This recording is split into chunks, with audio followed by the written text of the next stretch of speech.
Chapter 1. As usual, I woke in time to see dawn breaking over the mountain. Old habits die hard. I'd always thought that if I ever retired from the Army, I'd enjoy not having to get up early and not having my day planned for me. I'd just relax and go fishing whenever I felt like it, and I wouldn't even have a schedule. But as so often happens to men who spend their lives totally regimented and controlled by others, my reality turned out a lot different than my expectations. I couldn't remember the last time I hadn't got up at the crack of dawn. I thought I had it all figured out. In the beginning, my plan had been to join the Army in order to have them pay for my education. Coming from a poor family in the heart of Appalachia, college had seemed only a dream. Oh, I'd made good grades in high school, but back then scholarships were for athletes or brainiacs. Just the cost of room and board made it seem unattainable. Then, in my senior year, the Army recruiter had come to my school and told me how the Army would pay for it all, if I just enlisted for a few years. I wasn't sure what I wanted to do, but for a poor kid from the mountains, going off to a faraway place seemed exciting. My mother hadn't been happy about it, but my father had told me that unless I wanted to work in the coal mines or go to Detroit to work at the auto plants, which seemed to be everybody's dream job, it was the only way. I had signed away what I had assumed would be the next 4 years of my life without even blinking. What I hadn't counted on was falling in love with the Army and the brotherhood of my fellow teammates. I had excelled at basic training and been encouraged to try out to be a ranger. Nothing could have prepared me for that, and there I had met my second family, my new family. Regimental Reconnaissance Detachment, 2nd Platoon, 1st Rifle Company, 3rd Ranger Battalion of the 75th Ranger Regiment was my home. Always would be. We were as close or closer than blood brothers, living in hellhole conditions for 3 to 6 months at a time, and relying on the 5 men next to you to stay alive, in conditions that no person would ever willingly choose, tends to do that. You learn things about yourself and your brothers that even your real family or spouse would never know. And after 12 years in the sandbox hell of Afghanistan, Iraq, Syria, and a few missions I could never legally discuss, I'd fully expected to stay with my new family until they threw my sorry ass out. That is, until that day, it was 110 degrees of energy-sucking heat in the shade. If the 2-foot-tall scrub brush could be called that, a patrol that should have been routine changed everything. I could have made a different decision, many would have, and I couldn't, and wouldn't have blamed them. I didn't have to put my life on the line to rush up and push that kid out of the way, and nobody would have called me a coward if I hadn't. I'd sacrificed my career to try to save him, but the kid had died anyway, and I'd wound up with shrapnel in my leg. If I was honest with myself, I'd do it all over again. I couldn't live with myself otherwise. I had zero regrets for what I had done. The sacrifice was what made men rangers. They told me I didn't have to retire, that I could stay in the Army, but not as a combat ranger. Even now I can feel that metal. The pain was manageable, but my mobility wasn't what I needed it to be to stay active in the Rangers. I would still have had my rank, and I had even received a promotion to E8 Master Sergeant, along with a Silver Star and a Purple Heart for my actions that day. I was promised a promotion to First Sergeant if I stayed, and a comfy desk job to go along with it. But I wasn't a REMF, a Rear Echelon MF. I was a Ranger, and Rangers led. Even staying in as a Ranger, but in a support role, wouldn't do it. It wasn't the same. So they'd given me a medical discharge at the rank of First Sergeant, along with a nice pension and a partial disability. And here I was, back home in my mountains. I loved it here. The 120 acres wasn't most people's idea of paradise, but it was mine. It had been in my family since they'd first come to the area in 1775 with Daniel Boone. My family had left his party when it continued on into Kentucky, and this had become their home. My forefathers had known it as soon as they saw it, according to the story passed down. The land was part of my heritage, and no amount of money would ever tempt me to sell it. It seemed like more than 120. The National Forest backed up to my place on the east side, and I'd checked it out thoroughly when I'd first returned to make sure it was still empty wilderness. My nearest neighbor in that direction was a good 15 miles away, not exactly next-door neighbors. A river to the south marked another boundary, with a fairly steep mountain to the west. My driveway, if you could call it that, connected to the road on my north side. A small 2-track I'd deliberately left hard to navigate. It forced visitors to not only have four-wheel drive but go very slow or risk tearing out the bottom of their vehicle, running between two small but still steep hills on either side. It gave me the solitude I liked and the security I wanted. My nearest neighbor down the road was Ole Man Cole, an ex-moonshiner, coal miner, and mechanic. While only 5 miles separated our driveways, it wasn't the quickest or easiest piece of road. After I left for the Army, I realized how much the mountains were a part of me. Happy as I was, I had to admit I missed my Ranger brothers, and I missed being a part of something bigger than myself. Heck, I had to admit I even missed the combat and fighting to stay alive. I was learning to adapt, and my brothers would come by whenever they had leave. We'd get together at my place, drink beer, swap BS stories, and go hunting or fishing. Sometimes they came, announced. Many times not, but they all knew that you didn't just sneak up and knock on the door. Not when dropping by on a fellow Ranger. That would be a damn good way to wind up staring down the barrel of a rifle or shotgun or getting killed dead. I got up and made my morning pot of coffee, hot, black, and strong as hell. I remembered my grandpa starting it first thing in the morning and keeping the pot hot on his wood or coal stove all day. By the end of the day, it would be as strong as could be. He called it stump water. I made it the same way. It was an acquired taste after trying it. Many of my fellow Rangers would sputter and swear I put nitroglycerin in it. It would definitely wake you up. Anyway, after my coffee and usual breakfast of some bacon and a couple biscuits, plus some bacon for my Belgian Malinois dog, Fred, I grabbed my coat and hollered for him to follow me. Fred had been a K-9 unit in the Army, and his handler had been killed by an IED over in Afghanistan. Many people don't know that a trained military dog won't go with just anybody, and if a handler was killed, the K-9 unit would be retired, as they just didn't transition well to another handler. Fred's handler had been one of my best friends, so he was used to me. I wasn't his owner or master as much as his roommate. Sometimes military dogs just couldn't handle the loss of their handler, and that was always heartbreaking. Sometimes they would get, so the only options were putting them down or them living the rest of their lives in a small pen and cage. That's no life for any of God's creations. But Fred tolerated me. In time, we became inseparable. A few of the women I dated couldn't or wouldn't tolerate Fred. Those relationships had ended quickly. Fred and I were a package deal, and we understood each other. Fred was not only good company, but I never had to worry about anybody sneaking up on me or breaking in if I was gone. If anybody broke in when we were both gone, it wouldn't take Fred long to track them, and when he caught up to them, if they were really lucky, a few dog bites was all they'd have to worry about. There were, however, a couple of good old boys that came to mind who'd never get the chance to make that mistake again. I had some business in town today, as a couple of things I'd ordered had arrived at the local farmer's supply store. I grabbed my go bag along with what I called my farm rifle, a Marlin lever action chambered in 45-70 with a Nikon P5 2.510 pour-through scope, and my everyday carry handgun, a SIG P220 Nightmare 45. Neither was the latest or greatest gun of the month, but I liked them. I knew that shot placement counted a lot more than throwing dozens of rounds down range, and that if needed, just one round from the 45-70 would put someone down permanently. After getting in my 77 Jeep Honcho pickup I'd bought from a local farmer and cranking down the window for Fred, I drove into Tazewell, Tennessee. It was little more than a wide spot on the road, but it had the requisite Walmart, a few fast food joints, and where I was going today, Tractor Supply. After getting on the paved road, I sat back and enjoyed the view and the drive. I was going to pick up some solar panels, a few new batteries, and a couple of inverters. One for my current project and another for a backup. The old saying, 2 is 1 and 1 is none, had been drummed into my head by my grandpa, then by my father, and then by my master sergeant. They'd made sure to pound it in repeatedly. "Hey, Jack," I said as Fred and I entered the store. "How's it going? Staying busy?" "Hey, Dave." "Hey, Fred," Jack replied, tossing Fred a dog biscuit out of the jar he kept on the counter. Many people brought their dogs with them into most places in town, and Fred and Jack were well acquainted.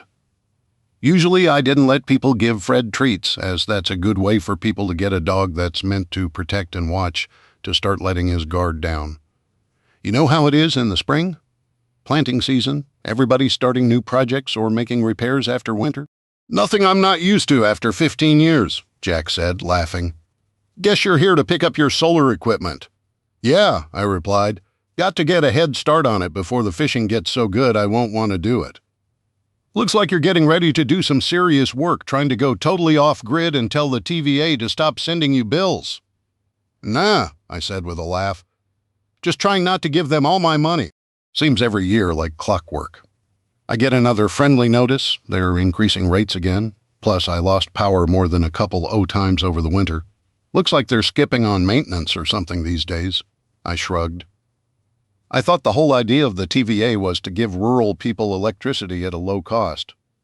Those dams are over 70 years old. Computers run most of it now, but I read the other day that TVA rates are now some of the highest in the country. Yeah, Jack replied.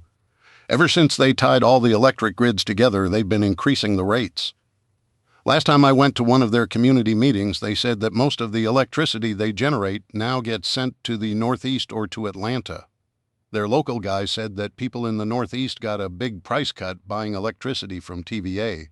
He was practically crowing about it. Who'd have thought they'd ever take the electricity generated from our rivers here in the South to send to those so-called coastal elites who treat us like backwoods, ignorant hillbillies, and then have the gall to charge us for saving them money? Ain't right, little guy always gets screwed.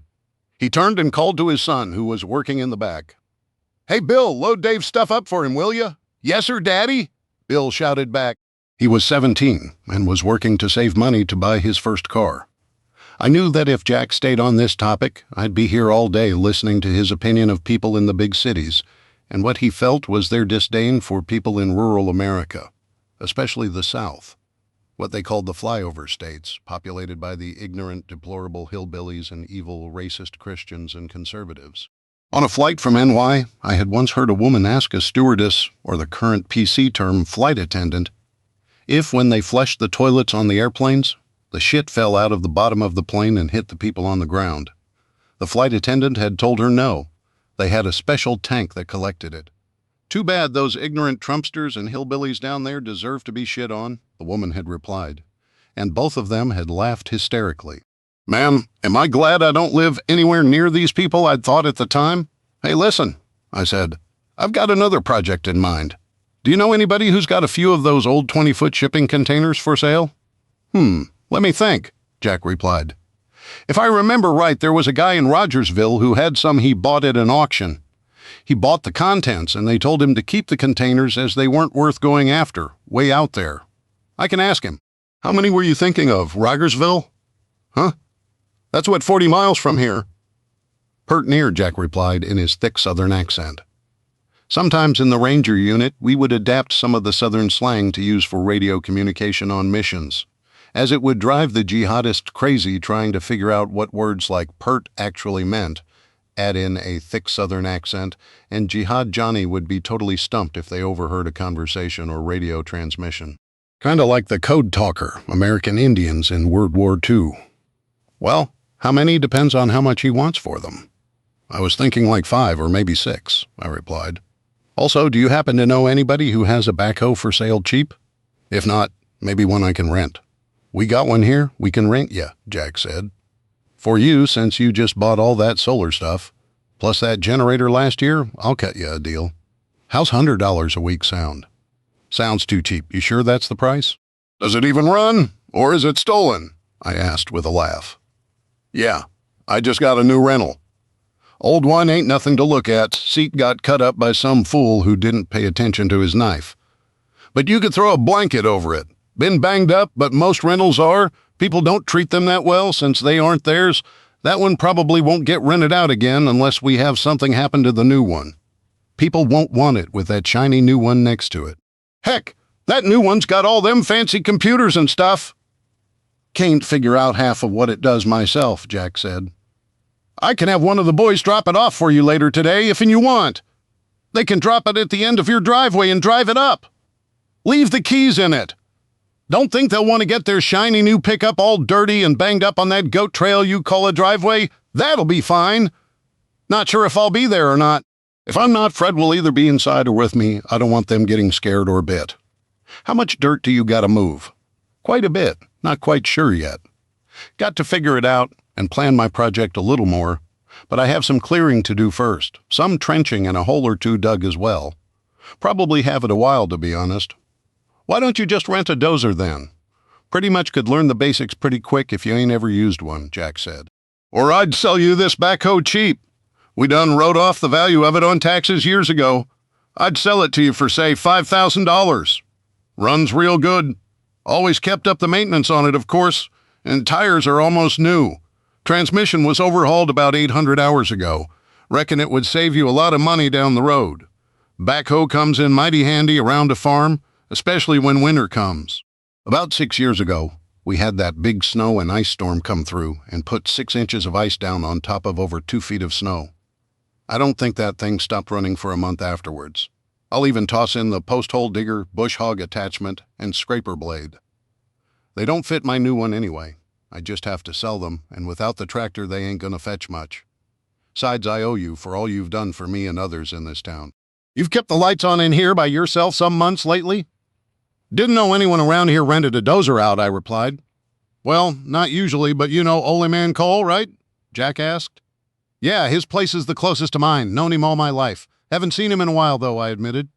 Well, he was in here a couple of days ago complaining that he did a fool thing and bought a big old Cat D9 dozer at a coal mine auction the other day. You believe that? Dang thing weighs about 120,000 pounds, dang fool. They were supposed to have to get permits to get the thing up to his place. But he went around the DOT boys and used the old LN right-of-way, snuck it 40 miles without them knowing, and laughed his fool head off about it. You know him? Nothing he likes better than messing with the government. Think that's why he still makes shine, just to say he does. He ain't far from you, and it sure would move dirt a heck of a lot quicker than a backhoe. Jack laughed. Dang, I said. What is that thing? About 15 feet wide. Why'd he go and buy that? And yeah, I've used one a time or two in the Army, just not that big. Helped some engineers clear some bunkers during some downtime when I got bored. Had some dumb jihad Johnnies try shooting it like those AK-47 rounds were going to go through that foot-thick blade. It's thicker than the steel on an Abrams tank. Somewhere about that wide, Jack said. Asked him why he bought it myself, and he said 'cause he'd always wanted one since he was a kid and wanted to play with one. You know, he's got black lung and the cancer. Doctors down in Knoxville told him he only has a few months left, so he figured why not. Got no kids. Wife's gone about 20 years or so now, if I remember right. Ain't really ever had many friends, and no family as far as I know. At least he's never mentioned any. He's been squirreling money away ever since I've known him, so he's been doing whatever strikes his fancy. Even took some flying lessons over at the airport. Never gonna last long enough to get a license, but I guess if and you going, you might as well have fun. Dang, sorry to hear he's sick. I need to go see him, should have already. Wasn't neighborly of me. He and my pay used to play music together when I was a kid, picked a mean banjo. I'll go by his place in the next day or so, I said. Might as well still drop that backhoe off. Figure even if it works out. That big old dozer ain't gonna get everywhere. Plus still got some holes and trenches to dig. Know what? Let me write you a check for it. I'll just buy it. You know my check is good, but Tony over at the bank will verify it if you need. Or I can have him wire it into your account if you want. Jack laughed. Dave, if there's anyone in this town I ain't afraid of writing me a bad check, it's you. Never heard of you writing a bad one yet, and you know if you had everybody in town would know. No need to wire it. Besides, like I said, that thing was expensed and written off years ago. Book value says it's worth nothing. So for Mr. IRS man, I'm selling it to you for $500 as a scrapped-out backhoe. Title will be notarized and left with it. I'll have the boys clean it up best as they can, though it ain't gonna look like new, and here's the number for the guy with the containers. I'll call and tell him you'll be calling, and to give you the Jack's discount, don't let him get one over on you. Those containers were free, so whatever you pay for 'em is free profit money to him. He nodded out front. Looks like Bill done got your stuff loaded. I left the farm store and headed down to the Highway 25 diner, my usual haunt when I came into town, though there weren't many choices besides fast food. Hey, Mary, I said as I walked into the diner. What's good today? Now, Dave, she replied, you know that the menu ain't changed nary a bit since this place been here. Yeah, I know you should change it around some, I said. Mary, like the diner, never seemed to change either. She still seemed dressed like the 80s, even down to the big hairdo. Nobody seemed to know her age either. But if I had to guess, I'd put her in her late 40s. Well, give me the usual BLT and a Coke, I said. while they served actual Coke. Even if they had served Pepsi or RC Cola, it would have still been a Coke around here. Just as the dealie down the street that served Pepsi called theirs Coke as well. "Sure thing, hon," grabbing a stool at the counter. I looked around. It was still pretty early for the lunch crowd. If you could call the dozen or so people who would show up a crowd, breakfast was the busiest time for the diner. I did notice a redhead I'd never seen before who was eating and looking at her phone. Not many out-of-towners ever showed up. Tourism was not a big draw for the little town. Maybe she'd gotten lost or was visiting family.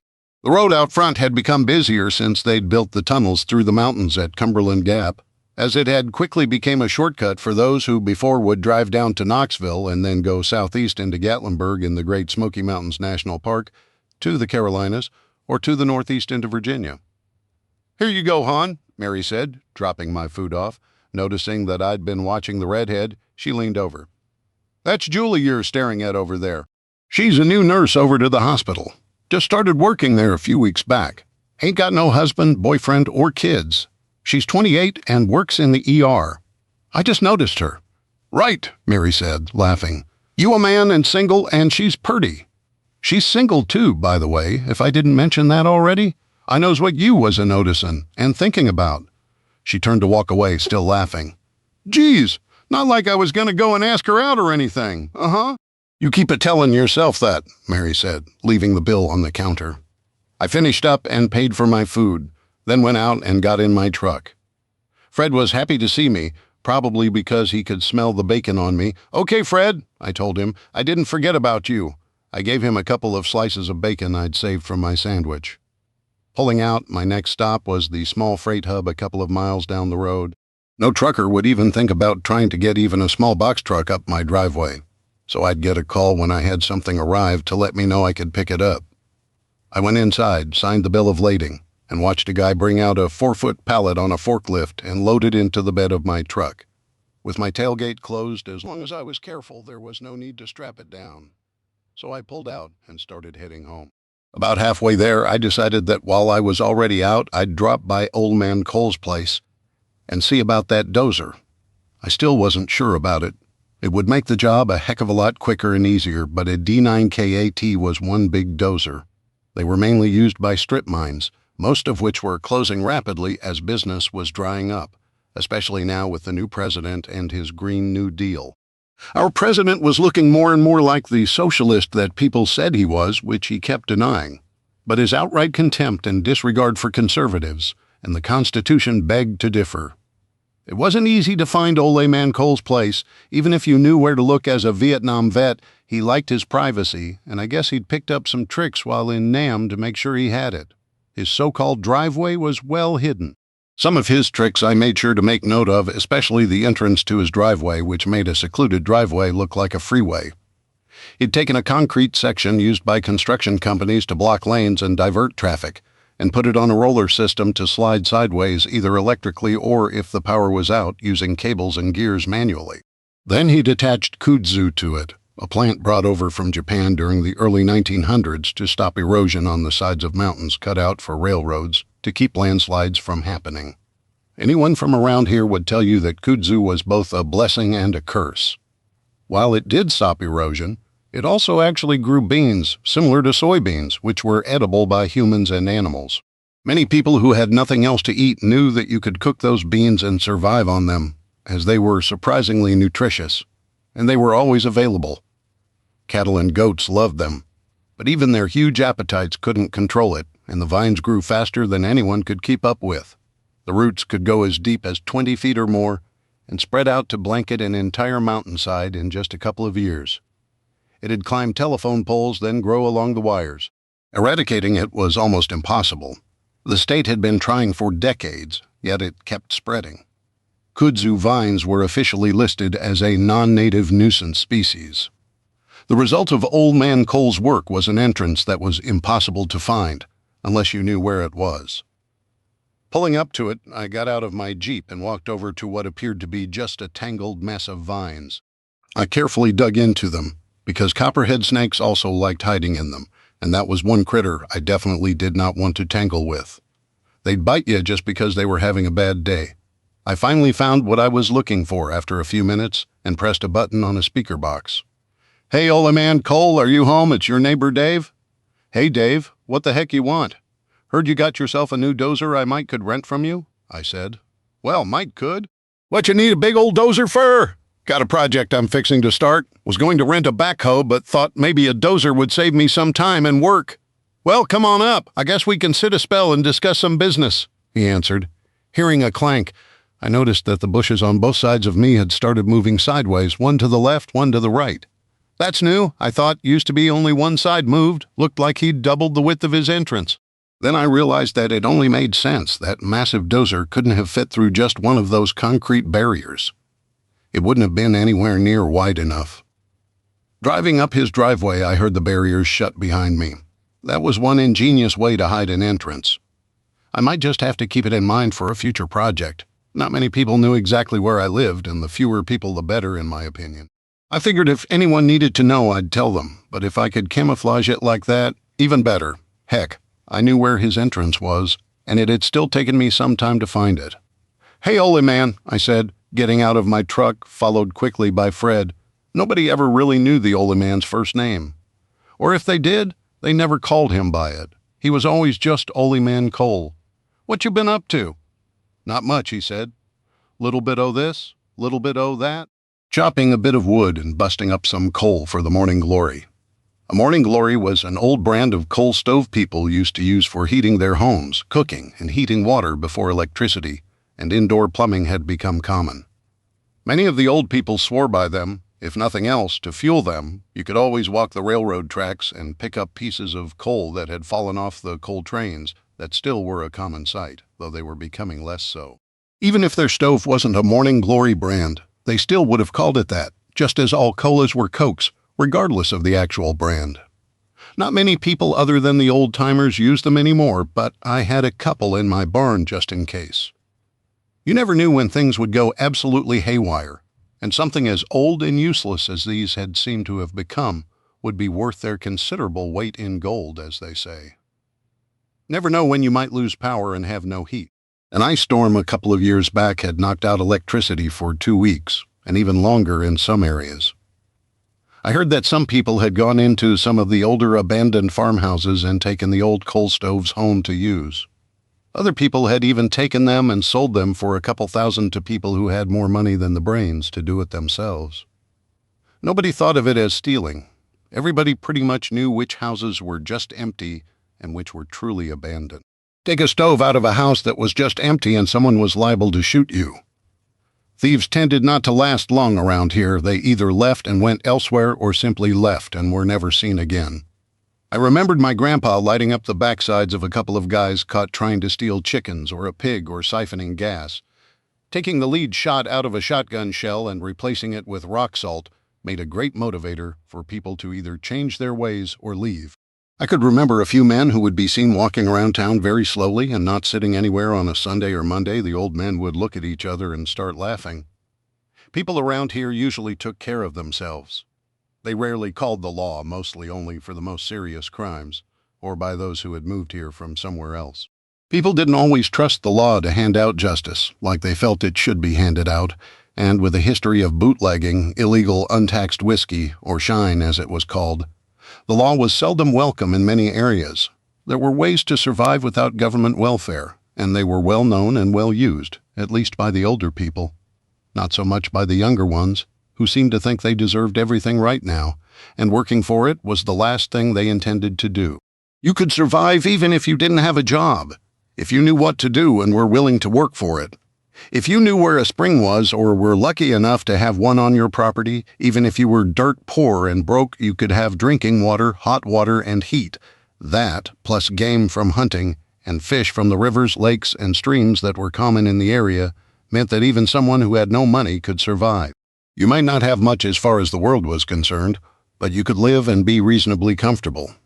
Younger people just seemed to think the world owed them the lifestyle of the rich and famous. Heaven forbid if they couldn't get the newest iPhone the day it came out. The shame and embarrassment would be unimaginable. That's why many had started moving away recently. The allure of the lifestyle that they saw on the internet drew them like moths to a flame. They, of course, never looked at the dark and negative side, the crime, homelessness, hatred, and rioting. I had traveled overseas with the Rangers and had seen many third-world countries where just having clean water and food for the day was more than 90% of the people had. Of course, there were always those people in the same country who somehow managed to have millions, 3 or more homes, and even private jets, but I'd always noticed that those same people usually seemed to get rich while working for the government or having business dealings with the government. "You better take it easy with the coal and wood splitting," I said to the old man. "You ain't getting any younger." "Ah," he said, "the day I can't outwork you is the day they be putting me in a pine box and saying prayers over me. You young guns nowadays don't know what a day's work is. Seen kids when I go to town, all they do is peck away at them dang phones. Why they got to carry them everywhere and be looking at them all the time? They that important that they get that many phone calls? They figure it's easier than just talking to someone, I guess. I see them all the time, and they'll be sitting with their friends eating. And instead of looking at each other and talking, they'll be sending those same people sitting just a foot away text messages and videos. Sure not like when I grew up," I said. "And definitely not like when you did. We had the phone on the wall at home. Unless it was something special, you didn't call your friends. You got on your bike and rode to their house or walked over to talk to them. And your mama sure didn't drive you to school every day. That big old bus came by every morning, and you best be ready to get on it. That's if you didn't live close enough to have to walk. I have a friend who lives less than a quarter mile from the school, and his wife has to take their teenage daughter to school every morning and pick her up in the afternoon. His wife wanted to go back to work, but she couldn't find a job that would let her come in that late or get out in time to pick her up, or one where she could leave and come back. Imagine a job wanting you to actually work." I told my friend that if she were mine, I'd tell her to either walk or ride a bike, and he said his daughter refused. Said she'd be embarrassed. All her friends would think they were poor. Well, I know what my pa would have done if I'd done told him that. I wouldn't have been sitting too comfortable for a couple days. That belt of his made a sound when he was a-pullin'. It threw the belt loops in his pants that would let you know your day was about to get a whole lot worse, and your backside was going to hurt a bunch too, Old Man Cole said, laughing. "Now what's this about you needing a dozer? You got some big secret project going on up to your place." The old man had a thick mountain accent, spoke his mind, and could be a bit contrary. But he was good old country folk, as we like to say, and was honest as could be. His word was his bond, and as far as I knew, at least in the 32 years I'd been alive, he had never used one word of profanity. Some people said he was ornery, some thought he was too direct, but I'd always liked him and knew that he would do what he could to help anyone, at least those who tried to help themselves. He had little use for those too lazy to work. Most country folk around here didn't. If you weren't willing to at least try to help yourself, well then that was your problem, except for kids. Everyone would make sure kids had food and a warm, clean, dry place to stay. More than one drug addict adult had left town after a good beatdown, but the townsfolk would make sure the kids were taken care of. A few times paperwork got changed or disappeared, and kids would find themselves with new foster families, more so farther out of town. One thing I also knew about the old man, he would never betray a trust or secret. "Well, I do have a project in mind," I said. "Gonna buy some of those old shipping containers, make me a cutout on the side of the hill, connect them with some 8-foot-wide corrugated culvert I picked up last year, and then bury them back." I was going to use a rented backhoe from Jack at Tractor Supply, but I just ended up buying it. He said you'd picked up a D9 KAT dozer you might see fit to rent me.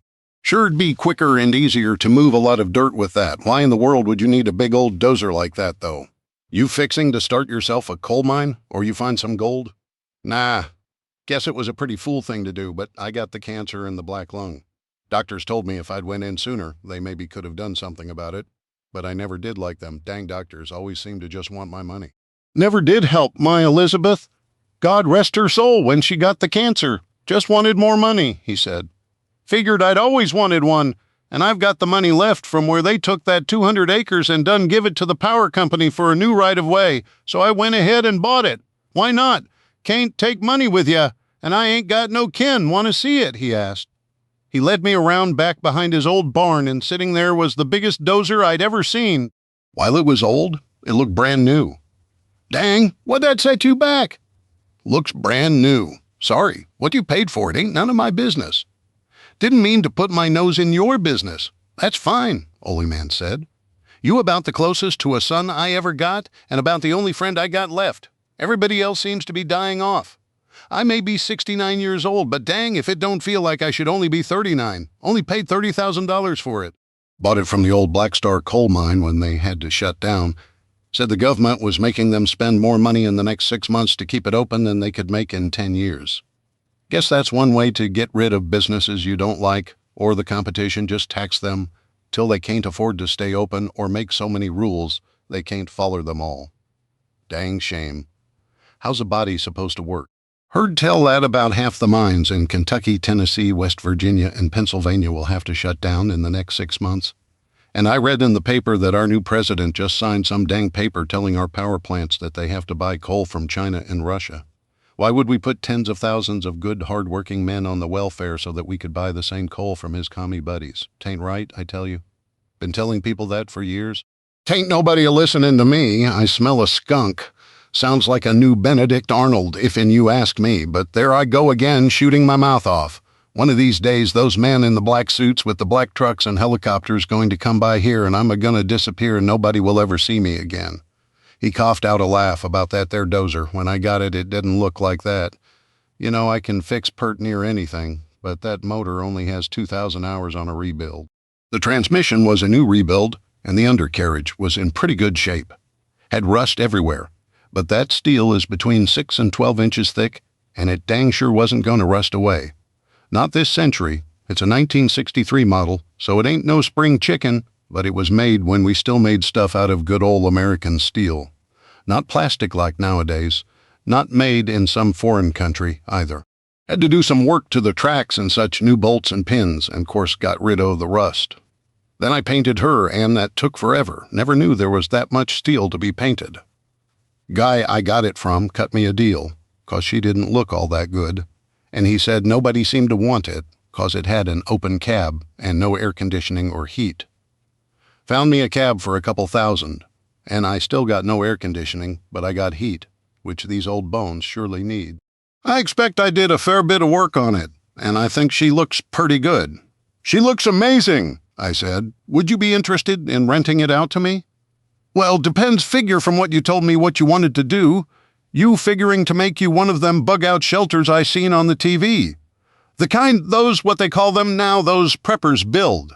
Though we just used to call them smart. Yeah, I said. Though let's keep that just between us, please.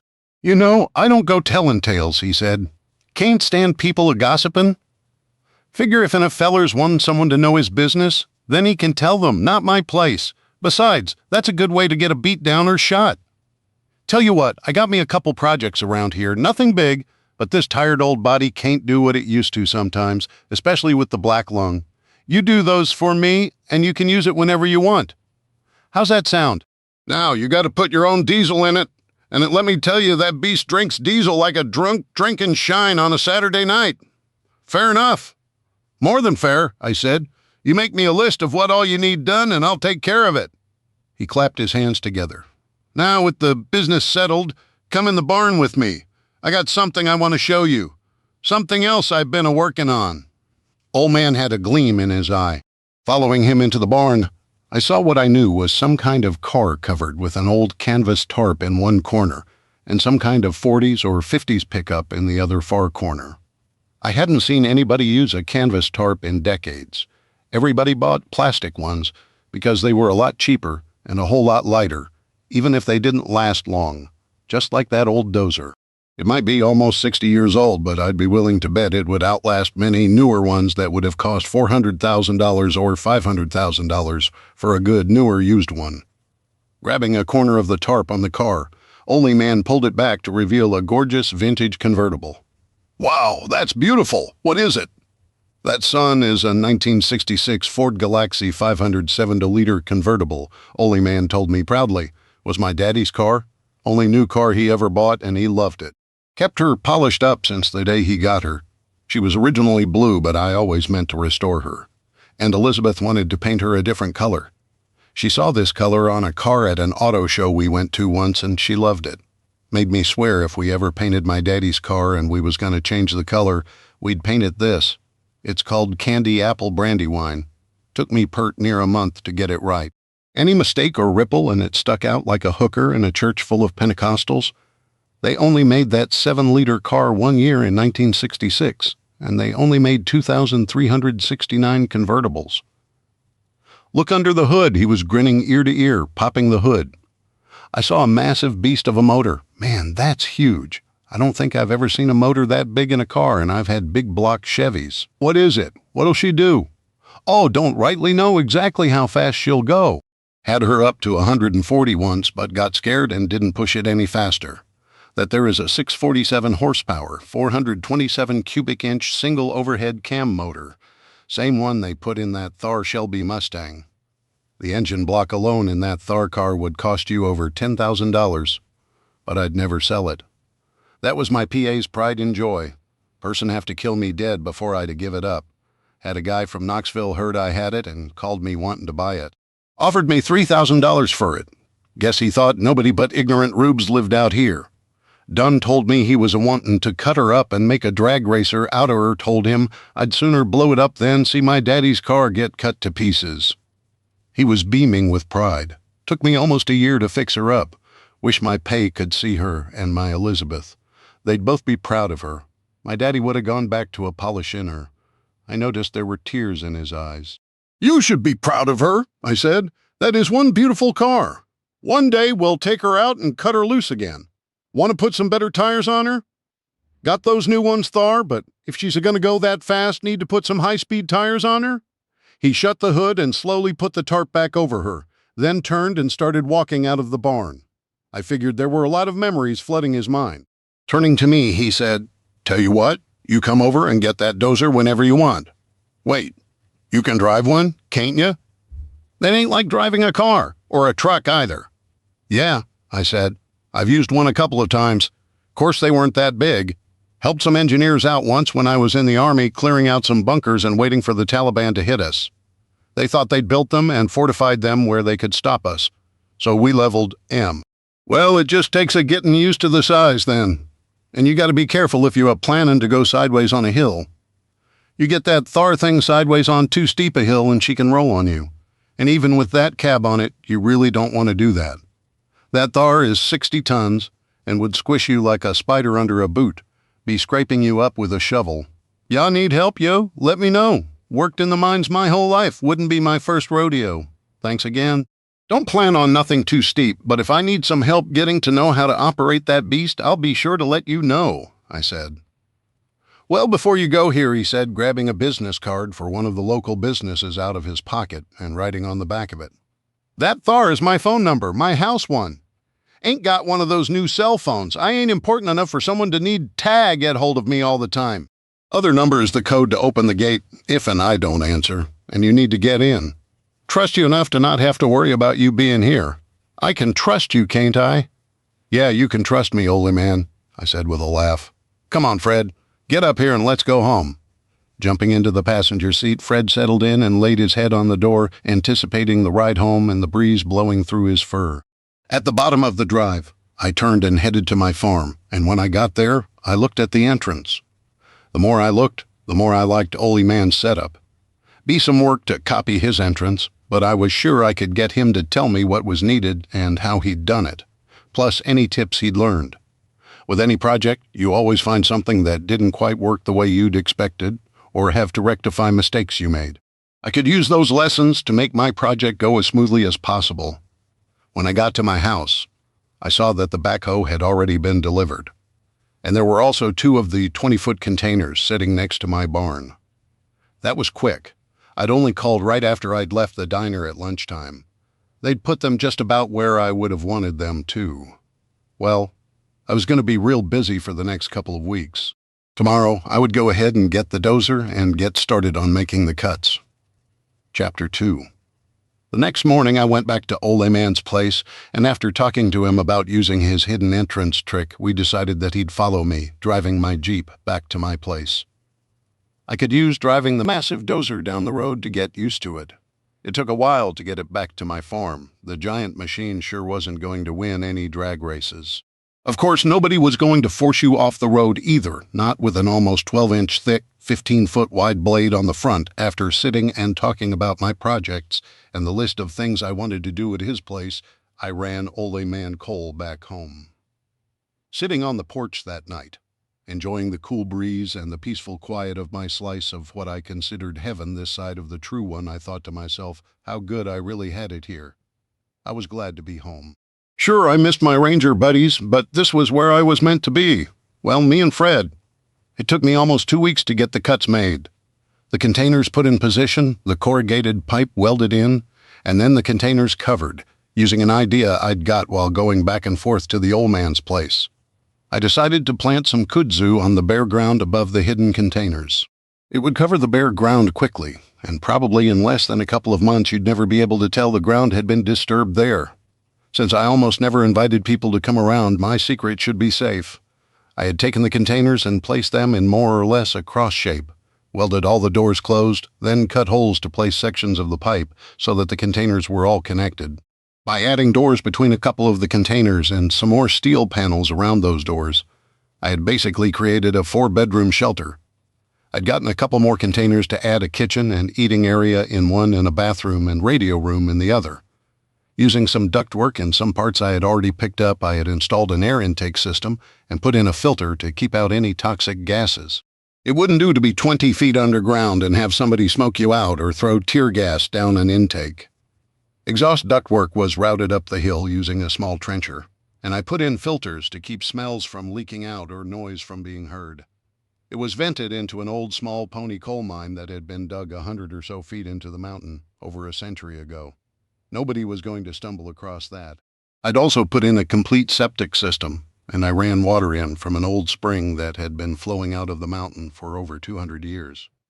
Using that same spring, I had also put a small hydroelectric generator in. That would give me power for lights, refrigeration, and even a heating and air unit. Though I doubted I'd need the air conditioning, since it was so far underground, I'd found out that I generated enough electricity to power all of it. So why not?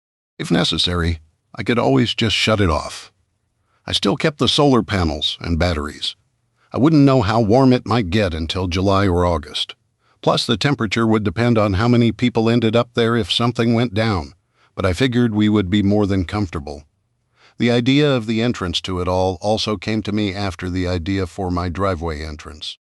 I used a government surplus blast door from an old bomb shelter that I'd picked up for scrap metal price and transplanted some kudzu on top of it with a staircase below. I could lift the whole thing up to get in and out, then shut it tight, and you would never even know it was there. The door had a lock that was supposed to be pick-proof, but just in case, on the inside there were 8 6-inch thick steel bolts that slid into a metal ring I'd built that was welded to some I-beams I had added for support. I didn't want the weight of 20 feet of dirt to crush the roofs of the containers. I didn't think it would, but I also knew that it was better to overbuild than have problems later when I'd either have to dig it all up or abandon it. Better to be safe than sorry. Once the majority of the structure was done, I sat on my porch with Fred and looked at the sun setting over the Tennessee mountains. "Fred, we did good, old boy. Ain't done yet. Still got to get her stocked up and make her livable, but we did good. What say we take a couple of days off and go fishing?" Fred opened one eye, gave a little bark, and then laid his head back down to enjoy the sun. "I think you're starting to get spoiled and lazy. I've been slacking off with our physical training while we've been working on this project. I think we need to get back at it. Maybe tomorrow a 10-mile hike will be good for both of us." My dog looked at me and I could swear he was thinking that I must be crazy. I hadn't done 10 miles in a month or so. It looked like it was going to be an early morning for the two of us. When Fred and I got back the next morning, we looked at each other sadly. "Fred, I don't know about you, but I'm sore in places I didn't remember I even had. A long hot shower is going to feel awfully good. You think we're getting old?" He just looked at me, went to his water bowl, and after spilling as much as he drank, went and laid in the sunshine. Guess that was a dog's way of warming up tired old bones. After a long hot shower, I felt much better and decided to go into town and grab some breakfast. Usually I cooked almost all my meals, but after that 10-mile hike, which actually was a run, but unless I was all out sprinting, I tended to call them a hike, I didn't feel like making, or more accurately, cleaning up a mess. Besides, I hadn't been to town except to run errands in some time. On the way to my old standby, the Highway 25 diner, I realized that I'd never unpacked the pallet I'd picked up the day I'd gone to get the backhoe. I had gotten so busy with my project that I had just taken it off my truck and stuck it in the old barn. Something to do when I got back. Sometimes it felt like I was busier being retired than when I was working. But I had plans for after I got everything at my farm settled in the way I wanted them. I wasn't one to just sit in a rocking chair and do nothing, but I had plenty of time and money to get things how I wanted first.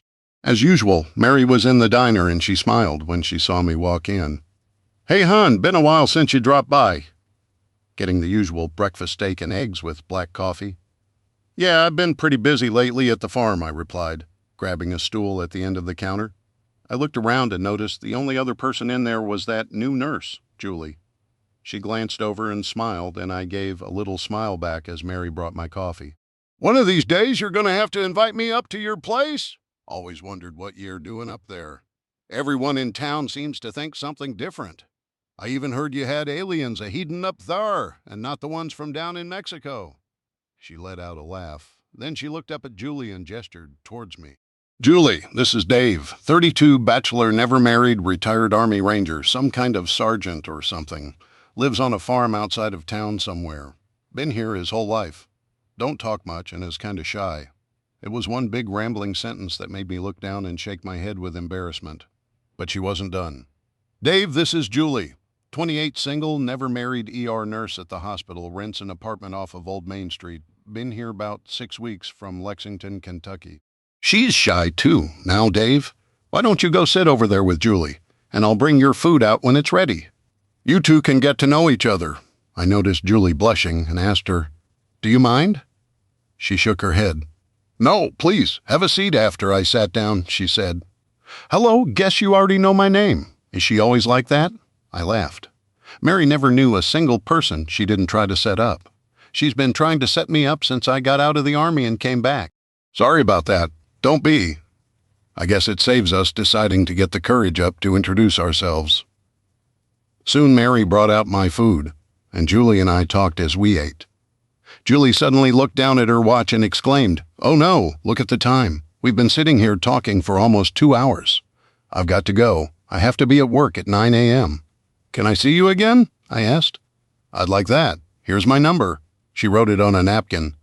"Bye, call me." "I will." She rushed out and got in a bright green VW Beetle and sped off as I laid the money for our food on the table and got up. "Did you enjoy your breakfast, Mary?" asked with a laugh. "Yes, I did, and thank you, but I will get you back someday." "Well, maybe next time you can get some dessert," she winked at me. "Mary, you have a dirty mind," I chided. "Yep," she replied, "and I ain't ashamed of it. You have a good day now, hon." After leaving, I headed home and discovered I had gone from thinking about my list of projects to thinking of Julie. Great, I thought. Just what I need, a distraction. But maybe it was what I needed. I hadn't had a serious girlfriend in a long time. Being a ranger was usually a real quick way to meet divorce lawyers, I had learned. Being gone for months at a time, many times having to leave with little or no notice, moving every couple years, kids changing schools and wives trying to find a new job. Yeah, I could see how that would strain any relationship. At home, Fred jumped out of the truck behind me, and together we headed into the barn.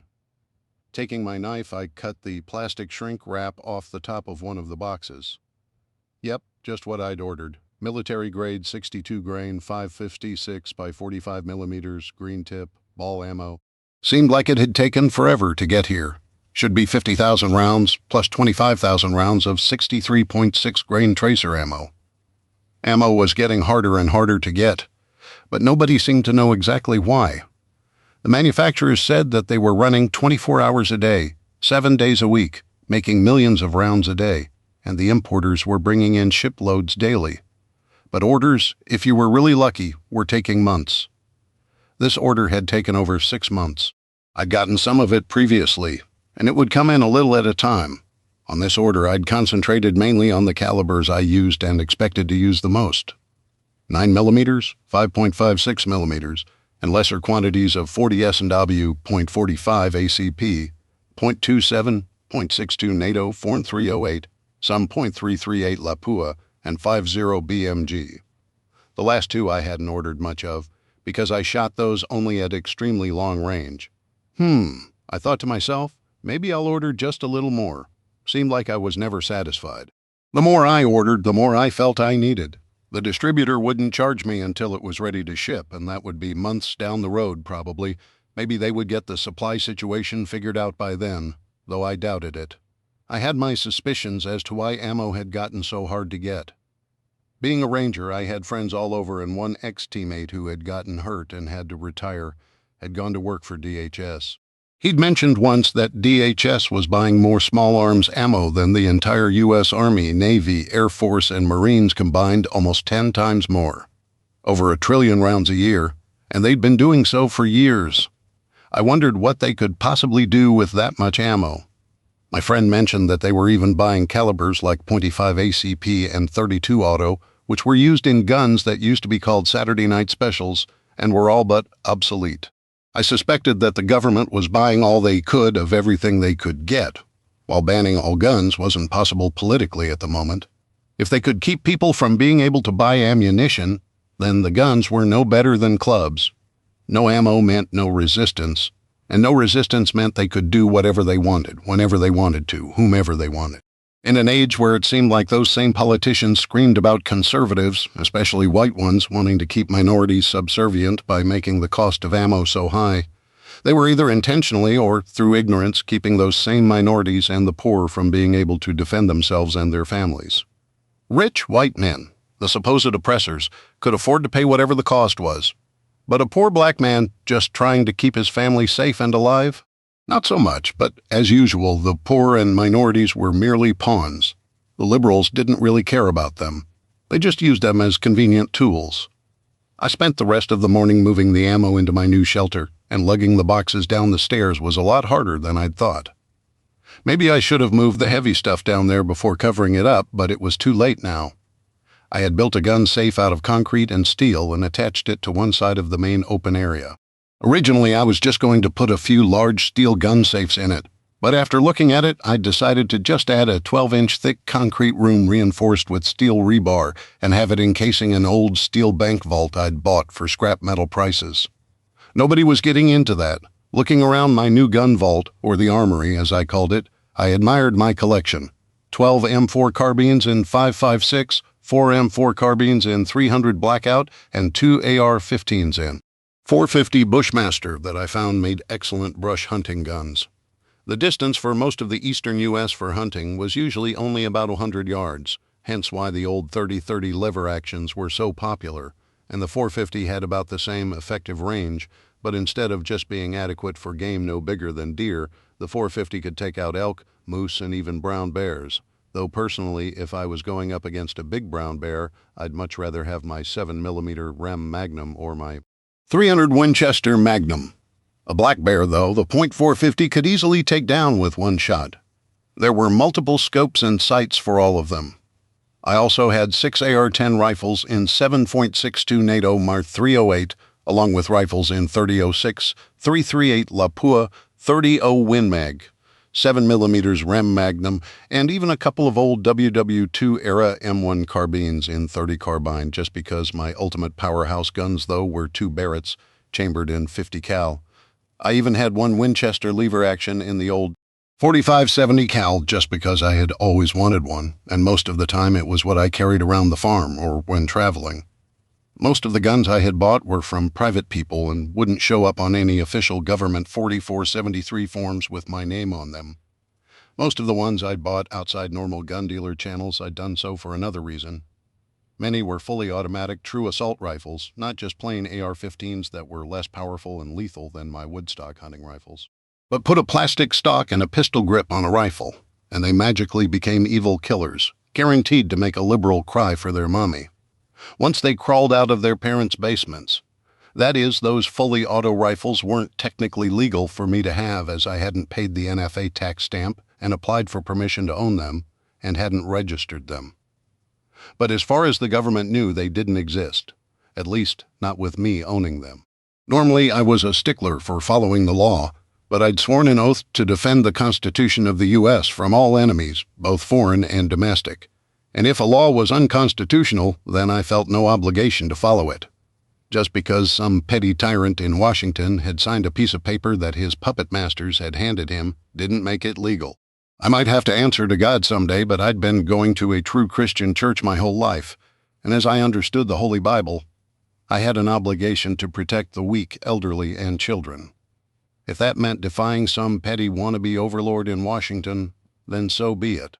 Most actual soldiers I knew felt the same way, though lately more and more those soldiers were being kicked out or were leaving after being threatened for not being inclusive, tolerant, or even simply for holding conservative values and beliefs. Some Army units had forced soldiers out for standing at attention for the flag or saying the Pledge of Allegiance, especially in the public relations units. When you were being threatened for saluting the flag of the U.S., for saying the Pledge of Allegiance, and for not kneeling to the flags of Black Lives Matter, Gay Pride, and even the terrorist group Antifa, it was readily apparent that it was time to leave. I knew that the Army I had joined, and the U.S. I had so proudly served, was in danger of collapsing and dying. As far as pistols, I had some SIG P226s and P220s, HK VP9s, USP9s, USP40s, and USP45s. I had a few assorted Glocks, though they weren't my favorite by any means. As a left-handed shooter, I soon learned that Glocks ejected straight back, as in the case would hit you in the face or go down the front of an open collar shirt. And hot brass hurts. I also had a few revolvers, some .357 and .4 Magnums, a couple of .454 Casuals, and one .500 caliber S&W revolver that I really didn't like to shoot. There comes a point where handguns need to end, and rifles begin, and to me the 50-00 Smith & Wesson was it. Shooting more than 2 or 3 rounds through it would put a hurting on you. Last but not least were the .22 handguns and rifles, which were excellent for hunting small game, target practice, and teaching new people how to use a gun. Add a suppressor to the .22 handguns and some subsonic ammo, and you had a surprisingly quiet gun. Not totally silent like the idiots in Hollywood would have you believe, but as quiet as possible. And as I had found out firsthand, they could be quite deadly if you shot someone through the ear or eye. For that time when stealth is essential, I noticed the one big hole in my collection as I was looking it all over. Though I lacked shotguns, I only had 2, and one was an older Remington 1112 gauge semi-auto that was a gorgeous gun but was all shiny and slick. My dad had bought it and had kept it looking brand new. It was another thing I would never get rid of, even if it wasn't exactly a combat weapon. The second was a little lever action, 4410 gauge, that I called my snake gun. It was small, light, and quick, and it was great for killing the occasional rattlesnake or copperhead that showed up, or clearing out some of the river rats I'd see occasionally around the barn. It was looking like a trip to Knoxville was going to need to be added to my never-ending to-do list. I had a contact there who could hook me up with some impressive stuff. Some may be a little questionable, but never anything stolen. That was where many of the guns in the room came from. The following morning, Fred and I loaded up and headed to Knoxville, but first I was supposed to meet up with Julie for breakfast at the diner before she had to go to work. "Hey, hon," Mary called. "I put your order in for your usual when I saw you pull up. You know, one of these days you might just have to order something different." "Nah," I said. "Then you'd get mad at me for messing you up." Mary just laughed and turned around to leave us alone. Julie and I had started calling each other every so often, sometimes talking for 4 or 5 hours on the phone. I'd figured out that when Julie got off work, if it had been a bad or stressful shift, she liked to talk to unwind. We had even gone on a date. If you could call dinner at the diner a date, we seemed to like each other and being in each other's company. And during one of our long talks, Julie had admitted that she was a reformed liberal.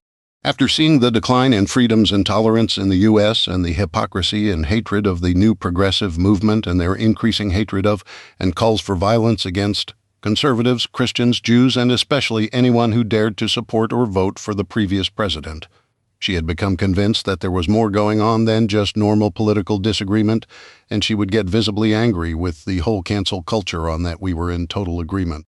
What had become of the U.S. when simply having a different belief or something you'd said when you were 12 years old could destroy your livelihood and even your actual life? "Hey, Dave," she said, giving me a light kiss. "What big plans do you have for the day?"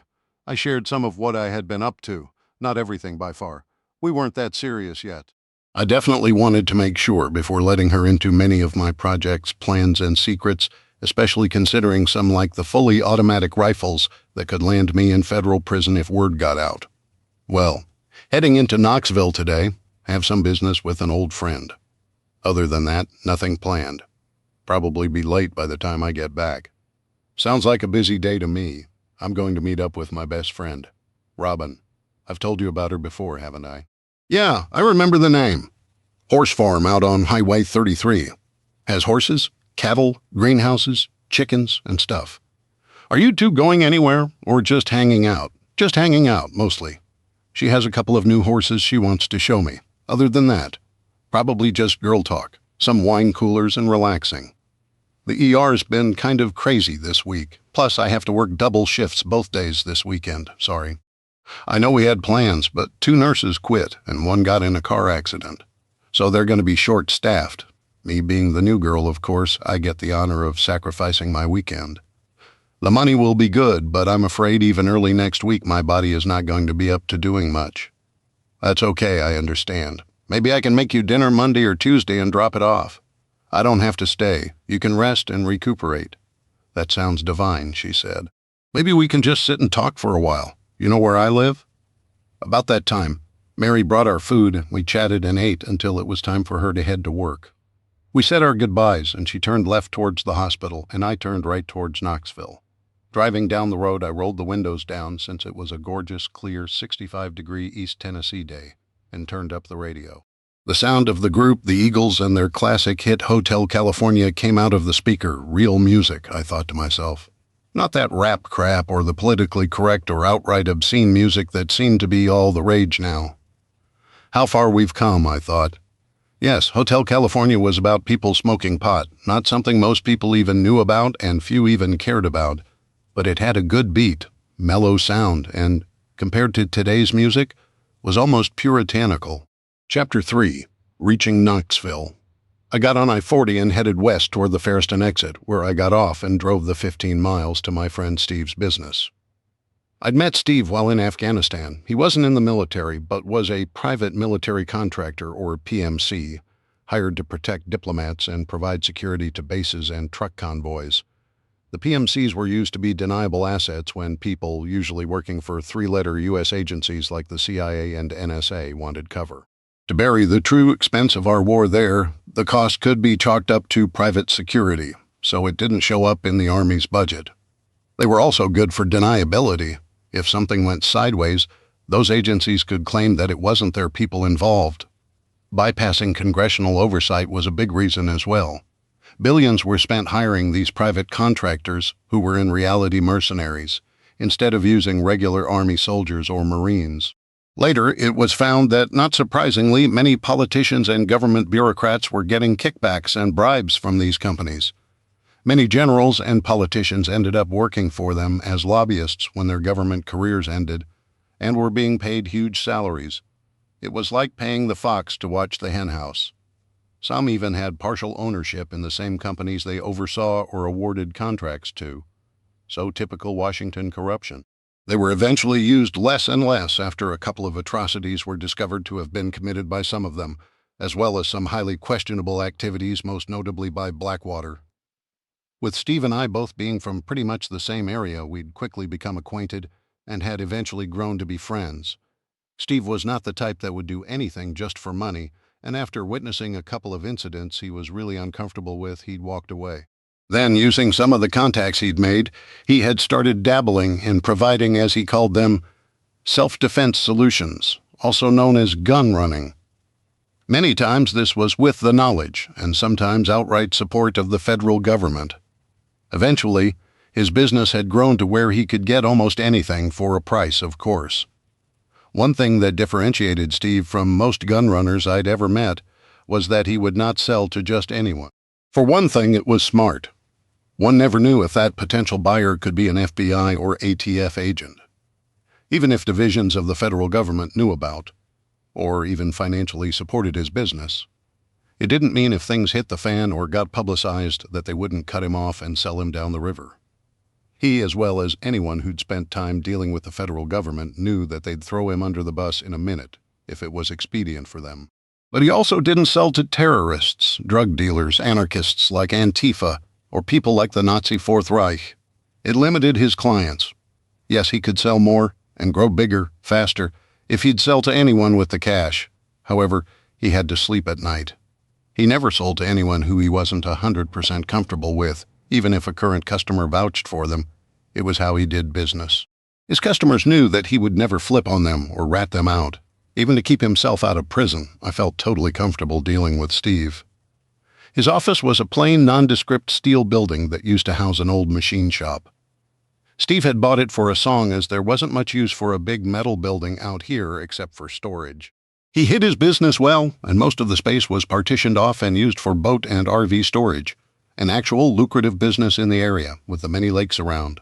People would house their toys there to keep them from getting frozen during the winter, or the gear getting damaged during the hot summer, and to guard against theft.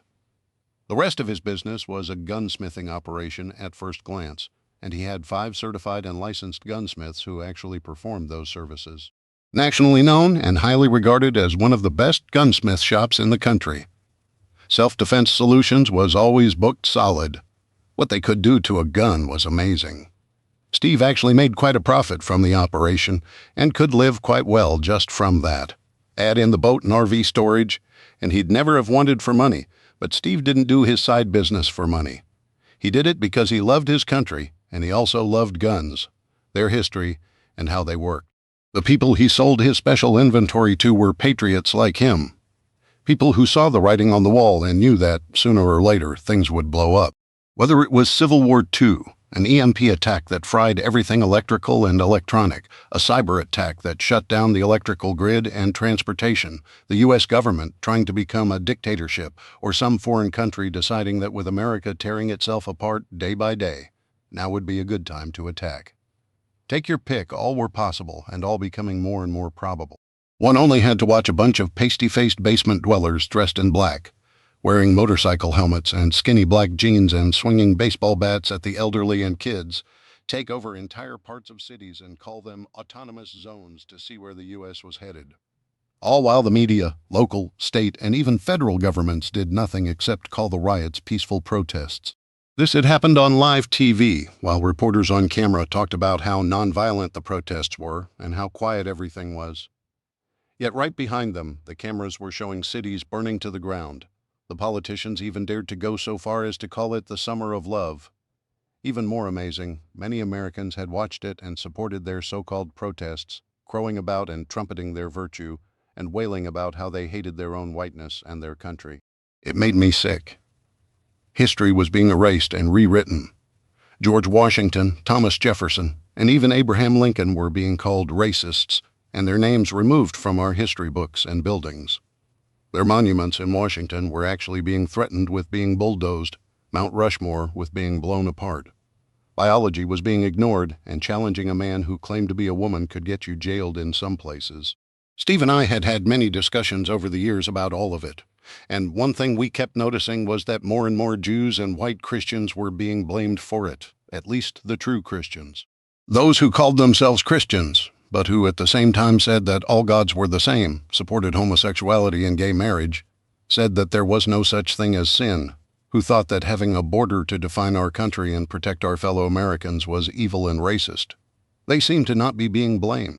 When we started hearing congressmen openly calling for the annihilation of all Jews and Bible-believing Christians, and TV networks calling for the imprisonment in what they called re-education camps but were in reality concentration camps of those same groups, that's when we knew there wasn't much time left before everything exploded.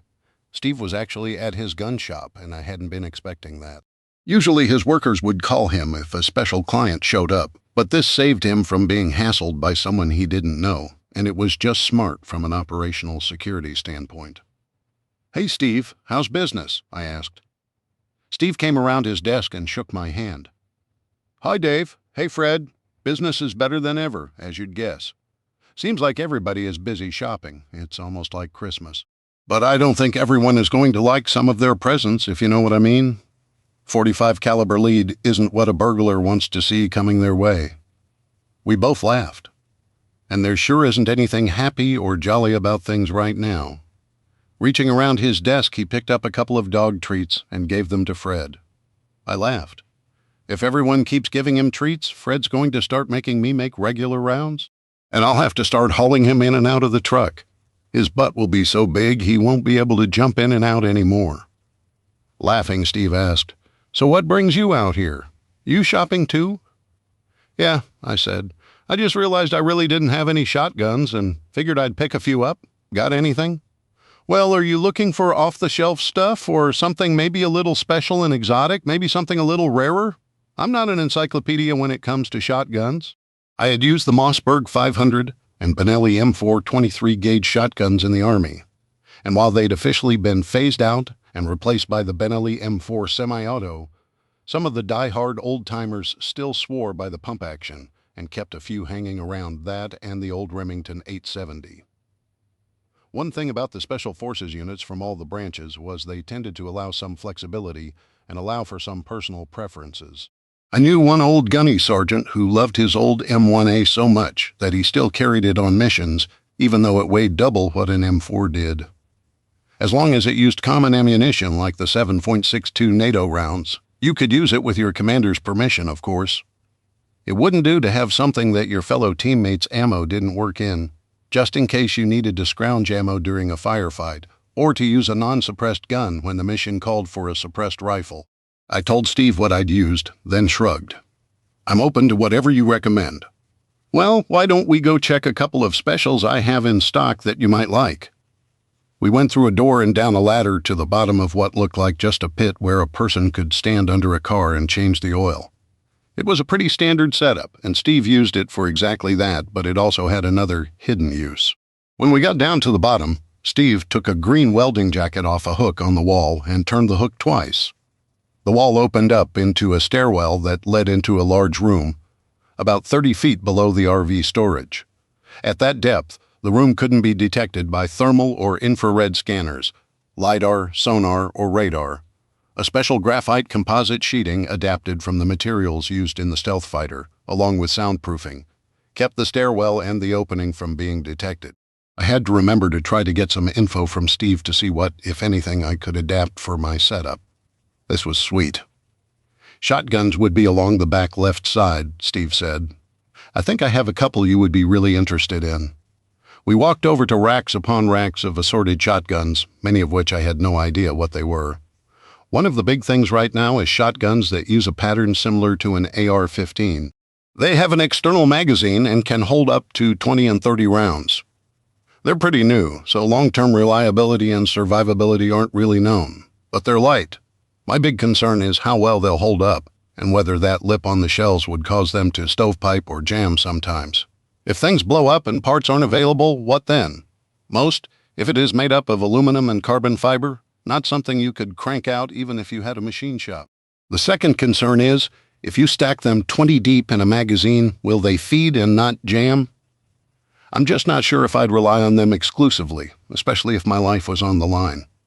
I'd want to put a whole lot of rounds downrange to make sure a few might be fine, but I wouldn't put all my eggs in that basket. These are the Dickinson Ermox Hybrid 12 gauges with a 20-round magazine. Some people are making 30-round mags, but with a shell that big, to me the mags are too long. I had to agree with my friend. I'd get a couple and try them out, but until I knew for sure the bulk of what I got would be something with a longer track record. Give me 4 of them and I'll see what I think, I said. If they don't work out, then I'm not stuck with no other options. Steve nodded. Of course you can't go wrong with the standard pump-action shotgun. I'd recommend either the Mossberg 500 or Remington 870. They're reliable, almost never jam, and take a lot of abuse. Pretty much either would be fine, but the Mossberg is cheaper, unless you want to go with the 870 Express, which I have plenty of. But quality in the Express isn't the same as the regular or Wingmaster version. Don't figure you want to go cheap and sacrifice quality. The Wingmaster looks nice with that polished polyurethane finish, but that shiny wood can get awfully slick in rain and snow. Plus, it would reflect light like a mirror. I think I'll go with the Mossberg. Pistol grip synthetic stock, collapsible buttstock and light rail. Also add red dot optical sights. Make it 10 of them. 8 in 12 gauge, 2 in 20 gauge, just in case. I was thinking of Julie, who stood a towering 5'3" tall. Never know if you might have a small-framed person who doesn't like or can't handle the punishment a 12 gauge would give them. That was the same reason for the collapsible stock. It would save modifying for someone short or with a short reach. That's a big chunk of what I wanted, especially as far as the standard stuff. But what kind of specialty items have you got? Oh, and I'll take half a dozen Benelli M4s all in 12 gauge before I forget. Same setup and with 6-round magazine tubes instead of the 4-round ones. And while you're at it, make 3 of the 12 gauge Mossberg and 2 of the Benelli with 14 barrels if you can get them. The Benelli M4 was a semi-auto shotgun. What made it unique was that it only had 4 working parts. 2 metal shrouds contained 2 stainless pistons, so that and the bolt were it. They lasted forever, never jammed, and you could clean them in a minute or 2. Those short 14 barrels made them good for close quarter use, but were totally illegal without the NFA paperwork, and that would put up a big red flag flapping in the wind saying, "Look at me. I'm definitely someone you want to keep an eye on." The potential of domestic terrorist charges came to mind. Well, I do have a couple of extra special items I just got in. Ever heard of an Atchison AA-12? Can't say as I ever have, though I told you shotguns are not my strong point. Steve grinned, reached over, and picked up an odd-looking shotgun that looked almost like a modified AR-15. This is the Atchison AA-12, now made by Military Police Systems. It's a fully automatic 12-gauge that fires up to 300 rounds a minute. It only fires full auto, but because it cycles pretty slowly, it feels like a semi-auto when you get used to it. Comes with an 8-round box magazine or a 32-round drum magazine. I've shot them, and they're one sweet gun. Pricey, but when you need to put a big hurt on someone, they'll do it. Man, a full auto shotgun? Seen some rotating ones lately, but this is awesome. Do you have 4 of them? I asked, reaching for the weapon. Yeah, I just got a dozen in, courtesy of my friends with the IDF, Israeli Defense Force. Only have 2 spoken for. Plus, I'm going to keep 2 for myself. As rare as they are over here, I don't know when, or if, I'll be able to get more, Steve said as he handed it over. Now that you mentioned rotating shotguns, here you go, the IWI Tavor TS-12. It holds a total of 15 rounds of 2.75 shells, or 12 rounds of 3 shells, split between 3 magazine tubes. You load the tubes separately, and you can rotate the barrels in either direction so you can have double-aught buck in one tube, slugs in another, and birdshot in the third. Just go back and forth if you want. These came from the IDF, too. Now, I only have 2, and I've never had these before, so don't ask if I have more coming in. Usually I wouldn't buy just 2 of a model, but these were so unique I had to. I actually got 4, but 2 ended up disappearing into my personal collection. He smiled in a sorry not sorry kind of way. Got one last one to show you, he said, grabbing a shotgun from under the counter. This is an HKFP6 12-gauge pump action, courtesy of our friends at the German KSK, though I'm not sure if they exactly know it. Steve said with a laugh and made a show of looking horrified as he said, "It has one of those evil pistol grips and a collapsible stock. It's got Ameriglow Ghost ring night sights, but it's also drilled and tapped for a scope. Has a rail if you want to mount a foregrip, laser, or tactical light. The design of the barrel changes the inner diameter 3 times to reduce recoil. So this 12-gauge has less recoil than any 20-gauge I've ever shot. It has a 20-inch barrel. So best of all, it's totally legal if you happen to get caught with it. Well, it's legal today. Tomorrow? Who knows? My whole gunsmith and sales upstairs may be illegal tomorrow, the way it's going lately. Though my law is the Constitution, not what those socialist pieces of shit in Washington, D.C. say it is." Steve could get worked up, same as me, but he tended to be louder and use a lot more colorful language. "Give me the 2 Tavors because, well, why not? Also 2 of the HKFP6, I said. No, make it 4. I have someone special in mind for one of those." "Wouldn't happen to be a lady friend, would it?" he asked, smiling and clapping me on the shoulder. "Don't tell me that Dave, the ultimate bachelor, has finally been lassoed." I rolled my eyes. "Do not start. She's someone I just met, so don't start planning any bachelor party or making any wedding plans. Geez. I'd learned in the Army real quick that if your buddies found out about any women you were seeing, they'd give you endless grief. I think we're about done. Hate to see the final bill on all this. So take it easy on me. I'm just a poor veteran getting a pension and a little disability. A man still has to eat." We both busted out laughing. I had bought enough from Steve over the past year for him to know I had a sizable amount of money somewhere. Go ahead and add on a pallet of 20-gauge shells and 4 pallets of 12-gauge shells. Make it about 3/4 of each gauge buckshot and 1/4 of each gauge sabot slugs. Also, 6 cases each of number 2, 4, and 6 birdshot. While I'm at it, 2 cases of 410 6-shot. Figure I don't want to have to learn to reload shotgun shells. I'll need a slug barrel for each. You might as well tap all the receivers in case I want to add optical sights or a scope. Sometimes a thermal or infrared scope can come in real handy. I paused to think, then continued. What else? Optical sights for everything as well. I can always use them elsewhere or as backups. Make those Vortex Optics Strike Eagle 16x224s. If you can't get those or enough of them, then get me some Aimpoint Pro Reflex sights. Also about a dozen Streamlight TLR2 light laser combos. I have some rifles I need some scopes for as well. I need 6 Leupold LTO Tracker 2 HD thermal scopes, 6 ATN 640 HD infrared scopes, and 6 Vortex Viper PST 2 5-50 scopes. I love a man who knows his shit and what he wants. And you don't care to pay for the best, Steve said. But don't play me with that poor little me about to go hungry routine. If you were a starving vet, you'd be at a pawn shop looking at an old Winchester 1200 or Stevens pump. But I'll do you right, I always do. Might even throw in a present or two just as a thank you. Guys like you keep me in business. If I was married, Mama would be happy tonight, he joked. Well, I'd best be going, I said. I've spent enough money today, need to get out of here before I spend more. Let me know when you have everything ready and we'll see how to pick it up or if I need you to deliver. Okay, I'll have my guys order the barrels, optics, and whatever else I need today. I'll also have one of my guys start drilling and tapping the receivers and polishing the triggers. We'll probably lighten them up a little.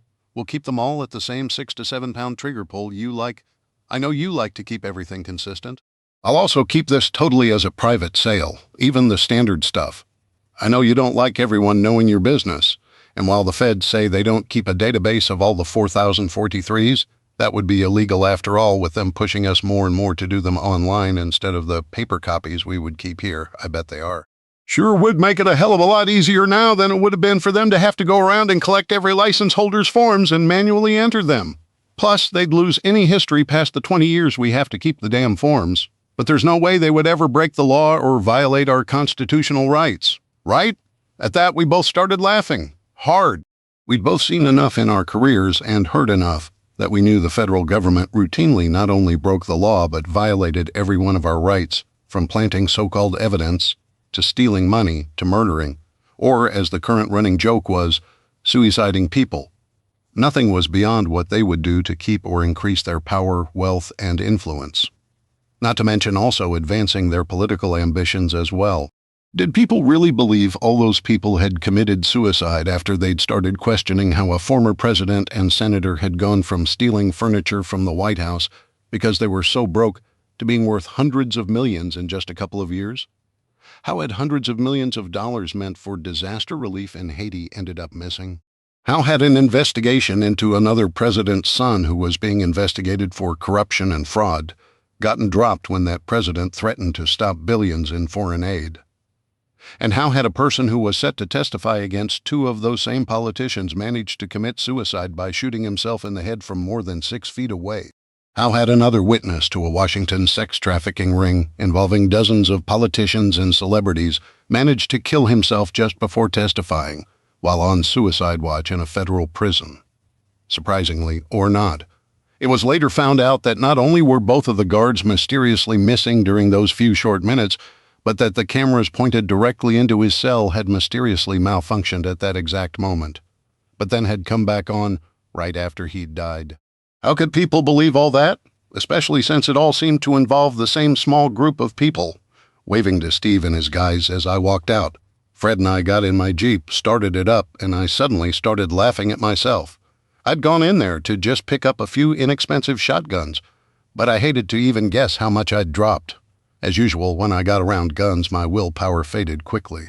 I'd once almost bought a few up-armored Humvees on a whim, which would have cost me well over $150,000 each.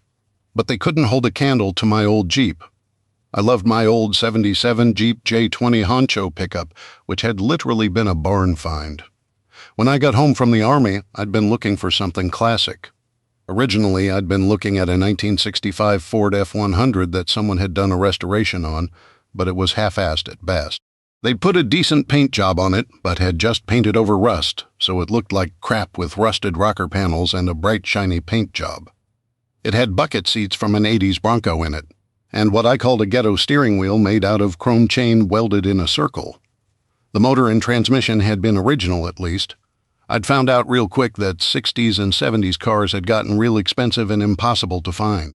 20 years ago, you couldn't give them away, but apparently I wasn't the only one who wished you could turn back time. The world had gotten a lot darker and more depressing. Luckily, someone had heard I was looking for an old truck and called me to tell me they had an old Jeep pickup for sale. I'd grabbed my keys and wasted no time heading over to his place. What I'd found was a covered, dusty 1977 Jeep J20 full-time four-wheel drive pickup. It had been an uncommon truck even when new. It had a 330 horsepower, 430 feet lbs of torque, 401 cubic inch V8 motor in it, which was a beast of a motor, especially for 1977. It was almost half as much again of the '77 Corvette's 230 horsepower. But the Jeep wasn't built for speed. It was built for hauling, towing, and work. There weren't many places it couldn't go or get out of, since it was always in four-wheel drive. It really sucked gas, though. A good day was 10 miles a gallon. With an 18-gallon tank, I often joked that I needed to find a fuel trailer to pull behind it. It was another reason I kept two 30,000-gallon gasoline storage tanks, which were nothing but old rail cars I'd bought and stripped the undercarriage off of. Then I'd buried them on the hill behind the house, along with four 30,000-gallon diesel tank cars. The Jeep had actually started after the owner had put a new battery in it. The transmission seemed solid enough, so after a decently long test drive, especially testing the four-wheel drive unit, I'd bought it on the spot. Not trusting it entirely, I had it towed to the house, well to the bottom of the hill, then I'd started on her. First, I'd taken the front sheet metal, hood, cab, and bed off, leaving just the frame and mechanical parts. That made working on it a whole lot easier. I replaced all the front suspension parts, put in a new gas tank, and knowing AMCs from that era, had a new wiring harness made. Pulling the motor and transmission, I had them sent off to be checked and repaired or rebuilt if necessary. Luckily, the transmission and four-wheel drive had been recently rebuilt, saving me a couple of $1,000s. The motor just needed new rings and valves, but I went ahead and had the heads and carburetor rebuilt. I replaced the alternator, starter, and AC compressor, as well as I figured I might as well do it while it was apart. The few $100s were best spent now rather than when it was driving down the road, or worse yet, on a back trail dozens or hundreds of miles from civilization. With all the mechanical done, I'd had the body repaired. '70s American cars always rusted a lot. I'd had the truck painted a dark metallic chocolate brown, then found that the original Honcho graphics, square vinyl panels for the sides weren't available. So I'd just had the name Honcho painted in gold leaf, along with some tasteful pinstriping. Then I'd added a 6-inch lift and some knobby run-flat tires. The biggest problem ended up being the interior, as parts were just not available. I'd found a shop in Knoxville that would make the door panels and headliner, but they'd said the seat frame and springs were too rusted. So I'd found out that the truck was identical to the Wagoneer and easily found a leather seat to go in it. And then she was done, and she was gorgeous, truly one of a kind. Driving down the road, it always amazed me that if I stopped at a light right next to a $100,000 Ford King Ranch pickup, my 1977 Jeep pickup that I had a total of about $6,500 in would draw all the attention. Chapter 4. Julie and I had made plans to meet up later for dinner, and I was going to surprise her and take her to Knoxville. While at least an hour drive away, it was a good mid-sized town with the University of Tennessee, many large corporations, and Oak Ridge Labs, a government nuclear research and development complex nearby. As a result, there were many excellent restaurants from chains like Applebee's and Texas Roadhouse to upscale fine dining. I was going to let Julie pick where we ate. I stopped at my house first to shower and to clean up and change into something far more formal than the jeans and polo or t-shirt I normally wore. "Sorry, Fred. Tonight you have to stay here and guard the place," I told him as I walked out the door. He looked at me like, "Okay, but you better bring me something good back." I had even stopped and washed my truck as I wanted this to be a special night. Usually, while not filthy, my truck had dust and dirt on it because I used it around the farm, and it wasn't a show truck. I'd been meaning to find an old beater that I wouldn't care if it got a dent on it. We had been seeing each other for a while, but the diner wasn't the most romantic place, and I wanted her to know that she was becoming special to me. I sure hadn't planned on it happening, and while I was in the Rangers, I had never stayed in one place long enough to get serious with anyone. Plus, I hadn't really been looking. Guess that's when special people enter your life. When she answered her door, she looked amazing in a pretty yellow sundress, which accented her red hair. "You look beautiful," I said, and she really did. "I hope you're hungry." Starved, actually. "Since you didn't tell me where we were going, I wasn't sure how to dress. Hope you like it, and don't think it's too much. I'm just glad we're going someplace besides the diner. The food is great, but there are only so many burgers, hot dogs, and fried chicken a girl can eat." "Well, part of the surprise is you get to say where we eat tonight. I'm taking you to Knoxville. I hope that's not too far away. If it is, let me know and we can find something closer. Not sure if anything would be any better than the diner, but we can find something different. Knoxville is fine. We can talk on the way, and I love the drive over Norris Lake. I absolutely love the water. Always wanted to rent one of those big houseboats for a few days and cruise around. It's on my bucket list, so maybe someday. Hey, I know. How about Calhoun's on the river? I love that place. I went there once for a wedding reception, and their food was so delicious." "Oh my gosh, sorry, I shouldn't have suggested that. I wasn't thinking. It's so expensive. We can find something more reasonable." I saw her panicking a little. "No, Calhoun's is fine. Don't worry, I've got this. One thing about being in the Rangers is you stay gone so much you don't spend your pay. Plus, not being married means you tend to save. I've never asked why you haven't ever married. If it's none of my business, let me know. I tend to say what's on my mind, and my mom says that's why I've never found a man to marry. Her idea is that a woman should marry as soon as possible, have kids, and make sure the man takes care of her. I guess it's that 50s upbringing of hers, but I'm just not the June Cleaver type. You know the mother from Leave It to Beaver?" I smiled. "Yeah, I know Leave It to Beaver. It was one of my mom's favorite TV shows. Not that we watched much TV growing up. Out on the family farm, the antennae could only pick up 2 or 3 channels, and cable didn't come through until the 90s. Even now, my farm doesn't have cable access, so satellite it is, but between the mountains and the weather, it only works 80% of the time. Same with the internet. It's satellite or slow speed from the phone company. I guess the reason I've never gotten married is pretty simple. I've just never found the right person, the one I just can't live without. And I don't settle. I'm not getting married just to be married. I'll know it when I meet that person." Julie looked at me, nodding in agreement. My mother started pushing me to get married as soon as I got out of college. Like I needed the stress of trying to find a husband, along with finding a job and a place.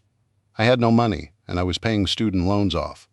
I started stressing out over every little thing, and I guess I got in the habit of worrying all the time. My mother always told me that I needn't worry about what I couldn't change and to just work on improving what I could and leave the rest of it in God's hands. I try, but I usually find myself falling back into my old habits. It's why I never have long, pretty nails. Between chewing them when I get stressed and working in the ER, I never seem able to keep them. Long nails and the gloves we wear don't go well together. Do you mind if I ask you another personal question? And if it's none of my business or you don't want to answer, don't feel bad for telling me you'd rather not answer. Sure, ask me anything. I tend to be an open book."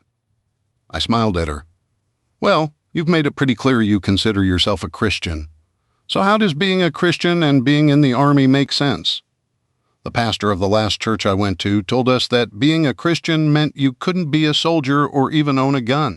He encouraged all of us to take our guns down to the police station and turn them in. He said the Bible tells us to turn the other cheek, and reminded us that "thou shalt not kill" was one of the 10 commandments.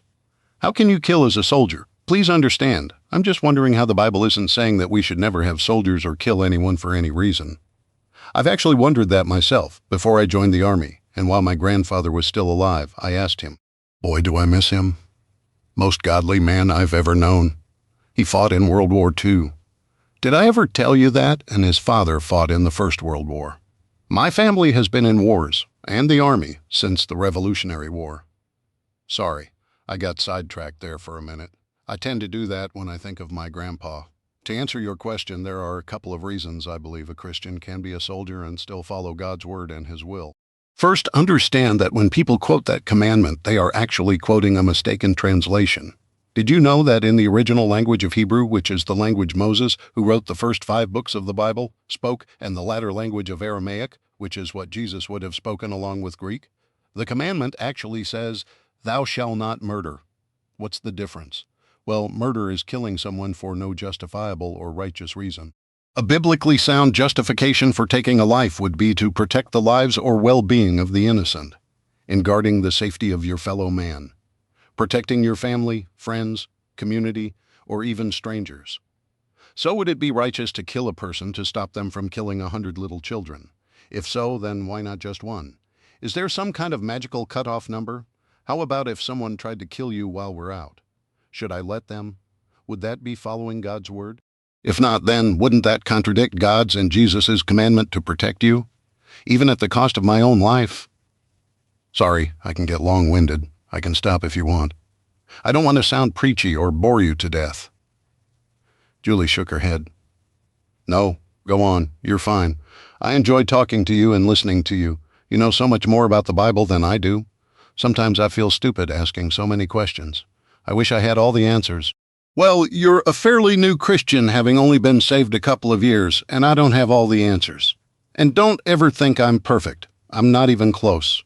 No man is, no matter what his title is. Nobody except God has all the answers, and only He is sinless. My grandpa used to tell me that anyone who claims differently is not of God but of Satan, and to run far from them.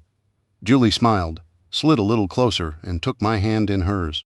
This was our first real physical contact other than a couple of quick pecks on the cheek or brief hugs, and it felt good. I realized then that I was getting more attached than I had expected. Surprisingly, I wasn't terrified of the thought, but felt a calmness I hadn't expected. I felt comfortable and safe sharing my thoughts with this woman, something I didn't usually do. Were we justified in fighting Nazis? At first we didn't know they were exterminating 6 million Jews and killed millions of others. Are we only justified in protecting those we call innocent, who haven't committed sin, or are too young to know that they sinned? What about those we know have sinned? Gays sin, because the Bible clearly states that homosexuality is a sin, but the Bible says all men have sinned. So we protect just those whose sins we personally feel aren't that bad? Where is the line? That's one thing I've noticed with the cancel culture. Someone decides that certain beliefs, opinions, ideas, or things aren't acceptable, so they think that the people they disagree with shouldn't be allowed to work or have a business. They decide that these people shouldn't be allowed to live in certain areas, to go to certain schools or restaurants, or be out in public. These people believe that only they can determine what's right and wrong, and that anyone who doesn't agree with them or who doesn't believe what they do or live a life that they find acceptable should be imprisoned or killed. Who do they think they are? Who made them God? They believe that they are their own gods. They set the rules, so they twist around what the Bible says and convince everyone it says and means something different than it actually does. They quote verses incorrectly to confuse us and use us. I believe that is what the Bible means when it says, "Judge not, lest you be judged." We can't, as humans, decide who lives and who dies. If we protect the life of one sinner, then we need to protect the lives of all. We are not qualified to set a line that says, if you sin below this line, okay, but if you sin above it, you're fair game. Otherwise, our prejudices and bias influence and determine our actions. That's what true prejudice looks like. Not this fake crap the media and the woke crowd accuse us of simply because we happen to be white. It's the same way with abortion. Why is it okay to kill a child before they are born but not after? Because someone in the government says we can? The Nazis told their citizens it was okay to kill Jews, gypsies, gays, minorities, the elderly and the disabled, even children. Did that justify it and make it okay? What's the difference? As we've started seeing recently in Virginia, the state said it was okay to allow a newborn baby who had been born and was laying in a bed to die if the mother wanted it to, or decided it would be too much work or cost too much money. Soon we will start seeing sick people, like people with Alzheimer's, murdered. We already see people in comas given medication to end their lives. I'm not talking about people who require a machine to live, but those who a doctor says there is no hope they will ever wake up. Taking a long breath, I continued. As far as owning guns goes, do you know the Bible verse in the Gospel of Luke, chapter 22, verses 36-38? He said to them, "But now if you have a purse, Take it, and also a bag, and if you don't have a sword, sell your cloak and buy one. It is written, and he was numbered with the transgressors. And I tell you that this must be fulfilled in me. Yes, what is written about me is reaching its fulfillment, the disciples said. See, Lord, here are 2 swords. That's enough, he said. The Bible is full of times when God commanded his people to use their weapons. How are we to protect the innocent or even the guilty without a means to do so?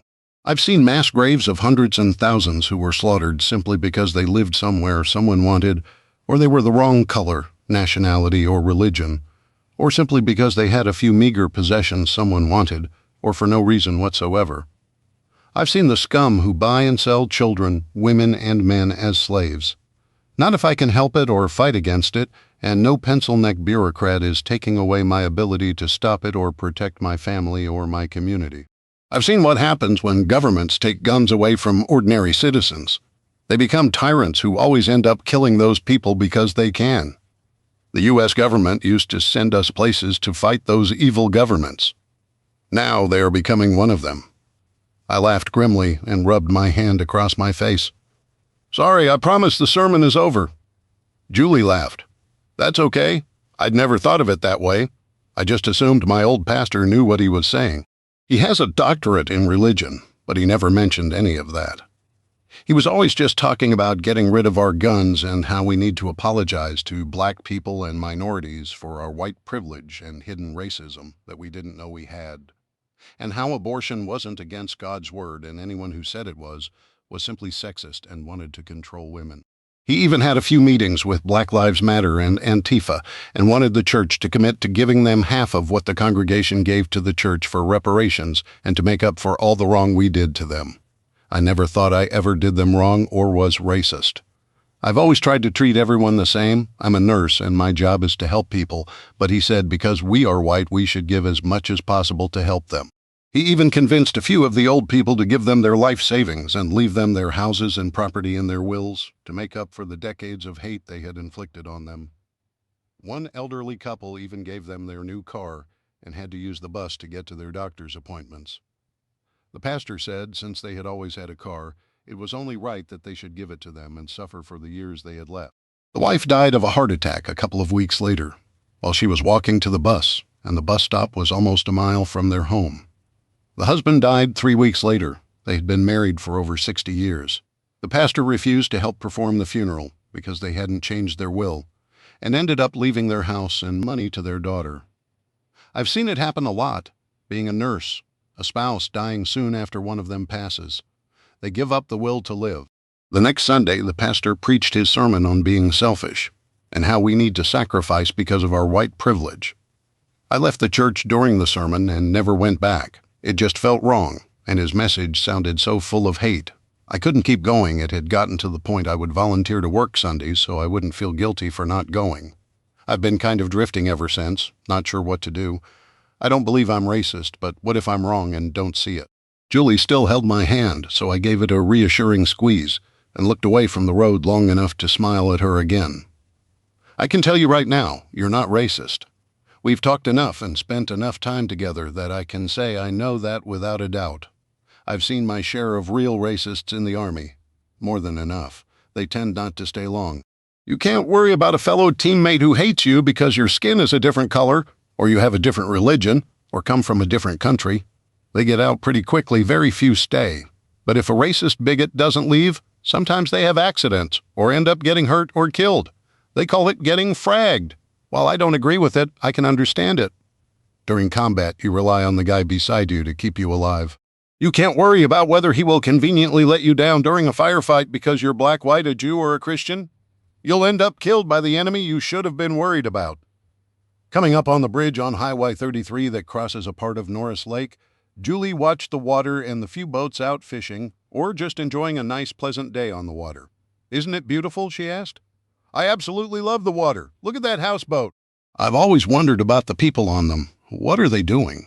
Do they live on them all the time, or are they just on a vacation? Don't you think it would be fun, just finding a nice quiet place and watching the sunset over the mountains? Or listening to the waves and the rain? Maybe even see some of the animals without scaring them off.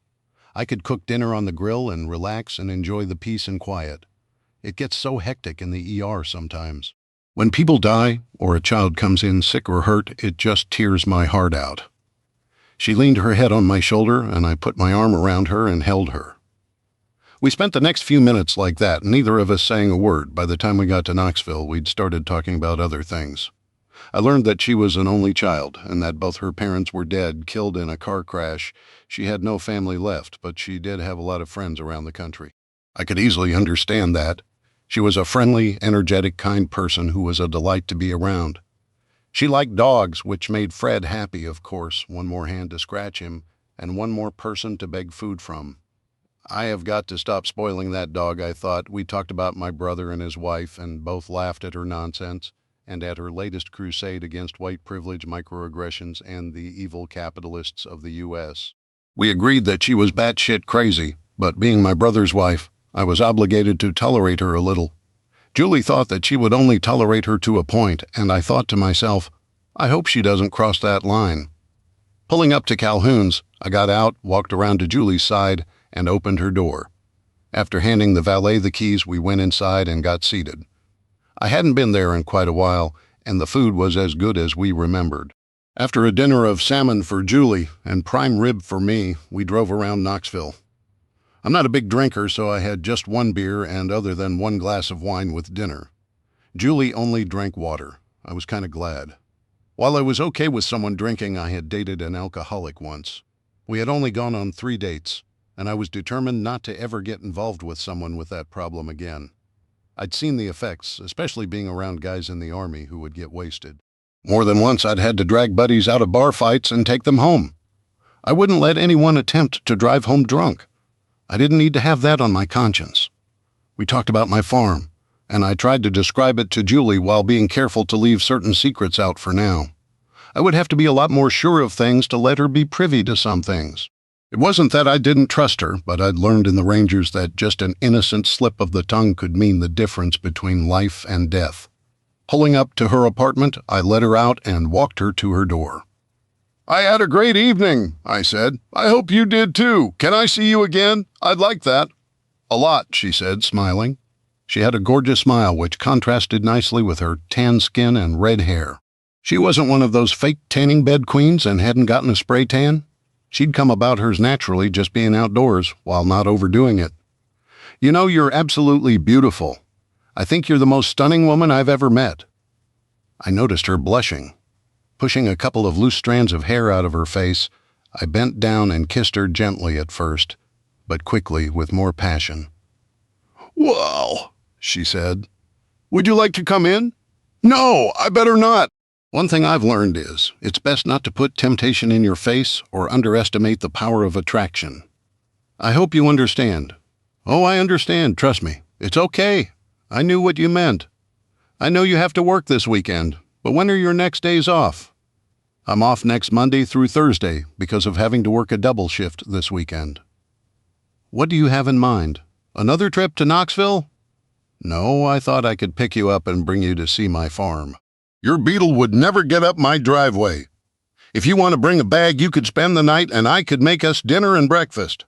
I have 4 bedrooms, so you won't have to worry about that.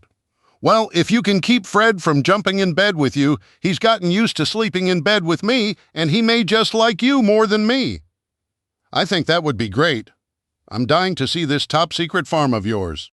Everyone in town seems to have a different idea of exactly where it is and what bodies you may have buried up there. It's no top-secret government lab or anything. It's been in my family for over 200 years. I haven't had many visitors since I've been back, and I have made a few changes, but I assure you, I'm just a farmer.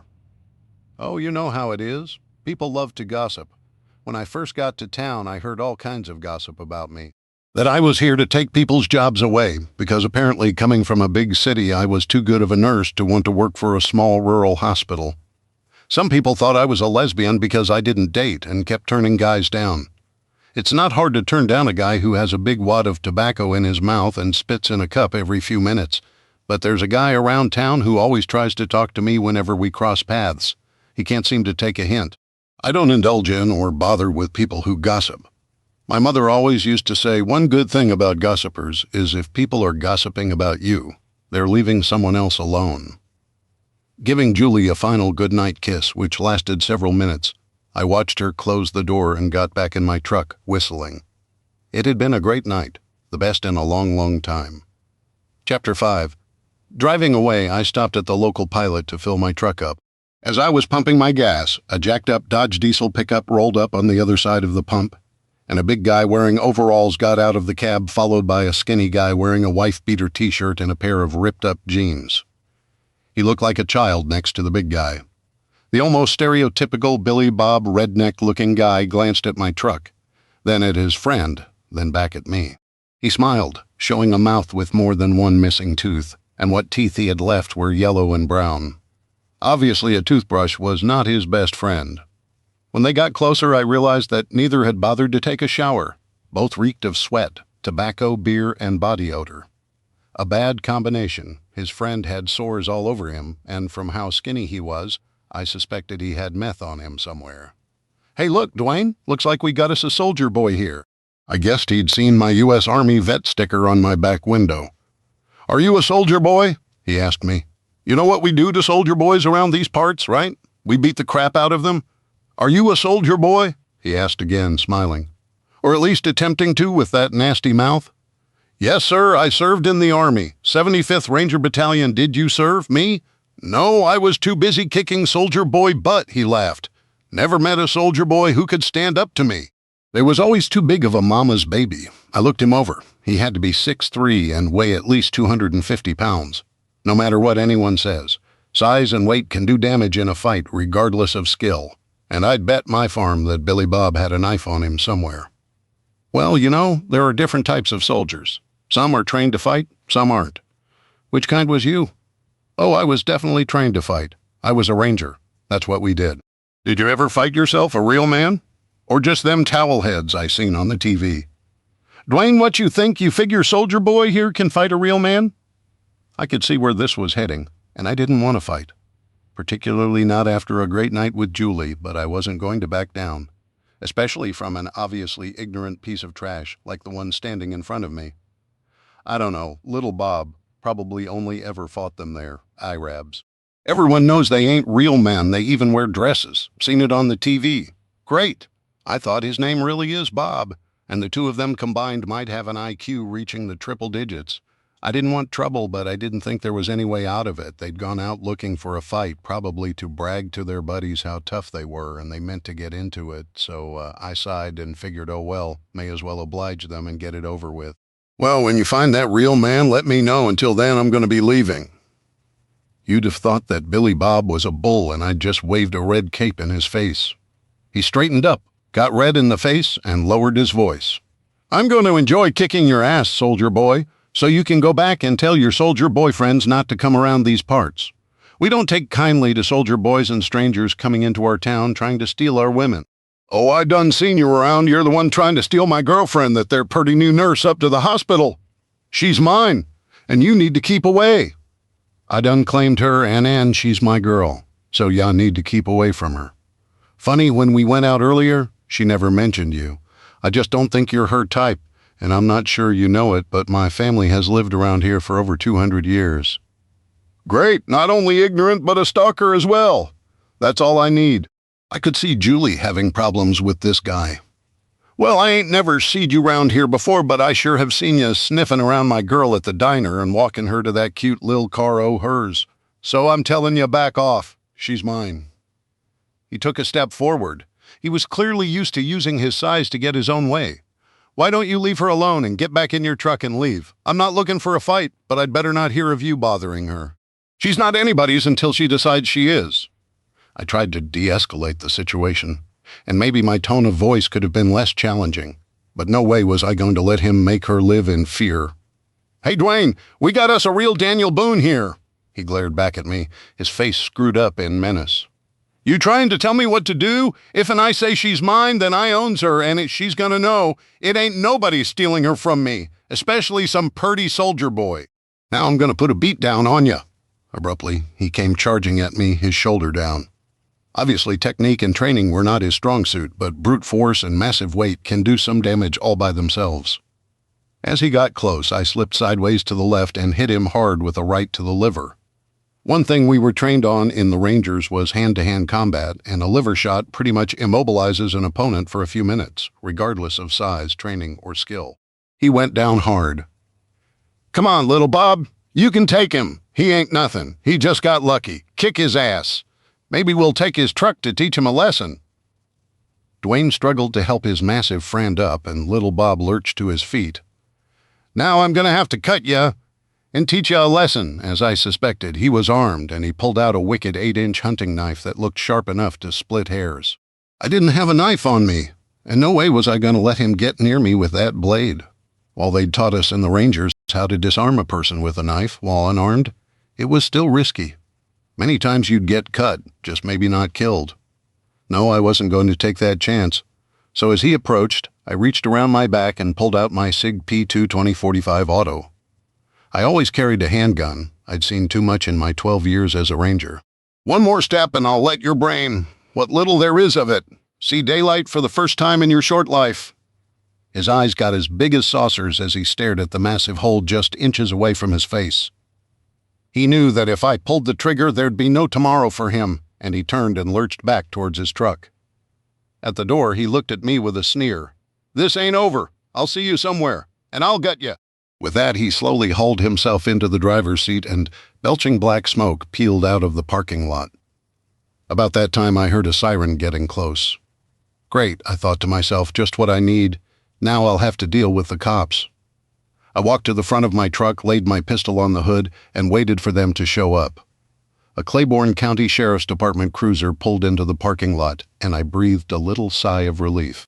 Thank God it was Doug. He and I had grown up together and even graduated high school the same year.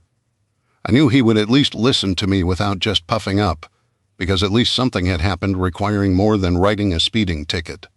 I found that when cops got bored and something more serious happened, the testosterone started flowing and the cocky attitudes tended to come out.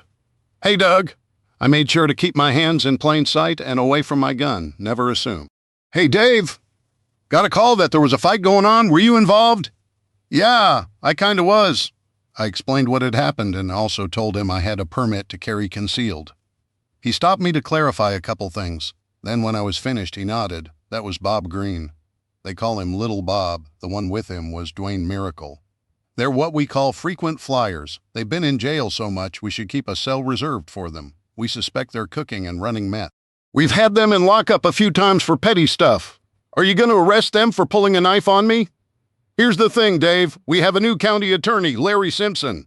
Oh, wait, he demands that we all call him Lawrence. Some out-of-town lawyer who came here about 3 years ago spouts some real progressive crap. He thinks we're too violent and need to be more compassionate with what he calls the victims of our racism and our victimization of the poor.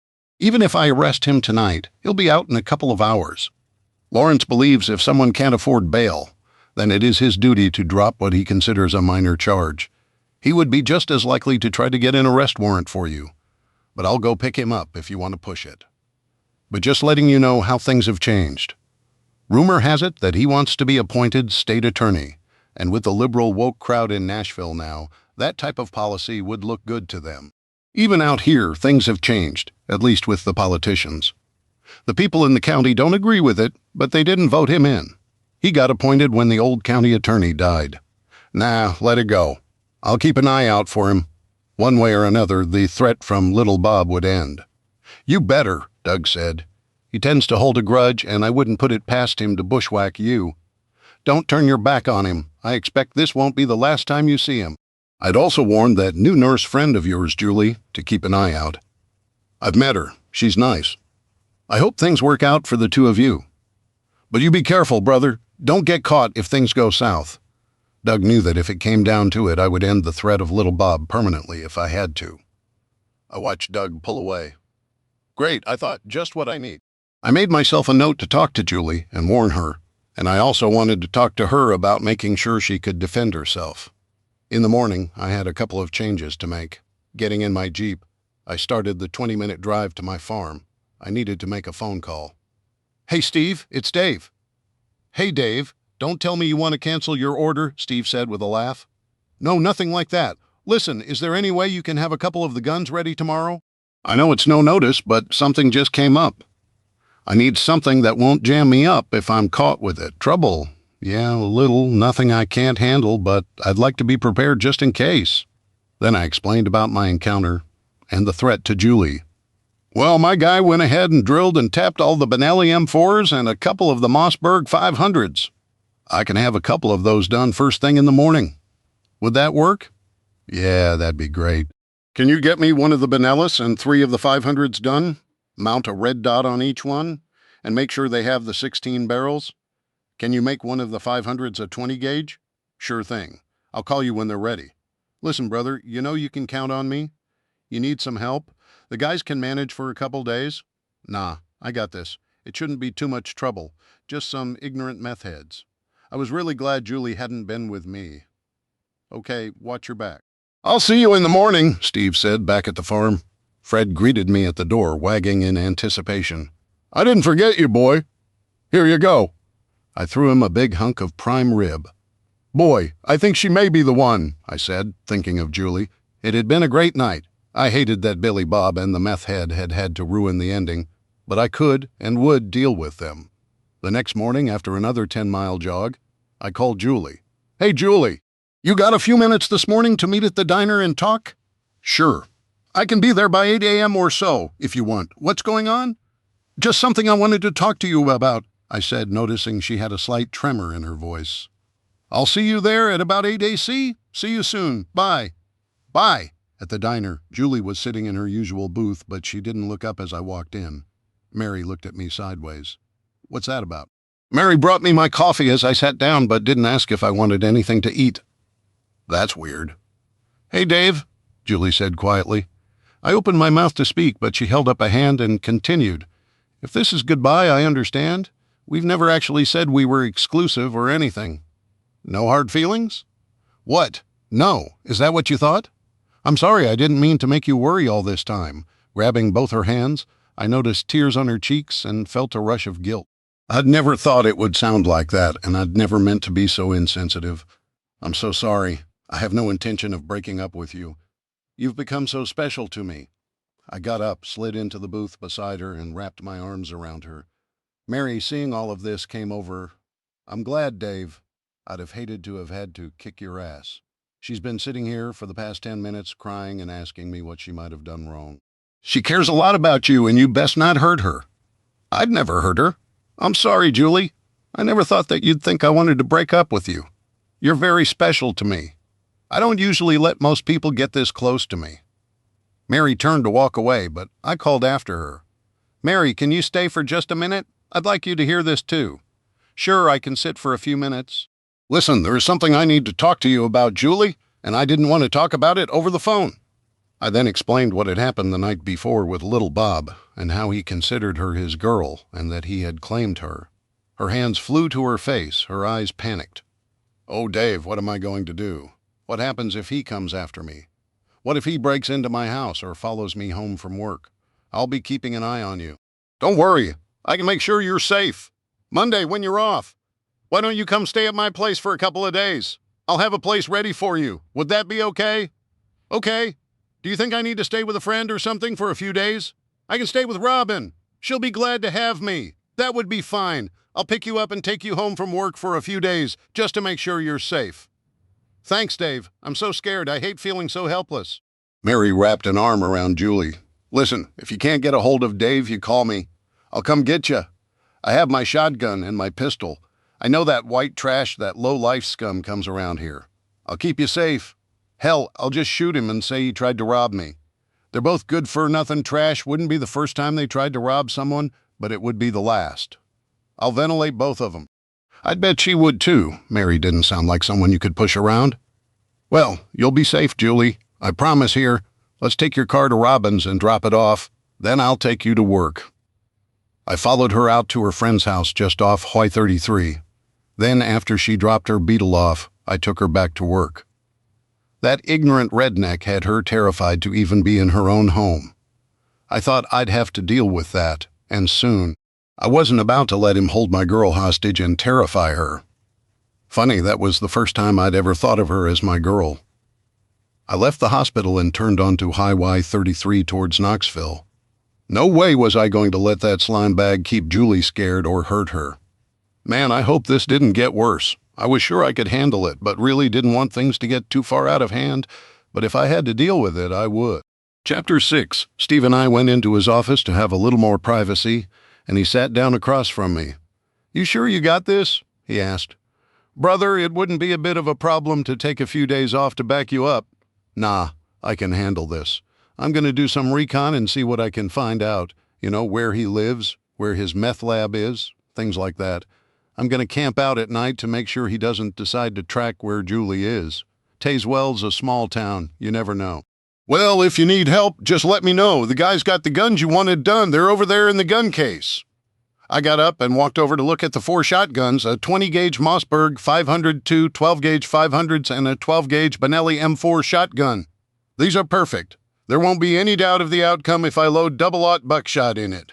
Yeah, not much patching that hole. Hate to leave so quickly, but I've got to get some recon done. Thanks again." I held my hand out, and we shook. "No problem, buddy. Be careful." When I left, I had a little time, so I decided to call my brother, who was nearby in Oak Ridge, to see if he had time to meet up. I didn't see him much. "Hey, Jeff, I'm on my way from Knoxville. Should be there in 15 or 20 minutes. He coughed nervously and hesitated, then said, Dave, can we meet at Applebee's?" "Sure thing. What's going on?" "I'll tell you when I see you." At Applebee's. Jeff was sitting at a table by himself, and I was happy to see that his wife Karen was nowhere to be found. He stood up when he saw me, and we hugged, then sat down opposite each other. "So, what's going on? You don't sound like yourself." He looked tired. Karen and I split up. I just couldn't take her resist nonsense anymore. I found out she joined Antifa and burned and looted in Nashville. She personally torched a fire truck and an ambulance and broke into several stores. She took 20 pairs of Nike shoes, saying they were reparations for all the years the white supremacists and capitalists kept her down. I just couldn't do it anymore. Sorry to hear it, Jeff. She's been getting more into the whole socialist crap the past few years, hasn't she? What are you going to do? Yeah, she's gone full-blown Marxist. I'm going to stay around here for now. Maybe find a job. I'm not going back to Chicago, that's for sure. You're always welcome at the farm, you know that. I know, thanks, brother, but for now, I'm going to stay here. We spent the next couple of hours just chatting and catching up, but I could tell he was distracted. As we were leaving, I told him again that he was welcome to come to the farm, and he said he'd think about it. For the next few days, Fred and I kept watch on Julie while she wasn't at work, and when picking her up, I made sure we weren't being followed. I wasn't about to take any chances. I spent my nights in my truck backed into an old barn watching Robin's place. I quickly found out where Little Bob and Dwayne lived, and wasn't surprised to find out it was a trashy trailer just outside of town. It looked like the dump was starting a new landfill there from all the junk, and Little Bob's fairly new Dodge pickup seemed out of place. A couple of days later, I found what I figured was their meth lab. An old rundown farm about 10 miles out of town had an obviously illegal electrical connection running to an old barn. When I got close, I could smell the undeniable odor of meth cooking. Once you've smelled that, you never forget it. The fumes could kill you in a minute, if the place didn't blow up on you first. Friday, after dropping Julie off at work, my phone rang. I was happy to see it was Greg from my old Ranger unit. "Hey, brother, long time since I've seen you. How's everything? What have you been up to?" Nothing much. Just finished my 20. So Uncle Sam, in his infinite wisdom, decided it was time to put this old stallion out to stud." We both laughed. Greg was a ladies' man. He'd never met a girl he didn't want to get to know. "Wondered if you were up for some company for a few days?" "Sure, but there's something you need to know." I told him about Little Bob and about Julie. I've got to keep her safe, bro. So there may be times I have to leave for a bit, but you know you're welcome there any time. When are you going to get here? Would the morning be okay? I'm not far from there. At Fort Benning, about 5.5 hours. That's fine, I said. Julie has to work a double shift. I've been keeping an eye on her friend Robin's place at night.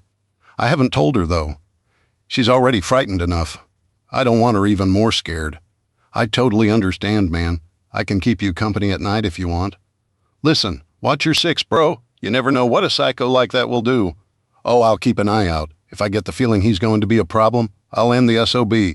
I had a couple of ideas in mind already, if it came to that. One involved an abandoned coal mine shaft from the early 1900s. It was a 100-foot drop, almost straight down, and it was blocked off due to being in danger of collapsing and to keep kids out. Almost nobody remembered it. There had been rumors decades ago that more than one body rested at the bottom. The other, and more likely solution, involved an accident at the meth lab while they were both there. "You didn't mess with my friends and family. It might sound like some Old West code, but that's the way it was. You drive safe, and I'll see you tomorrow." Greg hung up, and I sat there for a moment and thought, I hope this didn't get worse. I was sure I could handle it, but I really didn't want things to get too far out there. Just as I was getting ready to leave, I did a double take at a truck that was driving into the hospital parking lot. It was little Bob. He looked around, I suspected, to find Julie's Beetle parked there. I doubted there was another bright green Beetle in the area. Since she hadn't been driving to work, he wouldn't know if she was there, unless he went inside. Where I was parked, he couldn't see my truck. Ugh, this jerk just can't take the hint. I tried not to let it get too far out of hand, but if this guy was going out of his way to drive to the hospital looking for Julie, I couldn't see how it was going to just fizzle out peacefully. He backed up and started to leave, and I realized there was no way he wouldn't see me. The hospital was really small, and on a busy day there might be 20 vehicles in the visitor parking lot. Sure enough, he passed my truck and stopped suddenly, then backed up and stopped right in front of me. Glaring at me, he reached down and lifted up the end of a taped-up old shotgun. It looked like he'd be lucky if it didn't blow up in his face. He smirked, revved up his truck, and, as they called it, rolled coal out of the parking lot. Rolling coal involved dumping diesel fuel straight into the exhaust of a diesel truck. The result was a thick cloud of black, nasty exhaust pouring out and covering everything in a foul-smelling black cloud and ash. Message received. There was no way this wasn't ending badly.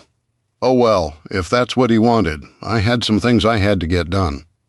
I headed to the farm store, then after picking the supplies I'd need, I figured I'd stop and fill my truck up. As I was pumping gas, Doug, my friend who worked as a deputy sheriff, pulled up beside me.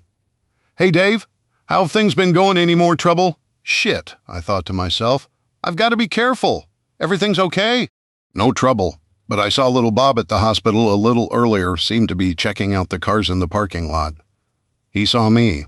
I've been taking Julie to work because he has her really scared. She isn't even staying at her place. She's staying with her friend Robin, the one who owns the horse farm off Highway 33. I've been keeping watch there at night. It pisses me off that she's too afraid to even go home. He made sure I saw he had a shotgun with him, but nothing happened. "Damn," he said. "I was afraid of that. That boy's too stupid to know when he's outmatched. Are you still packing?" "Darn right. I am. Plus, I got a 12 gauge in the cab. Remember the Benelli M4s we used in the Rangers? I picked up a couple of them. Holy hell, where did you find those? I ain't seen one of them since a training module a few years ago. They tried to sell some to the sheriff's department. You running legal with it? Not that I'd bust you on it, just if anything were to happen. Well, you know. I can't always be there, and not everyone is as disgusted with the liberals as I am. Yeah, it's totally legal. Barrel is exactly 16 inches long, nothing except a thermal scope on it. And as far as I know, they're still legal to own thermal scope, huh? We don't even have those. You must have some interesting friends. Yeah, they're still legal this week. Now you be safe, and I'll keep an eye out. If I see little Bob anywhere doing anything I can bust him on, I'll make sure to run him in. Our Law and Order County attorney will be sure to let him go, but he can't stop me from picking him up again. Who knows? Sooner or later, he might get the hint. I think he's too stupid to take a hint. He's pushing his luck real hard, and I'll only be pushed so far. He doesn't want to cross too many lines." Doug and I looked at each other with a steady understanding. "I hear you, brother." "I know what you're saying. Just remember to be careful.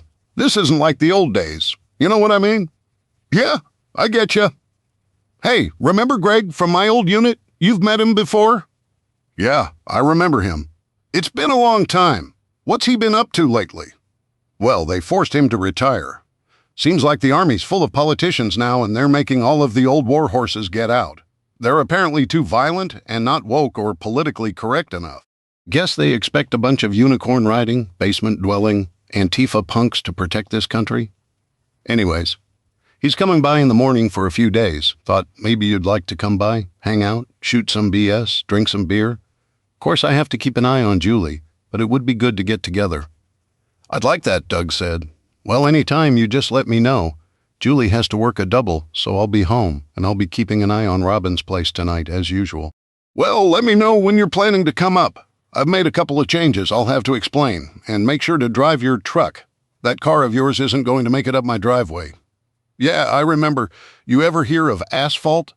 Civilized people use it to make their driveways less like a trail for mountain goats. Yeah, I've heard of it, but I don't want to make it look like I'm inviting everyone up. Call me, and I'll see you tomorrow. Take care, Dave, and watch your back. Don't underestimate that ignorant redneck. Even stupid can be dangerous. I hear you, I said. I got this back at my place.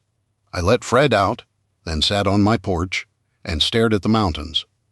I loved this place, and I hoped Julie would as well. Fred, I said, what do you think about maybe having a roommate? A more permanent one. More and more lately I'd been thinking of Julie in a different light. Who would have thought? Wasn't what I had planned, that was for sure, but we'd just have to see. I spent the rest of the day working on finishing up some chores. I had almost completed one of the last projects on my hidden bunker. I'd run wiring and buried it underground about 3 feet to a small crevice up on the mountain behind it. Then I'd attached an antenna to a mount that could be screwed in and unscrewed in an emergency, or if I wanted to hide it. It was connected to a ham radio, and while I wasn't a licensed ham operator, I listened occasionally. I also figured if things went to heck, nobody was going to care whether or not I had a license. That would be the least of anyone's worries. Everything was almost done. 2 of the 4 bedrooms had 2 sets of bunk beds and a full-size bed in them, along with a closet built into one end. The lower part consisted of drawers from wall to wall. Clothes could be hung above it in lockers I had installed. Then I'd left the top part open to stow extra gear or supplies. A 3rd bedroom had a set of bunk beds, along with a queen-size bed, just in case another couple stayed there. My room had a queen bed, along with a futon that could be used as a couch. Being the owner had its privileges. I also had a desk and a work table. Every room had a flat-screen TV mounted on the wall, along with a stereo system on a shelf on the wall underneath it. I really loved old 1970s stereos, so I regularly kept an eye out for vintage audio equipment. My personal pride was a 185-watt per-channel beast from 1978, the Pioneer SX1280. It was in the common area and would deafen you regardless of which room you were in, if cranked up. I kept my eye out for my ultimate goal, the 270-watt Pioneer SX1980 from the same era, but so far no luck. Maybe someday. I had another SX1280 in the house I listened to regularly. The kitchen had a gas stove connected to one of the 2,000-gallon propane tanks buried behind the bunker. I had considered a hot tub but had settled for an oversized garden tub in the bathroom that was connected to both my room and the hallway to the other bedrooms. I considered it my bathroom, but anyone could use it. I had put locks on both sides of the door to ensure privacy. A full-size refrigerator and freezer were in the kitchen, along with a separate huge chest-style freezer in an alcove I had created in the kitchen. Just before I'd finished burying everything under 20 feet of dirt weeks earlier, I'd called the guy I'd bought the containers from and ordered 4 more, then talked him into letting me borrow his deuce-and-a-half truck and bringing them myself. I dug a separate cut out of the hillside and buried them beside the main complex, attaching them in a line. I'd cut off the ends without doors and removed all the doors, except for 2 sets I kept, to allow access from the main complex. I then welded them together end to end. These I would use for storage. One end of this long chain could be accessed from inside. Then at the other end, I'd put in a door which could be accessed from outside and hidden it within a wall of kudzu. I created a tunnel from the outside door to the container, with security measures in place to ensure that if anyone did find the outside door and got in, however unlikely, gaining access to the living and storage area would be almost impossible. I had spent weeks moving load after load of food and supplies into that storage. I made the outside entrance wide enough to allow my pickup or an ATV to back in, and it made moving supplies a whole lot easier. Old pallet racks I'd picked up at an auction allowed me to keep track of everything.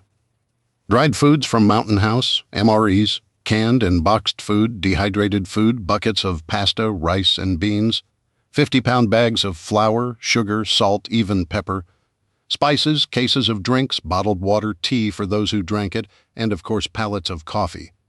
A lot of it I knew, if anything happened, it would be one of the most sought-after items.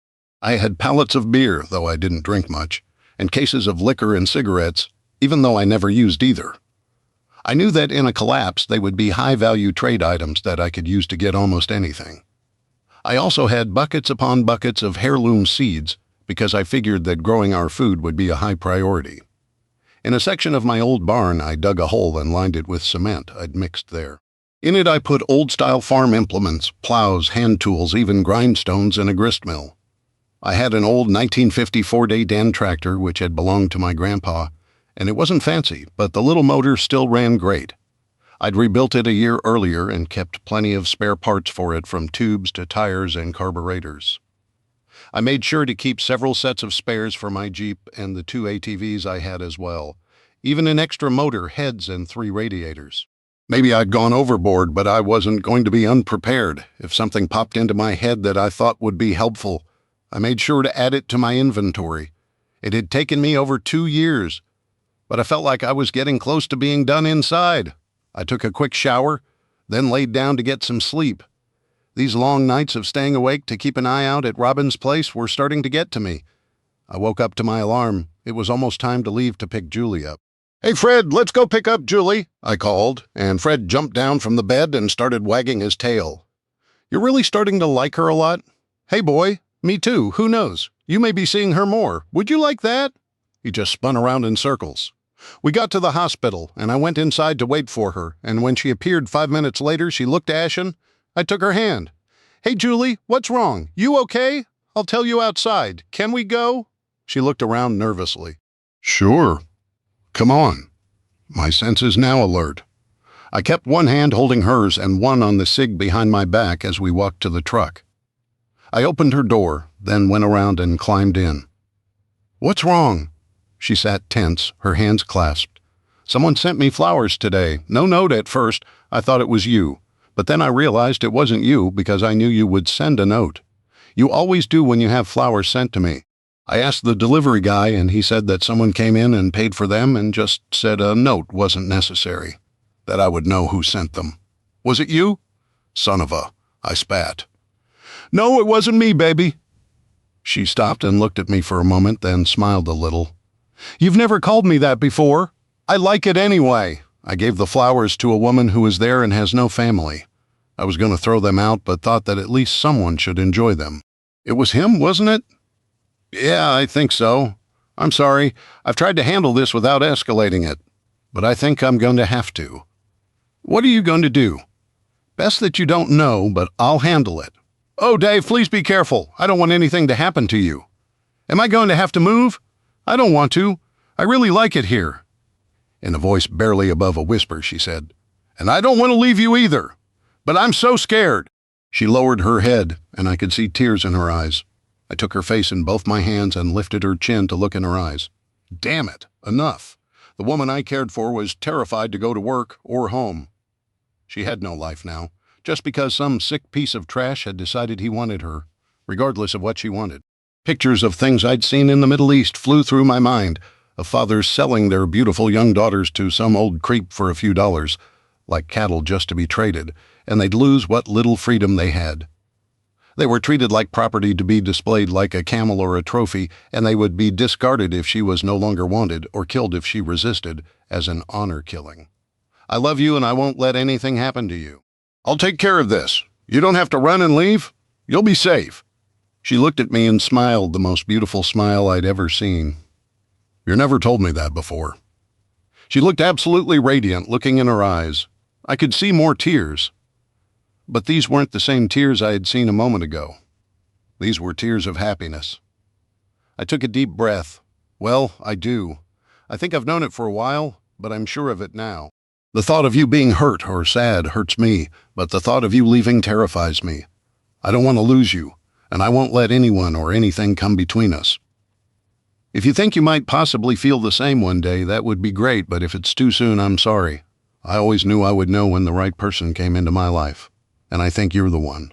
She laughed and wiped tears from her cheeks. "Oh, you big oaf, I've been in love with you for weeks." I've almost told you a couple of times, but I was so afraid I'd drive you off. Robin and I have talked about it a lot, and she has been telling me to just tell you. But I was scared that you didn't feel anywhere near the same. Then all this happened with that disgusting man, and I just didn't know what to do. We laughed together, and I wrapped my arms around her, and we kissed for what seemed like forever. On the way back to her friend's farm, I kept checking around carefully. Then I pulled up right in front of the house. She turned to me and took my hand. "Would you like to come in? I'd like you to meet Robin. She's my best friend, and I think you two will get along great. She's been dying to get to meet you." "Sure. Fred can stay in the truck. It's not too hot out." "Oh no, bring Fred in. She'll love him. She loves animals. She has an Australian cattle dog named Sadie. She's really sweet. Do you think she and Fred will get along okay?" "I'm sure they will. Fred's pretty laid back. Plus he obeys real well. If not, I'll take him back out to the truck." We got out and headed to the door. "Come on, Fred. We're going to meet some new friends." Fred jumped down and trotted along behind us. "Do you want me to wait out here to make sure everything is okay?" "No, it will be. Come on in." Walking in, I didn't see or hear anyone. "Hey, Robin," Julie yelled. "You home?" "Yeah." "Hey, Julie," someone yelled from upstairs. "Definitely not from around here, based on the Australian accent. I'll be right down." "Take your time. I have Dave with me and his dog, Fred." "Oh, girl, you should have called and told me I look like a mess. I just got in from putting Jasmine up. It may take me a minute now, but you guys make yourself comfortable. Be sure to ask him if he wants a drink or whatever. You know where everything is, so help yourself. Would you like anything?" Julie asked a Coke, water, a beer. A beer would be great if it's no trouble. "No trouble at all. Be right back." Julie headed into the kitchen, and I looked around. There were pictures of horses all over, and of a couple I assumed must be Robin's parents. A piano was in the corner next to a harp. I'd never seen one of those in person before. "Here you go. Hope you like it." "It's not exactly a brand you see often around here," she said, handing me an ice-cold beer with the name Great Northern Beer Company on the label. "Never heard of this one before." I heard a voice behind me say, "What do you expect?" "Let me guess. Foster's. Nobody in Australia drinks that swill. That's made strictly for export. Until a couple of years ago, you couldn't even buy it in Australia. Hi, I'm Robin, and this is my dog, Sadie." Turning, I had to blink. Where Julie was all of maybe 5'3", with bright red hair, a curvy figure with generous cleavage and wide hips, her friend was totally different. She was about 5'11", with long blonde hair tied back in a ponytail, toned abs, muscular legs, narrow hips, and quite possibly the biggest chest I'd ever seen. Dressed in a skimpy halter and very short shorts, she would definitely turn heads everywhere she went. If she walked into a bar near a military base, I had no doubt a major battle would erupt for her attention. She was definitely attractive, to say the least, though, to me. Julie was far more sexy and desirable. Robin was followed by a fairly good-sized dog. "Pleased to meet you," I said, putting my arm around Julie. "This is my dog, Fred. Sit, Fred." "Oh, he's gorgeous. What kind is he?" "He's a Belgian Malinois. He used to be a military dog before his handler got killed and they retired him," I said. "Oh, I've heard how they do that. That's so sad. Is it true that sometimes they have to put them down if their handler dies?" "Yeah, they get so attached and they're trained to ignore anyone but their handler. They can't go just anywhere else, so the army sometimes has to put them down. It's not like they can send them to a shelter and let them be adopted. Unless someone knows what they're doing, they could end up hurting or killing someone, possibly a little child, and usually they won't go with anyone else anyway. I've seen them just give up, stop eating, and die. Fred and I got lucky. I was really good friends with his handler when he got killed by the same IED. I got hurt by that, forced me to retire. Fred and I helped each other through that, and we've been together ever since. We'd give our lives for each other, and I suspect he'd die for Julie now as well." Reaching down to pet Fred. Julie said, "Oh, I just love Fred. We're big buddies now, aren't we, boy?" Fred's tail was slapping the floor hard as he tilted his head back to let Julie reach his chin and chest, his third and fourth most favorite places to be scratched. The spot at the base of his tail being his favorite by far, just as with all dogs, followed by behind his ears. Yeah, he had Julie truly wrapped around his paw. Sit. I'll just grab a beer and be right back, Julie. You mind helping me for a minute?" Julie looked at me, shrugged, and followed her friend into the kitchen. A couple minutes later, they returned, and Julie sat beside me. while Robin sat in a chair across from us. Sadie, her dog, laid beside her. Fred was laying at my feet staring at Sadie, not being aggressive, more like curious. "So, you used the big L word tonight, I hear," Robin said. I turned to Julie, who was grinning a mile wide, and she squeezed my hand and blushed. I guess some secrets didn't last long with women. Yeah, I told Julie I loved her. I was pretty relieved when she told me she loved me too. "Man," Robin laughed. "Took you long enough. She's been in love with you for weeks now." "I didn't know that." "I know men never do," I told Julie. "I'd be surprised if she didn't have to say it first." "It's been obvious. Even Mary at the diner figured it out a while ago." Robin and Julie laughed, while I looked at my feet and shook my head. Julie and Robin made us a quick dinner of shrimp and a few small steaks on the grill on the patio, and we spent the next couple of hours talking. Fred and Sadie had gone through the whole butt-sniffing ritual and were running around the yard playing and chasing rabbits. They really weren't trying to catch them. If they were, Fred could have caught and eaten one in a minute. They were more hurting them following Sadie's natural instincts. I looked at my watch. "Well, Fred and I should be going. It's getting late, and Julie has to work that double tomorrow. I don't want to keep her up late. Why don't you spend the night?" Robin asked. "The couch sleeps fine. Besides, it beats you sitting in that truck parked across the road at the old barn all night." "Surprised?" Julie asked. "You've been doing that all this time? Why didn't you say something? I've been keeping you up all night? I'm so sorry. Nothing for you to be sorry about. It's the fault of that jerk who threatened you. Guess I wasn't as discreet as I thought I was. Must be getting a little rusty." "Not really," Robin said. "I grew up on a farm in the outback. We had to keep an eye out for everything from dingoes to cattle rustlers, and of course plenty of deadly snakes. Sadie and I have been watching out the upstairs windows every night, since that idiot told you that he had claimed her. I have a Browning BLR lever action in 7mm Remington Magnum with a night vision scope on it upstairs. A Browning pump action, 12-gauge shotgun in the closet by the door, an HK USP 45 under the cushion of this chair, a Kimber Crimson Carry 1911 on my nightstand, and a Kimber Micro 9mm on me. I've been more than ready. But I think it's sweet you've been staying up all night watching over her." I looked at her. "How in the world is she hiding a gun, even one that small, in those tight short shorts?" "Well, if it isn't too much trouble, I'll take you up on that. The truck is nice, but sitting in it all night isn't my idea of a fun evening." "Well, Julie, come on, let's get him a pillow and some blankets." They went into the house, followed quickly by Sadie, and Fred and I followed right behind. A couple minutes later, Robin and Julie were back. "Here you go, Dave," Robin said. "Help yourself to anything you want in the kitchen, and watch TV if you want. Bathroom is just down the hallway." "Thanks. Got a couple things to get out of the truck. Would it be okay if I park it behind your barn? Don't want to take the chance, even if it's small, of Billy Bob Redneck driving by and seeing it?" "No problem. By the way, Julie's bedroom is the first door down the hallway on the left upstairs." "Not the second, just in case you wondered. I'd hate for you to get lost." Robin winked at Julie, who blushed bright red. "Oh my God, Robin, I can't believe you said that." "What? You're both adults," she said, laughing. "Night, you two. Don't stay up too late."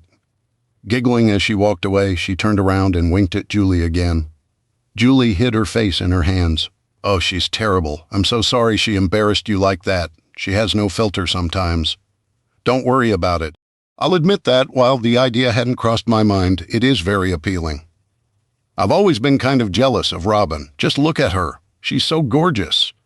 Did I ever tell you she used to model? What I wouldn't give to have those long legs? And look at her figure. I used to hate going out with her. I knew all the guys would go for her, and I was just the sidekick." "Listen," I said, "you're not just the anything. Yes, she's attractive, but you're beautiful. I'm in love with you, not with your looks. Don't ever feel like you have to compete with her. You're drop-dead gorgeous, and I'd be honored if I could call you my girlfriend." "Oh, yes," Julie squealed. "I'd love that."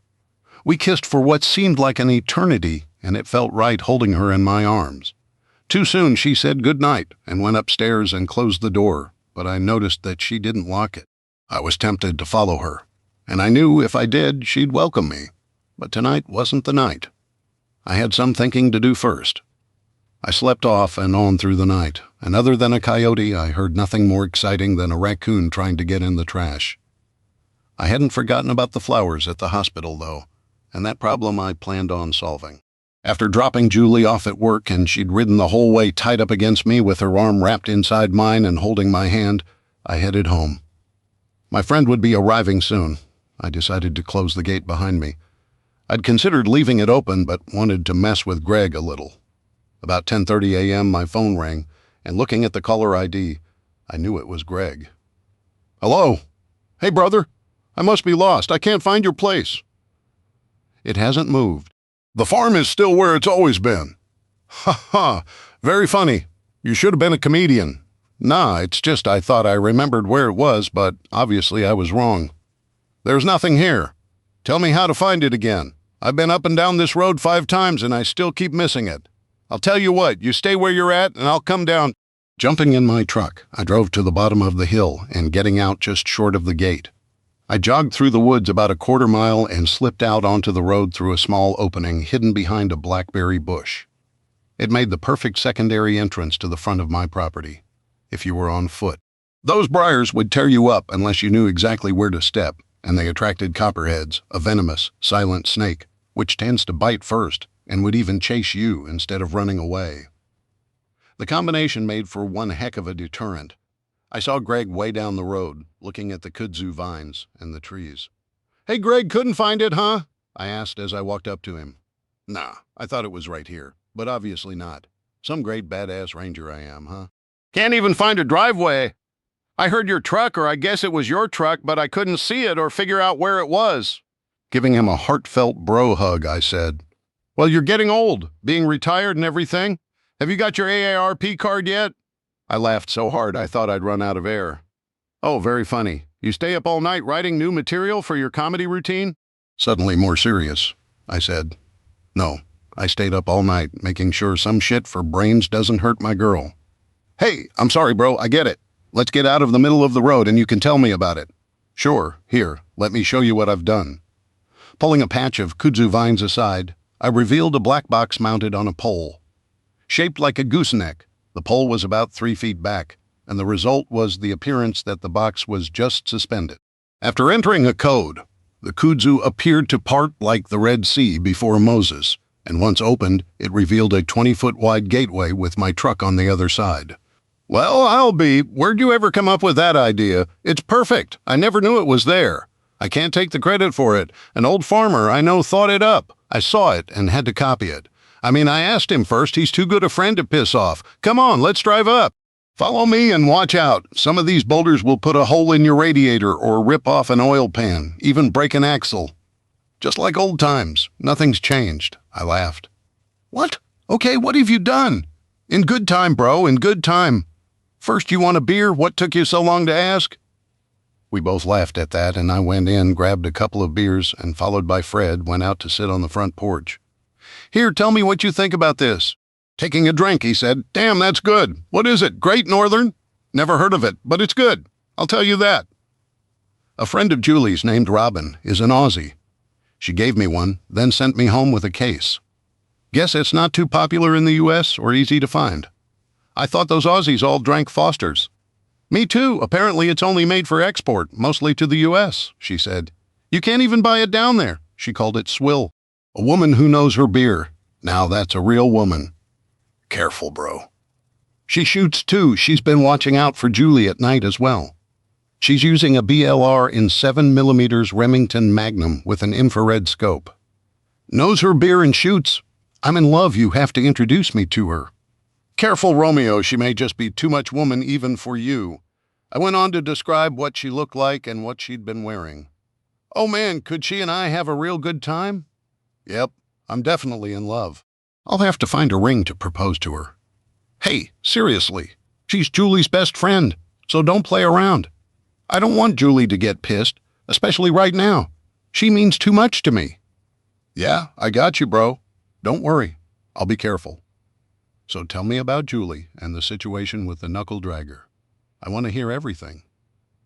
I spent the next hour telling Greg all about Julie, then about what had gone down with Little Bob and his meth-head sidekick Dwayne. Sounds like ignoring him isn't going to work. You know that sooner or later you're going to have to put an end to it and put him down like a dog, right? His kind never backs off. They're too stupid. And they think their buddies will think they aren't much of a man, which would be true. Want me to take him out? I can do it quietly. Nobody knows I'm here. So while I'm doing it, you can be somewhere far away, creating a foolproof alibi. Thanks, but I'll do it. She's my girlfriend, and it's my responsibility. It wouldn't feel right to have someone else fight my battle. I could use your help, though. Sure, brother. Whatever you need, name it. I need you to drive. I know where their meth lab is. I've made some info up, and they're going to have an accident tonight. Damn homemade napalm and a meth lab. They'll have to use a vacuum to suck up what little is left if they can find anything at all. That's the point. We can be back here in about 15 minutes. No evidence. What do you think? He rubbed his chin thoughtfully. This Julie, does she mean that much to you? Yeah, she does. Wait until you meet her. Then you'll know why I've fallen in love with her. The big L word? Damn, man, you must have it bad. I've known you, what, over 11 years? I've never ever heard you use that word before, and I've seen you with a lot of women in that time. Usually it's only a few days or weeks. Then you move on. I never thought you'd ever settle down with one woman. Brother, I'm going to ask her to marry me, I told him. Greg's eyes were wide. Dave, are you absolutely sure about this? That's a huge step, especially right now, as crazy as the world is. I mean, your whole idea of this entire place is to be able to survive what we both believe is heading our way. Wouldn't it be a lot easier if you weren't committed to a woman and didn't have to worry about her? I know you, buddy. You'll risk your safety and your life to keep Julie safe. That can be a big distraction, just looking out for you, brother. And I appreciate it, but I'm more sure of this than anything I've ever done. I know it's the right thing to do. So yeah, I'm going to ask her to marry me here in the next few days. Greg stopped with the beer halfway to his mouth. Well, damn, who would have thought that the world's biggest bachelor would be getting married? Well, I still haven't asked her yet, but yeah, I'm sure. Of course she might say no. She might actually think I'm as crazy as little Bob. Brother, from the sounds of it, ain't nobody as crazy as that inbred nut job. Congratulations, bro, I'm happy for you. So when are we doing this? Well, Julie gets off at 1 a.m. She's working a double tonight, so I thought maybe around 8 p.m. it'll be good and dark, and I have an old closed road picked out where we can park the car. The pavement will mean we won't leave any tire tracks or boot prints. They're pirating electricity, so it'll look like a fire from a bad connection caused the chemicals to explode. And just in case the law comes by, I borrowed an old Taurus from a guy in Knoxville. You remember Steve? He was a PMC in Afghanistan and was part of the operation where we took out that mullah and his banking operation. Yeah, I remember him. He's around here. Yeah, in Knoxville, selling guns. I've bought a few from him. I bet you have. Anyway, I have a place to stash it. I'm going to leave my cell phone here to ping the cell tower, and our Jeep's motors will be cold, so we couldn't have gone anywhere. What do you think? Sounds pretty good. Any security?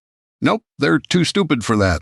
I've a couple of Gen 2 night vision sets we can use, just in case we have to ditch them. We don't want to leave any of the good stuff. Biggest problem I see is we have about a 10-mile hump to get back here after we dump the car. Sorry, can't see our way around that. If the cops come around afterwards, they'll want to check your Jeep's motor too. And if it isn't here, they'll run your name and see that you have one registered to you, and then the heat will be on. I looked down as my phone rang, and it was Robin, sounding anxious and a little afraid. My spidey senses went into overdrive. Is everything okay? No. Listen, we may have a little problem. Her voice shook a little. What's going on? Is Julie okay? Are you okay? We're both okay. Listen, I just saw that loser little Bob and his buddy Dwayne slow drive past my farm. I don't think they saw me, but they almost stopped. Then they took off. I'm getting scared. I can hold my own, but there's two of them and he's so big. Listen, this ends tonight, I thought quickly. I may need your help, though. No questions asked and none answered. Can you handle that? You don't have to do anything but drive and nobody gets told about it. If anyone asks, you never left home. Got it? Yeah, I can help right now. I'll do anything to make them go away. Okay. Be at the corner of Lakeview and Belmont at 8:30 p.m. Me and one other person will be waiting. When you stop, we'll get in the back seat and you can drive us from there. Then you go home. If anyone asks, you haven't seen me or anyone with me since this morning when I left your house. Don't worry, Robin. After tonight, little Bob and Dwayne will not be back. Ever. See you later and be careful. I'll be there, Dave. You can count on me. I nodded to Greg. Well, that solves that problem. Let's get the gear ready. Around 7 p.m., Greg and I got in the beat-up old 90s Taurus and drove out to an abandoned farm about a mile from the barn that Little Bob and Dwayne used to make meth. Even so far away I could smell a faint odor of the chemicals they used. How did nobody else smell it? Were they just too terrified to say anything? We slowly walked through the forest using the old Gen 2 night vision gear I'd brought. I had better ones, but these were disposable if anything went wrong. Everything had a dull greenish glow. I was being overly cautious moving so slowly.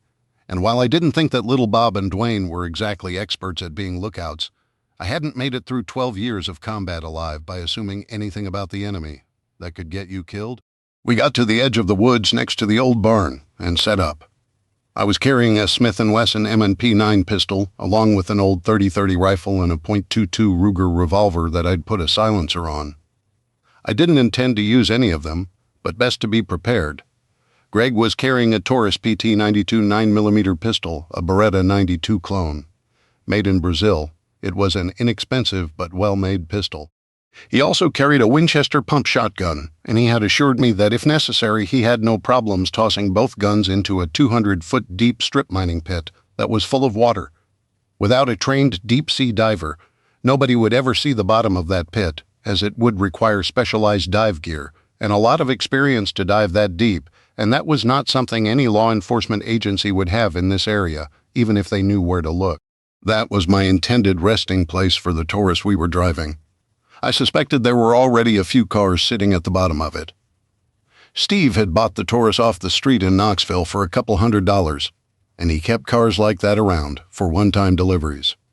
About 10 minutes after we got there, I heard Little Bob's pickup coming, and we made sure we were well hidden and away from where any headlights would light up. Pulling up to the barn, Dwayne and Little Bob started walking towards it. I could just about hear them talking. People underestimate how far their voices can travel at night. "You think that their nurse is staying at that horse farm?" I heard Dwayne ask. "Think she has to be. We done looked everywhere else," Little Bob replied. "Wonder if that woman that owns that there farm has a boyfriend. I hear tell she's real purty."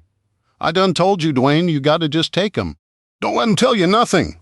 You gotta be a man and make them yours. If'n she's got a boyfriend, we just kill him and dump the body. Nobody'll ever know." Dwayne laughed. "Boy, I hope so. Been wanting a woman of my own. Getting women to stay with me just 'cause I can give them meth ain't the same. I want one of my own. We'll get you one. We just got to get rid of the soldier boy first, then that purty nurse Julie will be mine. You'll see how it is. Once she sees how I can take care of her, she'll be glad to be my woman." Dwayne giggled. "We's gonna get us some women. I can't wait. She'll be a cooking and a cleaning for me and taking good care of me at night. Bring me beer and walking around wearing nothing. Maybe I'll make her wear some of that there skimpy stuff, like you see on the TV, and over to the mall. All see-through like, and stuff, we gonna have us some fun. Dang right we are. She'll see that thar soldier boy ain't man enough for her. I'll be the only man for her. She'll be begging me to take care of her. What you're gonna do if she won't come with you after you get rid of that thar soldier boy Little Bob? Ain't gonna give her no choice. I'll lock her up for a while in the trailer. If'n I have to, I'll chain her to the bed for a while. That way she can't go nowhere, won't be able to fight back much neither. I can teach her how to please a real man real good while I'm at it, and then she'll break soon enough. They always do. Hope she ain't like that last one. You know the one we picked up down by that schoolhouse over in Kentucky? Boy, she yelled and fought like a wildcat, always a-screaming about only being 11 years old and such, and you was a-hurtin' her. I wished you to give her to me, 'stead of dumping her in the lake. I'd a liked to had her fur myself. She was all small and purty, like. I like 'em. Why didn't you give her to me, Little Bob? Hell, boy, if'n I could, I'd a sold her bet. She'd a fetched a dang good price, but I couldn't get the bleeding to stop, had no choice. Don't you worry none. We gonna get you one too after we kill that soldier boy and I get me that nurse. First, we gotta finish this batch and get it loaded up. We got to have it delivered by tomorrow." I sat in the dark, shaking with the intensity of containing my temper. And when I looked over at Greg, he had a look of raw hatred on his face. Not only were the cretins cooking meth and stalking my girlfriend, but they had kidnapped and murdered a poor, innocent little girl. There was no doubt in either of our minds now, even if they left Julie, Robin, and me alone, they still had to die. Sick perverts like that didn't deserve to live. If they were doing things like that now, what they would do after some kind of disaster, when law and order eventually broke down, would be unimaginable. The pain and terror they would cause would be too horrible to contemplate. Greg could see the intense fire in my eyes. This sicko planned to make Julie his prisoner and sex slave. Well, over my dead body. Actually, I planned to make it over both of their dead bodies. They went inside, and we could hear the rattling of metal and glass as they set up their cooking operation. I wanted to give them a few minutes. We skirted around to the side of the barn. They couldn't see us from inside, and anyone could hear them from a mile away. Little Bob wasn't stealthy. There were old farm implements, barrels, and a chicken coop on this side to give us cover just in case they came out. We waited about 10 minutes, and there wasn't any change. We could still hear them working and talking inside. Their voices were muffled. I assumed from wearing masks of some kind, as the fumes from cooking meth could easily knock you out and even kill you. Cops and firefighters learned quickly that you never went into a meth lab without wearing respirators. I had no plans to get that close. I motioned for Greg to follow me around to the front of the barn. When we got there, the fumes were almost overpowering. We had to get this done quickly. Lighting the homemade wick on the anafo bomb, I threw it as hard as I could through the door. It shattered against a table, and suddenly flames were everywhere, and they spread quickly. Bags and drums of what I assumed were the chemicals they were using caught fire, creating a wall of flames between the two of them and the doors. There was no other exit from the barn except through the hayloft, and that was already fully ablaze. Running towards the woods, we stopped and watched. We could hear them yelling and screaming, and in the back I could see a human figure that I could tell was little Bob from the size trying to break the boards on the back wall. But he was already on fire and only had a few seconds left to live. Good. Burning to death has to be the worst way to die, and these two degenerates deserved a preview of the actual hell they were soon to enter for eternity. The sick perverts had messed with the wrong woman. The barn was totally in flames, and parts of the roof were collapsing. Good riddance to white trash. My only wish was that I could have saved the little 11-year-old girl they'd terrorized and murdered. Turning to Greg, I motioned for him to follow me, and we quickly ran to where I had parked the Taurus and left. It would take the volunteer fire department at least 20 to 30 minutes to get there. I grabbed a bottle of water and handed it to Greg, then grabbed one for myself, drinking it straight down. The adrenaline in my system was just starting to come down. Been a long time since I've had to do anything like that, I told Greg. I know, but sometimes there's nothing else you can do, brother, he said. You were right about them, and doing nothing was obviously not an option. Those two sickos deserved worse than they got. How can people like that even exist? I'm just glad I was here with you to take out the trash. Thanks for this, Greg. There's no way I could ever repay you. No problem, brother. I know you'd have done the same for me, we fist bumped. Now we just had to ditch the car. Getting to the old strip mine, we checked to make sure there was absolutely nothing in the car. Since we hadn't used them, there was no reason to ditch the guns. So we put them in a duffel bag we'd brought with us, and I took out 2 sets of boots, then putting the car in neutral.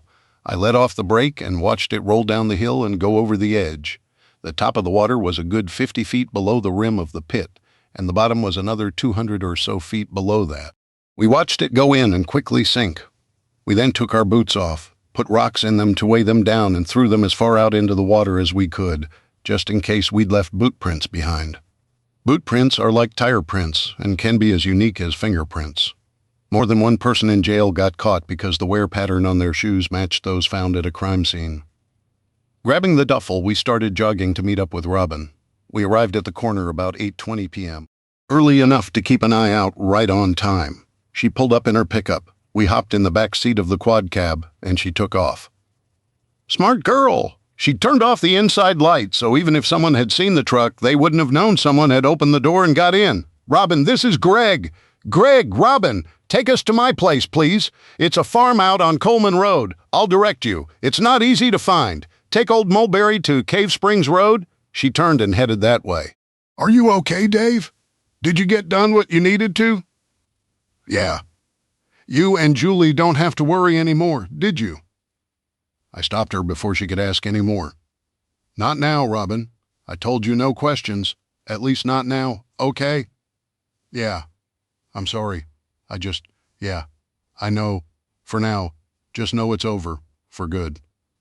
So, Greg, How did you and Dave meet?" Greg looked at me and I just nodded. He then proceeded to tell her how we had been in the Rangers together, along with a few stories that embarrassed me, of course. They had a few laughs at my expense, but that was okay. We all needed the tension and stress relief after the day we'd had. Getting to my place, I told Robin to stop. She looked around. "Here? There isn't anything here?" "That's what Greg said yesterday. I'll explain some other time. You need to go, just in case the cops come by. Remember, you haven't seen me since this morning? That's all you have to tell them." She got out and came over and gave us each a hug. Then she got in her truck and left. Greg watched her leave. "Damn, bro. Now I know I'm in love for sure. You told me what she looked like, but that's probably the hottest woman I've ever seen. Have you noticed the body on her? Oh, my aching heart. Greg, stop thinking with your little head. You're both adults. So what? If anything happens between you two is your business. Just remember she's my girlfriend's best friend. The girlfriend I intend to make my fiancée. Don't make things messy because messy tends to splash sideways and I don't want anything to risk mine and Julie's relationship. Got it! I hear you, bro. I'll be careful." We climbed onto my ATV and headed up the hill. At the house, I called Julie using a burner phone I kept around. "Hello?" she answered. "Hey, it's Dave. Sorry, I didn't recognize the phone number. Is everything okay? Everything's fine. Listen, are you where anyone can hear you?" "No, I'm alone at the moment. Why?" "That problem we've been having. It's taken care of." "What? How?" "Just know you don't have to worry about it anymore. You can go back to your apartment and start driving your car again. Listen, I can't talk right now, but we will when I pick you up. Just know that it's all over. Oh, thank God." "And Dave?" "Yeah, thanks. I love you. I love you too. See you later. Bye." Bye. Grabbing a couple of beers out of the refrigerator, I went out onto the porch, handed one to Greg, sat down, and just looked out at the mountains. "Hell of a night, huh, Dave?" "Yeah, I'm sure glad it's over. It's been like paradise out here until recently. Then somebody had to come along and try to screw it up. Ain't that always the way?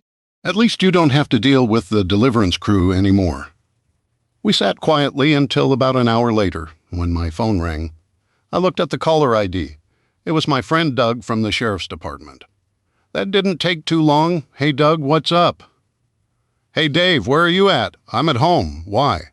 "Is it okay if I come by to talk to you for a few minutes? Something's come up?" "Sure, no problem. You know where I live? I'll be here and the gate will be open." "Gate? When did you put that in?" "Never mind. You can tell me when I get there. I'll be about half an hour. I've got to swing by the office first. See you soon." "Sure thing. See ya." Ending the call, I said to Greg, "That was a friend of mine, Doug, with the sheriff's department. He wants to talk to me.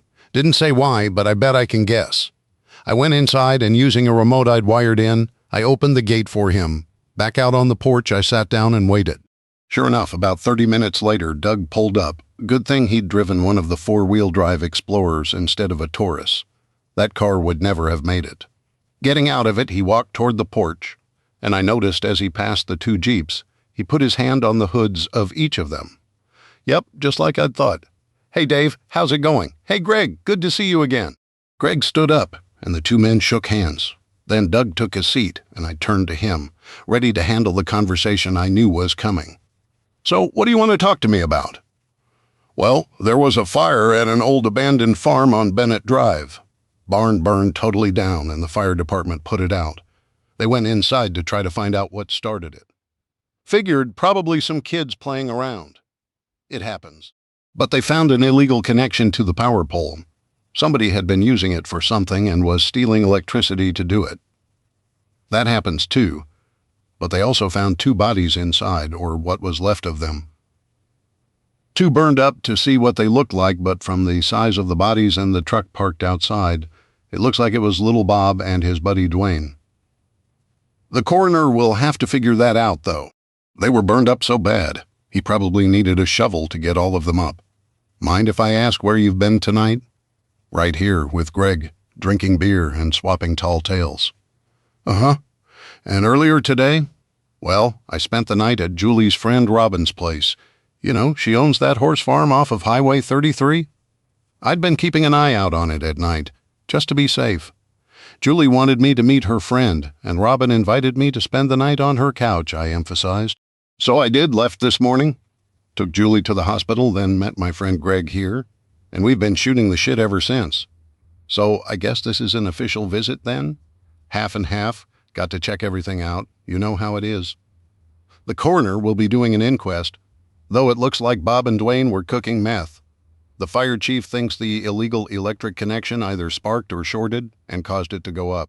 We found a few pounds of meth all bagged up and a lot of cash in the truck.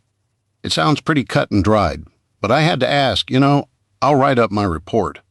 It'll say that I talked to you and saw no reason to suspect it wasn't an accident. I bet Julie will be glad in a way that they won't be bothering her anymore. Yeah, I'm sure she'll be glad to be able to go home and drive her own car. Listen, Greg's staying for a few days, and Steve from Knoxville is coming up tomorrow. I know you've met him a couple of times. Why don't you drop by? We're just going to hang out and have a few beers. Maybe grill a couple of steaks. Get to know each other. Julie has to work a double again tomorrow. Sure, that sounds great. I could use some time away from the sheriff's office. Plus, I'm off tomorrow. What time? Anytime. I get up at the crack of dawn. How about noon? Sounds good. We'll see you then. Greg and I looked at each other and held straight faces until Doug was down the hill and on the road.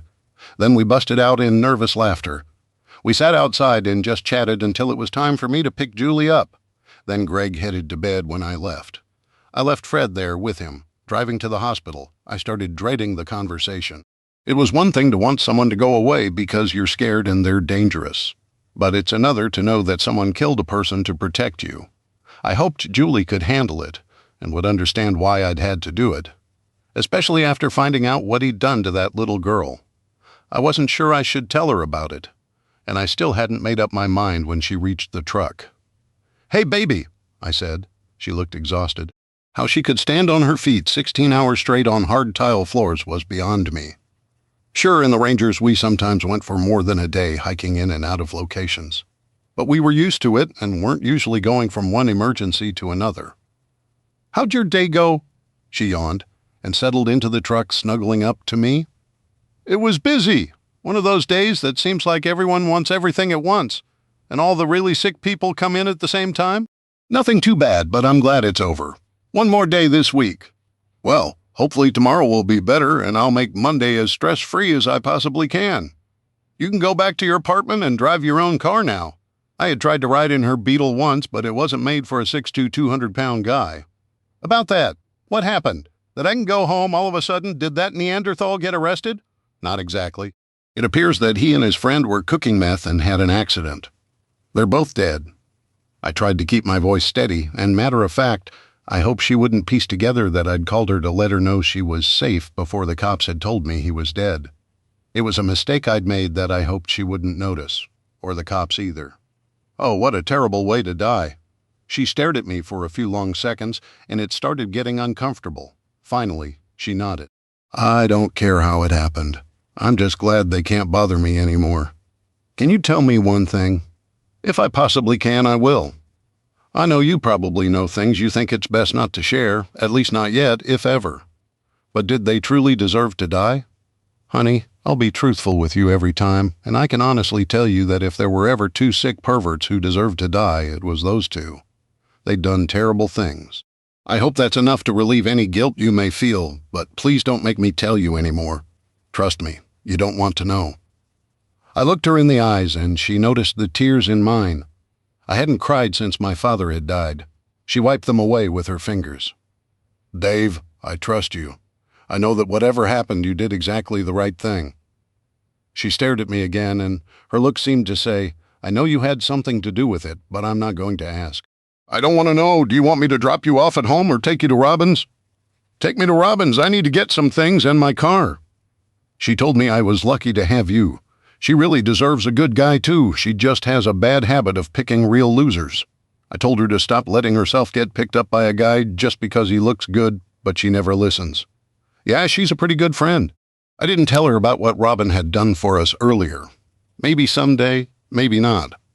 Pulling up to Robin's, I walked her to the door. "You want to come in?" "I do, but I'm not going to. You need your rest. Between the double shift and the stress with little Bob, I think you need all the sleep you can get." "You're probably right. I'm pretty tired, but I'd love to spend time with you. Hopefully Monday will be a really good day. I've been looking forward to it for days. I hope I can make it special. Good night, Julie. I love you." I leaned over and gave her a passionate kiss then, watching her disappear inside. I couldn't help but think of how a few weeks ago I hadn't even known her. Now she was quickly becoming the most important thing in my life. Chapter 7. The next day, Fred, Greg, and I went on our normal 10-mile run. Then, after a shower and some breakfast, I started getting things ready. About 10 a.m., my phone rang, and it was Steve. "About 10 minutes out, bro. Letting you know I'm almost there." "Great, the gate will be open. Come on up. See you soon." In a short while, we heard Steve's truck approaching. It was impossible to be quiet coming up that driveway. Getting out of the truck, Steve walked up to the porch, and I had a cold beer ready for him. I knew Steve, he'd be looking for one. "Hey, Dave. Greg, you old warhorse, good to see you. What have you been up to?" Greg started to fill him in on his forced retirement and a few of the missions he had been on since Steve had left Afghanistan. "Sounds like that sand pit is the same hellhole it was when I was there." "I sure don't miss it," Steve said. "Yeah, nothing seems to ever change. Seems like a whole lot of guys died, and a whole lot of them left pieces of them behind. All for nothing." "Amen, brother," I said. After another hour or so of swapping lies and filling Steve in on the whole Little Bob mess, my phone rang again. "Hey, Doug," I said. "Where are you at?" "About 5 minutes away, just letting you know." "That's great. Greg and Steve are here." When Doug arrived and fresh beers were passed out, we settled down to some serious guy time. After some steaks, stories, and a little booze, I looked at everyone and asked a question that had been on my mind for the past couple of weeks. "Guys, on a more serious note, what do you think is going to happen to the United States in the next 2 years and the next 5 years? Everyone got quiet, and they seemed to think hard about that question. Doug began. "I can tell you that from having to deal with the politics and politically correct bullshit, it's going in the toilet and quickly. The politicians are only interested in money and power that benefits them. Everything else is a smokescreen. They'll sell everybody else out for either, and we'll be lucky if we aren't all dead or in jail. I've seen a couple of things I wasn't supposed to, memos and emails coming out of Nashville. They plan to imprison every one of us." He gestured around at our group. "First, they plan to ban and confiscate ammo, and they're going to use the fact that the Constitution doesn't specifically mention ammo as the reason that they can do that legally. Anyone who resists will be arrested, and they're planning to declare martial law if there is any mass resistance. And there goes our country." Doug drained his beer, and I handed him a new one. I had a feeling he was working up to something. I've actually seen too much already. Once I started seeing that crap, I decided it was time. So I turned in my badge this afternoon. I'm done. I can't do it anymore. If anyone knew I'd seen those emails and documents, I know Kim and I would be suicided. "Man, Doug, I hate to hear that. What are you going to do?" I asked. He shrugged. "I have 15 years in so I can retire with my full pension. They've been trying to get us old-timers out for a while and replace us with community police, supposedly cops with no badge or gun. Yeah, let's see how that works, when one of them is trying to talk a meth head down who's beating on his wife with a pipe." "Amen, brother," Steve said. "I think we may actually have a new civil war. The liberals have been given so much room to riot and loot that now they won't ever stop. We're already seeing them in smaller cities and towns, and they won't be happy as long as people like us are around. People who are going to get up and start fighting back. Once that powder keg is lit, boom, there she blows, it all comes falling down." "I have to agree," Greg said. "We've seen what the Army has become, and it's the most conservative part of the government. Anyone with ideas that don't conform to their new woke ideology have either already left or are planning to. Heck, almost every one of our generals with any combat experience has either retired willingly or been forced to. Our enemies like Russia, China, North Korea, and Iran may push it and invade. And who's going to stop them? The Antifa crowd? They'd welcome them. And if they decided to fight, those basement dwellers can only fight old people, kids, and the disabled. Take your pick, man. I hate to say it, but the Republic as we knew it is dead. It's barely even recognizable, and it's already on life support. We just need to pull the plug and dig the hole to bury the body in." I was nodding agreement and feeling fortunate to be surrounded by this group of like-minded men. I agree with all of you, so I started doing something about it. Something to make sure the people I care about are safe. Can I trust all of you to keep what I'm about to show you a secret? Looking around, they all nodded. "I hope you all keep this between us. I trust each of you, but this could get me in some big trouble. Literally, I'm risking my life and those of the people I care about and my freedom. This could very easily land me in club fed for the rest of my life. Come on, I want to show you something." I led them up the hill to the kudzu vines. "What do you see?" "Just a mess of kudzu," Doug said.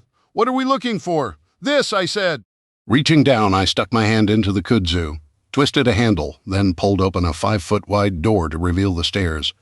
With no light shining down, it was hard to see more than a couple of steps, so reaching down, I flipped a switch and LED lights along the roof lit up, exposing a passage 20 feet deep.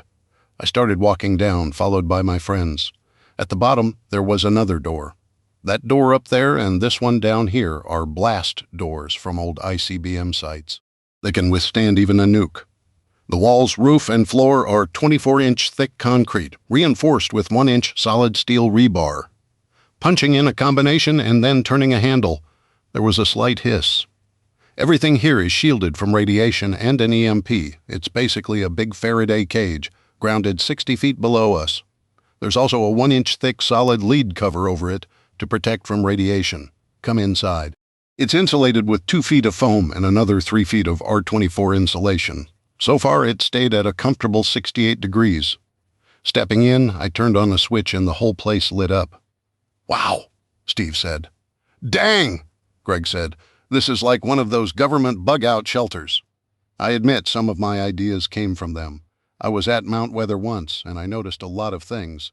Didn't make notes while I was there, but I sure did after I left. "There are 4 bedrooms, and it can sleep up to 14 people comfortably as is, but there's room for more by doing some rearranging. There's enough food stored down here to last 20 people 2 to 3 years, plus seeds to grow gardens that would feed 50 more people according to what I figure. Come on." I led them further in, gas stove with 2,000-gallon propane tanks buried. Not sure how long that'll last, and I can add more. But based on what I estimate, though, a year to 2, central heat and air are powered by a hydroelectric generator, and water for that and for drinking, toilets, etc., comes from a mountain spring that has been flowing constantly for over 200 years. It used to flow out of a pipe that was put in, but I've buried it all. What isn't used or stored now flows out to the river behind us from a hidden exit. As a backup, a 200-foot deep well taps into the aquifer. There's 4 500-gallon water tanks also buried. Worst case, the spring can power the well to pull drinking water. Another hydro unit can be installed in either a creek to the west or in the river behind me. All the wiring is installed in PVC pipes buried 60 inches underground. I walked, pointing out the 4 bedrooms, then came to the 2 doors at the end. Turning to the right, I punched in another code. These codes are just for now. For that, just in case, if things go south, obviously anyone here can access anything. When I opened the door, they all stood there stunned. There were racks upon racks of weapons. "Doug, if you were still a cop, I wouldn't have opened this with you here. I wouldn't have put you in that position." "I've died and gone to heaven," Greg said, stepping forward to admire. There were racks of M4 carbines, 36 of them, all fully automatic. AR-15 pistols with 10 barrels, also fully auto. 24 H&K MP5s and 12 rare MP7s, which fired the even rarer 4.6 by 30 millimeters armor-piercing rounds. Ammo for that had been tough to find and had cost a fortune. There were 24 SIG 416s, 12 rare SIG 510s that used the 7.62 NATO round, 12 Steve Ogg bullpup rifles, 25 AK-47s that used the 7.63 by 39 millimeters round instead. 12 M14 rifles, along with 6 of the civilian legal M1A, both of which also used the 7.62 NATO round. There was a rack of assorted bolt-action .2 like a couple of Anschultz and some semi-auto 22s, and even a rack of 12 of the old M1 Garens, which used the old 30-06 round. One of my favorites was the rack of 12 of the IWI Tavor TAR-21 bullpup rifles, and 10 of the X95 micro carbines. Most of those used the familiar 5.56 NATO round, but a few were chambered in the more powerful and accurate .300 blackout round. The Tavors were used by the Israeli army, and they knew their guns. They had to. There were 2 Barrett M6A2s chambered in .338 Lapua, and two chambered in 50 BMG on the end were various hunting rifles in assorted calibers. Below the racks of rifles were pegs that held the handguns: SIG P226, P229, P329 millimeters, P220, 45 ACP, HKUS P9, 40 and 45, Beretta M9s, FN 503 and 509, Kimber 1011s and STI double-stack 1911s, even some Glock 17s, 19s, 22s, and 23s. There were revolvers like Colt Anacondas, 44 mags, Colt King Cobra, 4357, Magnums and Colt Python 357 Magnums, even a couple of Ruger Redhawks chambered in 45-4 Castle, 460 and 48-0, and my Scourge, two S&W 50 caliber revolvers, the only handguns I'd ever had that I could honestly say I hated. Finally, there were Colt, Ruger, and S&W 22s. If you couldn't find a gun here to do it, you didn't need it. I had brought my personal collection down when I'd finished the armory, and that's where most of the hunting rifles and revolvers had come from. On the floor were stacked crates of ammo, and above that shelves of empty and a few loaded magazines. There were crates in the corner with tarps over them. "What's in those?" Steve asked. Or do I not even want to know? Cases of M26 A2's frag grenades, some M48 stun grenades, a few rifles I haven't inventoried or cleaned yet, some MK11 sniper rifles, M24 snipers, the IDF modernized versions, a few Barak HTR 2000s and 338 Lapua. Might find some M23s and M79s somewhere in that mess. A crate of Mark 19s, 4 Barrett M82 A1s, and 2 Mark 47 grenade launchers. And Steve, I already had ordered them, so sorry. But there's a crate of Armsol Striker 12 gauges. You'll probably also find some B300s, Matadors, Spikes, and Lahat missiles, 6 Javelins, should be 4 M249 saws, and 2 Meduses. Finally, there should be some crates of Claymores. I've kind of neglected getting everything sorted, inventoried, and put away lately. Too much shit going on. Oh, and there's also level 4 body armor rigs with lightweight ceramic plates guaranteed to stop a 7.62 round. Though how you collect your money back if they fail, I haven't figured out. Everyone laughed at that. There were also some ANPRC 133 secure communication sets and the latest ENVGB night vision sets. Most of that came from some friends with the IDF and Mossad. "Damn man, anti-tank missiles?" Steve asked. "I've never told you guys this, but for the first year I was out of the Army, I did some freelance work for the Israelis. Can't tell you details, at least not right now, but most of this and the money for the rest came from that. My job was to kill Islamic terrorists, sometimes as part of a platoon, sometimes with just a team, but most of the time I was alone. One of the perks was if we hit someone and there was cash, gold, diamonds, or whatever, it was ours. No questions asked. We could keep it in a bank in Tel Aviv or send it wherever we wanted. If we wanted cash or gold, they would bring it into the U.S. through a diplomatic pouch and deliver it. Sorry I kept it from you guys. Requirements of the job." "How much did you end up with?" Craig asked incredulously. "Just curious, dude. If it's none of my business, say so. Give or take 300 or thereabouts, I said. 300,000. You got all this for 300 grand? How? No, $300 million. Everyone just stopped and stared, their gazes frozen on me." Greg sat down heavily on one of the crates, then looked down and said, "This ain't gonna blow my ass up, is it?" At that, everybody burst out laughing. The tension had been cut.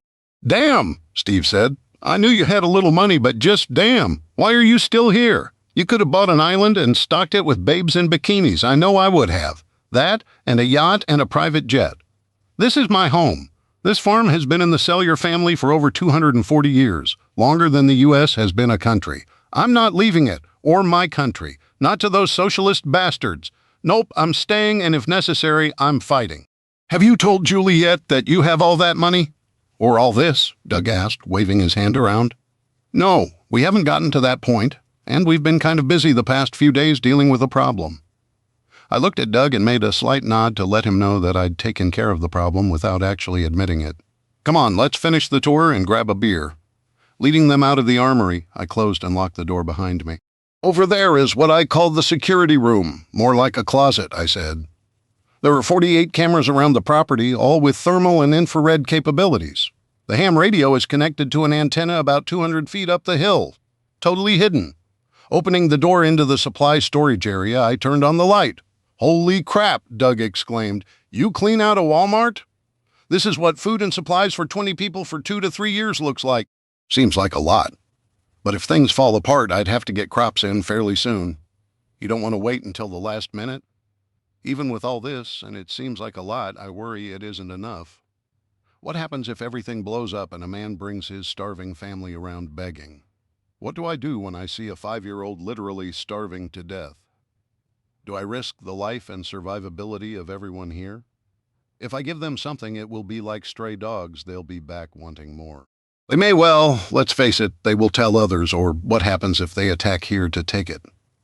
Doug, you didn't serve, but we've seen jihadists strap suicide vests on 4-year-olds to get close to U.S. troops, then blow them up. What do we do? Lots to think about, and I know I haven't thought of everything. The armory is the easy part for me. I know what I'd need to defend myself and my team. I'm sure I've missed plenty, though. We walked through the supply sheds to the back, where there was everything from toilet paper to spare electric motors. Even 2 brand new ATVs backups for the backups.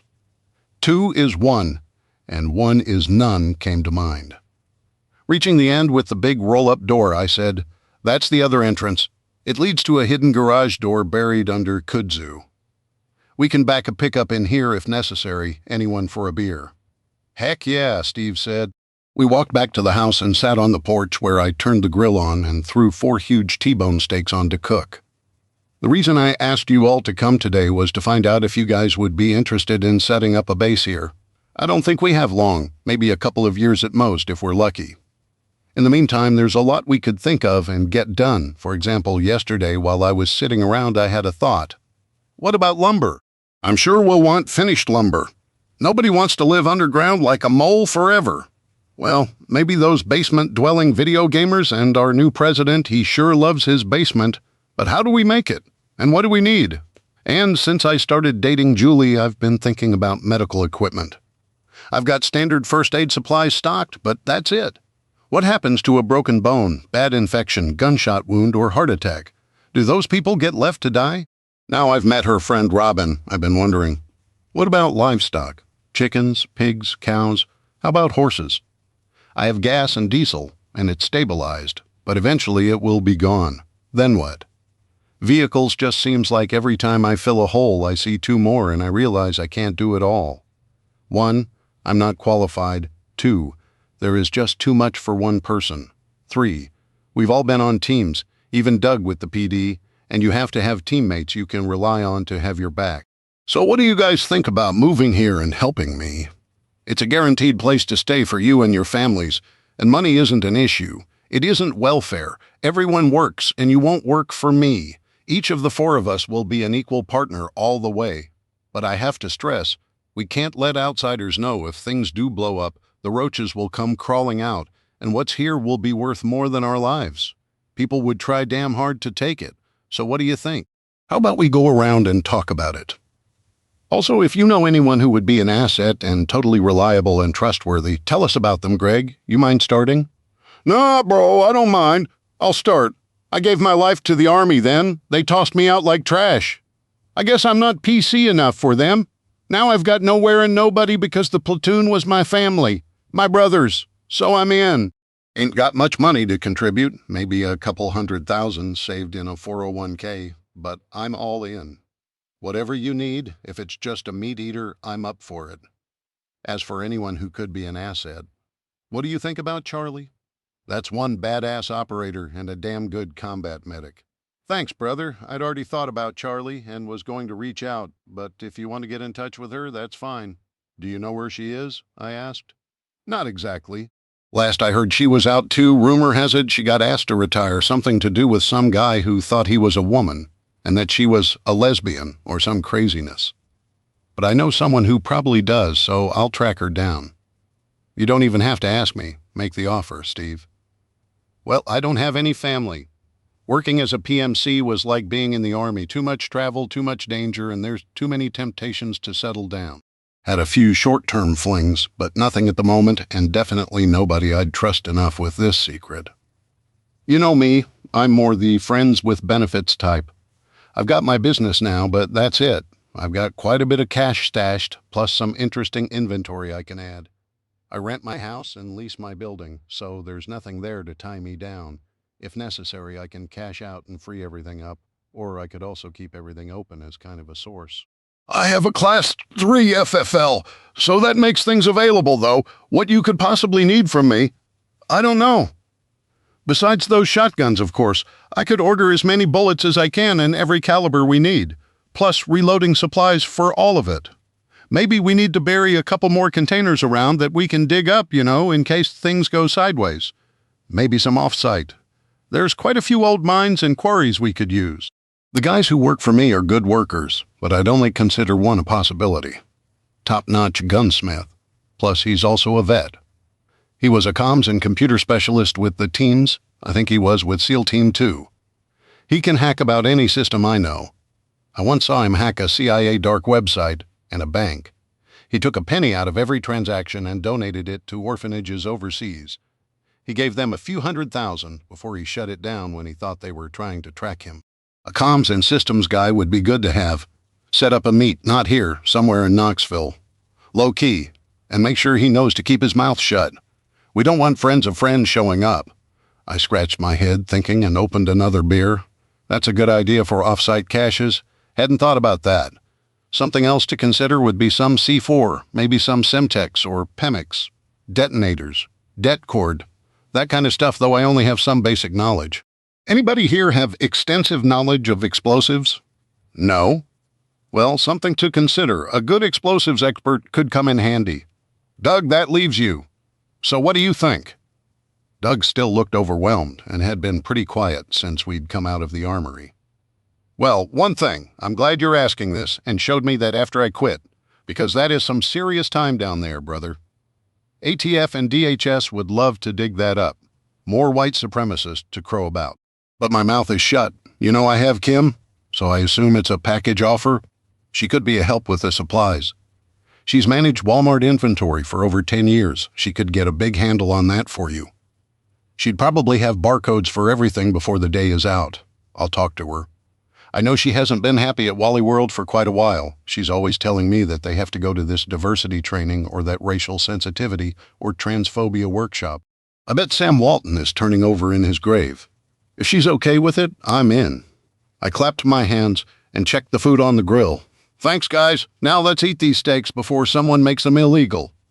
We spent the rest of the night drinking and talking, and the conversation kept coming back to the bunker as we had more and more questions and ideas come to mind. Around midnight, Doug went home, and Steve and Greg crashed. I called Julie as she got off work, and it was good to hear all the worry gone. We said our I love yous and goodbyes, and I fell asleep almost as soon as my head hit the pillow. Not even Fred's snoring could keep me awake. The next morning, Greg and Steve got up when they heard me up, and all three of us, plus Fred, went on my now usual 10-mile jog. I fixed a breakfast of fried eggs, homemade biscuits, sausage gravy, bacon, and coffee. Damn, man, tell me you have coffee down in that hole? Steve asked. I've got to have my coffee. Ah, heck, I forgot all about coffee, I exclaimed. I do have tea, though. You can have hot tea instead. Steve looked at me like I'd lost my mind. Hot tea? Man, you're out of your mind. One too many concussion grenades. God meant coffee to be black and hot, and he made tea to be ice cold and sweet as can be. Hot tea. Blasphemy. I'll go buy a pallet and write on it, Steve's coffee. Do not touch or he'll kill you dead. No coffee. What the heck, man? Relax, bro. I slapped him on the shoulder and laughed. There's about 3,000 pounds of coffee down there. I figured it'd also be a great barter item. Sure wouldn't be any more coming from Colombia anytime soon. Even picked up 1,000 cartons of cigarettes for trade. World ends. People will still want their coffee, cigarettes, and booze. And yes, there's booze. Plenty of beer and cases of hard liquor. People will want that too, and I know you guys wouldn't mind a nip every once in a while. Hey, an idea just popped in my head. What about moonshine? Not only for drinking and trade, but to replace gasoline. I've seen places overseas use it to power a car, and I've heard stories of people around here using it during the Depression when they couldn't afford gas. I've got to start writing these ideas down before I forget them. Man, don't do that to me. A world without coffee would be too terrible to live in, when Julie called. I was sitting on the porch with Fred and my coffee, and the other two guys had just come out to join me. "How are you feeling today?" I asked her, noticing her voice sounded much happier again. "Oh, so much better. It was good to be in my own bed, and I slept like a baby. I wasn't sleeping all that well, what with all the stress. I've missed you. I got used to our morning breakfasts and you being around. Can't wait till tomorrow. Me either. Listen, you know Greg is going to be here and he'll stay out of our way and give us our privacy. But I had an idea. What do you think about us and him and Robin doing something Tuesday? Not trying to play matchmaker with them, but I had an idea for a surprise that I know you'll love, and I bet you'd love Robin to be there too. Sounds like fun, just as long as I get plenty of alone time with you." With that creep bothering me, it seemed like we could never enjoy our time like we wanted to, because we always had to worry about him. "I'll call and ask her what time Tuesday. How about 8 a.m.? I know it's kind of early, but we could meet her at the diner and grab a quick bite. We can drive Greg's Jeep, it seats 4, or we could use her pickup. Okay, I'll ask her. If she does, she may want to stay at my place. It'll be easier. Oh, how about Sadie? Yeah, Sadie could come too." "I was thinking of taking Fred. What do you have in mind?" she asked playfully. "Can't tell you. It's a surprise. This was going to make her day and be so fun for her. She deserved it. Can't wait to see you tomorrow. I'm so looking forward to it, Dave. Listen, I have to go. Call me later when I get off, okay? I want to say goodnight." "I will love you, baby. Have a good day. Love you too, honey." As we hung up, I thought, okay, that was a new one. She'd never called me honey before. "Man, you got it bad," Steve said. "Talk about Cupid's arrow?" "What?" I asked. "Don't what me? Anyone can see you've been reeled in, hook, line, and sinker," lowering my voice. I said, "I'm going to ask her to marry me Tuesday." "What?" I said, "I'm going to marry that girl. I love her, and I know she's the one. Life's too short to wait, so I'm going to ask her to marry me." "Did you know about this, Greg?" "Yeah, he told me about it yesterday." "Congratulations, bro," Steve said.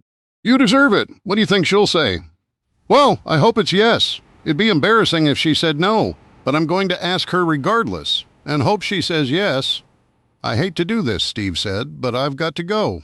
Got things to do and stuff to organize with this new plan of yours." "No, it's our plan. Listen, both of you. This isn't me. This is us. We're a team. I can't do it alone, and I wouldn't want to even if I could. You guys own this as much as I do. I just got the ball rolling. Set up a time to meet with that guy of yours somewhere quiet and discreet in Knoxville. Don't give him details, and if he isn't interested in talking without knowing more, then I'll pass on him. We can't risk giving details away, then someone turning us down and having the knowledge just floating around out there, okay? Sure, I'll get back to you and I'll let you know how your shotguns are coming. The ammo looks like it won't be a problem, but I'm going to get as much as I can after seeing what you have. You can never have enough ammo, but I think maybe we might want to figure out a way to store it. I think some of it should be off-site, but also with something to protect it. That blast door will protect the living area, and the dirt above will help for sure. But one match tossed in there would send that entire blast door flying. I saw you had it welded to 8-inch I-beams, but we've all seen enough ammo dumps go up and know the damage they can do. I sure don't want to be sleeping next door if it goes up. See, that's why I need you guys. Extra eyes, ears, and brains. You drive safe back to Knoxville. Greg and I have a couple errands to run. Later, brothers. Let me know if any other ideas pop up, unless it's that Greg's getting married too. Couldn't handle that one. Very funny, Steve. Get out of here, Greg said, laughing. It was good being around these guys again. I'd forgotten how much I missed them, and how much they meant to me. As we drove towards Knoxville, almost following Steve, Greg asked where we were going. I said that the first stop was the Highway 33 Marina to rent a houseboat for Julie. They had all kinds, from home-built ones that looked like someone needed to learn to use a square to 120 feet or longer monsters. Some of them even had swimming pools on their roofs. I asked the owner what the nicest rental he had was, and he said that he had a 15-foot by 140-footer that was so massive that final assembly had had to happen while it was in the lake. It couldn't be transported, so Norris Lake was her permanent home. It had a swimming pool, hot tub, slept 12, and had 3 600 HP motors powering her. It had a comparatively small 24-foot fish and ski boat, and 4 jet skis to get back and forth. There were more than a few parts of the lake it couldn't go on, and he said most people found a cove on the lake and parked it, and then used the boat or jet skis to move around. He said that once people parked a houseboat in a cove, there was an unwritten code that others would leave you alone and not try to crowd you. He said the lake was so large, there was plenty of room. I asked him what it cost to buy and was floored when he said over $2 million. The rental was $2,500 a day during the week, so I reserved it with my Amex Black Card. I hoped Julie loved it. We got back in my Jeep, but instead of turning back towards home, I turned towards Knoxville. "Where to next?" Greg asked. "Mouse Ear?" The Mouse Ear was a notorious strip joint in Knoxville and located alone on one of the busiest roads. It stood out like a sore thumb, especially with its hot pink exterior. People actually checked the parking lot as they drove by to see if any friend, family, or spouses were frequenting the club. No, not Mouse Ear. I think Julie would kill me. Plus, I wouldn't do that to her, no. We're going shopping for a ring. Man, you were really serious about falling for her. Do you think it might be too quick? Listen, I'm all for you being happy, but it just isn't like you to make such a big decision so soon. I mean, you've only known each other about, what? 2 months. I'm more sure than I've ever been about anything. Well, good for you, I got you, brother. Again, congratulations. Instead of heading to one of the big jewelry chain stores on Kingston Pike where most people go, like Kay's and Jared's, I was looking for something truly one of a kind. I had once passed by a small shop on Kingston Pike, Knoxville's main shopping strip, that specialized in antique and custom jewelry. Walking in, I saw that I was the only customer so far.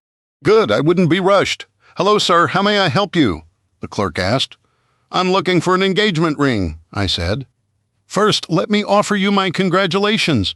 What exactly are you looking for?" he asked. Seeing a blank look on my face, he smiled. "Well, there are a lot of things to consider, and first should probably be the budget. How much were you looking to spend?"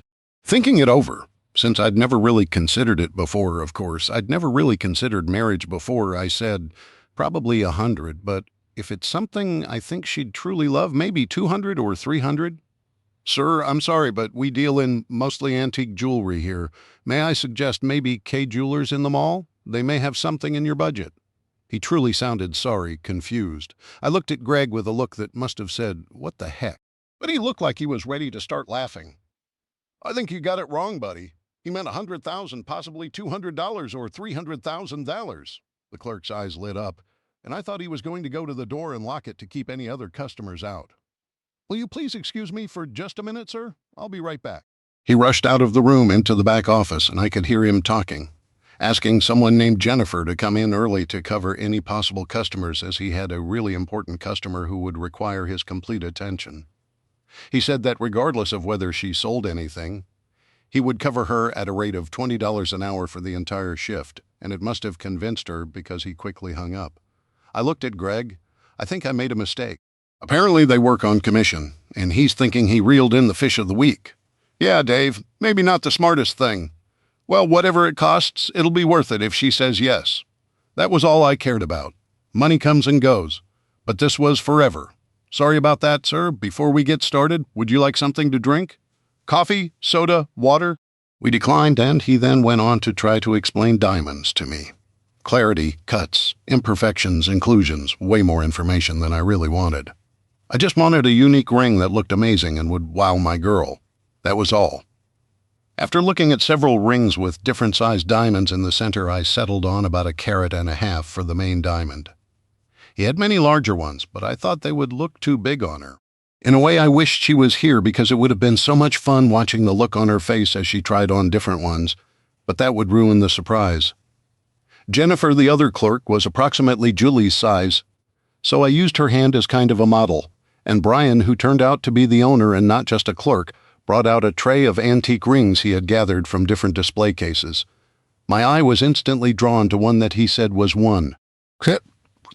7 carats and was a rose cut, a shape not seen since the 1800s. Set in rose gold, it had bright green emeralds surrounding it, and it shined like the sun.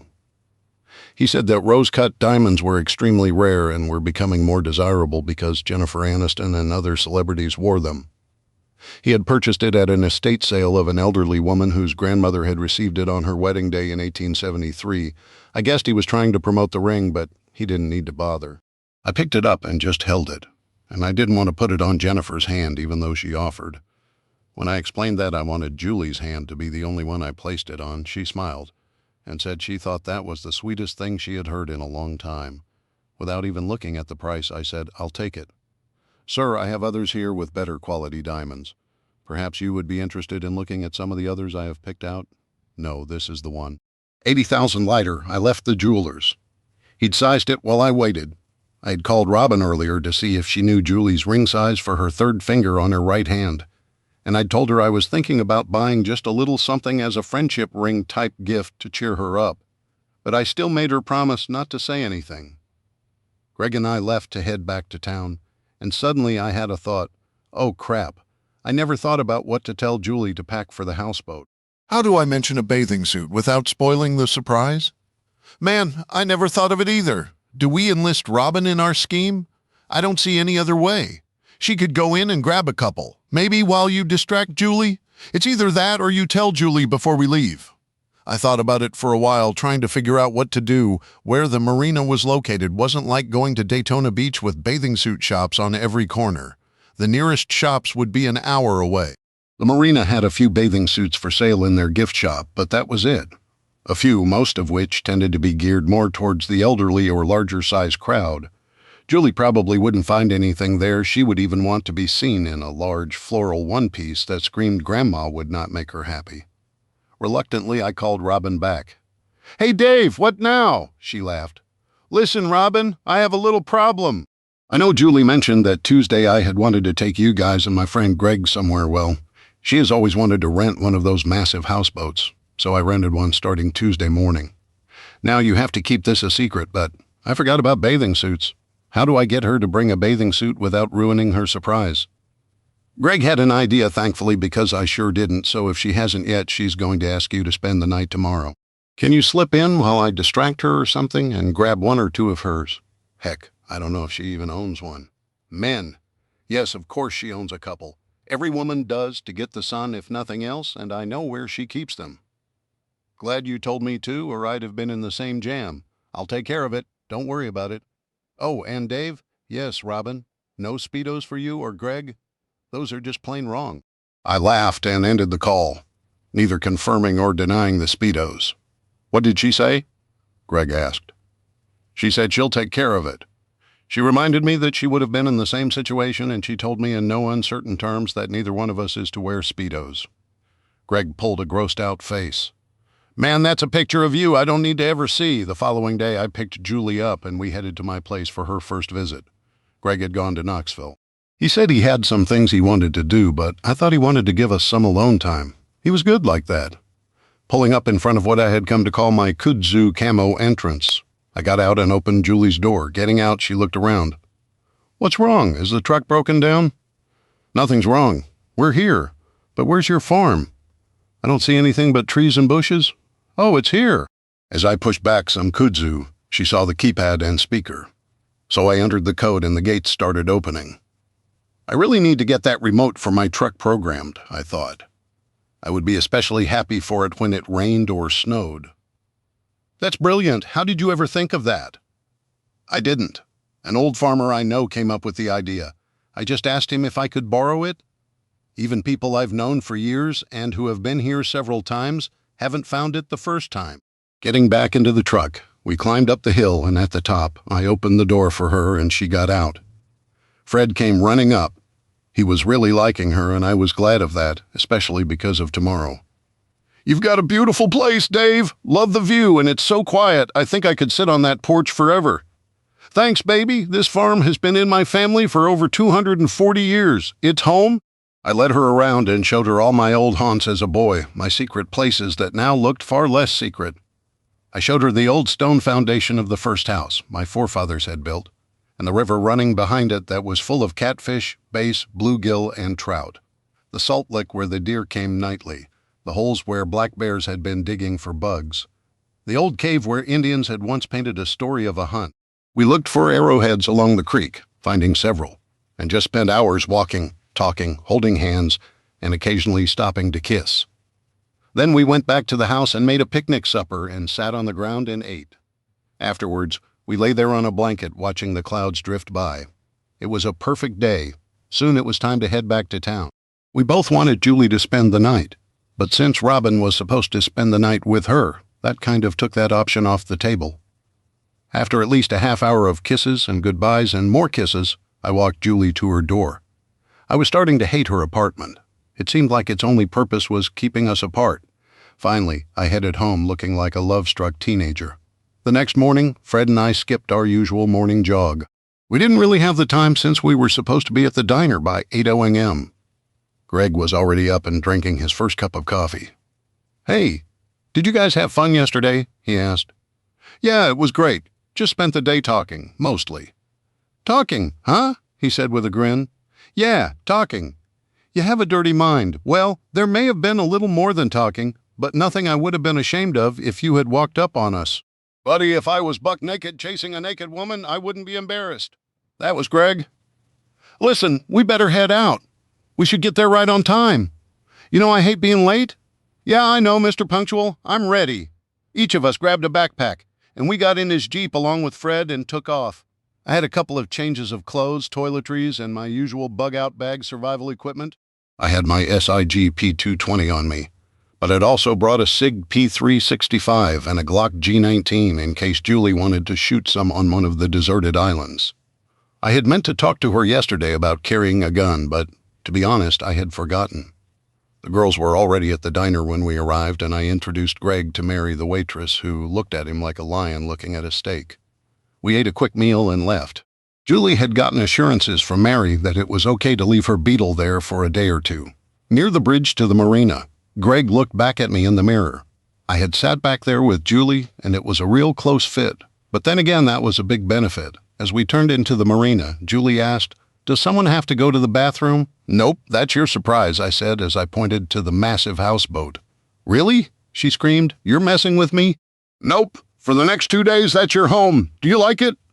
"Oh, I love it. Thank you, thank you, thank you. You remembered. But how can you afford it? It's so beautiful. How do we get to it? We take that boat there to it. When we move the houseboat, we tow the small boat, then we park the big boat somewhere and use the little boat to get around.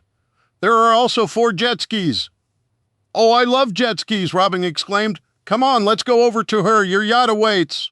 The 4 of us, along with Fred and Robin's dog Sadie, got into the fish and ski boat, then once on the houseboat, Julie had to explore it like a little kid. I pointed out the 4 bedrooms below and the kitchen along with the entertainment area. I had given a list of food for the marina to stock the pantry with, so provisions were taken care of. The controls for steering and power were on the main level, along with a set on the topmost level that was only covered by a canvas top. The jet skis could easily be pushed into the water, and the houseboat was made so you could actually drive the jet ski up on it. The part she loved the most was the pool and a large hot tub. The look of joy on her face was priceless. "Oh no," Julie suddenly exclaimed. "What's wrong?" I asked. "You don't like it?" "Oh, I absolutely love it. Thank you so much." But I didn't know this would be my surprise. She looked at the floor, something I noticed she did when she felt bad about something. In a quiet voice, she said, "I didn't bring a bathing suit. All I have is jeans and blue jean shorts." Robin started laughing.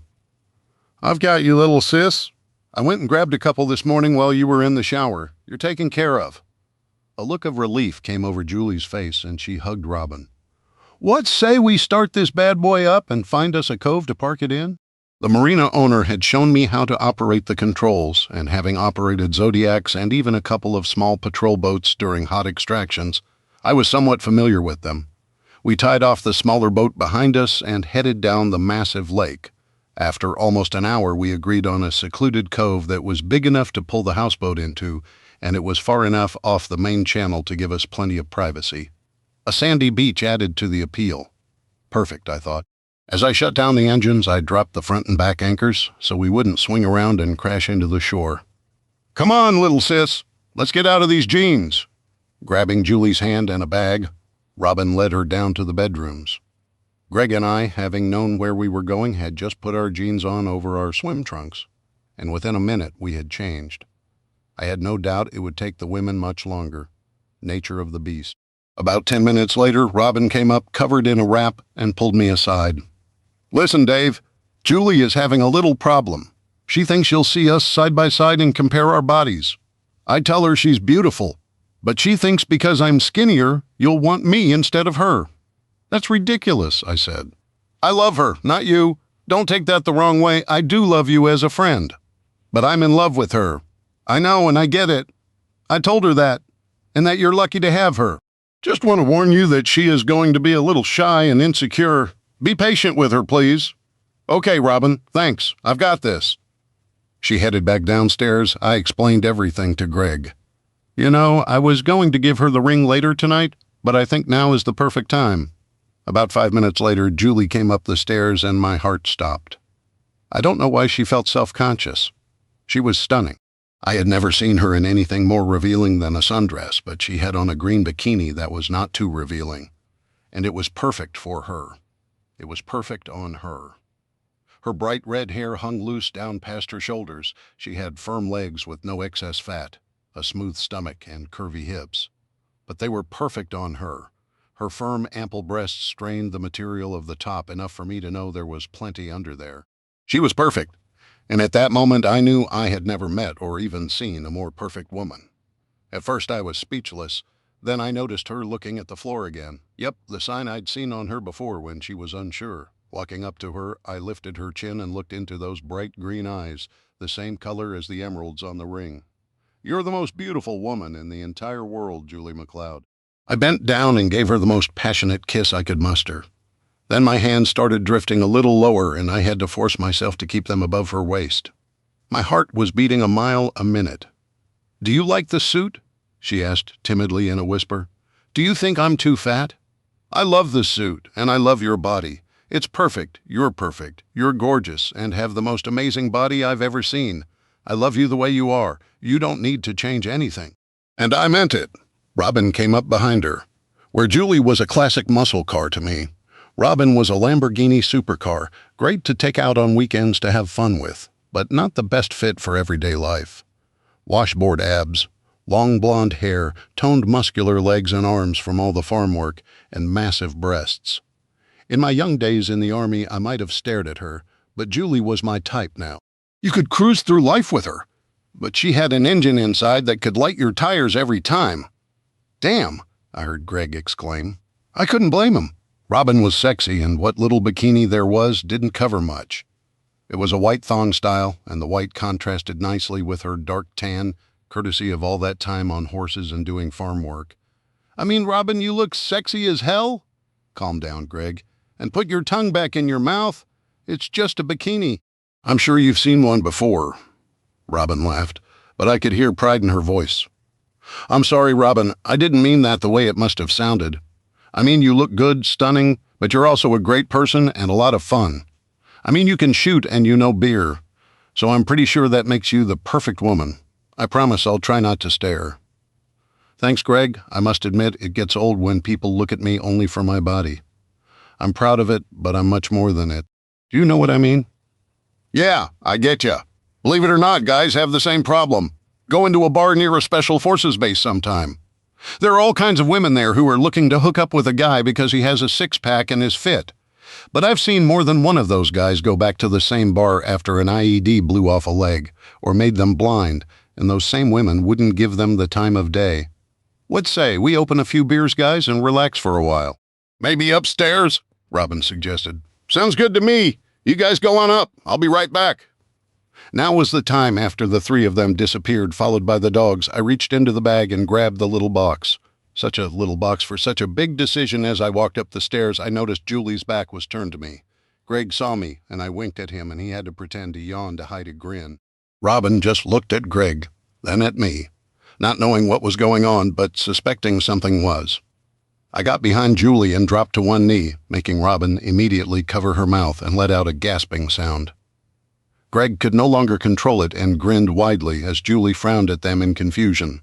Finally turning, Julie looked down at me, stunned, as if her mind couldn't grasp what was happening. Julie McLeod, I said as I opened the box, I love you with all my heart. Will you do me the honor of marrying me? She stood there, her mouth opening and closing, but nothing was coming out. I took the ring out of the box and Julie just stared at me, and I could see tears welling up in her eyes. She couldn't speak, so she grinned and nodded, and I slipped the ring on her finger. She stared at it, and behind her Robin squealed. I put both arms around Julie and kissed her like nothing else mattered, because at that moment it didn't. When I let her go, I saw tears flowing down her face. She stared at the ring until Robin grabbed her, and they both started jumping up and down and laughing hysterically. After things had calmed down, we sat by the pool. Julie slipped her chair next to mine and wouldn't let my arm go, and she kept looking at the ring every couple of minutes. "Oh, I just love it," she said. "How did you ever find this ring?" "It's perfect, and I've never seen anything like it." I told her the story of where it had come from, and about the rarity of the rose-cut diamonds. "As rare as you?" I said. We spent the day talking, playing in the pool, and riding the jet skis. Julie reluctantly took her ring off while we rode them. It fit perfectly, but she was terrified that it might come off. Later, Julie and I sat in the hot tub alone, and I had a frank talk with her about my life in the Rangers. My job with the Israelis afterwards, the hidden aspects of the farm that I had yet to show her, my worries about the future, and my plans with my friends to be prepared for it if the worst came as we suspected. "Do you really think it will get that bad?" she asked. "Yeah, unfortunately I do. We've seen too much around the world not to see it coming. Every one of us has seen countries go from democracy to socialism. Did you know that Venezuela was once one of the richest countries in the entire world and had one of the highest standards of living? But once their young people were convinced by politicians how terrible it was, and how, even though they had everything they wanted, that they were being oppressed, they voted the socialists into power and lost all their rights. Now, a loaf of bread cost around 75,000 bolivars when it used to cost around 2 bolivars, if they can even find a loaf. I've been in countries like the U.S. is now, and it has always blown up. When two sides are so far apart and one or both have no desire to even attempt to compromise, it's inevitable. The split is too great now. We are, in effect, two different countries already. About 30 to 40% think that the other side is nothing but white supremacist racists. And about the same percent on the other side is convinced that the other side wants to make sure that the U.S. becomes a socialist or communist country and wants them either dead, in prison camps, or losing their rights. And maybe there are quite a number on both sides who do, but how would we ever know? The media only tells the side of those they support. A black cop shooting a white man would never even get aired on CNN or MSNBC, even when it's a criminal act. The same way a black kid getting shot by a white person might not get much coverage on Fox or Breitbart. Am I guilty of supporting one side? Yes, I'll admit it. I'm old-fashioned. Being a vet, when I see people burning the flag of the U.S., I get enraged. A lot of my buddies gave up parts of their bodies or their lives to give those people that right, and their families sacrificed their loved ones. When I see people kneel at our national anthem and hold up a fist, it makes me so angry. And I've seen what socialism does not once in the past over 100 years since the first socialist revolution. Has any country that has chosen that path not destroyed not only their country, but their people? Hundreds of millions died under Stalin, and hundreds of millions in China under Mao and his successors. Every day, people in Venezuela go through garbage dumps hoping to find a scrap to eat. Yet in every one of those countries, there are the few leaders and powerful who live like kings, with multiple mansions, yachts, planes, and slaves. Their people can't go where they want without permission or say whatever they want or work wherever they want.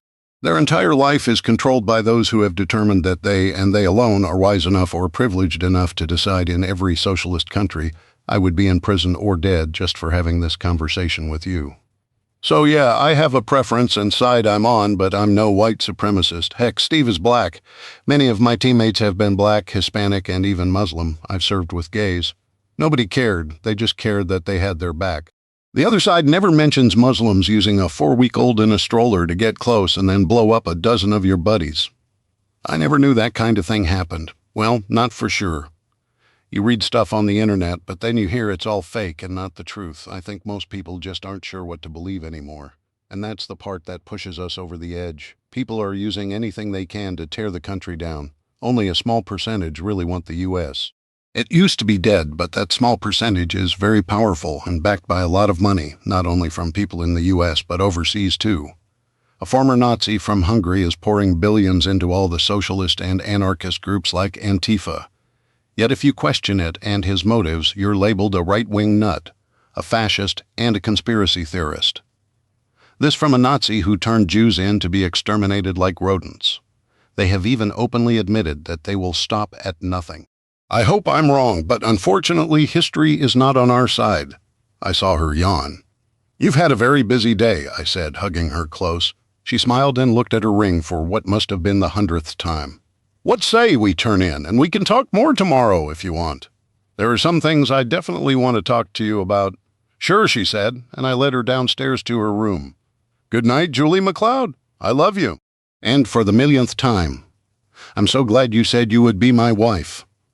Good night, Dave. I love you so much, and I'm proud that I'm going to be your wife. After a long kiss, she entered her room and closed the door behind her. I stood there for a few minutes, then turned and went into my room and heard the shower start up in her room. I laid there just staring at the ceiling, smiling more often than not. Suddenly, there was a light knock at my door. Come in, I called, expecting Greg wanted to talk about the day, but my door opened and Julie walked in. She came to the end of my bed and slowly took off the nightgown she had put on. Sitting up, all I could do was stare. My dreams hadn't been close to reality. Somewhere during the night, we both fell into a deep sleep, with her tucked safely into my arms, then woke around 9 a.m. It was a lot later than usual, but it hadn't been a usual day or night. I woke to find her propped up on one elbow, smiling at me. She threw back the covers, and we started the morning where we had left off the night before. After a shower, I headed upstairs while she finished getting ready. Greg was already up and drinking his morning coffee. Morning, I said, a little more chipper than usual. Fred just looked at me like he was annoyed that he hadn't been able to sleep with me. Get used to it, boy, I thought. Probably be going to happen a lot more now. Morning, Greg said, yawning. Couldn't sleep. Nah, not too well. The walls of this floating house aren't as soundproof as one would think. Somebody kept me up all night making a racket. He raised one eyebrow at me. I started to apologize.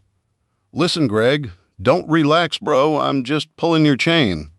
I really am happy for you two. Seeing you guys makes me realize what I've missed, and I'm kind of jealous. You guys have a good thing, so you better not screw it up. She's too good for your old ass. Someone would love to snatch her up. Pictures of little Bob and what he had planned flashed through my mind, and Greg must have seen that on my face. Sorry, bro. I didn't mean to go there. It's okay. Yeah, I've got a great woman. No way am I going to mess it up. Just then Julie and Robin came up, both dressed in different bikinis. If at all possible, Julie looked even more beautiful today. We smiled at each other, and they each poured a cup of coffee and sat. Julie was practically in my lap. We spent the day talking, riding around on the jet skis in the boat and playing in the pool and relaxing in the hot tub. We went to one of the uninhabited islands created when TVA had flooded the valley and created the lake and explored. We found an old cemetery there and looked around, and some graves were so old that the headstone consisted of just a piece of slate where the names and dates had been hand-carved, but they were totally illegible now. Since I was the only local, I explained how the government had created the TVA during the 20s and 30s and had sent the army in to forcibly remove the people, many whose families had lived here over 100 years. They were paid pennies on the dollar for their land, and most didn't even have time to collect their property. They were just loaded in the back of army trucks driven to the nearest town that wouldn't get flooded, and left in the middle of the street with just a few dollars. There were some in the most rural areas who had not even been aware of the coming flooding, and found out only when they were surrounded by the rising water. They didn't survive. A few who resisted were shot, and the residents of one whole town had almost all been killed when they'd refused to leave. People in the area still resented the government for it. Old grudges died hard in the South. Many tried to sue to at least get the true value of the land and property they had lost, but they always lost in court. It had all been chalked up to progress, the greater good, and simply an unfortunate price to pay to help the country out of the Great Depression. Since it involved just some hillbillies far away, there was no outrage from the bigger cities. So much for being progressive. We were walking around the island, and I was holding Julie's hand, with Greg and Robin walking slightly behind us. Maybe that was when some people started seeing that the U.S. was moving to socialism. Almost all of FDR's New Deal was unconstitutional, but since many in the cities especially benefited at the price of those in rural America, everyone thought then, and still do, that it was the best thing to happen. A researcher a few years ago wrote a paper using some documents he had found hidden away. that showed even the people in the government said that FDR's New Deal actually extended the Great Depression by almost 10 years. Not until World War II did the U.S. get out of it. Roosevelt knew about the attack on Pearl Harbor months before it happened and did nothing. We had decoded so many Japanese radio transmissions talking about it, but he'd had them ignored because he wanted to make sure he could look like the man who saved the U.S. Plus, Stalin wanted to delay it so he could position his people to capture most of Europe and claim it after the war. FDR knew Stalin intended to seize Eastern Europe. During the war, the government was given many new powers to fight the war that were totally illegal. They were supposed to be only temporary, but they're still in place. Like the U.S. leaving the gold standard and going to currency backed by the full faith and credit of the U.S. government. Until then, the government could only spend and owe however much gold was in Fort Knox, but now we owe $21 trillion. That's $60,000 for every human in the U.S. Well, every legal human, sorry. I tend to get carried away with history, especially that of our country. The same thing was done to create the Great Smoky Mountains National Park in the 30s. Using the Works Progress Administration, the government took 300,000 acres from private citizens without giving them a choice. They paid them a whopping 16 cents an acre. The timber value on the land alone was worth in the tens of billions of dollars. Yet the thousands of families living there were given pennies. In 1776, land in the area sold for $100 an acre. One landowner had over 1,000 acres and received $160. He couldn't buy 1 acre where he moved to, and that was without a house on it. If they didn't want to sell, what were called special deputies, plain thugs, came in to ensure they did. At gunpoint, but billionaires like the Vanderbilts and Rockefellers decided it would be a nice place to vacation, and surprisingly, George Vanderbilt's 8,000-acre Biltmore summer estate in North Carolina didn't lose an acre. You know what they say? What are the most terrifying words a person can hear? I'm from the government, and I'm here to help. I wondered if I was scaring Julie off with my thoughts and opinions, but hey, I figured she'd heard them from me before, even if not in quite so much detail. And she was still walking along beside me, smiling and squeezing my hand. No, the taking of people's property and lives has been going on for a century. But because they took from the poor and less fortunate, those in the cities and in power felt then, and even more so now, that it was totally okay. They're just poor, dumb hillbillies and rednecks after all. The term redneck actually referred to the coal miners in Kentucky and West Virginia who tried to unionize to force the mining industry to pay better and for safer conditions in the 30s. The big mining companies were owned by the Rockefellers and other billionaires, and they would build their own towns and pay their workers in what was called company scrip, which was privately issued money. Since only the company would take it, you had to rent a house from them. Buy your groceries from their company stores, buy your furniture and clothes from their stores. See their doctors all at outrageous prices. They controlled everything, and if you complained, you and your family were homeless with no way to even leave. It was total slavery, and in the 20th century, some of my family endured it. If the husband died in a mine cave-in, the widow was left penniless with a house full of kids. The mining company did nothing except toss them out. They'd have been homeless and starving, except for family. When the miners had had enough and fought back, Rockefeller, Vanderbilt, and the rest got the government to send the army in, tanks, cannons, machine guns.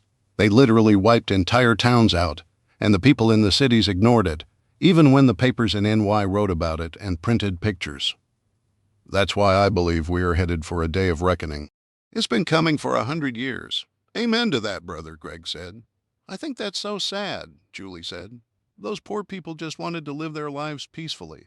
To have the government just come in and take their property without even paying them, killing them, or letting them drown just isn't fair.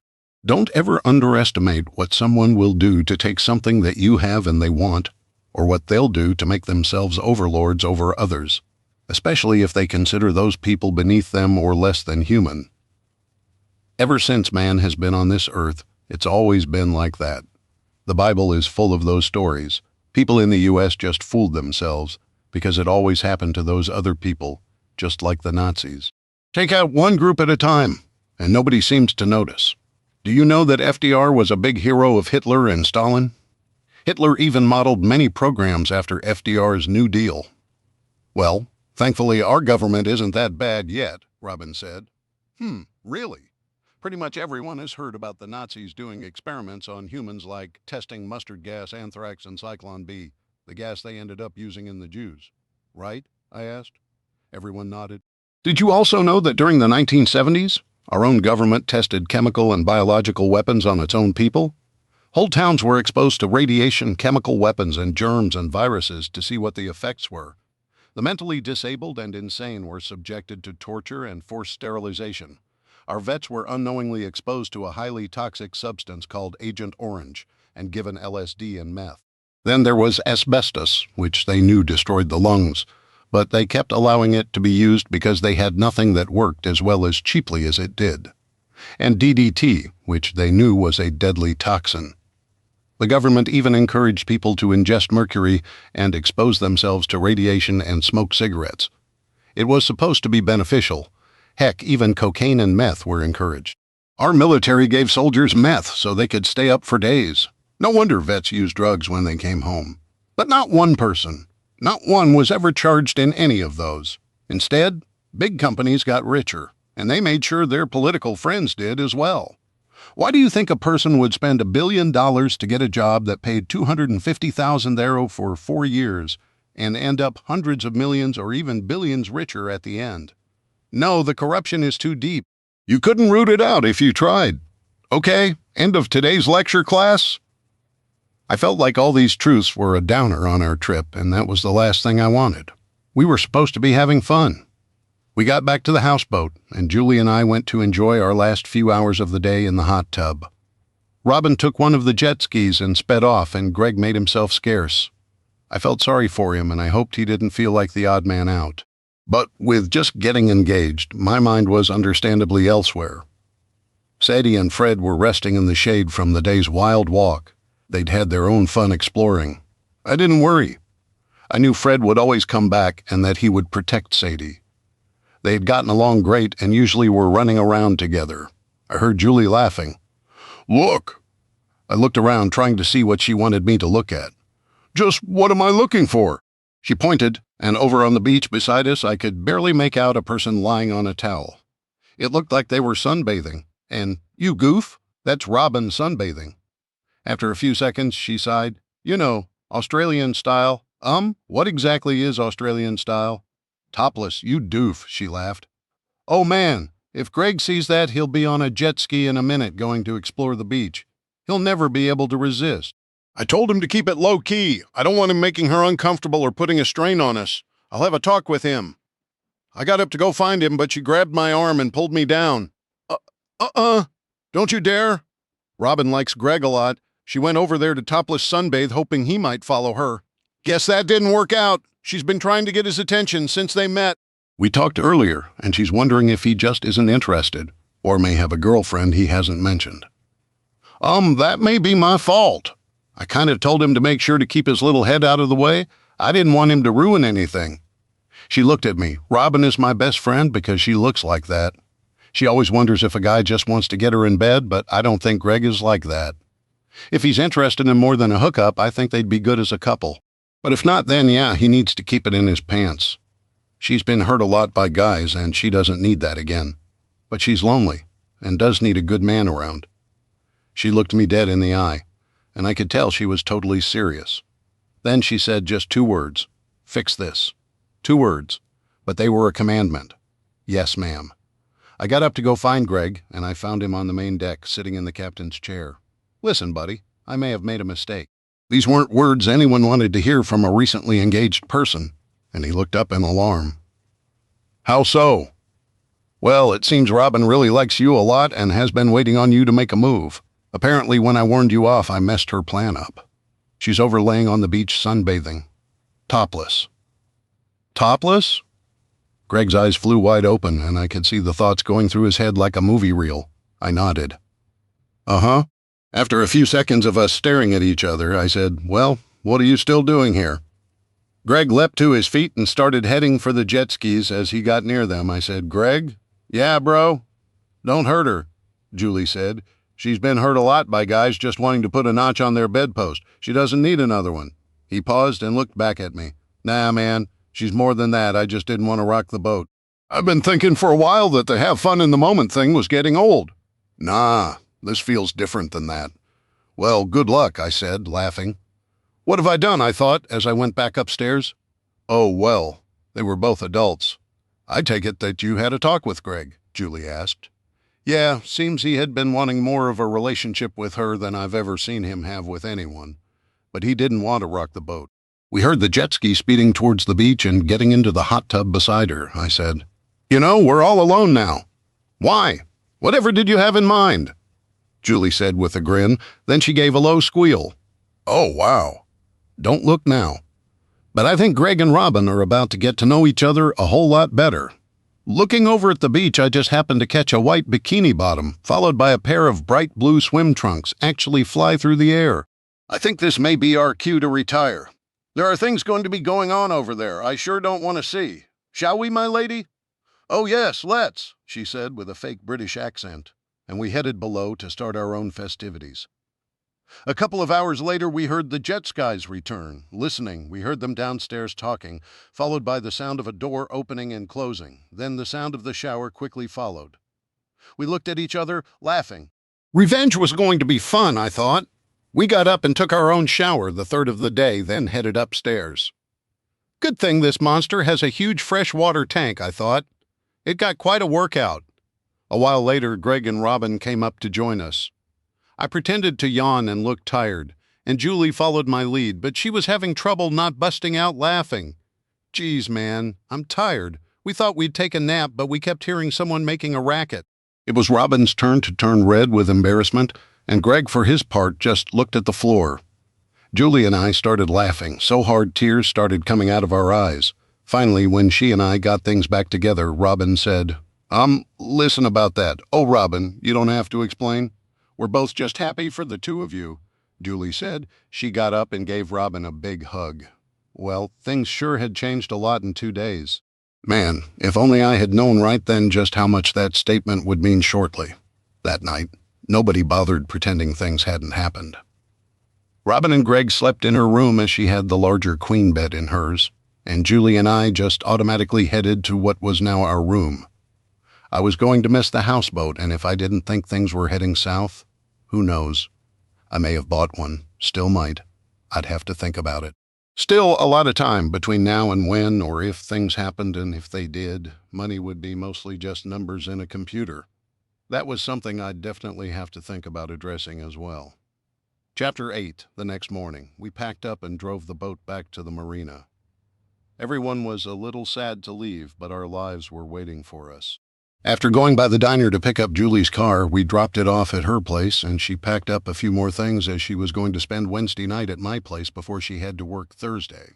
Then we swung by Robin's. She had a part-time farm hand who had stayed there to watch over the farm, the horses, and the animals, and Greg had asked if it would be okay if she spent the night at the farm. I told him he didn't have to ask. She was more than welcome. Robin loved my gate idea, and I swore her to secrecy, telling her I wanted privacy.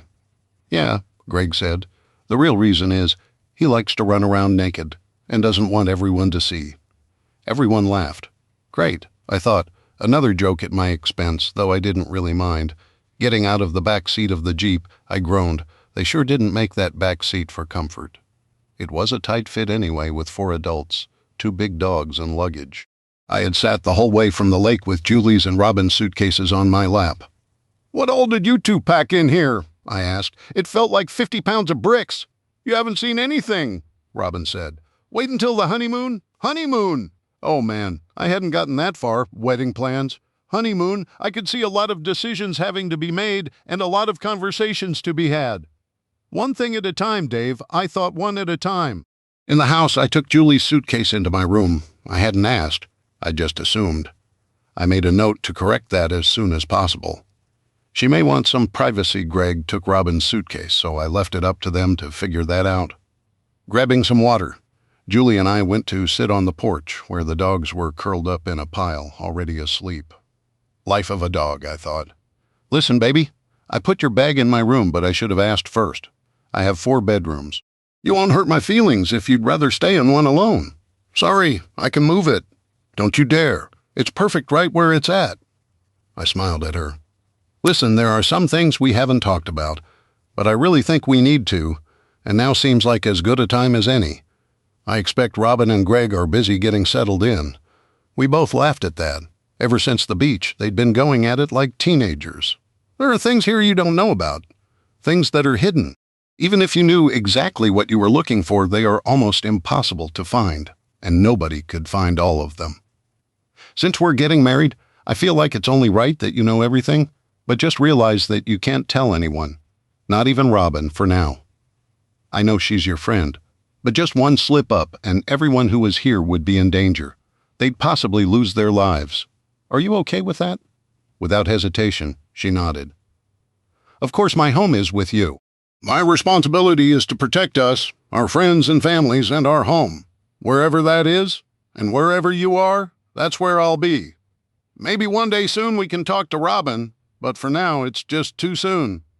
We have to be able to trust anyone who knows with our lives because that's what it will be.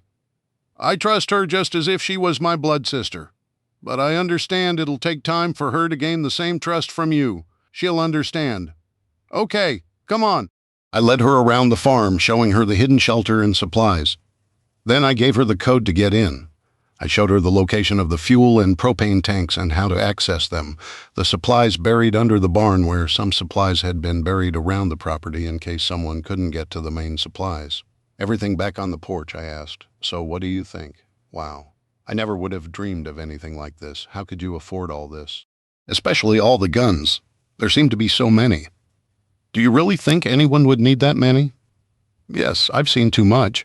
You would be surprised at just how quickly a lot of that can be used up. Plus, they are good for trading. But you have to be really careful. You don't want to trade it to someone who ends up using it on you or your friends. We learned that the hard way in Afghanistan. As for how I afforded it, well, we've never talked about money, mostly because to me it isn't that important. But I'm worth a little more than your average retired vet again. This is just between us. I almost never discuss money. Only 3 other people know this, but I'm worth a little over $300 million, give or take. It depends on the value of different currencies, the price of gold, and a few other things. She looked at me with her mouth open. Oh my God, did you win the lottery? No, that's a sucker bet. You'd have better odds of a tornado dropping a bank on you. No, I told you I worked for the Israeli government as a kind of private soldier, and that's where it came from. It's perfectly legal, though. The U.S. government and IRS don't know about it. When I went to work for them, they gave me dual citizenship, so I didn't report it, and the Israeli government didn't charge me taxes. So there you have it. Jokingly, she asked, "Oh boy, can I go shopping now?" Without hesitation, I pulled out my wallet and handed her my Amex Black Card. Here you go, knock yourself out, but we're not even married yet. Doesn't matter to me, what's mine is yours. In a few days, we're going to go in and have your name put on everything. All of this will belong to you as well. I want our wedding to be whatever you dream it to be, and our honeymoon. Money is no object, of course. It kind of sucks, you know. What does? I asked, confused. Here I am getting married to a multimillionaire, and it looks like the world may blow up any time. The money doesn't matter, but finding out how the 1% live would have been kind of fun. You know, private jets, that wonderful houseboat, well, I'm sure they have their own problems. You ever think that being one of them, you could have been part of the so-called ruling elite? I know that's not you, but I'm sure others have been tempted before. Still can't see you kowtowing to their wokeness, though. Yeah, that's not going to happen. We had a good laugh. We need to talk about you learning to defend yourself. I may not always be around, and if I'm not, you need to be able to make sure you can survive. Have you ever fired a gun before? I've never even held one. Sorry. No problem. A lot of people these days haven't. We should go over a few things, though. I know Robin knows how to shoot, but there's more to defending yourself than just shooting a gun. Do you want to ask her if she's interested?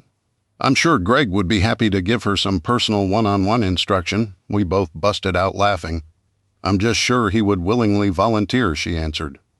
Well, you talk to her and I'll get some things ready. We can go slow as we need to. We'll start small and work our way up to where either you or I don't feel comfortable going any further. What you saw down there in the armory isn't normal. Much of that most people, even those in the military, haven't touched or even seen. Some of them I didn't really explain what they do or where to use them, like some of the ones that look like big pipes. Those are made to take out light or heavy armor like tanks. Tanks? Whatever would you need with something that would destroy a tank? Well, let me see if I can explain my thinking and why I have them. What if the government decided that the Constitution was no longer valid and that U.S. citizens had only the rights that they decided to let us have? Freedom of speech, freedom of religion, freedom of the press, the ability to own a gun to defend ourselves, all gone in an instant. Because if you think about it, what's to stop them? Who? The military and police answer to them. If they tell a general to imprison an entire city and he refuses, they either fire him or more likely put him in prison or kill him. Then they'll just get another general who will. I've seen governments set up artillery and tanks outside cities and totally level them, drop bombs, even napalm and poison gas on them. They'll kill everyone. They wouldn't do that, would they? They already are. Did you know that in some cities, if I say that a man who claims to be a woman is actually still a man, I could be arrested? Is that in some crazy faraway country? Nope. Canada, Britain, France. People have gotten 5-year prison sentences for saying that in their own home. Remember when the government in California kept churches closed a year past when those in Florida reopened due to COVID? They enforced mask mandates even after masks were not only proven ineffective, but actually to make things worse. The so-called cancel culture pressured companies to fire anybody who said things they don't like. So yeah, they can do it and already are. It's just happening a little at a time, so slow, most people haven't noticed. What if they told you that anyone coming into the hospital with Alzheimer's, Down syndrome, or a terminal disease was to be euthanized? I'd never do that. That would be so wrong. What if they said that if you didn't do it, you'd go to jail? But nobody else would do it either. They can't throw us all in jail. People said that about the Nazis, and we both know what happened there. I've been around. All it takes is for them to make some examples for people to quickly fall in line. Say a whole hospital refused, and the government sent in troops to massacre everyone there. Doctors, nurses, patients, men, women, even children. How many hospitals would resist then? I've seen massacres of hospitals, villages, even entire good-sized cities. Don't underestimate what corrupt, evil people and tyrants will do to keep or gain more power. Okay, so you've said no, and they've arrested you and taken you to jail. What do you think I'm going to do? Remember, this same government has tanks? Remember when one guy running for president said he would use nukes on people who resisted gun confiscation if he became president? Nobody in the media batted an eye. If he could say that and not get any pushback, what else would he do? She looked at me and I could see that it had finally dawned on her. There wasn't anything I wouldn't do or anyone I wouldn't go through to protect her. Exactly, I said. That's why I have them. I've seen enough and fought enough. I will be prepared. But you're just one person. What could you do? That's why my friends are joining us, Greg, Steve, Doug, and Charlie. You don't realize just what a special ops team can do? Oh boy, wait till you meet Charlie.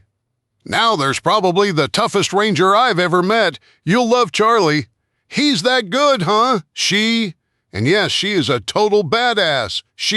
Charlie is a woman, every bit of it, and tough as nails, and she'll love the armory. She'll think she died and went to heaven. She'll call all those weapons her toys. And before you go there was never anything between us except for being teammates and good friends, plus me being her boss, just in case you were wondering. I smiled. I wanted to put any fears Julie had to rest before Charlie arrived, if she even chose to come. So I'm going to go get some stuff together. Why don't you see if Greg and Robin have come up for air yet? See if they want to join us? Just tell Greg we're going to play with some toys and light things up. I know he'll want to come then. She headed off, and I went down to the armory and, picking out some items, I put them in 2 large duffel bags. I stuffed some ammo magazines, and even a couple more surprises in the bags as well. I knew Greg and I would have fun. Not quite sure about the girls, but I knew that Julie needed this. She had to learn at least the basics in case I wasn't around. I plan to always be, but you have to prepare for the worst-case scenario, and to me that would be it. Heading back to the porch, I saw everyone else waiting for me. Let's get on the four-wheelers. I have a little place set up about a quarter-mile away. Each couple grabbed a four-wheeler and we headed off. It felt good to have Julie's arms around me as she held on, and it almost made me second-guess my decision to buy a couple more. At a table set up 200 yards from a steep hill, I started pulling guns out and laid out each gun in front of each shooter. I had 4 AIM-4 rifles in .556, 4 semi-automatic .22 caliber AR-15s, which would be good for teaching Julie basic shooting skills, and 4 AR-10s and 7.63 NATO. I had 2 M1 Garuns in the old 30-06 caliber that I put in front of Greg, and a 30-38 Lapua I laid in front of me. I held off on the Barrett 50 caliber. Next, I set the handguns out the same way. Each person got a Glock G44, the new 22 LR model, a SIG P365 Micro 9mm, and a Glock 19 Compact 9mm. Since I hated shooting Glocks, I got myself a SIG P320 Compact 9mm, but I got everyone else a Glock G22 40 caliber while I opted for the HK USP 40. Finally, everyone got a G45 45 ACP, while I opted for the USP 45. I chose Glocks because they were simple point and shoot with no manual safeties. They were as close to idiot-proof as you could get for something that can kill you. Finally, I laid out the 2 Mossberg 500s I had picked up, one 20 gauge, one 12 gauge, and a Benelli M4 12 gauge. I then laid out plenty of already filled up magazines and stripped out a single round from each gun and laid them in a row. Finally, I walked down towards the hill and placed several targets in front of each person at a range of 25 feet, 25 yards, 50 yards, 100 yards, and 200 yards. Okay, Greg, I know you know this, and Robin, since you've shot guns before, you probably do as well, but Julie hasn't, so I'm going to start at the beginning. I picked up the Glock G19 from in front of Julie and started. So, Julie, this is your standard mid-size Glock 9mm handgun. This end is called the muzzle. It's where the bullet comes out. Dropping the magazine, I explained what it was and what it did, and showed her how to load and unload it and insert and remove it. I then explained the trigger, and how safety rule number 1 was that all guns are loaded even if they aren't.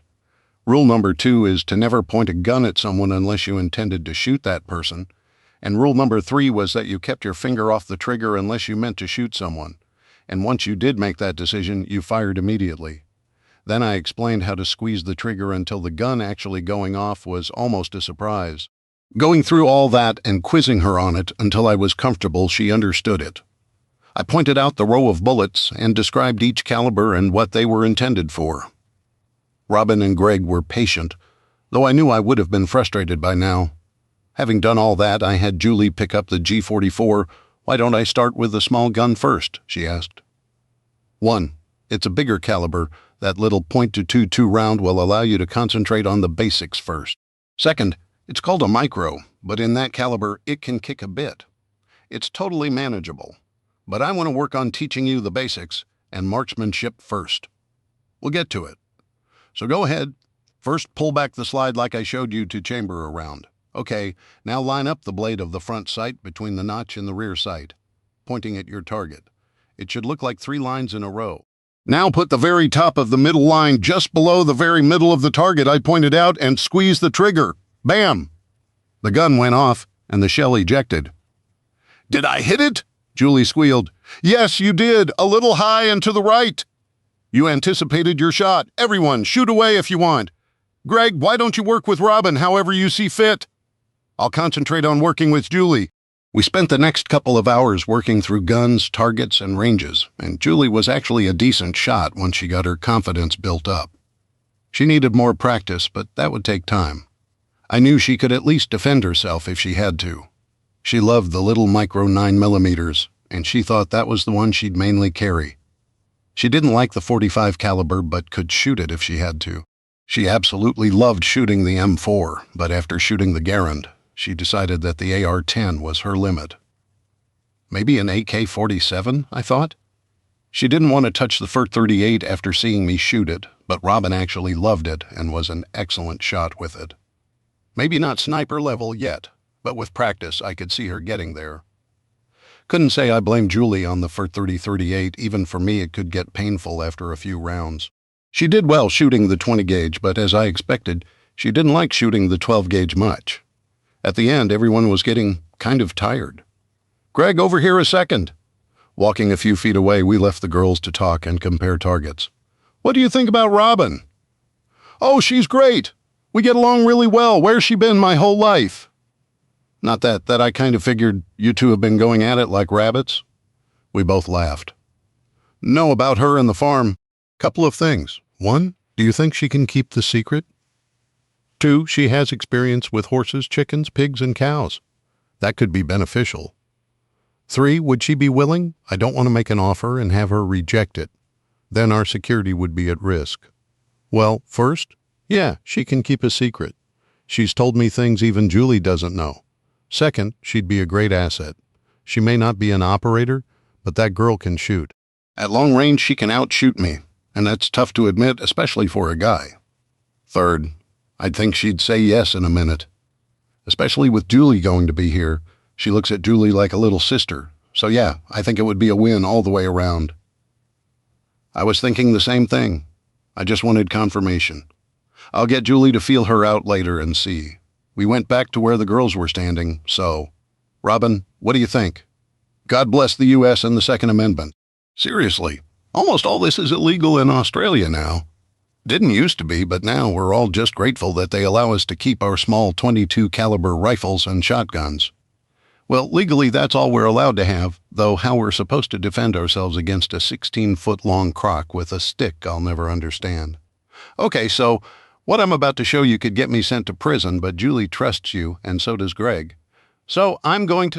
With a long sigh, I pulled out a fully auto M4 and a small case. This is an M4 carbine. It's fully automatic. Does everyone know what that means? Everyone nodded. Here are 2 mags for each of you girls. Greg and I have seen enough of these to last 10 lifetimes, but I'm going to let you 2 rip through these. It's a lot of fun. The reason we don't do that in real combat is you burn through a lot of ammo, fast. It's also inaccurate. The muzzle of the gun rises more the longer you hold the trigger down. On the safety lever on the side here, you'll see it's marked safe, semi, burst, and auto. We usually use burst in combat. It fires 3 rounds at a time and then stops. You have to release the trigger and pull it again to fire the gun again. If you want to fire the first magazine on full auto and the second one on burst, that should be fun. Grabbing 2 magazines, I demonstrated, pointing out the tendency for the muzzle to rise. Then I let them loose.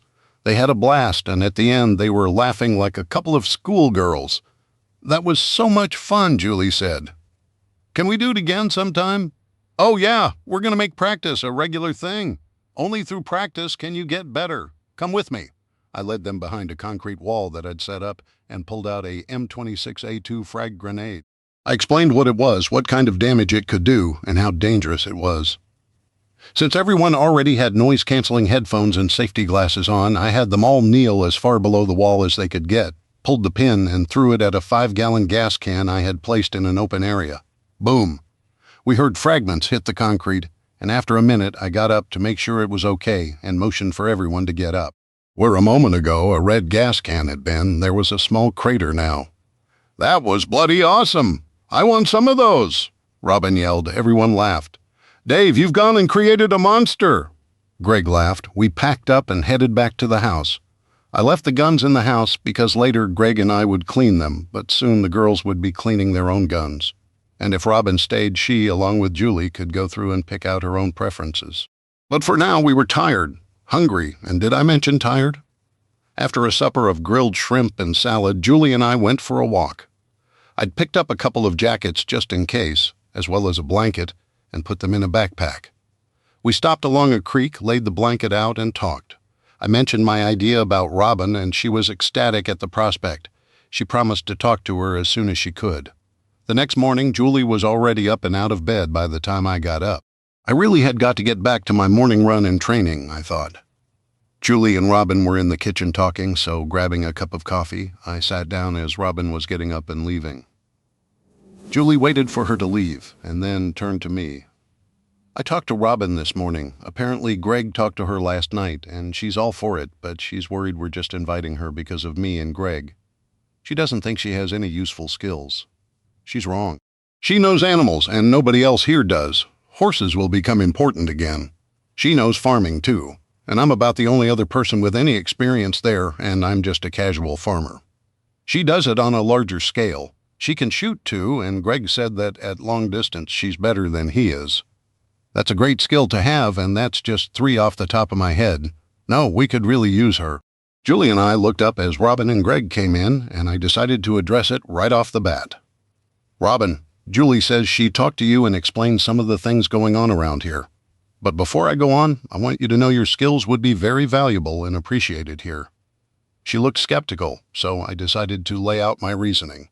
"So first, can you keep this totally secret? Nobody, and I mean absolutely nobody, can know about any of this.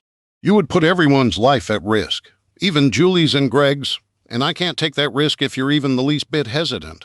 Not to mention, if people found out, I'd probably spend the rest of my life in prison. So, can you agree to that?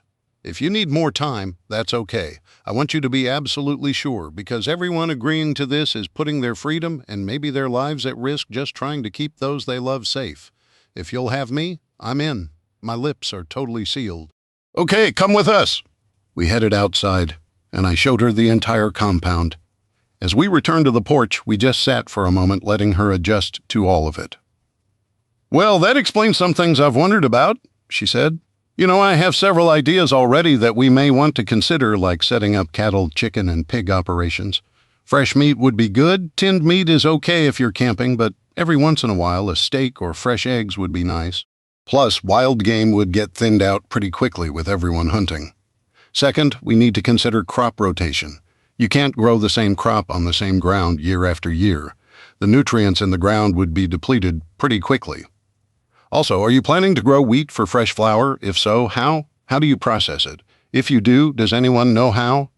If not, I suggest actual physical books, not electronic. So even without electricity, you can read and research. Fabric. Has anyone thought of buying raw fabric like denim to make new jeans?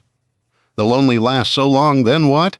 Do you have electric and manual sewing machines? Shoes? Do you have extras? What sizes? A big one? Kids with you and Julie? And who knows who else? It may be a big consideration. A person could go on forever." Greg and I looked at each other, and he looked as mind-blown as I felt. "Wow, I knew there was a reason I thought bringing you on was a good idea.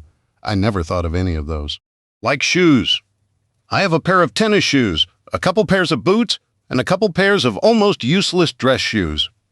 Jeans? Maybe 3 or 4 pairs? The best bet would be to buy them as soon as possible for everyone, while they're as cheap as they'll ever get.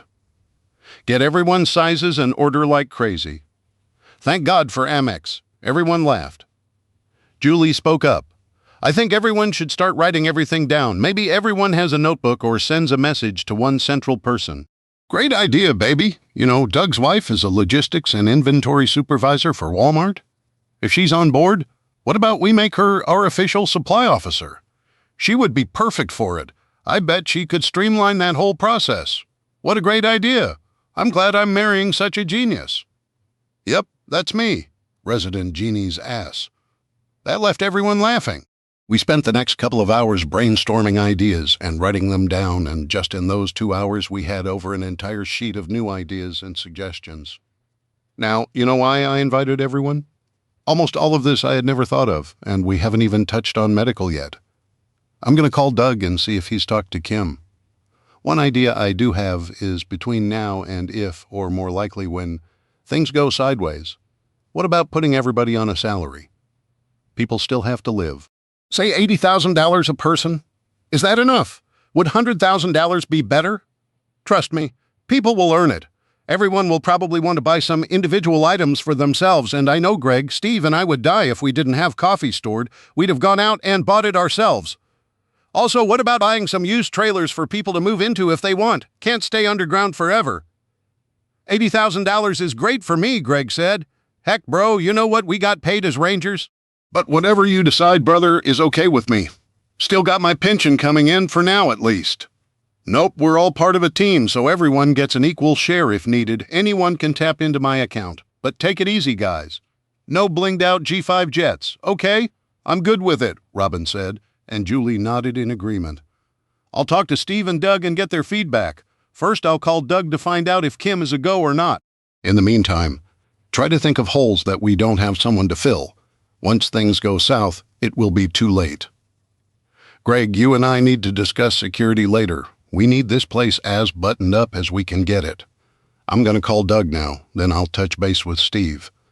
Greg, why don't you try to get in touch with Charlie? If she's up for it, make the offer. I'm sure not worried about not trusting her. But I do have something we need to discuss before I forget it. Leadership. There can be only one leader. I say we put it to a vote to set up a chain of command and delegate responsibility like Julie is in charge of medical, obviously. But I want it defined. As far as I'm concerned, you're the leader, Greg said. You were back with the team in platoon, and you know what you're doing. If it wasn't for you, none of us would even be here. Both the women nodded in agreement. Still, I would like to button it up. I expect we're going to be very busy for quite a while. We may need to get a couple of more containers. They're cheap and close by, and I can get the cat bulldozer from Oly Man Cole again if I need to. I left to go call Doug, still wondering at all the things Robin had addressed that I hadn't even thought of. Doug answered on the first ring. Hey, Dave, we were just talking about you. Great. Have you guys made a decision yet? Yeah, we're all in. Kim has been thinking of leaving Walmart for a while. It's just jobs around here that pay a decent salary aren't exactly plentiful. That's for sure. Listen, we've been talking and think she would be great as our supply sergeant, as it were. As far as money goes, I'm going to put everyone on a $120,000 salary. The group decided that $80K would be more than enough. But to be honest, rounding it up to an even $10K a month just makes it easier on me. I'm no accountant. Bring her up whenever you can and show her around. You know where it all is. In the meantime, you guys start thinking of anything I missed. In just a couple hours, we filled up an entire page of things I never thought of, like boots and replacement clothing. Send me an email and phone number I can pass out to everyone and have them all start sending ideas and suggestions if Kim is okay with taking over supply. Everything except security and the armory. Greg, Steve, you and I will handle that. Maybe we'll set that up as a 3 or 4 person group. Can you ask her about the supply sergeant role? I waited while they talked, and she agreed. I also found out she actually had an accounting degree. Great. She could take over keeping track of everything and paying for them as well. I gave Doug my Amex info and told him to suggest to her that she open accounts as necessary, but nothing was to be delivered to the farm. I recommended that she rent an abandoned store or warehouse to receive stuff at, as I didn't want anyone knowing where things were going after sending the info to her that I had on me. I returned to the group and told them that Kim was in and that she and Doug would be up soon. Just as we were discussing the armory and additions we might want to make, my phone rang and it was Steve. Hey bro, what's up? Hey Dave? Ammo's coming in tomorrow? I'll see about getting it up to you. I'm bringing up some of my inventory as well. Most of the shotguns are in, and my guys dropped everything and are working on setting everything up. Might be a pretty decent load. Where do you want it to go? I sure can't get a box truck up your drive. I've asked Doug's wife to find us an empty building to receive stuff. I'll ask her to put a rush on that and get back to you. I then explained that she was our new supply sergeant and went over all that had transpired that morning, from everything getting sent to Kim regarding ordering anything other than munitions and security-related items to setting up a TONE, tactical organization, and equipment. I also explained the conversations about leadership, defining roles and responsibilities, paying people, and so on. It was a long conversation, and I needed a break. Doug said he had gotten in touch with Charlie, and she was in, and she expected to arrive in 3 or 4 days. Finally, I told them we were done for the day, as my brain was fried. I suggested we all just chill for the rest of the day, and everyone was in total agreement. Julie and I walked down to the river, followed by Fred and Sadie, and just talked. I set up the ground rule of nothing about the farm or politics, and it was nice not to have anything needing immediate handling for once. We just talked like a normal couple and watched the dogs play in the water. They had become inseparable, and I was glad. Fred loved having people around, and with a playmate he seemed just happy. I was a little worried he may lose his edge if something were to happen, but I was sure that he would protect Julie and I with his life if necessary. The next day, Julie and I decided to grab lunch at our old haunt, the Highway 25 diner. We hadn't been back since before our trip to the lake in the houseboat, and Julie was dying to show Mary her ring. Well, well, well. Look at what the cat dragged in, Mary said. What you two been up to? Ain't seen you in a coon's age? Julie stuck out her hand and showed her the ring I'd put on her finger, and Mary examined it closely, then smiled. Well, I'll be darned, I'd never thought it. She gave my arm a gentle push. About damn time. Was a thinking I was going to have to whoop ya. Well, congratulations. After ordering our usuals and a leisurely lunch, I left Mary a $100 tip under my plate. If it wasn't for her, I'd never have met Julie. Next, we dropped by the hospital so she could give them her resignation. There was so much to do at the farm, she didn't have time for both. We went by the local paper, where she reluctantly put her old Beetle up for sale. It couldn't make it up the driveway to the farm and wasn't practical, so we'd found her a 1968 Chevy four-wheel drive pickup. I wanted to keep all the vehicles pre-77 before computers started appearing, so that in the event of an EMP they would run. The only thing I had to do to it was have an AC unit put in, as it didn't come with it originally. It was a dark green and she'd wanted bright orange, but I'd pointed out that it would stand out like a beacon. You couldn't hide that color. Doug and Kim arrived the next morning. She'd rented an old medical supply factory building the same day I'd mentioned it, and she and Doug had checked it out. Set everything like electric service up, and had an alarm system put in, all in an LLC name I had set up 2 years ago. The delivery from Steve had arrived and been stored, and using my truck, Robin's four-door farm truck, and Doug's pickup, we eventually got it moved over several days. Steve arrived a couple of days later pulling a travel trailer, and it took some work. But we got the driveway smooth enough so we could get it up beside the barn. We set up electric and water and left the idea of a septic tie-in until we decided if more mobile homes would be needed. Meanwhile, Kim had gotten everyone's sizes and ordered them 24 sets of clothing that each person picked out, along with 12 sets of ACU combat fatigues and 12 sets of black tactical clothing for each. Each person picked out at least 12 pairs of boots and tennis shoes, and underwear was personal preference as well. Something I hadn't thought of was feminine items, so Kim, Robin, and Julie made sure to address that. Robin ordered antibiotics from her pet supply company after Julie assured her that most of them were identical to the human ones. It was like a never-ending cycle. Books on everything from farming using just hand implements to medical books were ordered, and medical supplies came in almost daily. Batteries were a big priority, not only small ones, but automotive and for solar panels. With Robin's guidance, we built chicken coops, pig pens, and fenced-off sections for cattle. The rest of the items I'd ordered from Steve had arrived and been cleaned, oiled, and stored. I met with Steve's gunsmith, Mike, and he was brought on. His role was armorer, comms, and computer guru, but he was a decent shot as well. He also set up our ham radio better. I knew the basics, but he was more of an expert. It was hard work. Steve, Greg, Doug, and I worked on security. I didn't want Doug to feel like he wasn't part of the team. So guys, as I see it, as far as actual gear goes, I think we're set. Anyone see anything I overlooked? Well, the women are going to need smaller body armor than what we have stored. I don't see Julie wearing it. Robin, maybe? Because she's taller, and Charlie will be okay? Greg suggested. Make a note to send to Kim or see her about it when we're done. That is mission critical, so make sure she knows to make it a priority. Anything else? Ballistic material. Line the walls of the house with it, and get bulletproof glass cut for everything. We can install it. Also, if we're going to get trailers, we need to know ASAP so we can know how much material to order and the dimensions of the glass we'll need. I think we need to make the place as much of a fortress as we can. HESCO barriers, bags of Quicret cement, also razor wire. We have barbed wire around the cows, but that won't keep people out long, Steve pointed out. Noted, same message to Kim. Priority. In fact, anything to do with security needs to be a top priority. We can wait on a book or take a chance on not getting some jeans in, but security is essential. Anything else? No. Next, defending our perimeter. You all know about the cameras, and we have plenty of backups, but we need more than that. I was thinking about placing claymores out tied into remote detonators, spread them out. It would be nice to have every inch covered, but that just isn't practical. We define an area and shut down easy access to it. Also, we set up overwatch positions along with remote observation posts, some as far as a few miles out just in case we need eyes on. Opinions on those two ideas? Sounds good, brother. I can take topographical maps and satellite imagery, and maybe we can see if Mike can tap into more recent images. Google Earth is pretty sorry for what we need. Hey, I have an idea. Drones. Get some small ones and some larger ones.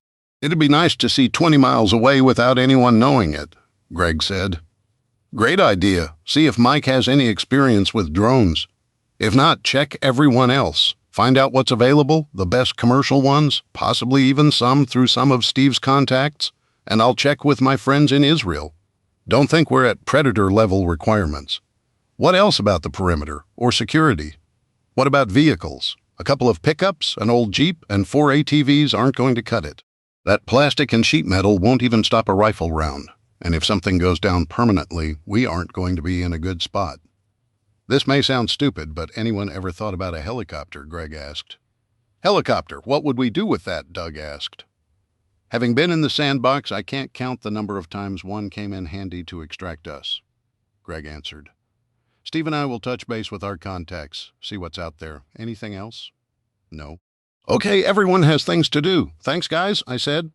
As we were leaving, I mumbled. A helicopter, he says. Maybe some Hellfire missiles to go with it. I heard them laughing behind me. About an hour later, Greg came to find me. Charlie's here, he said. She's at the bottom of the hill, so I'm going to go get her.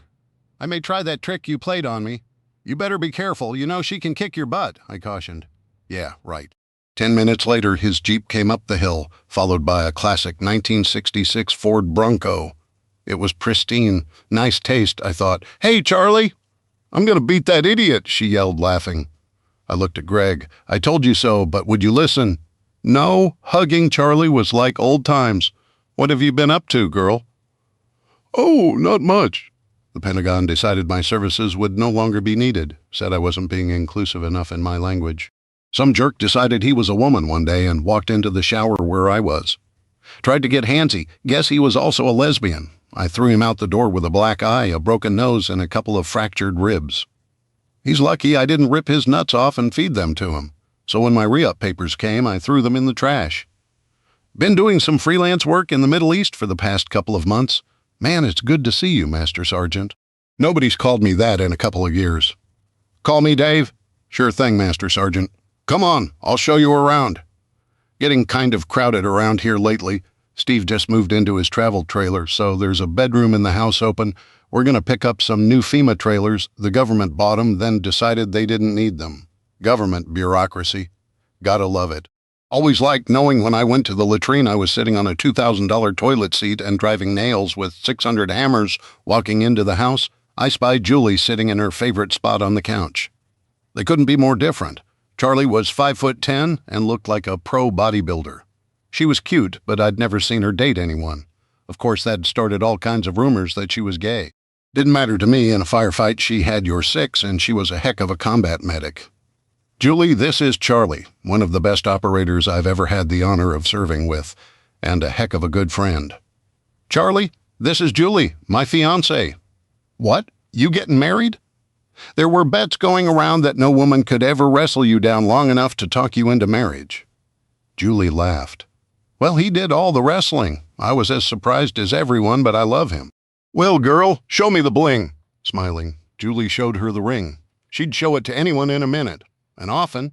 You did good, Master Sergeant. I showed her around and introduced her to everyone.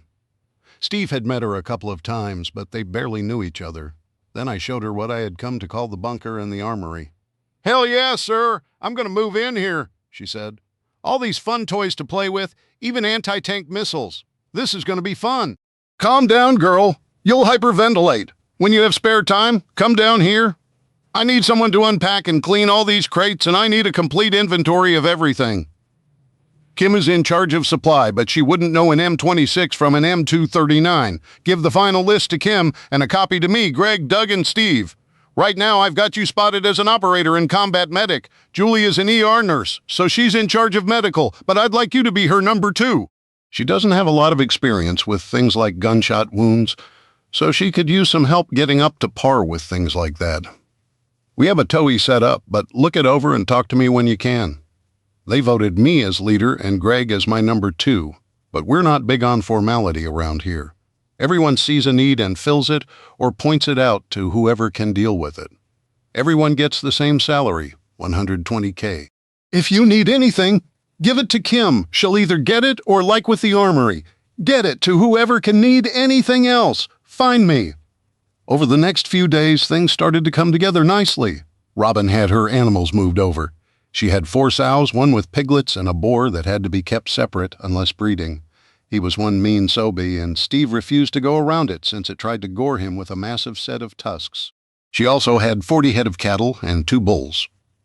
8 of those cows were Holsteins for dairy. The rest were Angus. Then she had 6 horses. Jasmine, a 4-year-old Appalachia, was her favorite. And more chickens than I wanted to count, along with a couple of roosters who tended to wake you up every morning. Fresh eggs were not going to be a problem. It seemed that we had to make daily trips to pick up supplies. I'd ordered another 6 containers, and the 4 FEMA trailers arrived. They were plain and basic, but totally new. They even still had the plastic on the appliances and furniture. We moved them beside the barn until we decided where to put them. We were busy as beavers, and some days it really felt overwhelming. I'd find myself looking at the news and information coming from my contacts in Israel and the U.S. Army, and the more I read, the more I was bothered. Things just were headed in a bad direction and seemed like it was progressing faster and faster. Man, I thought, I really dread the next election. Chapter 9. A few days later, Steve, Greg, Doug, and I met again to go over progress on our security plans. Okay, guys, what do we got? Well, we have the topographical maps together, as well as potential ops pointed out. We figure setting those up will take about 2 days. All are on public land or land that has no human activity. We have a plan for placing claymores, as well as getting some HESCO barriers and camouflaging them. We also doubled the cameras and placed all of them in individual Faraday containers. We set out 80 motion sensors that Steve happened to find. That's about all on my end. Greg had been really busy. I was thinking about potential prisoners, Doug said. We don't want to be burying someone's father just because we don't have anything else to do with them.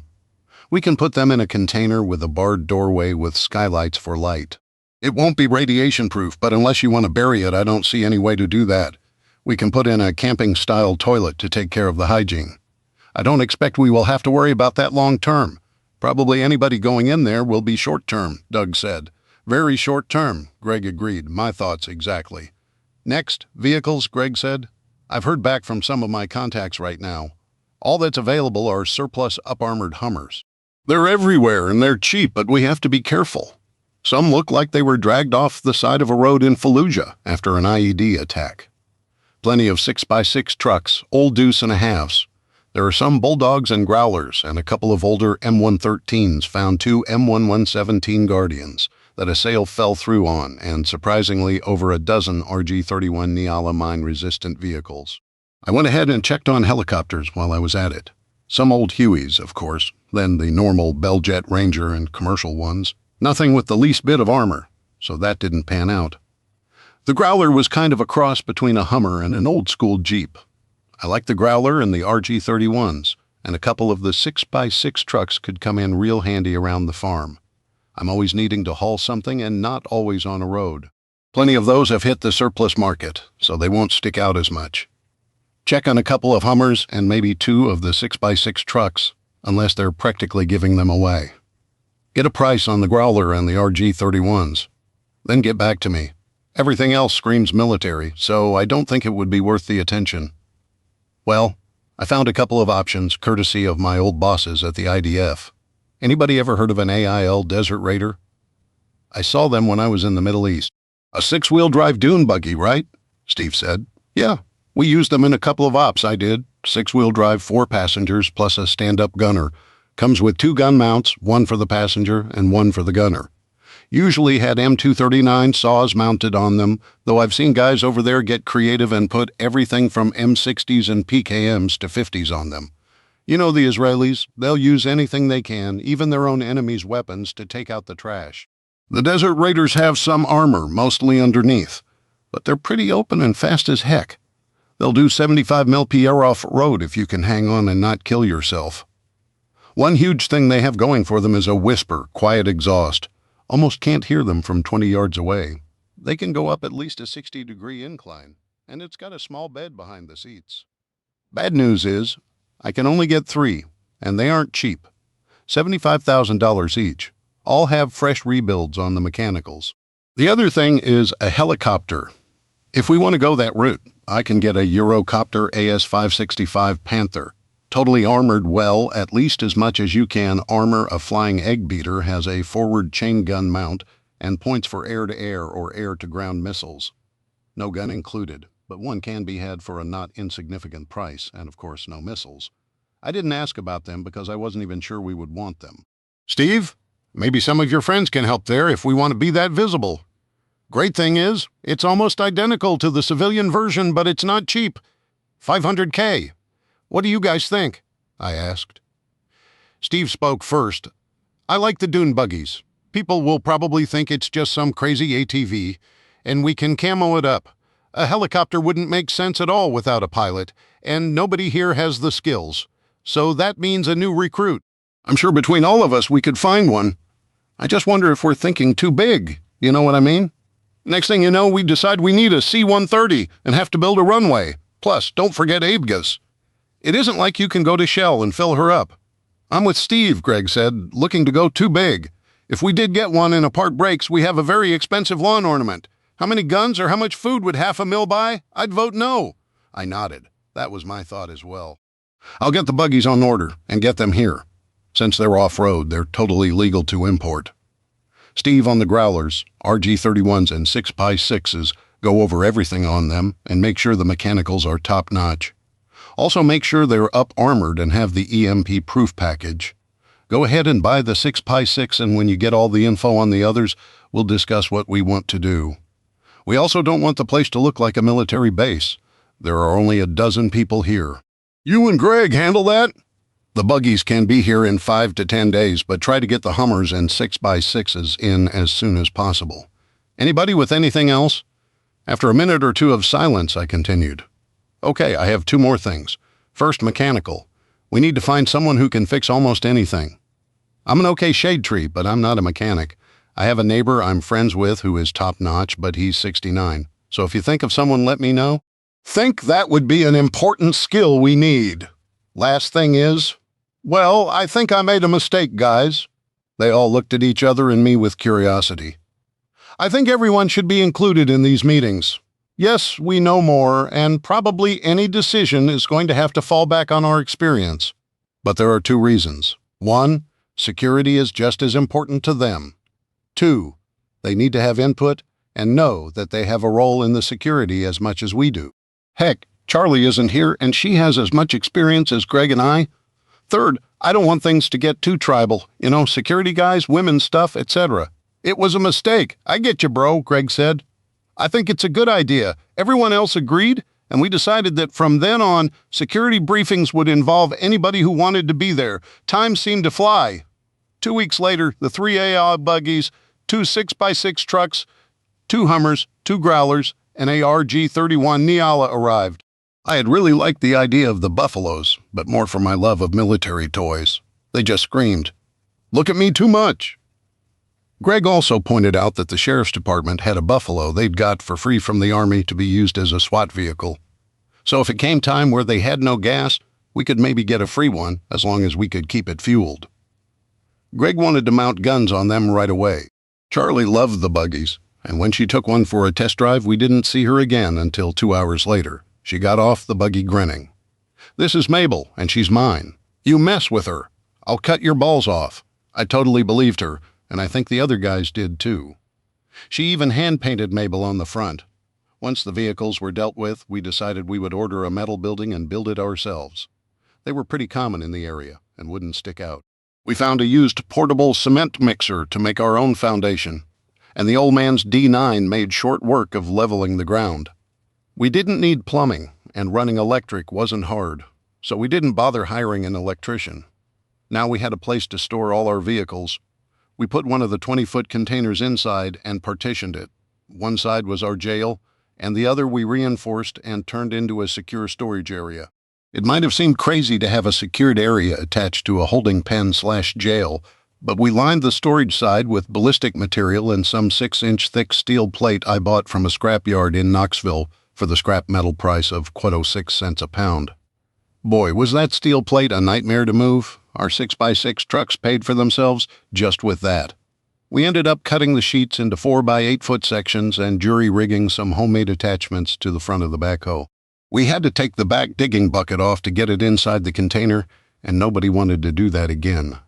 I bet more and more supplies rolled in, from manual sewing machines to crates of books about primitive farming. Julie and Robin made wedding plans. She wanted everything to be a surprise for me, so she and Robin, with Kim and even Charlie planning along with them, were busy with top-secret plans. Mike was working his computer magic. He had mysteriously found a way into some satellites so that he could get images of anywhere. What he could do with a computer was amazing. My only request was that he not get caught. He knew Big Brother was watching, and I didn't want to end up on their radar. Greg came through once again. He happened to remember a mechanic he'd met after I'd been wounded and had to retire. It took him a couple of days to get his contact information, but I told him to take care of the interview, and if he was good with him, then so was I. 3 days later, we met Bear, a 6'4", 240-pound giant of a man. Unlike little Bob, who was close to the same size, Bear was solid muscle. No rolls of blubber on him. Greg said he could fix anything in the military inventory, from Hummers to tanks, even helicopters. Everyone liked him. He was a little older than the rest of us, maybe in his early 40s, a gentle giant with a calm, unflappable air about him. And Greg said that he was also a good soldier as well. He had to be. He was a former Marine Force recon operator. Chapter 10. A couple of weeks later it happened. It just wasn't what any of us had expected. Julie and Robin had decided to head over to Nashville to look at wedding dresses. With everything going on, the wedding had seemed like it would never happen. We both really wanted to get everything done, but the farm kept us busy. And finally, Julie and I had had enough. I told everyone that the two of us were going to slow down and concentrate on the wedding. I owed it to her. She'd been patient and not pushed me, so we had gone to the courthouse and gotten our marriage license. She had assured me everything would be planned before it expired in 60 days. They called to let me know they'd gotten to Nashville okay and would be busy for the next few hours. I couldn't wait. I'd planned for us to be husband and wife by now, but getting the farm prepped was a lot more work and took a lot more time than I'd thought it would.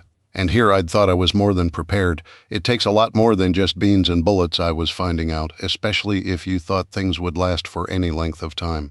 Or if your plans involved more than a couple people, sure, 2 or 4 people could survive fairly simply. Heck, they could move around without even being noticed for the most part. But preparing for kids when I wasn't even married? Nothing I'd have to worry about. Ha! The joke was on me, but I wouldn't change a thing. If all I'd cared about was Julie and myself, or us, Greg and Robin, I could have taken all my money and set us up on an island somewhere remote with enough supplies to live like kings. But I cared about my friends. Even the newest ones, like Mike and Bear, who I'd only known for a few weeks, were friends who I felt like I'd known forever. I was going through inventory when Mike came running up to me, and from the look on his face, I knew something was wrong. Something bad, Dave. We have to get everyone together right away. Julie and Robin are in Nashville looking at wedding dresses. What's going on? Is anyone else off the ranch? No, everyone is here, I said. Let's round everyone up now, meet on the porch as soon as possible.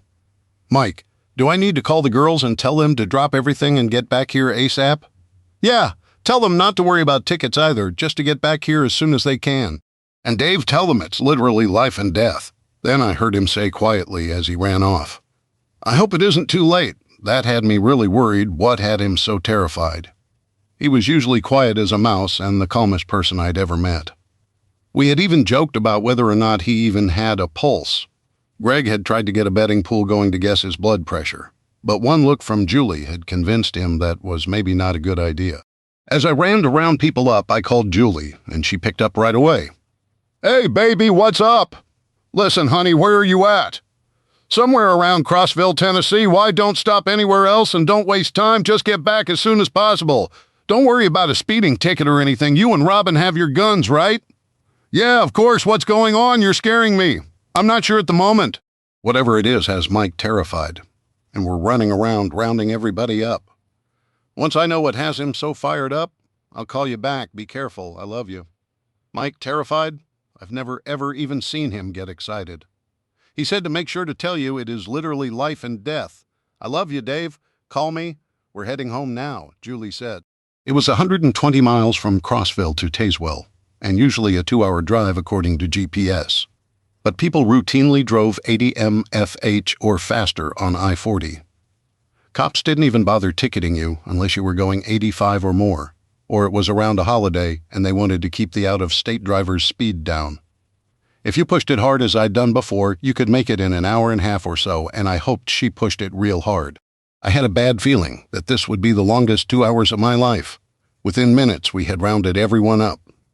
Mike was pacing anxiously, and when he faced everyone, he was pale and visibly agitated. Okay, so here's the quick version. I got an email bounced to me from an old friend at the NSA.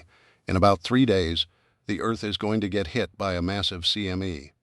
That's a coronal mass ejection. They are rated on a scale of 1 to 5, with 5 being the worst.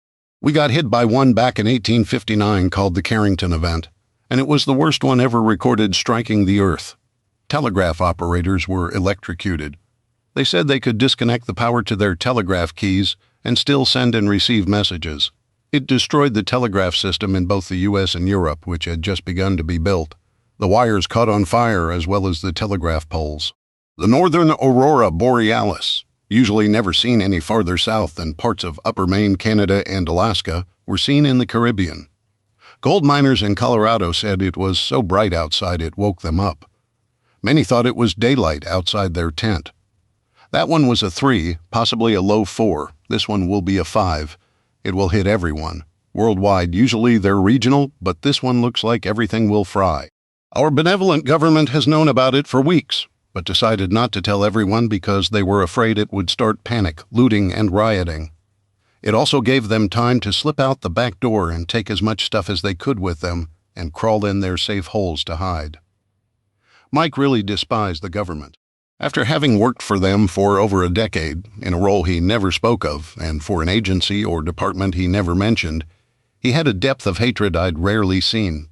I suspected it was the same NSA because of his skill and knowledge with computers and communications, plus some tidbits of information he had dropped about codes. My source said that an email had leaked out, and they expect it to hit the news at any time. Once it does, you all know what will happen. Damn. The one thing we'd never really expected, a CME. There would be no foreign aid. Every country would be hit just as bad as the next. Ironically, what we called the Third World would be the least impacted. They were used to no easy access to water or food. I stood up, my head spinning. We had so much to pull together in such a short time. Okay, everyone, we treat this like an EMP. We just have the luxury of knowing it's coming. We all know what to do. Let's button this place up first. Get everything we're not using into Faraday cages and EMP-proof buildings? Did we get the Faraday protections in place yet on the metal building? No, Bear said. We still have to get the final about 20 feet of the grounding rods driven down. Also, there's a little bit of the outside wire mesh to be installed, plus painting the mesh to hide it. How much time to finish? Without painting it? Maybe an hour? 2 tops? With 4 people, 2 on each task. With painting, add an hour or 2 for 1 person. Okay, make sure it gets grounded, but leave the painting as the last thing we do of any task left. We can paint afterwards, but if we can get it done, so much the better. Got it. Actually, Robin has been our best and quickest painter, so that may help. Next, break out weapons for everyone. Nobody goes anywhere without a pistol and long gun, period. Once the news hits, there will be rioting. Grocery stores, gas stations, and liquor stores will be hit hardest and first. Steve, can you go over to Oly Man Cole's place and give him a heads up? Explain to him what a CME is and what he can do to protect what he has. Invite him in if he'll come and bring whatever useful stuff he has, and we'll find a home for it. Kim, since we converted some of the money into physical gold and silver, get a count done. Maybe you can think of some way to salvage some of the cash we have left.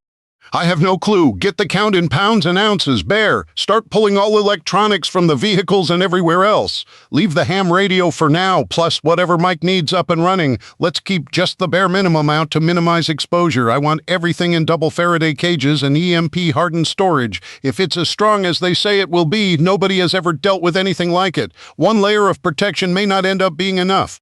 Everyone, try to think of anything exposed we may have missed unprotected caches.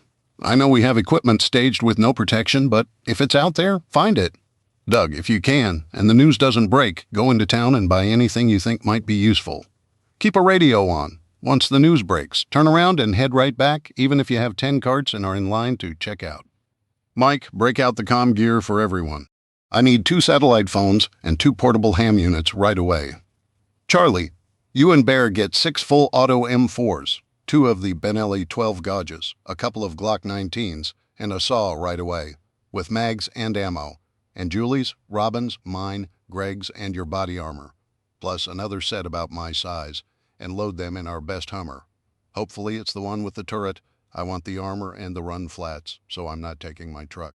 I'm going to grab 5 10-gallon cans of diesel and 5 5-gallon cans of gas and a local map. Greg, will you and Charlie ride with me? Where you headed, boss? Greg asked. I'm going to go get my wife. I didn't realize I had called her my wife, and technically we weren't married yet, but it made no difference to me. You know we will, brother. We got your back, Greg said, and Charlie nodded. Sorry to run off, guys, but I have to do this. You all know we'd do it for any one of you. I hope you understand. It was all I could do to keep tears from running down my face. You don't have to apologize for anything. Everyone here would go with you if you needed us. Go get yours and Greg's girls. We got this, Steve called after me as I started running off. Everyone scattered in their directions with their tasks. They knew what to do. Even though it only took us 15 minutes to get on the road, it was the longest 15 minutes of my life. Charlie, Greg, and I loaded up in the Hummer and sped down the driveway, and the gate was already open. As I raced through Tazewell, I called my brother Jeff, and after explaining everything, I asked him if he could head towards Tazewell and we could meet and he could ride with us, or he could just head for the farm. He said he would head for the farm, and if he had any trouble he would let me know. I asked if he was armed, and he assured me he had his SIG P250 on him. After hanging up with him, I called Julie back. Hey, honey, where are you? She asked. Heading towards you, I answered, from the back seat. Greg interrupted, his voice loud to be heard over the noise of the big Cummins turbo diesel. Hey, Dave, the news just hit. It's downhill from here. Julie, turn on your radio. The news just broke about the CME. Damn, she was going to beat me to Knoxville and get there after the news broke. Where are you? I asked her. Just getting into Knoxville. Knoxville is a small city, but does have its sketchy areas. Plus, the University of Tennessee is full of progressives, anarchists, and members of the so-called resistance. Listen, get your guns out and keep them hidden under your legs. Keep an eye on everyone, Charlie. Greg and I will be there as soon as we can. So just keep driving. Be careful and call me if you need to. If I have to talk to anyone else, I'll use someone else's phone. Be careful, and I love you. I love you too, Julie said and hung up. Just as we were getting into Maynardville, a small town with only a convenience store, a Dollar General store, an IGA grocery store, and a couple of churches, and one, totally useless, flashing traffic light located about 25 minutes outside Knoxville, my phone rang. Dave, are you there? Julie said in a whisper. Yeah, baby. What's wrong? I'm so scared we had to stop for gas. The light on Robin's truck came on. We stopped at the Weigels on Western. Great of all the places. Western Avenue, right on the edge of some of the worst areas of Knoxville. Maybe not as bad as over by the zoo where the project housing was, but a close second. Crossing the 640 bypass. One side was trending towards the young University of Tennessee students and faculty crowd due to how close it was, but the other side of 640 was some of the roughest around, with both the Crips and the Bloods gangs being active. Drugs were plentiful, as were carjackings. Even small cities couldn't escape the crime and criminals, almost all of which eventually led back to drugs. The bridge over the 640 expressway truly did represent the divide in our country. Dave, they're running wild. They're breaking into everything. We've seen 2 carjackings already, and they've even looted the Dollar General. Some people have blocked the street and won't let us get back on the expressway. They said we had to pay a toll that we were at the border crossing of the new autonomous zone. They beat up an elderly man, and I think they killed him. They slammed a concrete block down on his head, and there's blood everywhere. I tried to go check on him, and they tried to grab me. Robin shot one of them, and we're hiding from them now. We can hear gunshots everywhere. Please hurry. I pushed the gas pedal as hard as I could, but this was a military surplus vehicle, so 60 was the most I could get it to do. Exactly where are you? She explained that they were hiding in a construction office trailer just past the Weigels. I knew just where that was, and we'd have to go past the Weigels, which was being looted, and the Antifa thug blockade. Julie, hang on. I'll be there as soon as I can. Just hang on a few more minutes. I'll try. I love you. I love you too, baby. Be safe. I ended the call and shouted to Charlie and Greg. They're in trouble. They've been forced out of the truck and they're pinned down at a construction site. Robin had to shoot someone. We're going in hot and heavy. I heard Charlie checking her weapons and pulling the charging handle back on her M4, and Greg did the same. "They've messed with the wrong man's woman," I heard him mutter. Charlie handed out comm units and passed Greg and myself the 2 sat phones. She chambered a round in the Benelli 12 gauge as well. We were loaded for bear. This was not going to be as simple as just meeting them and escorting them home. I decided to bypass Fountain City and the eastern edge of Knoxville. Normally quicker, it was home to a lot of retail business, including a Walmart, and if they were already looting a Dollar General, then Walmart would surely be a battle zone. I didn't want to get bogged down, and a 5-minute closer route could take me hours to get through. As we approached Western Avenue, my combat instincts kicked right in. It had been little more than an hour since we'd left, and just over 2 since Mike had brought me the first bad news, and already the Weigels was burning. I bet the big cities were already in chaos. More supplies and resources would get destroyed than saved resources that may never be able to be replaced. Now I rolled slowly past the store where there were about 10 young men hanging out.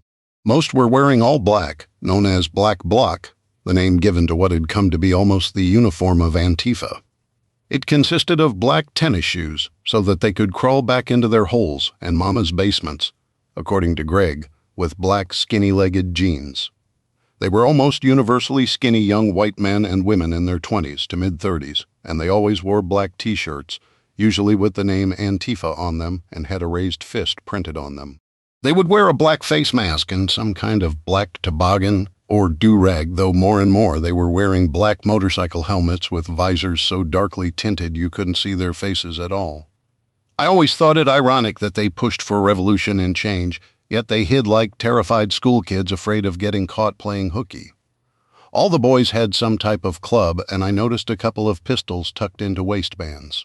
A few wore black motorcycle helmets with the face mask pulled down.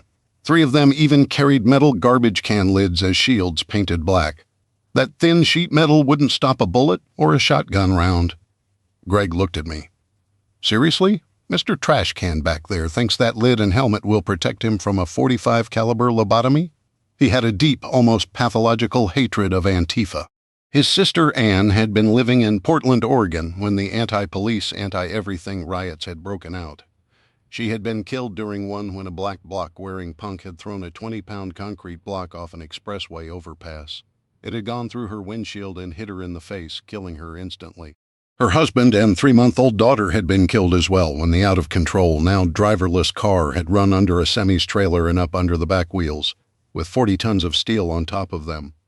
Nobody had ever been charged for the incident. Witnesses had identified the man who they say threw the concrete block, but the state's attorney and the federal prosecutor had declined to charge him, citing lack of convincing evidence. As we rolled past, we heard the taunts so often thrown out by the Antifa crowd. "Fascists, burn it all down, kill 'em. Their bullets wouldn't go through an up-armored Hummer," but a Molotov cocktail was a different matter. "Disable our vehicle, and not only would we be 60 miles from the farm, but on foot, and in a city that was starting to get increasingly violent." The people back at the farm would come running like the 7th Cavalry, and I knew that they would bring every bit of firepower they could, but a couple of hours could be a very long time. "Long enough to kill us?" "Charlie, keep an eye on them. If anyone starts looking like they're going to be a problem, let me know."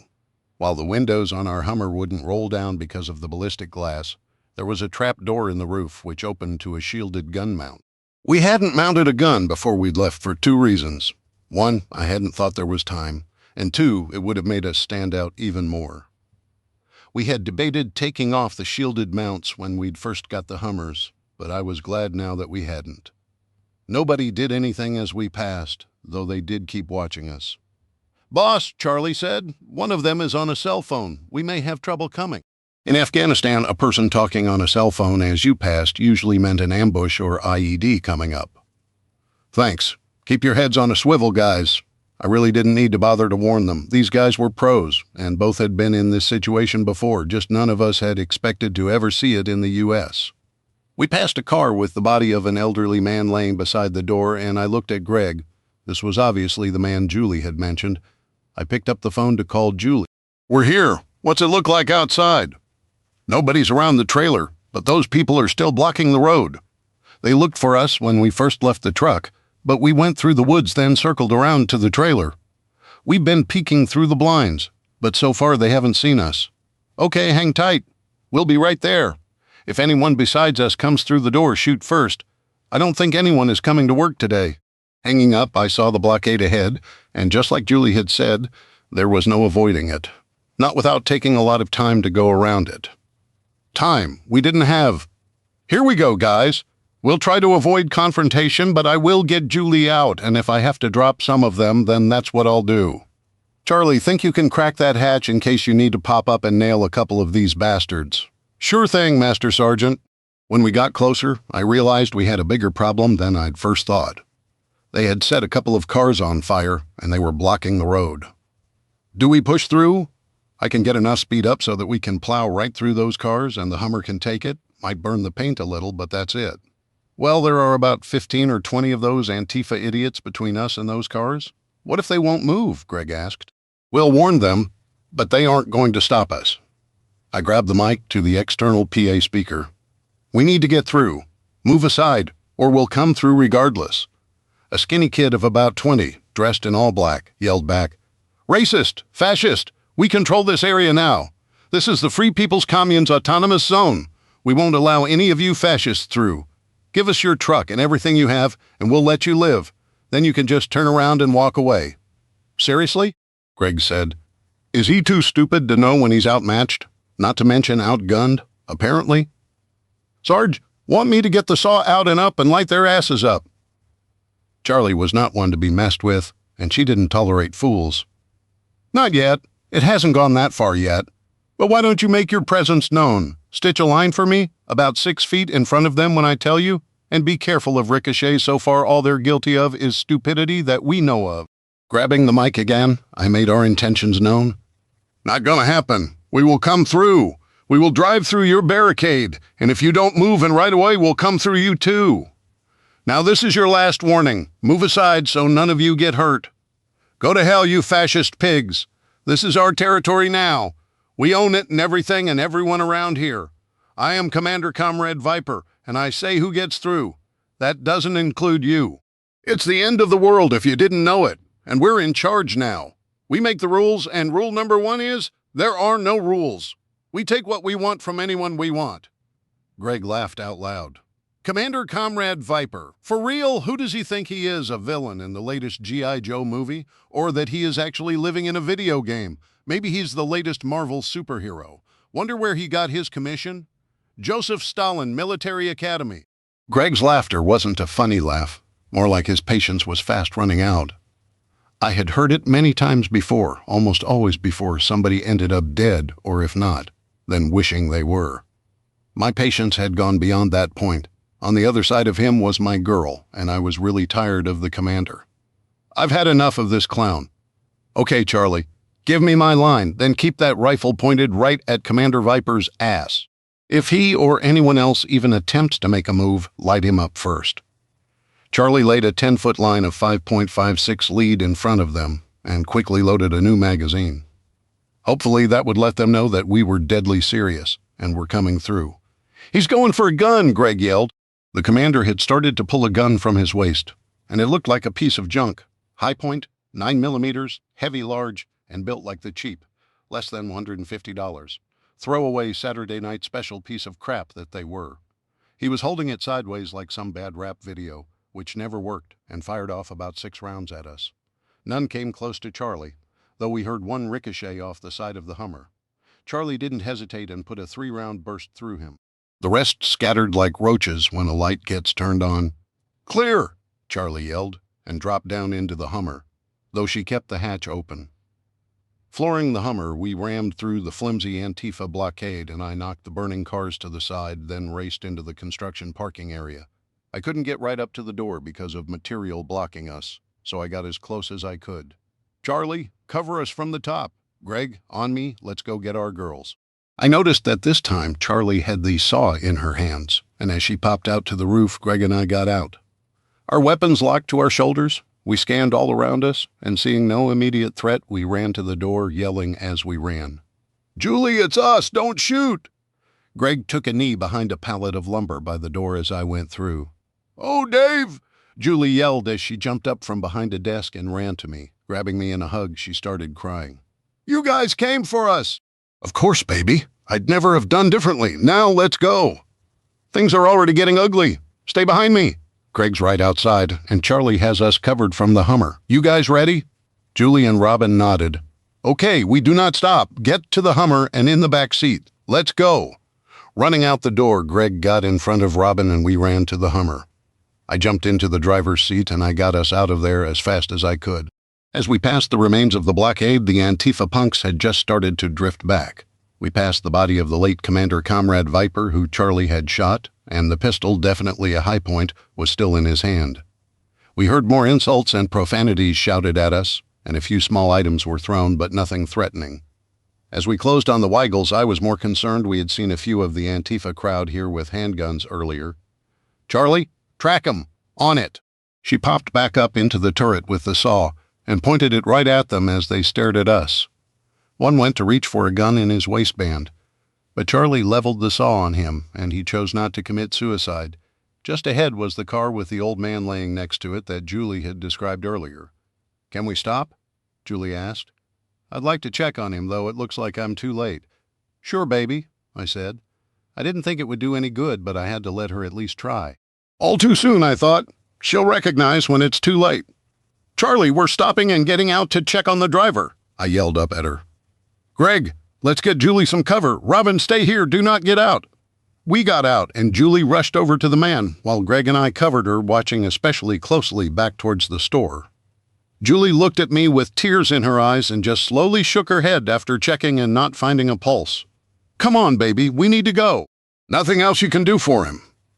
Reluctantly, she got back in the Hummer, and Greg and I quickly followed. I wish we could have at least checked his ID and seen where he lived. Maybe we could have told his family where he was, Julie said. The cops will be by eventually. They'll take care of it. I hoped I was right, but right now we had to get back to the farm. I looked at my watch. The news of the impending disaster was barely broken, and things were already getting out of hand. I suspected that there were a few people who'd been just waiting for something disastrous to happen so that they could take advantage for one reason or another. I had a feeling that the people living in that area had a fight on their hands. Unlike in most areas around Knoxville and eastern Tennessee, which consisted mainly of hard-working Southern folk who were normally armed, some heavily so, I doubted the innocents in that area had many means to defend themselves, which left them wide open to being terrorized. I imagined that the gangs would win that battle. A few handguns, clubs, and garbage can lids was inadequate to fight the gangs with. Most of them used AK-47s. It seemed like the weapon of choice for those wanting to terrorize and intimidate, probably because they were designed with such loose tolerances to be used by the poorest around the world in the worst conditions that they would fire regardless of how they were treated. Past the blockade, Greg and I jumped in Robin's truck and left the girls along with Charlie riding in the armored Hummer. I wanted to make sure they were safe, but Robin's truck was just sheet metal. As we approached the bridge to get on the 640 bypass, Greg shouted out, Dave, on the right, 5 males, look like gangbangers, all with AKs, headed right at us. Damn, I swore. We'll never get to the ramp before them. Just then, one of them raised his AK-47 and started firing. Hey, Whitey, give us the damn truck and your bitches. Who said you could drive through our turf? Aw, heck, why did he have to call them that? I'm getting really tired of assholes threatening my girl, Greg said. Charlie got on the comm unit. Dave, let me pull around. I'll block them with the Hummer until you get on the ramp. Good idea, Charlie. Those are run flats on there, so stop for nothing. Greg and I will cover you and keep their heads down until you're past us. Be careful. Nobody gets out of the Hummer to come get us if things go bad. Got it. I got it, Master Sergeant, Charlie replied. I mean it. Protect the girls at all costs out. Let's do this. Watch this. Greg yelled out his window, which he'd barely cracked. Hey, homies, our buddy back there dressed in black told us it was okay. He said that he told you that you couldn't do anything but be his slaves, unless he told you that you could said to tell you his Free People's Commune owned your turf now, and if you didn't move out, that he and his boys would mess you up. Oh, geez, I moaned. What I assumed to be the leader raised his AK. Those punk-ass white boys? That's all he got out, because right then Greg put a 3-round burst in him, along with 2 of the other members of his gang. Charlie pulled along our right side, and side by side we got on the ramp to the bypass and sped off. Greg, man, did you have to trigger them, Dave? He was going to let loose with that AK? And you know it. He just wanted an excuse to play with it? Wonder if they'll go have a little talk with our Antifa friends? I looked at Greg and we both started laughing. We may have just started an Antifa Bloods or Crips war. I got on the radio and assured the 3 women in the Hummer that we were okay. Then we circled around Fountain City again. I definitely didn't want to go past Walmart, Target, or the other retail shops. There were a lot of liquor stores and pawn shops as well. No way. Getting to Maynardville, everything looked normal. It was a small rural farming community that was little more than a stop for gas, so I didn't expect things to be bad there yet.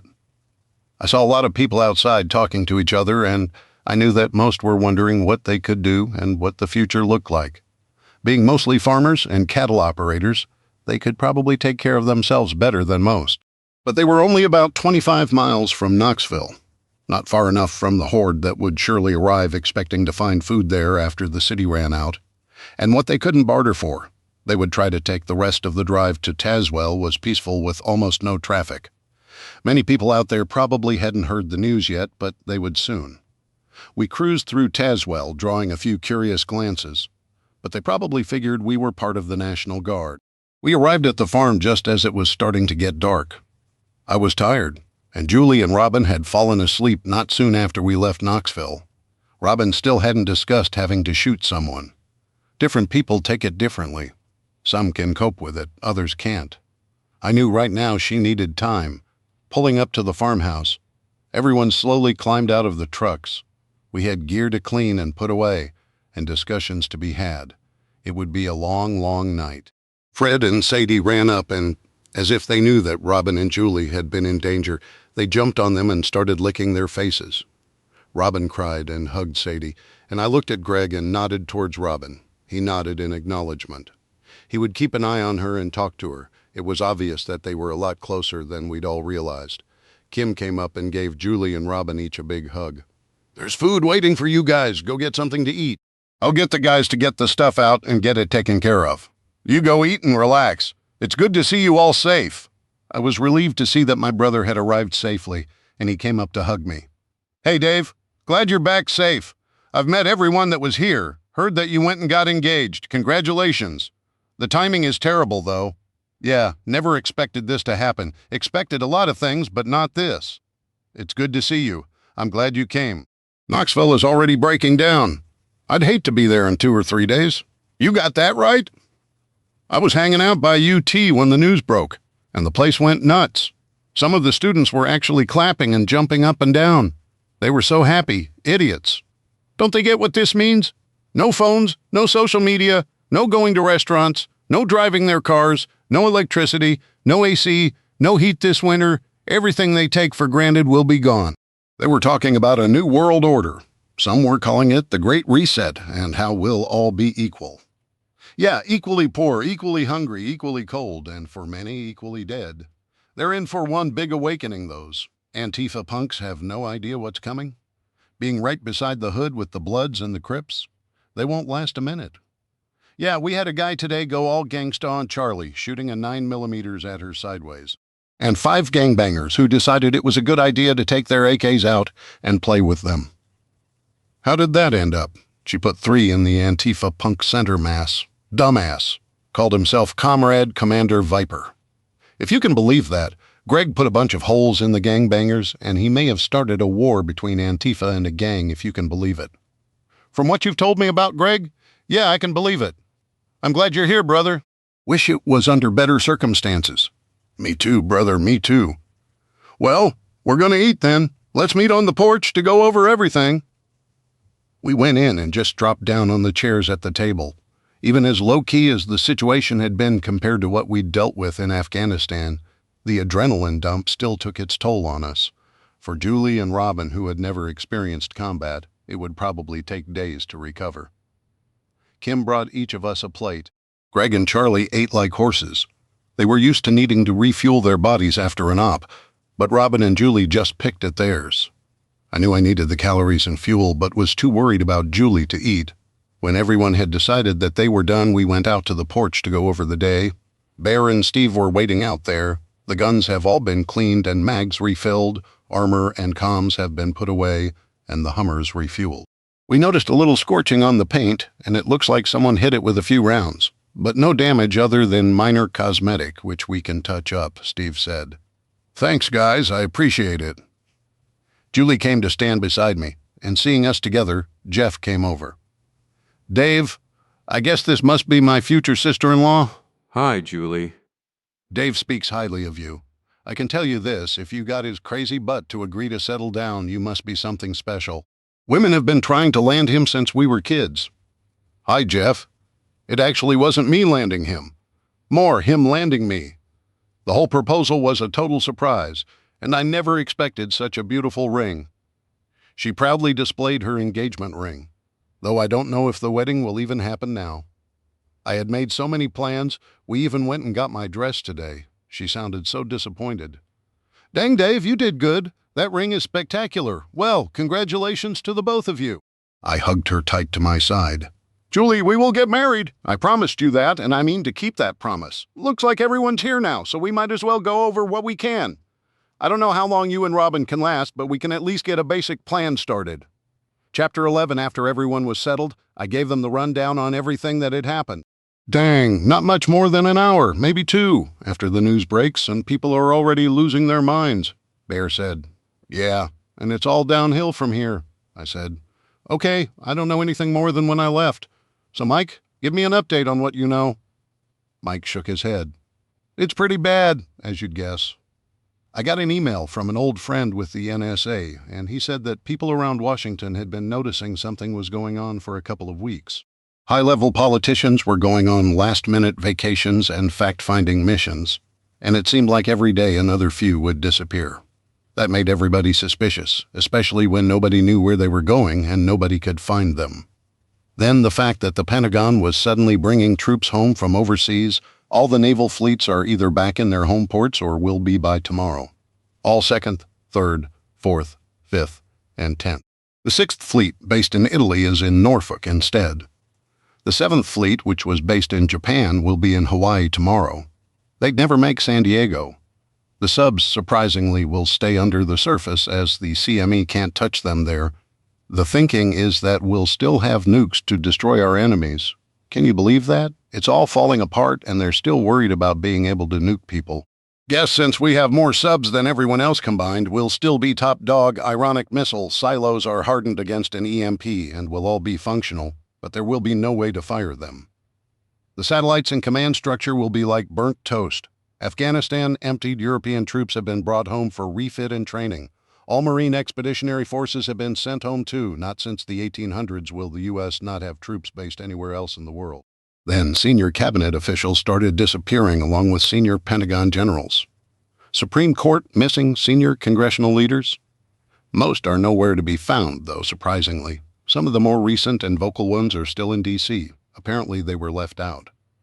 Sooner or later, with so many missing, it had to get out. Apparently the government knew about this weeks ago, but kept a lid on it. Robin interrupted. Why would they do that? Shouldn't they have warned everyone so they could prepare? The answer is actually simple, Mike answered. They knew they could never control it. Look at what happened in an hour or two in a little city like Knoxville. Chaos would have been, and now will be, massive. Once people realize what all it will mean, the cities will blow up. Imagine New York City trying to empty as people realize no more food will be trucked in. They're going to try to run to the rural areas that they think will have food just waiting for them. Most people don't even have any idea where their food comes from. That can of corn isn't laying in a field for a farmer to pick up. It comes from hundreds or even thousands of miles away and goes from location to location before they grab it at Walmart. And when they get to that farmland, 90% of them will have no idea what to do. Do you know where a potato is grown? How to spot one? How to grow new ones? When that farmer can't hand them a bag of groceries that they can just open and heat up? What then? Heck, even if they found a sack of flour, how many people from the cities would know how to bake something with it? To them, bread is something that comes from the store or a bakery ready to eat. They're going to lose it. They will steal and kill to feed themselves and their families, and the farmers will have to shoot first, or else they and their families will starve or be dead. It's estimated that over 90% of the world's population will be dead in the first year from starvation, violence, diseases, lack of medicine, and especially from bad water, and from having no heat this winter. That's over 7 billion people just gone. A human can last 3 days without water and 3 weeks without food. But the average American has only 3 days of food in their home. Taking a pause to let it all sink in, Mike then continued. Here's the kicker. They've been stockpiling supplies for themselves in bunkers the whole time they've known. They've had time to slip out, but try leaving D.C. now. I bet it's totally gridlocked. People will abandon their cars and start walking, but I bet most won't make it more than 30, maybe 40 miles. Between violence, no water or food, and exposure. They just won't. But our dear leaders snuck out like cowards, knowing they were sacrificing those they swore to protect and defend. They are safely below ground with their families in Mount Weather in Virginia, Cheyenne Mountain in Colorado, Raven Rock in Pennsylvania, and supposedly there are quite a few more. Camp David has one too, I know. Even the IRS has a bunker they're using, and a plan to levy taxes on people as soon as it's over to start rebuilding. How is anyone going to pay even if they have cash? It will be useless, and their bank accounts will just be gone. Apparently, they have an ingenious plan for that, though.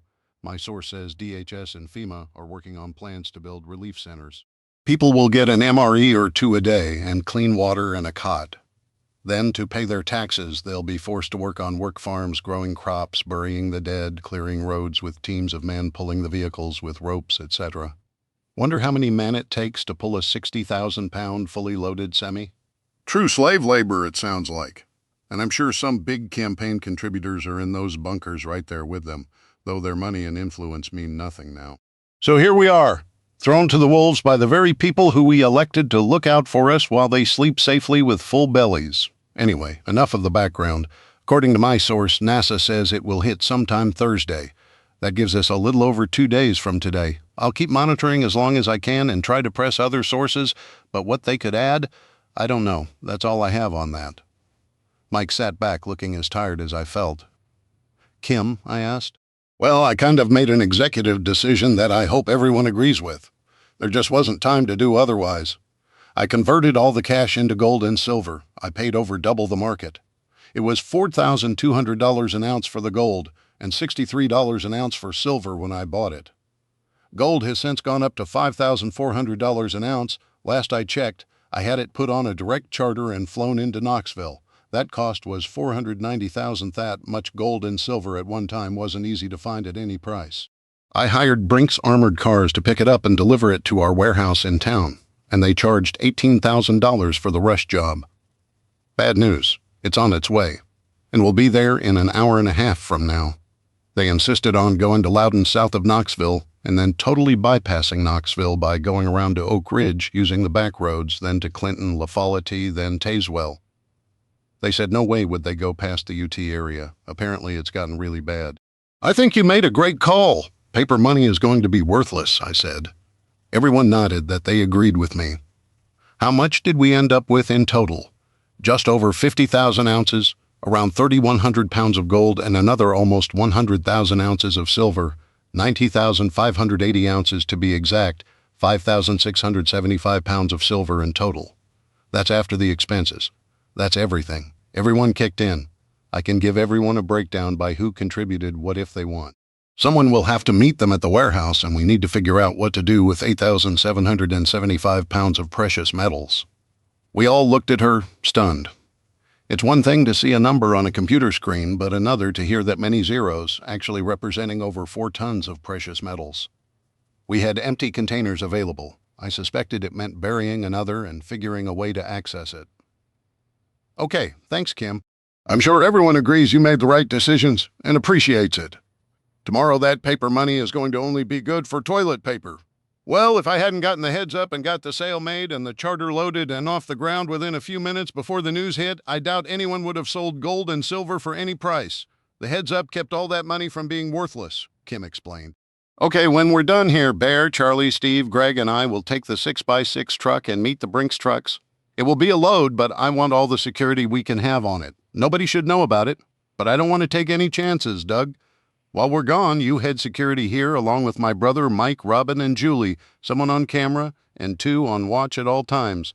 We're going to set up a watch rotation, along with regular perimeter checks and patrols. Mike, do we have a drone that can follow us the whole way? Something with night vision, thermal, or infrared. We have a couple. Most haven't been unpacked, especially the ones the Israelis sent. I was just testing one we just got in. It's a Centero VLOS, and the range is 70 miles, with an hour and 45 minutes airtime.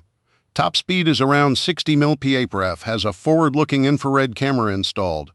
It's ready to go, so I can cover you the whole distance if you want, Mike replied. Remind me that we need to get a couple of backup operators trained on them. Maybe Jeff? He would be good. I think can't have only you capable of operating them. What next? I asked. Steve jumped in. Before I forget, I went over and told Old Man Cole what was going on, and he didn't seem too worried. He did want you to go by tomorrow, though. Said he had something real important to talk to you about. Okay, I'll go up tomorrow. May need to borrow his cat dozer again anyway next. Greg chimed in. We need to set up watch schedules ASAP. I think we need to cache some stuff near the OPs we set up, get perimeter checks going, and start patrols. Maybe on horseback for those who can ride, and we need to teach those who can't. Horses are a lot quieter than even those desert rail buggies from the Israelis. Though I think Charlie would have your head if she couldn't drive around on Mabel every once in a while. Damn right, I told you. Mabel is mine. Charlie had installed an M249 saw on the front passenger gun mount, and instead of the saw that was normally installed on the stand-up mount behind the driver, she had installed an M60 she had picked up somewhere. I didn't ask. She was very protective of Mabel. That's a good idea, Greg. You and Charlie start working on setting up schedules, training, and rotations for everyone. Starting now, at least for a while, security is our primary concern. We probably won't get anyone out here right away, but people will be hunting and fishing. And we don't want any surprises from wandering hunters who may decide to go back and tell a bunch of buddies that there is a farm here they think is ripe for the picking. They'll get the surprise of their short lives. But let's head off trouble before it gets here. While we're at it, everyone gets trained in hand-to-hand and defensive combat, including small team movement and tactics. No exceptions. Robin, Kim, and Julie, if you'd feel more comfortable, I'm sure Charlie wouldn't mind working with you. It may be easier coming from another woman. And Robin, you may not want to embarrass Greg when you kick his butt. At that, everyone laughed. Listen, everyone's had a big day, and we're all beat, but we still have to go meet those trucks. Who knows how long that will take? When we get back, we'll set a small watch for tonight. I don't think trouble will get this far out that quick, but let's not take chances and assume. Let's keep 2 on watch and 1 on cameras, at least for the night. I set up an overwatch in the barn loft a few months ago. It has sandbags and a camping toilet if needed. A spotting scope, night vision glasses, and extra batteries are in an ammo box next to it. It even has a small fridge to keep water in. No beer, Greg. Greg threw his hands up in exasperation, and Robin gave him a playful push. It has a 180-degree view of the front half of the property, except for the very front of the house. But a person has to cross 200 yards of open ground to get to that, and that area has motion sensors, tripwires, and cameras everywhere. That should help a lot. At least for tonight, let's not stray too far. Sensors and cameras can do their job tonight. So let's get out, pick up our loads, and get back. We'll park the trucks in the metal building for the night. With the overwatch next to it, they'll be as safe as we can make them tonight. With that, we all broke off and headed to our jobs. Entering the armory felt like déjà vu from earlier. Pulling an M4, load-bearing rig, and body armor. I also picked up a couple of M26 frag grenades as well. Greg and Charlie, I want you in a Hummer and mount a 50 on it. With that much gold and silver, I want to be cautious, just in case. Somebody may have had a big mouth along the line somewhere with that much money. Loading into the vehicles reminded me of escorting convoys in Afghanistan, but it turned out to be uneventful. The drivers knew nothing except that they were getting paid a whole lot of money to work a few extra hours to deliver some unmarked crates to a little warehouse in the middle of nowhere. However, they did seem a bit surprised to see a bunch of guys kitted up in full tactical gear and driving a Hummer with a heavy machine mounted on the back. We got back to the farm about midnight, and we all just took our gear with us. I tossed mine on my desk and climbed into bed. Julie woke up just long enough to snuggle into me, and then we were both out for the night. I fell fast asleep, but with the dread of the future in the back of my mind. The next morning, we all met back on our usual spot on the porch. Everyone had a cup of coffee in their hands and a worried look on their face. I suspected some didn't get much sleep last night. Okay, so where do we even start this morning? I know everyone has things to do, but has anyone thought of anything new to add? I asked. Greg spoke up. Doug and I were talking. We think it might be a good idea to go into town just as a recon to see what it's like there. I know there may be some danger, but the intel may give us some idea of what's coming our way. Not a bad idea, I said. I have to go to Old Man Cole's place today anyway. Doug, why don't you ride with me as backup? Being a former deputy, you know the people better than I do. You got it. I'll also be able to see how many people from out of town are already out this far, Doug answered. Anybody got anything else? No. Okay, Doug and I will head out as soon as we grab a bite to eat. Thanks, everyone. I'm glad each and every one of you is here. Everyone drifted into the kitchen, and it was suddenly a jam-packed madhouse, a new wrinkle nobody had expected. Usually people ate when they wanted, but now that may need to change. Plus, 11 separate meals used a lot more food than one combined meal. Another problem was that we were going to have to start tracking food usage in the past. If a pound of coffee was emptied, we just went to the store and replenished it. Now that we were relying on drawing down from our stores, we needed to keep track of everything. Another thought crossed my mind. None of us were cooks. Sure, we could all make a meal, but how do you go from making, say, mashed potatoes for 1 or 2 people to making it for a dozen? Hey, babe, go sit. I'll make us breakfast, Julie said. Thanks. I'll be on the porch. I went out, and Fred joined me, quickly followed by Robin's dog, Sadie. They had both become more community dogs, and the pair were always together, and usually hanging around someone when they weren't napping. Julie soon joined me carrying 2 plates of bacon, eggs, and toast. It's going to get bad, isn't it? She asked. Yeah, eventually. I don't see any way around it. Even out this far and as well hidden as I could make it, there's just no way to stop it from getting here eventually. It may be that some people just wander by and accidentally find us, or a hunter could walk in. We couldn't wall it all off, and even then there would have been no guarantees. Unless we want to stay in the bunker all the time, sooner or later, trouble will find us. But I can promise that I will do all I can to keep you safe. As long as I'm with you, I feel safe. If trouble comes, we'll deal with it as best we can. It's all we can do.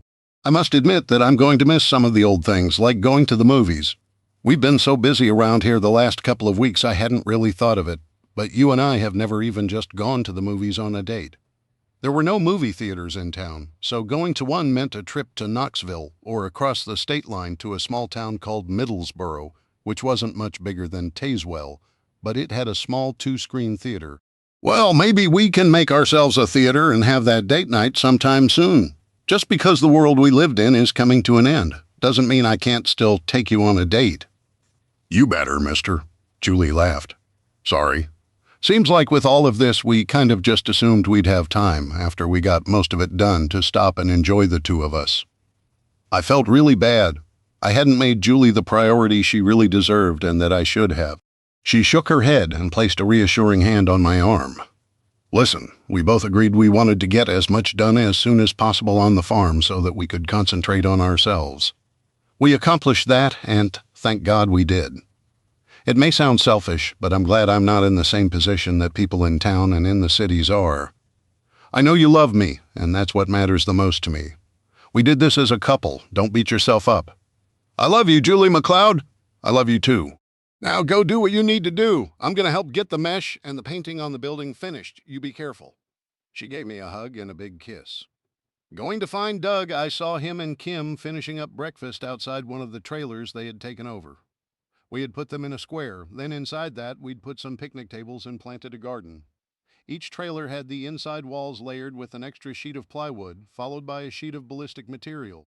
I figured it would stop everything short of a .50 caliber. All the windows had been replaced with so-called bulletproof glass. And while not totally bulletproof, it would take multiple hits with almost any normal round to penetrate it. Hey, Doug, about ready? I don't want to stay gone too long. Ready right now? Gear is just inside the door. Doug, like almost all of us, had started to keep his gear in his house.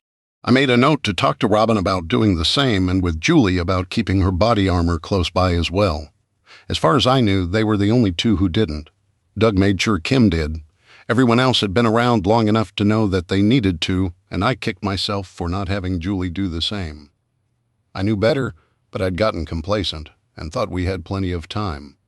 We got into my pickup and left, heading towards town. I didn't want the attention a Hummer would bring. We'd go into Tazewell first, then swing by Ole Man Cole's place on the way home. At the edge of town, we started checking out as much as we could, and I didn't see any cars I didn't recognize, which I considered a good sign. We slowly drove through.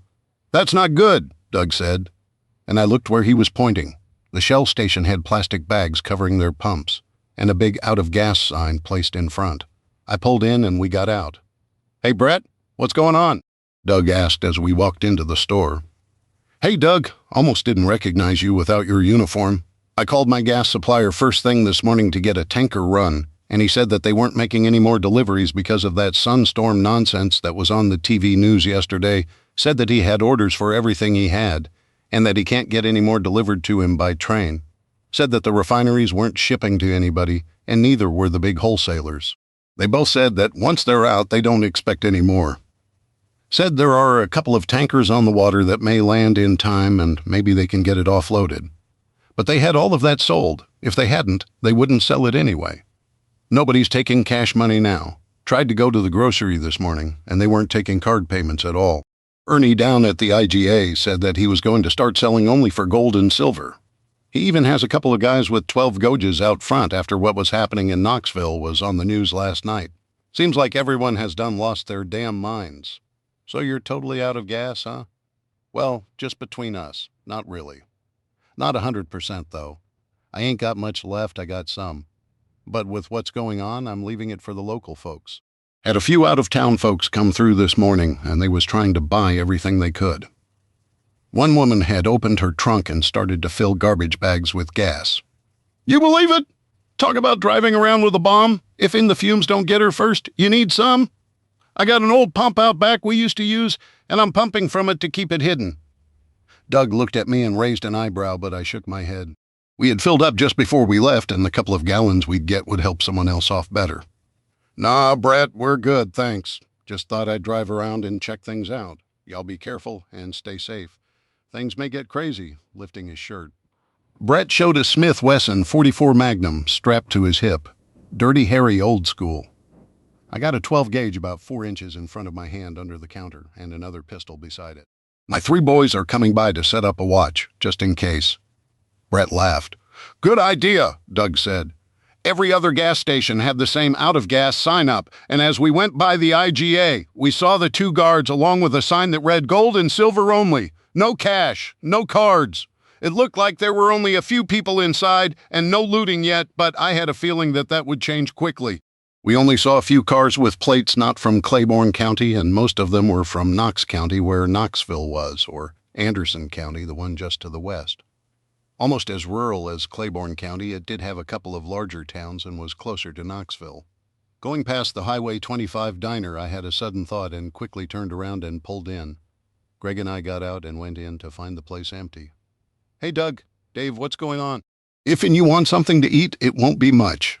My delivery truck didn't show this morning." Like almost everyone, Mary had gone to ordering her supplies daily from Gordon Food Service. They said that they weren't going to make any more deliveries until things were over and back to normal.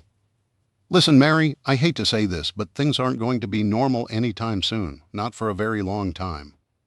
If we're lucky, decades, probably a century at least. Even then, it won't be like today," I said. "Oh my!" Mary sank down on a stool and looked lost. "What am I going to do? This diner is all I have. How will I survive?" "Listen, I have an idea and want to talk to you about it, but you have to promise to keep it just between us. Nobody, and I really mean nobody, can know about what I'm about to tell you. You have to swear. I've known you for over 25 years, so if you promise, I'll trust you." "I promise." "I may gossip, but I never break a promise," Mary said. "Me, Julie, Robin, Doug and his wife, and a few others, have us a place we're going to. A place where we can be safe. I didn't want to tell her it was my farm, just in case. I'd like for you to come and stay with us. Would you like that? Whatever use would I be there? I ain't never done nothing but cook and waitress. And that's exactly what we need." This morning when we were talking about what was going on in making breakfast, I realized that we had a dozen people making a dozen different breakfasts. And you know as well as I do that isn't very efficient. Plus the kitchen was so crowded you couldn't move. I was thinking of community meals, especially since we can't just run to Walmart or IGA to pick up food, so we're going to have to rely on what we have, what we can grow, and what we can hunt. It may not seem like much, but this morning I saw just how essential that will be. We also need someone to keep track of what we have and what we use. We have a list of what we are starting with, but have no plans right now on how to track what we use. Do you want to come stay with us? You sure you need me? This isn't just pity? She did indeed look pitiful and dejected, sitting there on that stool with her hands clasped in her lap and her shoulders hunched. But I had no doubt that she would truly be an asset to our group, I'm sure.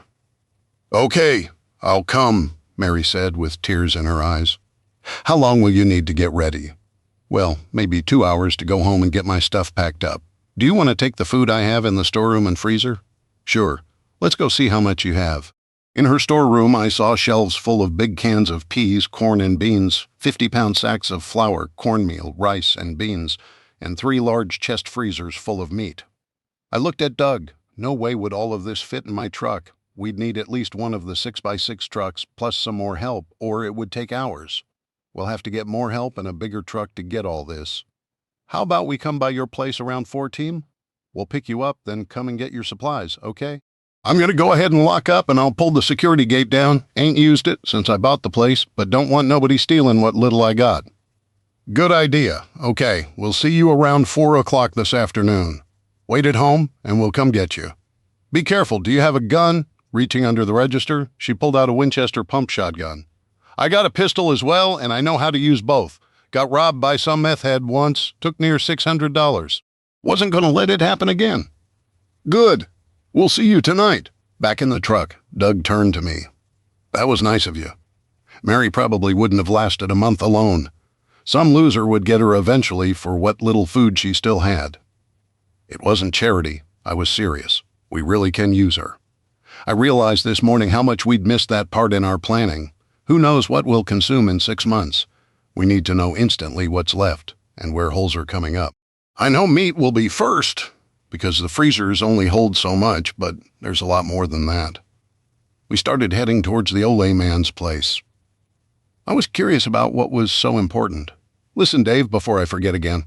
I ran into town after you left. I didn't pick up more than a load, but I did get some stuff. I wanted to talk to you about it first. I felt bad about getting any of the food because I know that what I take might be the difference between someone else living or dying. I just couldn't do it. So I concentrated on things like over-the-counter medicines.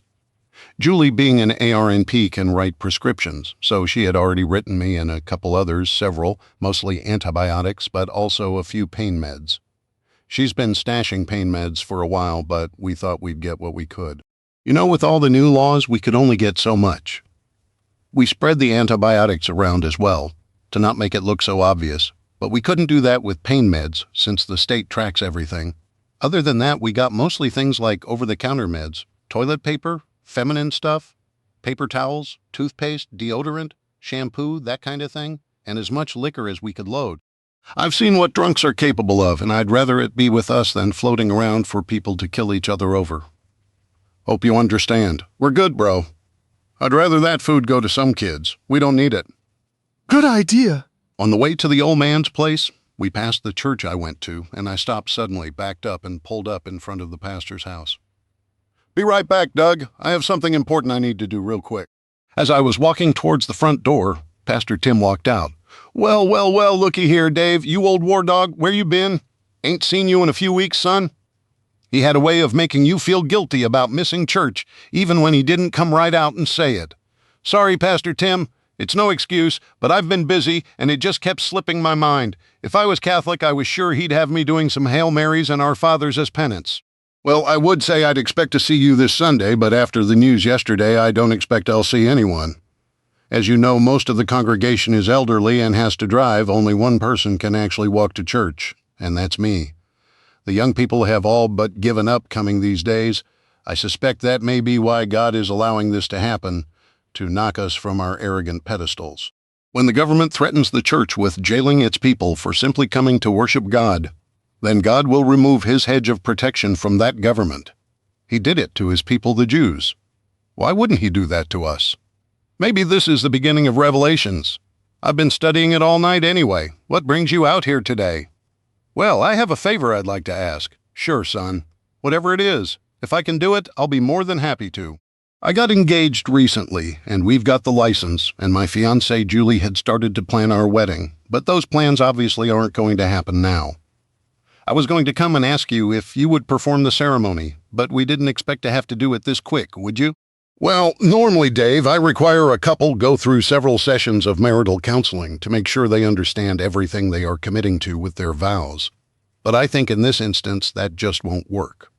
So yes, I'll do it. Where and when would you like to do it? That I'm not sure of. I don't know if Julie would want to do it here or at the farm. Can I call you later and let you know? Sure, I don't think I'll be very busy around here. I've been pastor of this church for over 30 years, and it's been in this same spot since 1802. Your forefathers helped found this church. I never thought I may be its last pastor, Pastor Tim said sadly. Pastor Tim, things no doubt will be different and difficult. But one thing I've learned having been around the world, it's that people will always need God, and they will find a way back here. Thanks, Dave. I think I needed to hear that. I had started to let my fear and doubt cloud my faith. God has a plan. We just have to let Him accomplish it. Let me know when you want to do the ceremony. If you want to do it at your farm, you'll have to come and get me. My old Buick won't make it up that hill. I can't wait to meet your fiancée. You'll love her. She's the most amazing person in the world. Thanks, Pastor. I'll call you later this afternoon. What was that all about? Doug asked when I got back in the Jeep. I asked Pastor Tim to marry me and Julie before things blow up. I promised her a wedding, and I intend to give her one. It may not be the one she was planning, but I think she'll be happy. Brother, you have no idea. All the women will go nuts, and they'll all want to help. Two things I've learned that make women lose their minds: weddings and babies. We are only dealing with one of those at the moment, aren't we? Doug asked with a grin. Yeah, just the one. Don't even suggest the other. Don't you dare. We both started laughing. It's going to be an interesting day, I thought, as we headed over to Oly Man's place. I showed Doug where I'd got the idea of my hidden gate, then let Oly Man know we were there, and he let us in. As we pulled up, he came to the porch, his usual shotgun in hand. Hey, Oly Man, how's it going? Can't complain, and nobody around here to listen to me if I did. See ya, brought that deputy with you. Old Man had an inherent wariness around cops while he'd worked in the mines his whole life.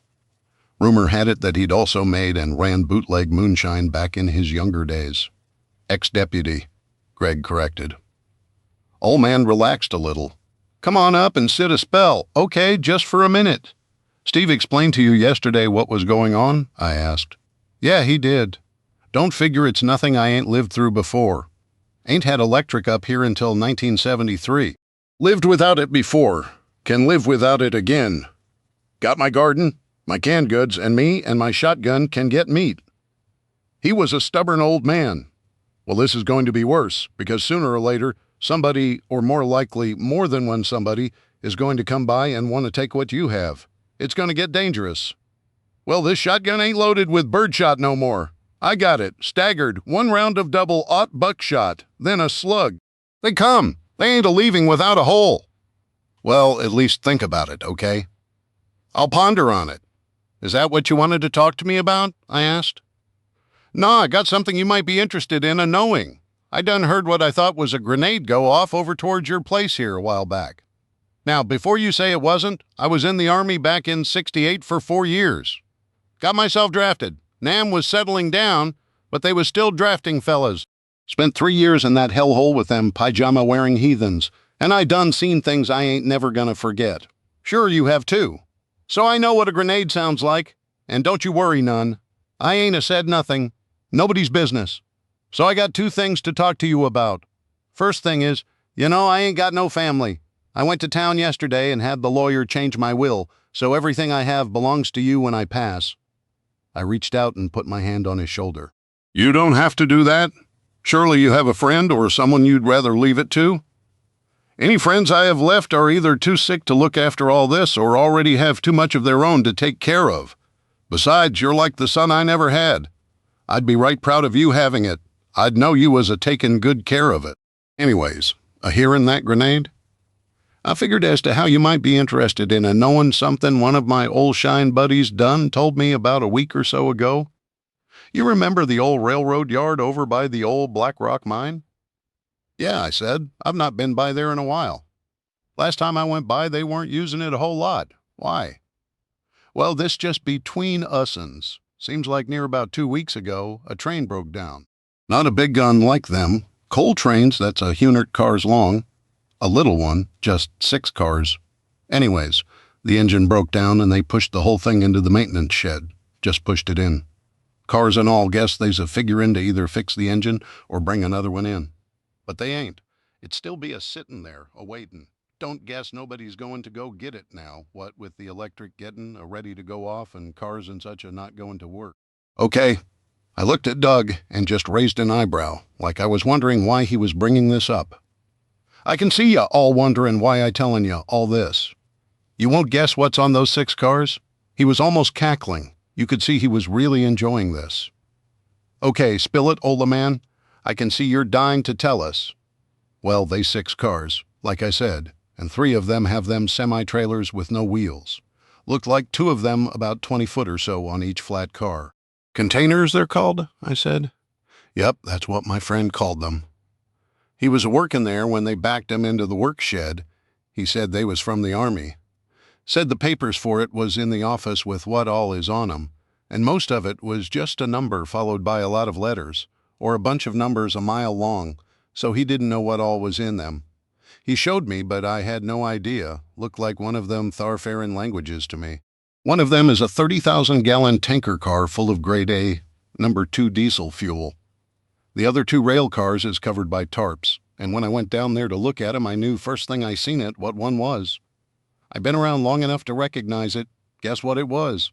He was actually laughing and rubbing his hands. I threw up my hands. Just get it over with, I thought, and tell me, what? A genuine tank. Seems like those 6 cars were headed to Kingsport down to the National Guard Armory Army base was sending it to them.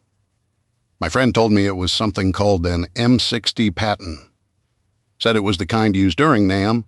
I seen a few while I was Thar, but that's been a whole lot of time ago. Said it was an older one, but the paperwork said it still worked. I remember them from my old Army days. Seemed pretty good then. He sat back with a huge smile. I looked at Doug, and he looked as shocked as I was. A Patton? They weren't just good then, old man. They used them during the Gulf War against Saddam Hussein. We put them against the best tanks they had.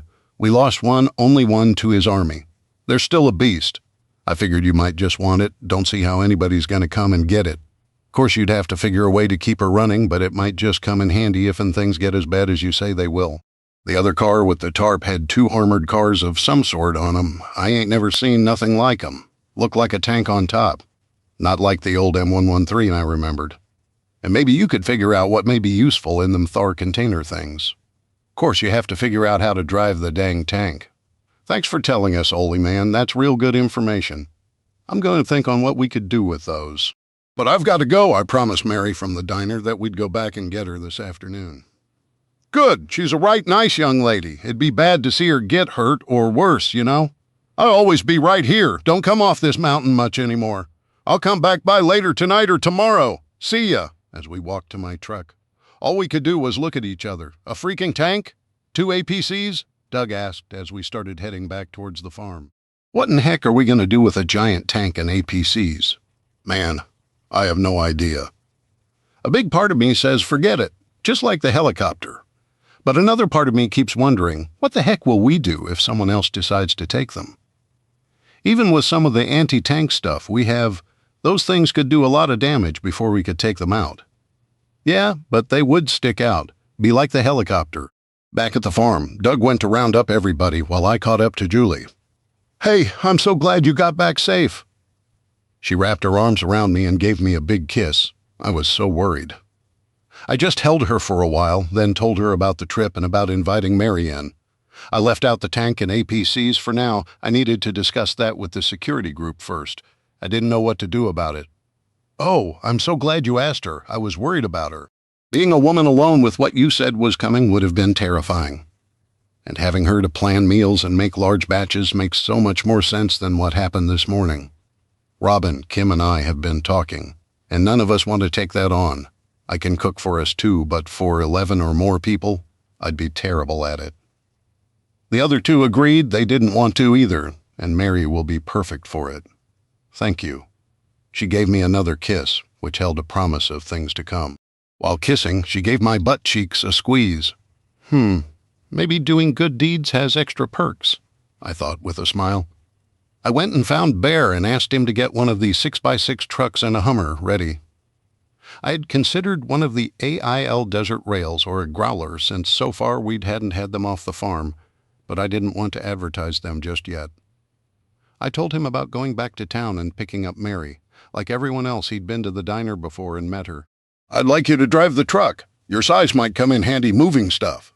Not sure what all she's going to have, but I imagine all that meat will get heavy. Grab a dolly, too, and a bunch of those big plastic totes with lids. They may come in handy. Sure thing, Mr. Dave. I like Miss Mary. I've been eating at the diner some, and she's a real good cook. Nice to talk to, too. Bear was a bit of a mystery. If you looked at him, you'd think he'd be a tough badass, but he was gentle as could be. I went to find my usual posse, Greg, Charlie, and Steve. It wasn't like I didn't think the others were able to handle themselves, but I had served with those three, and I knew they knew their stuff. Plus, from all the years together, it was like we could read each other's minds and could move silently without speaking. I made a mental note to have a conversation with everyone about it, and to start including them in more things. They couldn't get the experience or the training if they never had the chance. Of course, having Julie along sometimes might add its own problems. Could I take her and risk her safety without being distracted to the point of endangering her or someone else? Great, another discussion. I told the team about going back to town and taking Bear and a truck to get the supplies and Mary's personal items.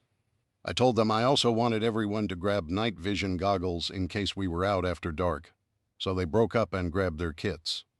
I let Julie know we were leaving and asked her and Robin to get one of the empty mobile homes ready for Mary. She said, "No problem, it would be ready." I heard everyone except Charlie rack the charging handles on their M4s. After playing with all of, as she called them, her toys from the armory, she had decided that she liked the IWI Tavur better, and I couldn't blame her. That 7.62 NATO round could do a lot more damage and penetrate a lot more steel than the 5.56 round. Even though we'd bought a dozen pallets of armor-piercing rounds in both calibers, along with a dozen of each of tracer rounds, bullet diameter and weight were forces that couldn't be ignored. One of these days I was going to have a talk with Steve about his supply source. Who knew if future supplies would be available once the dust settles? Although if I was a betting man, I'd bet that the price of ammo had gone up a lot in the last 24 hours. We pulled up to Mary's place, and it was quiet in her neighborhood. Almost too quiet. There were just a few mobile homes, along with some traditional houses, on good-sized lots and kept in excellent condition. Unlike what many so-called coastal elites thought, everyone down here didn't live in broken-down, junk-filled trailers with the yards full of old junk cars. Sure, more people lived in mobile homes than elsewhere, but it was because they were a lot more affordable. Many people here didn't make the salaries that people in NY or San Francisco did, but then it didn't cost as much to live here, and it was a heck of a lot safer. The scenery was a lot nicer than just mile after mile of buildings, cars, and people, too. After all, the Great Smoky Mountains National Park wasn't the most visited national park in the U.S. for no reason, and it was less than an hour away. The people here took pride in their homes, and it showed. The guys got out of the Hummer and the truck and set up a loose perimeter, trying not to look like some major military op, but they still watched everything. Their guns were at the low-ready position and could be brought online in mere seconds, and their guards were up. They were being as inconspicuous as 5 heavily armed operators in tactical gear could be, but we weren't going to sacrifice safety and security to keep from offending someone's sensibilities. Mary came to the door. "Hey, Dave, Charlie, Greg. Hey, Bear." She gave him a shy smile, and he smiled back and blushed a little. "Hey, Miss Mary," Bear replied. My eyebrows shot up, and I turned and looked at Greg. Was there something going on we didn't know about? Come in. Excuse the mess." I kind of left things laying out as I went through everything. Bear, Steve, and I went in, and Greg and Charlie stayed outside, keeping an eye on everything. We saw no threats, but we weren't about to let our guards down. "Here's what I put together." She pointed to 6 suitcases and 2 medium-sized cardboard boxes. "Is this everything?" I was kind of surprised. I had expected a lot more. Well, I didn't want to bring too much and take up too much room. Do you have more you'd like to take? We have plenty of room, I said. That big old truck can handle whatever you want to take. Well, I pared it down quite a bit. There are 6 more boxes over there I'd like to take, if it isn't too much trouble. Suddenly, I saw tears in her eyes. Dave, do you think I could take my great-grandma's cedar chest? Her daddy built it for her when she got married back in 1853. It has a lot of her mementos, and my great-grandma's, grandma's, and mama's stuff in it, and all my pictures and such. It's so heavy I can't lift it. Sure, Mary, whatever you want. Why don't you go sit in the Hummer? It's the smaller truck outside, and we'll get this loaded quickly and get over to the diner. Where's your cedar chest? She pointed to a back bedroom. I got it, Miss Mary, Bear said. She smiled at him and went outside, and I saw Greg open the front passenger door for her to climb in. We quickly got her loaded in a couple of minutes. Bear carried the chest on one shoulder like it weighed nothing, even though I figured it easily weighed 250 pounds, and he didn't even break a sweat. I knew there was a reason I'd brought him. I noticed Mary's flower garden in her front yard, and an idea came to mind. Mary, do you think I could have some of the flowers from your flower garden? I asked Pastor Tim to marry us, and he agreed, and I know Julie would love to have flowers there, and she'd be honored if we could have some of yours. Dave, you don't even have to ask. I'd be plumb honored for you two to use my flowers. I have some containers on the end with some summer lilies, roses, and daffodils. Grab the whole pots. If you just pick some, they won't look good and may die. Wouldn't want that. We're going to have so much fun with the wedding. Greg and I jumped out of the Hummer and grabbed several containers full of bright flowers. I wouldn't know a daffodil from a dandelion, but I knew what a rose looked like and grabbed all of those I could. We put them in the back of the Hummer to keep them from being damaged. Then Greg got in the 6x6 with Bear to ride security.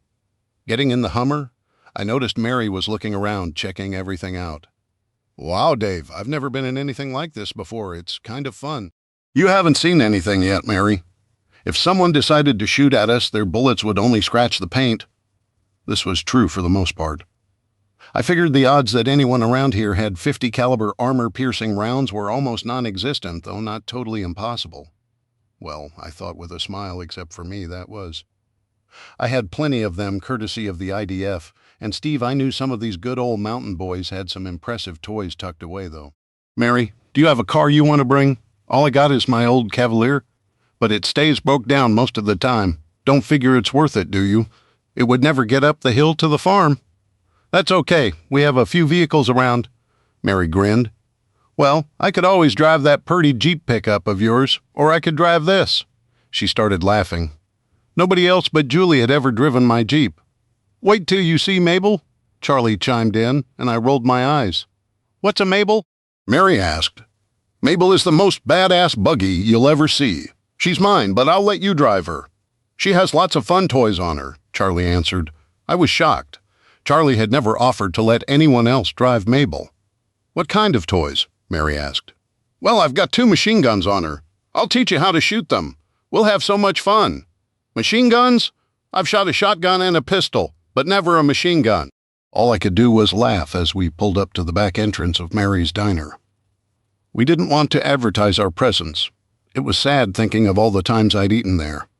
And Julie and I had met there, and in a little over a day it would all be different.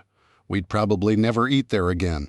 We parked to the side so we could back the truck right up to the door, and Mary unlocked the door to the diner, while Greg and Charlie again set up an overwatch. Mary turned the lights on. Bear and Steve, start bringing the empty totes in and get Greg or Charlie to come in. I think we're good with one person on watch. They went outside while Mary and I walked around and checked out the refrigerator full of fresh vegetables. I made a mental note to make sure the totes they got put in would be kept separate. While the boxed, bagged, and canned goods could wait till tomorrow to be unloaded, those would need to be taken in the house immediately. The guys arrived with the totes, leaving Charlie on watch, and immediately started packing food in them and carrying them out to the truck. Steve jumped in the back and started stacking them towards the front, while the other 2 took the totes out like an assembly line. Going into the other room, I started looking at the meat. There was a lot of it, 3 big chest-style freezers, full, plus a refrigerator full of thawed meat, from chicken and hamburger to steaks. Damn! No way was all this going to fit in what room we had in our freezers. There was just way too much. We would have to decide what to save, Mary. We won't have room for all of it. We'll take it all and freeze what we can, then let the rest thaw and use what we can right away. We can cook some of it, but we're probably going to lose about half of it if I was to guess. There's just too much. Those 3 big turkeys there alone would probably take up most of the room we have empty in both our freezers. I'm sorry, such a waste. It's fine, we'll save what we can, better than all of it going to waste, Mary said. I'm going to go grab my knives and some of my tools. My knives are razor sharp and I'm used to them. Plus there's things like that big 30-cup coffee pot and sweet tea dispenser that would come in handy and don't weigh much and we can just throw on top. Having heard our discussion, Bear came over. Mr. Dave, why don't we save ourselves time and work? Why don't we take the meat and the freezers too? Just leave the meat in them. Save packing it up and toting it. I considered that suggestion, and it was a good one. Well, we have the room and we can stack totes on top, but how will we move them? They have to easily weigh 500 or 600 pounds loaded, not even you're that strong, Bear. Simple. We use the dolly to get them to the back of the truck. Then there are a couple of old 8-foot pieces of plywood out here laying against the building. We stack them together and make a ramp, and I'm sure I can get them up. But I may need 1 or 2 people to push as I pull them up. Piece of cake. Bear, you're brilliant, Greg. Stop loading. Go tell Steve to push everything over to one side and that we're going to load the 3 freezers and what's inside them together. Bear, go get the hand dolly. Why that thought had never occurred to me, I don't know, and I sure was glad they were there with me. Despite my initial concerns, it didn't take long to get the 3 fully loaded freezers into the truck. Then the guys and I resumed loading the staples, and Mary had packed up some things from her kitchen. I noticed she looked around a lot, and there were tears in her eyes, and I couldn't blame her. This diner had been her life ever since she'd gotten out of high school. First she'd been a waitress, then she'd bought it when the previous owner had died and his family had had no interest in keeping it open. I was considering Mary's loss when I heard Charlie shout out, "Master Sergeant, we may have trouble headed our way." Putting the totes I had just picked up back down, I grabbed my M4, making sure a round was chambered and the safety was on. It wouldn't take but a second to take it off safe. Greg Bear and I stepped out of the diner, and Greg immediately went to the back corner of the truck. He had his carbine ready, but not pointed at anything in particular, but I knew he could have it in the fight if it came to that in mere seconds. Steve had pulled the short tailgate up on the truck and was prone behind it, concealed by a stack of totes. Charlie had moved into a corner of the doorway, hunkered down, half hidden. Bear had gone to the front of the truck and was looking behind us, covering our 6. He had opened the passenger door to protect his back as much as possible and was shielded by the front of the truck. The building protected his right side and the engine and tire his left. Not a bad spot, I thought. I moved in front of Mary to protect her. I should have brought body armor for her, I thought, but I hadn't really expected trouble. I should have known better. I'd let my guard down just a little because this was my hometown. With things getting bad and only going to get worse, I was going to have to change that mindset. Following Charlie's gaze, I saw there were 3 people headed our way, the chief of police and 2 people I didn't recognize. Should have brought Doug, I thought. Mary, I recognized the police chief, but who are the other 2? He's the new county attorney, Larry something or other, but he's always after us to call him Lawrence. He just got here a couple years ago from Nashville. Got appointed when our old county attorney died. He thinks he's some kind of king or something, I guess. He's one of those progressive liberals. Won't let the police stop the drug dealers, thieves, and trash, always talking about being more inclusive and tolerant. He's an idiot, if you ask me. The woman's name is Gloria. She's one of the city councilmen, except she says we have to call her a council person and use her correct pronouns. Says it's something like she. She tried to get a city ordinance passed that would make it a crime not to call a person by their correct pronoun, or to call a man if he tells you he's actually a woman. You can guess how well that went over. She was mad as can be when it didn't. She and her wife left the meeting after throwing a tantrum, and she makes a big deal of being gay, even though nobody cares, and she's shoving it down our throats all the time. Nobody can figure out how she got elected, but I heard she was paying people $100 to vote for her. You know, some people, especially the meth heads and the young guns nowadays, will do just about anything for $1 except actually work. They stopped about 6 feet in front of us, eyeing us suspiciously. "Hello, Mary," Gloria said. Gloria. Mary obviously did not like the woman, and I couldn't say as I blamed her. 2 words out of her mouth, and you could feel the self-importance and condescension oozing from her. This probably wasn't going to go well, I thought, and I was right. What are you doing? Gloria asked. Well, if it's any of your business, which it ain't, I'm loading up some supplies and my friends have been helping me. I've closed the restaurant, Mary replied. I could tell it was taking all her willpower to not tell the busybody to take a hike and get lost. Well, I'm afraid you're going to have to stop, but since you've already loaded it up, you can take it over to the county commissioner's building annex and unload it, Gloria said. What? What did you say? The heck I will. I'd never heard Mary even raise her voice before. You heard me, Gloria said. She obviously considered us far beneath her. Lawrence and I passed a city ordinance confiscating all food, gas, water, and anything else deemed essential. The city will hand out resources as people need them. People will be allowed 1,000 calories of food per day. Gas will require an approval from the 3 of us, and given out only for what we decide are true emergencies. And just when was the meeting where this new so-called ordinance got approved? I haven't heard of it, Mary shot back. You could tell she was mad enough to spit nails. Well, we couldn't find all the commissioners, so Gloria and I passed it, Larry said. We've made some other changes as well. We'll be sending people door to door to inventory everyone's houses. Also, we've outlawed all private ownership of firearms, so all guns and ammunition will be confiscated and turned over to the police chief here. Anyone not found in compliance or resisting will be arrested and jailed for a minimum of 90 days.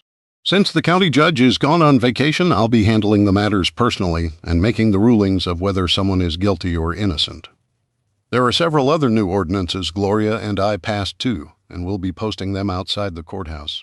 Well, I'm not giving you my property, so you need to get on your broom and fly away, Gloria, you old witch. Mary folded her arms and squared up to her, clearly not backing down. Well, I never. Gloria screeched, her hands on her hips. Larry nodded at me. I'm afraid we've not met. Just who are you? I'm Dave. Where do you live? He asked. I could tell that this pompous ass wanted to show just how important he thought he was, outside of town. I wasn't going to give him any more info. Well, I'm afraid you'll have to do better than that. I mean, exactly where? He lives on a farm somewhere out in the county? Not sure where, the chief said. I'll need to come out and personally inspect and inventory your property. I'm sure we can find many resources there that we can use. It's for the good of everyone, you know? Do you have any livestock? That would be most helpful. I'm sure we can arrange for them to be moved to a farm close to town. We'll need an address. Since I'm county attorney, these ordinances will be extended to the entire county. I'm declaring martial law and will be confiscating your vehicles to be used by the city and county. I'm sure the chief can use them, and you'll need to turn your firearms over to him as well. Starting immediately, possession of a firearm is a Class B felony, punishable by 1 year in jail. I sure do hope those assault weapons are legal, because if not, then the punishment is 10 years in jail. I looked at Charlie, then Greg and Steve, and they looked back at me in amazement, and just shook their heads. Listen, Larry, I started it's Lawrence, but I'd rather you address me as Mr. County Attorney. I'd had just about enough of this fool. Listen, Larry, I don't care if you would rather I address you as Your Highness, this is still America, and we still have a constitution along with a state constitution, a county charter, and a city charter. You and your friend here don't have the authority to do any of the things you mentioned. Where I live is none of your business, and neither is what I have. I will not be turning over my vehicles or weapons. You do not have the authority to suspend the Constitution nor to declare martial law. Mary will not be turning her supplies over to you. They are her personal property, legally bought and paid for, so you and Gloria and the chief here can turn around and walk away. Larry and Gloria looked shocked.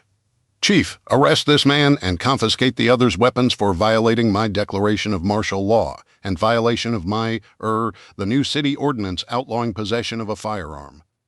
Larry crossed his arms and looked at me smugly, but the chief turned white as a ghost and shuffled uncomfortably. He might have been going along with these 2 idiots attempting a power grab, but he was no fool. A pistol against 4 full auto battle rifles would only end up one way, with him dead. He started to reach for his sidearm anyway. I brought my M4 up and pointed it right between his eyes, taking the safety off, and I heard the others do the same. He had his Glock about halfway out of its holster and stopped, then lowered it back in and raised his hand halfway. Apparently suicide was not on his list of things to do today.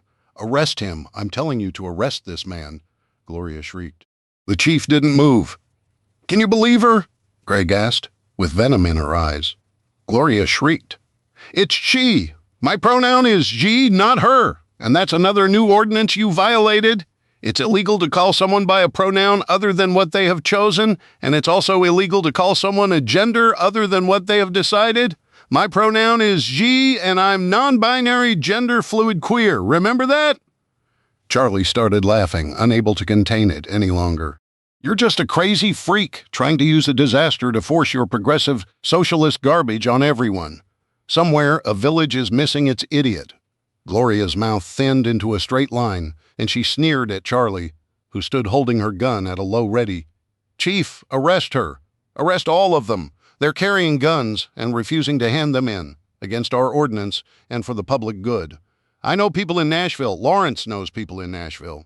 He has friends who are state senators, Chief. Call all your officers and have them come and arrest all of them. Can't we charge them with being domestic terrorists or white supremacists or something?" The chief started to reach for his radio, so I pointed my gun at his face again from 6 feet away. I sure wouldn't miss, and it sure wouldn't be pretty. "Don't be stupid," I said, and he dropped his hand. "Steve, Greg Bear, get the rest of it loaded. Charlie, keep an eye on them. In fact, take the chief's sidearm and radio from him. Be sure to check for a backup. Also check Tweedledee and Tweedledum for weapons. I don't think they have the balls to carry, but let's not take any chances. It's been a long enough day already, and we've already wasted plenty of time with these liberal idiots." Charlie checked the 3 of them quickly while I covered her and relieved the chief of his Glock and radio, and also found a Smith & Wesson Airweight, .38 special revolver, and an ankle holster. Interesting, I thought. It was one of the Lady Smith models, not something you usually found a guy carrying, because it had the term Lady Smith engraved on the sides with pink enamel inside the lettering. Quite precious, I thought. Charlie looked at it, then at me, and shrugged. She also took his extra magazines and unloaded them and the 2 guns. "We're done, boss," Greg shouted. "Load up, everyone," I yelled. I kept an eye on the 3 stooges until everyone was in and ready. "Chief, your weapons and radio will be out in front of the building." Looking at Gloria and Larry, I said, "I wouldn't want anyone to accuse me of stealing anything. Don't make things worse and try to follow or stop us. It will only go badly for your officers. Chief, you may want to seriously think about your decision to go along with these socialist pricks. You've been around here your whole life? Do you really think the people here will tolerate these wannabe dictators and their new edicts? You know what's going to happen when you go and try to barge in and take people's food and guns, if you can even get your officers to do it in the first place? Think about it." I bet these 2 petty tyrants have every intention of playing the whole good of the community and everyone being equal and getting their fair share crap.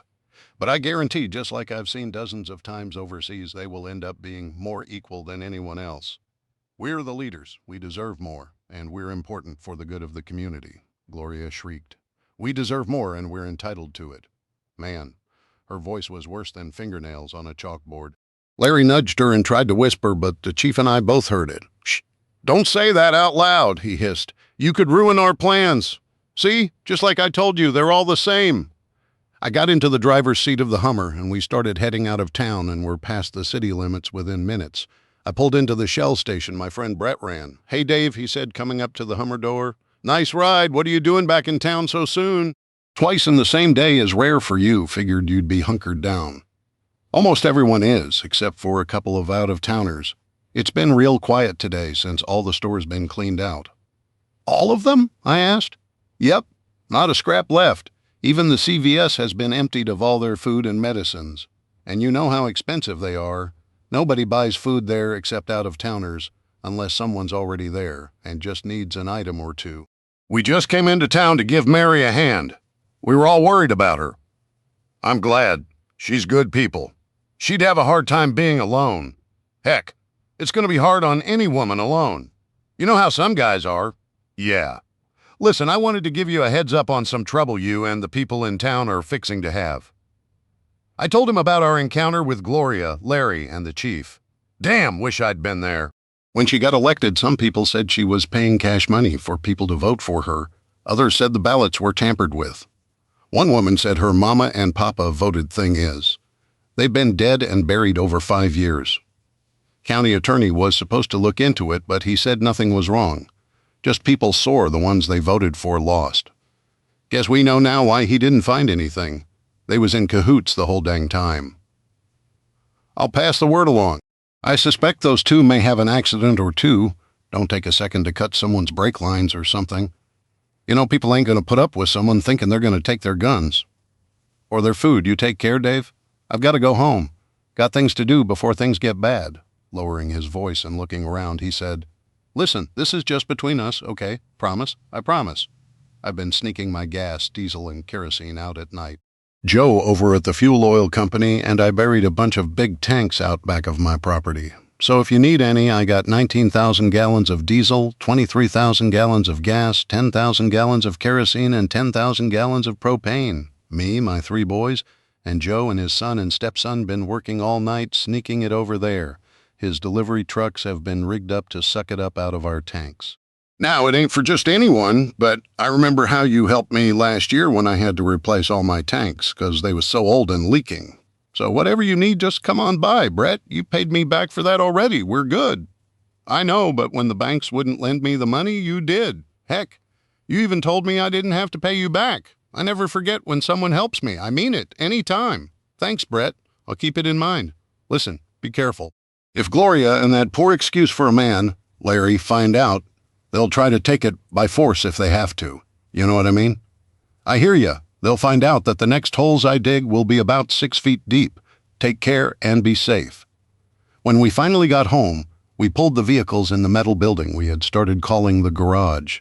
It was just easier. Everyone came out to help and greet Mary, and Julie and Fred were especially happy. Julie gave her a huge hug. Mary, I'm so glad you came. We could use your help so much. I could tell that Julie wanted to make Mary feel not only welcome but needed. Oh, I don't rightly know how useful I'll be, but I'll work as hard as I can, Mary said. Oh, hush, you're just the person we need. Julie had a gift of making people feel not only welcome, but to feel that they truly were needed and an asset. Listen up, everyone, I said. There's a lot of stuff here. We not only have dry goods to add to our stores, but there are totes full of fresh vegetables, and some with thawed meat. We also have Mary's 3 big chest freezers. Bear had the great idea of just bringing them, freezer and all, so now we just have to find places to put them. I'm not worried about the dry goods tonight, but the other stuff we have to deal with, and make sure we don't lose to the CME. Any ideas? My brother Jeff spoke up. Why don't we bring the refrigerators from the empty trailers in here and use them for the produce and thawed meat? We can just unload the freezers and put them right next to them. The building is protected so we won't lose them, since the motors won't get fried. Save a lot of time and work. What a great idea, Julie said. Guess having me for a big brother rubbed off on you, I said, and everyone laughed. In about 30 minutes, we had everything requiring refrigeration off the trucks, along with the freezers. We planned on inventorying everything tomorrow. I also planned on going out tomorrow to try to pick up a couple of refrigerators to replace the ones we'd borrowed. Plus, probably grab a couple more. I was going to go over into Kentucky where nobody knew me, just to be cautious. When that was done, we went inside and grabbed some food that Julie and Robin had made, and I could see Mary checking out the kitchen and figured she was already making plans. Do you have a grill, Dave? Mary asked. Yep. Actually, there are 2 big stainless ones. One's a 6-burner, and the other is a big commercial unit. Not sure how many burners it has. I've never taken it out of the shipping box and assembled it. I do know it cost a small fortune, though, more than I paid for my first car. Dave, your first car was a 1974 Ford Torino station wagon that you paid $150 for? Everyone thought that was hilarious. The stove I see is gas. Is it propane or from the city? Mary asked. Propane. City gas lines don't run out this far, but even if they did, I'd still have used propane. With no electricity, the gas won't be able to be pumped. Could have just switched over, but I planned for if things got really bad, so I just went with the propane. Why? I just like cooking with gas, better, easier, and faster to me. Plus, food gets done more evenly. No hot spots like you'd get with an electric oven or range. We have 2 microwaves, too, I said. Microwaves, pshaw. Ain't using no dang nuke to cook my food. Lazy person's way. I could tell it was going to be interesting having Mary around. Julie, why don't you, Robin, and Kim show Mary around? show her the trailer, and if you want to tonight where we keep the food, or you can show her that tomorrow. I'm sure she'll have a bunch of questions just like you did. Listen, Dave, the three of us were talking. What do you think about Mary staying in the house? I mean, she'll be coming and going all the time. Might be easier on her. Sounds good to me, but it's her choice. We have an empty bedroom, but Mary may want her own place. You know, room and privacy. Mary, it's whatever you want. The trailers are new. There's 2 bedrooms. And of course, your own kitchen and bathroom. The empty bedroom here is comfortable, but it doesn't have a private bath or as much room, though. There is plenty of room for everything you brought. Even your great-great-grandmother's chest. It's your choice. If it's not too much of a bother, I'd love to stay in the house. I'll spend a lot of my time in here anyway. Plus, I've lived alone for 20 years ever since my husband left me real young. It'd be nice to be around people for a while.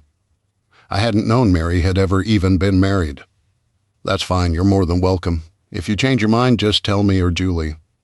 Just then, Fred and Sadie came busting in from outside and headed straight for Mary, both jumping on her. Fred, Sadie! Oh, I just love you too, Mary said. Looking at Sadie, she asked, Oh, can I have one, please? Have one what? Oh, one of their puppies. I'd love to have one of the babies. Puppies? Robin yelled. What puppies? Why, theirs. If I was to guess, I'd say Sadie is due in a couple of weeks. Pregnant? How can you tell? Julie asked. Mary laughed. You mean not a one of you noticed her belly? She's definitely going to be a mama, and I suspect this rascal is the culprit. Fred, you dirty dog, you. What have you gone and done? Fred just looked around like, What? What have I done? Mary said, Now you go easy on that poor baby. Sounds like he ain't done nothing ain't been going on elsewhere around here. She winked at me and Julie. Julie, I was going to talk to you later, but I think I should do it now, because we don't have much time. I stopped by my church while we were out today and talked to Pastor Tim. I should have been taking you there and introducing you and letting you get to know the people in my church, but it doesn't look like that's going to be possible. Pastor Tim agreed to marry us tomorrow. I wish we had more time and that we could have had a fairy tale wedding and honeymoon, but I'd like to make you my wife. Would you marry me tomorrow? Oh my! I could hear the excitement in her voice. It's such short notice. How will I ever get everything done? However it happens, it will be the best day of my life. We have our friends to help. Mary even donated flowers from her garden, and I'm sure it will be a beautiful wedding. What do you say? Of course.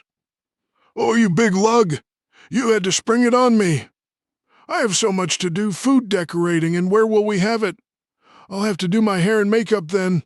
Listen, we can get it all done. We have all of our friends who I'm sure will help. First thing we need to do is decide where to have it, here or at the church. If it's not too much trouble, I'd like to have it here. This is our home and our memories will start here. No problem. I'll call Pastor Tim and let him know. We can plan on having it around 6 tomorrow night, if that's okay with you. That's perfect. It'll be a beautiful sunset wedding, and we'll have more time to get things ready, Julie said. I'll go ahead and let him know. I'm sure you have plenty of things you want to do, so I'll leave you and the rest of the women alone. I know enough that the best way I can help is to stay out of the way. Julie, Robin, Kim, and even Charlie took Mary out to show her around and to start on planning our small wedding. I hadn't expected Charlie to want to be involved with a wedding, but she was a woman. And like Greg said, nothing makes women happier than weddings and babies. I called Pastor Tim and let him know that the wedding would be tomorrow around 6 p.m. at the farm if it was okay with him, and that someone would come and get him in plenty of time and have him home before it got too late. The rest of us gathered on the porch. Listen up, guys. I don't think anyone should go into town for a while. I then explained to those who weren't there what had happened with the wannabe socialist dictators. They can't do that, Doug said. They don't have the authority. I explained that to them. Then they pushed it even more, and I had to explain it with the business end of an M4, but they still didn't understand. You had to be there? Still, we don't need anything from town right now anyway, so let's let things calm down for a while.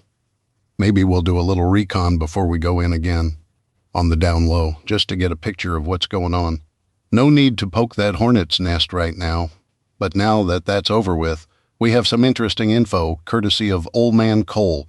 None of you except Doug and my brother would know this, but about 4 or 5 miles from here, there is a little CSX railroad maintenance yard. It's not much, There are a bunch of them spread around the area.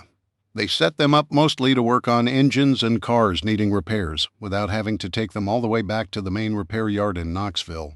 They're usually close to sidings off the main lines that they've set up to load lumber and switch coal gondolas between tracks and trains. That kind of thing. Apparently, a small train was heading to Kingsport. That's a city on the Virginia and Kentucky borders, near where the three states meet. Anyway, it seems like the engine broke down, and they backed the whole thing into the maintenance shed. A friend of the old man's told him about it about a week and a half or so ago, and he got curious, so he drove over to check it out. You'd never guess what that train was carrying? Anybody want to guess? Booze, Greg guessed. You would, said Steve. Nope, not even close. You definitely don't want to drink what it was hauling. One 30,000-gallon tanker car of grade A diesel fuel, and 3 flat cars containing 2 20-foot containers on each car, headed for the National Guard Armory in Kingsport. The old man saw the manifests, but all he remembered was it was a bunch of mil-spec and military inventory supply numbers. He was in the Army during NAM, so he knew what they looked like, even if he didn't know what they meant. But he did recognize the last couple of things. There was a flat car with 2 vehicles covered by tarps, and sitting on a flat car was one genuine, bright and shiny M60 Patton tank. A tank? Greg said. Uh-oh, another toy Charlie will want to play with, I continued. I've been thinking about it, and whatever is in those containers might come in handy. Who knows? Maybe it's cars full of rubbers and toilet paper. Hey, those could both come in handy, Greg piped up. Like I was saying, I said, rolling my eyes at Greg, we have no idea what's in them. I was thinking if we went tomorrow before the internet goes away, Mike could run the mil-spec numbers real quick and get the lowdown on what's there. I know almost nothing about tanks, but I do know the M60 predates computers, so it should still work. That's not entirely true, Dave, Mike said. When you mentioned it, I looked it up. While the M60 doesn't have computers controlling the motor, almost all of them, especially any used during the Gulf War, had computer fire controls added to their main gun, but they left the manual sights in as a backup. The fear was that if someone set off a nuke nearby or an EMP device, it would become useless. Remember Saddam claimed to have nukes? It was a lie, but the U.S. Army didn't want to take any chances. Thanks, Mike. Sometimes I don't know what we would do without you. Now, if you could just figure out a way to download the entire internet, that would be great. Everyone laughed. It wasn't that funny, especially under the circumstances, but we took our laughs where we could get them. Do we really need a tank? No. But my worry is, what if someone comes across it and gets it working? Sure, we have anti-tank rockets and missiles, even some contact mines that would disable it if they didn't kill it. Heck, most of us have disabled a tank or two with a grenade down an open hatch, or into the ammo compartment or the engine. But that monster may do a lot of damage and kill a lot of people first. Not only would we be in danger, but imagine that thing rolling into town. Whoever had it would rule the town. My thought is, if nothing else, we permanently disable it. What's everyone's thoughts? Well, you know what I want? Greg led off. I'm all for taking it. Greg, like Charlie, really liked his toys. I'm not sure what we'd do with it or how we'd get it, but I do know one thing. We can't just leave it there. It's too dangerous to the community, our friends, and our home, Doug said. Steve nodded. I'm with Doug one way or another. We can't let it sit there. Maybe a thermite grenade or two, or some C4 or Semtex would disable it if we had to. We have all of that, I asked. Yeah, I guess you haven't read through the lists everyone gave you. I brought 200 thermite grenades, 500 pounds of C4, and another 500 pounds of Semtex. It's locked up in the secure area in the container in the garage. I rubbed my eyes. Goodness! Let's discuss burying most of that somewhere, someplace accessible, but away from where I go to sleep. Seriously, we're leaving too much in exposed areas. Imagine what would happen if it all went up at one time. Well, I guarantee we wouldn't have to worry about cleaning it up. Wouldn't be nothing left of this hill but a hole. They'd be vacuuming all of us up, and it would only take one vacuum bag. Seriously, though, we did install a Halon fire suppression system that was in an ammo bunker that mysteriously disappeared after they replaced it with a newer system. It's not exactly the latest and greatest, but it will work. And if it doesn't, it won't matter to us, will it? Greg said with a laugh. The guys all had a warped sense of humor. Guess that's what happens when you live your life on the razor's edge, one step away from eternal sleep. Okay, anyone else? I asked. Steal it all, my brother said in a soft voice with a smile. Huh? I asked. Take the whole dang train, all of it. Just take it. Where would we put 6 train cars full of stuff? I asked. That's simple, Jeff said. The old railroad tunnel through the mountain. Remember we used to play there when we were kids? Then they put those big metal doors on both ends of it to keep people out. They were worried someone would get hurt. Just push it in there, then shut the door and lock it. Should even be CME-proof if we get it all far enough back. When we get time, we can get it out and bring it to the old spur line out back and unload it. Move the car, and nobody knows it was ever here. Heck, we could probably figure a way to move the entire containers without unloading them. Just paint them to hide the army green and they'd look just like any of the other containers out back. Plus, we could use the containers. So I vote to just steal the whole damn train. Ingenious, Greg said with a smile. You just want a tank to play with, Steve laughed. Damn right, I've never got to play with a tank before, Greg said. Just how will we move 6 train cars? Remember the locomotive is broken down? And even if it wasn't, it isn't like any of us know how to operate a locomotive or a freaking tank, I pointed out.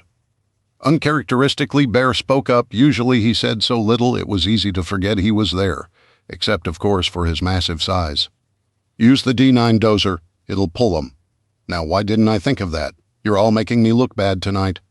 Okay, so we take thermite grenades if we need to destroy it, and I'll go borrow the D9. We'll go and try to get it and move it to the old railroad tunnel. Sound like a plan? You're forgetting one thing, brother, Jeff said. Your wedding. Oh, no, I sure can't forget that. Julie would kill me. How about we take the train in the morning, as early as we can, then have the wedding? Shouldn't be a problem. If it comes down to it, we get the train after the CME hits. Everything we need should still work. Do you have any old rusty-looking locks around here?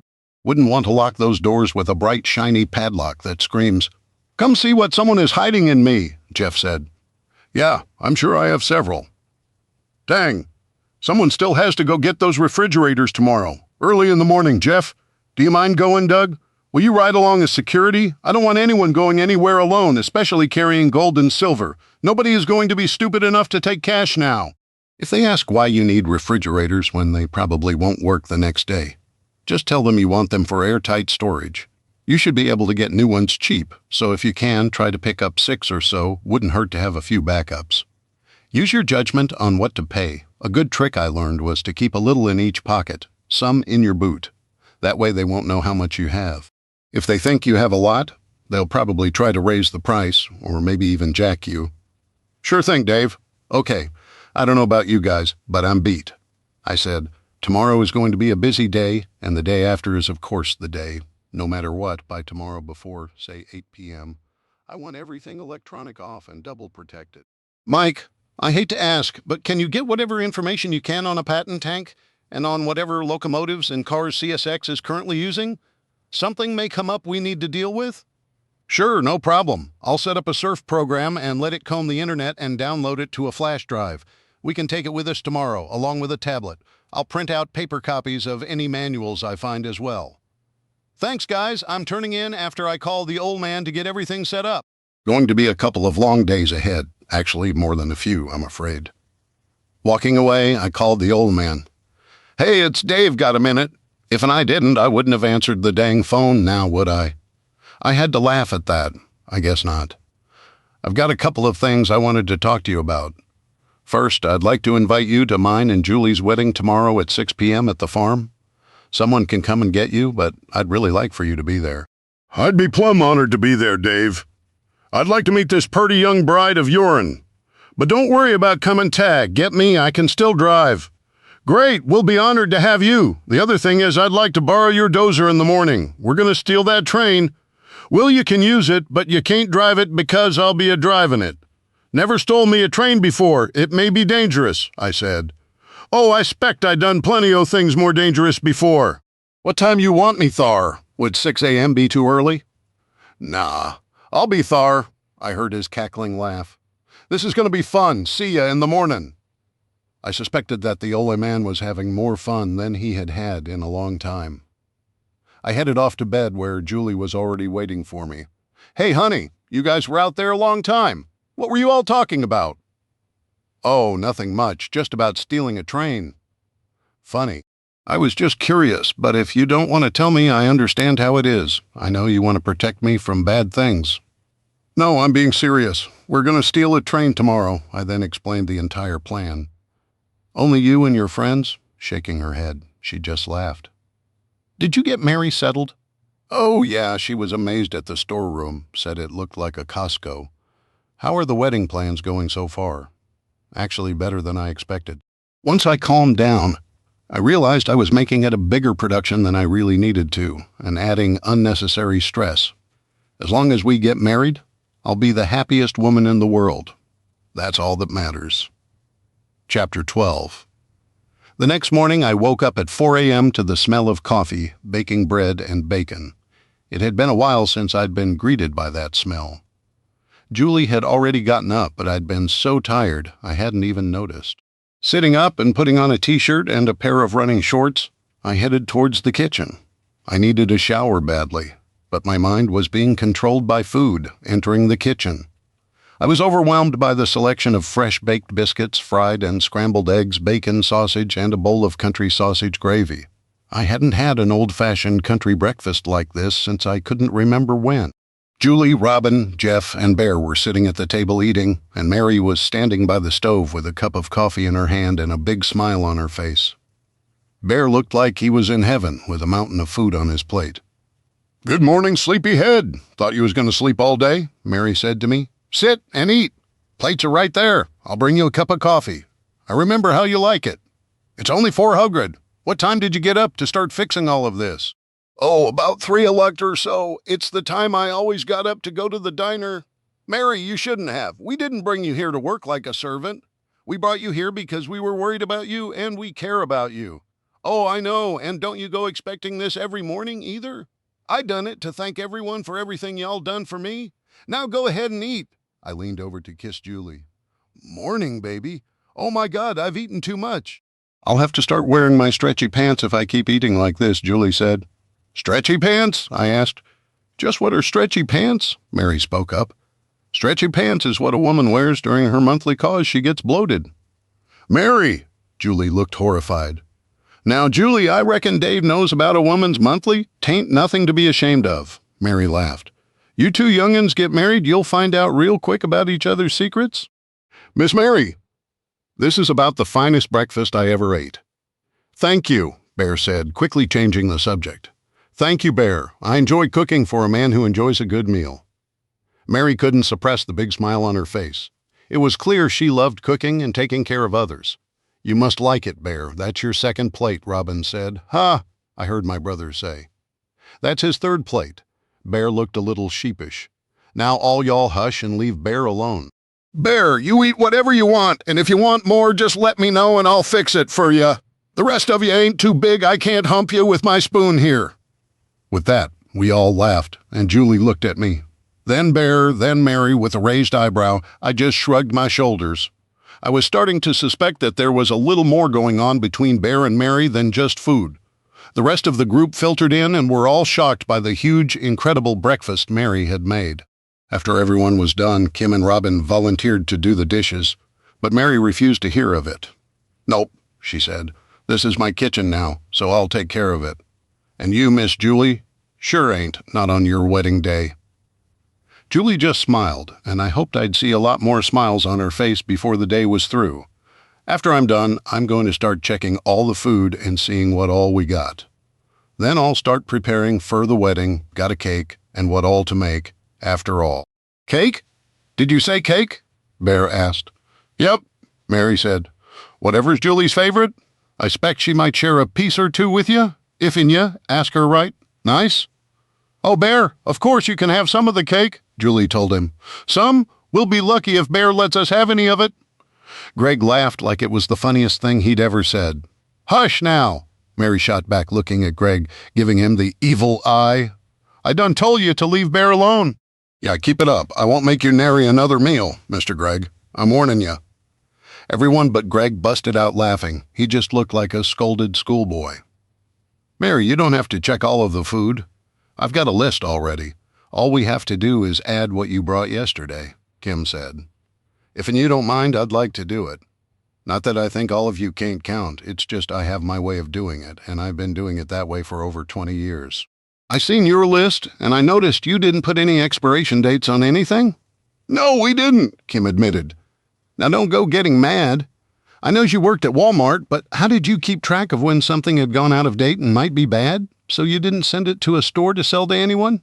Why, the system wouldn't let them. The computer, oh. Yep, you relied on the computer, which we can't do now. The expiration date ain't like some magic date where the food is just fine one day and ruined the next. It's just that the food ain't gonna be as fresh, and if it goes too far past it, it may have gone bad. It's more like a keep an eye on me kind of thing. Did you know a can of green beans from one of the big canning companies will last longer than an off-brand can of beans? No, can't say I've ever heard that, Kim answered. Well, it's true. You get a 12-ounce can of beans from, say, Del Monte and a 12-ounce can of, say, the Walmart brand.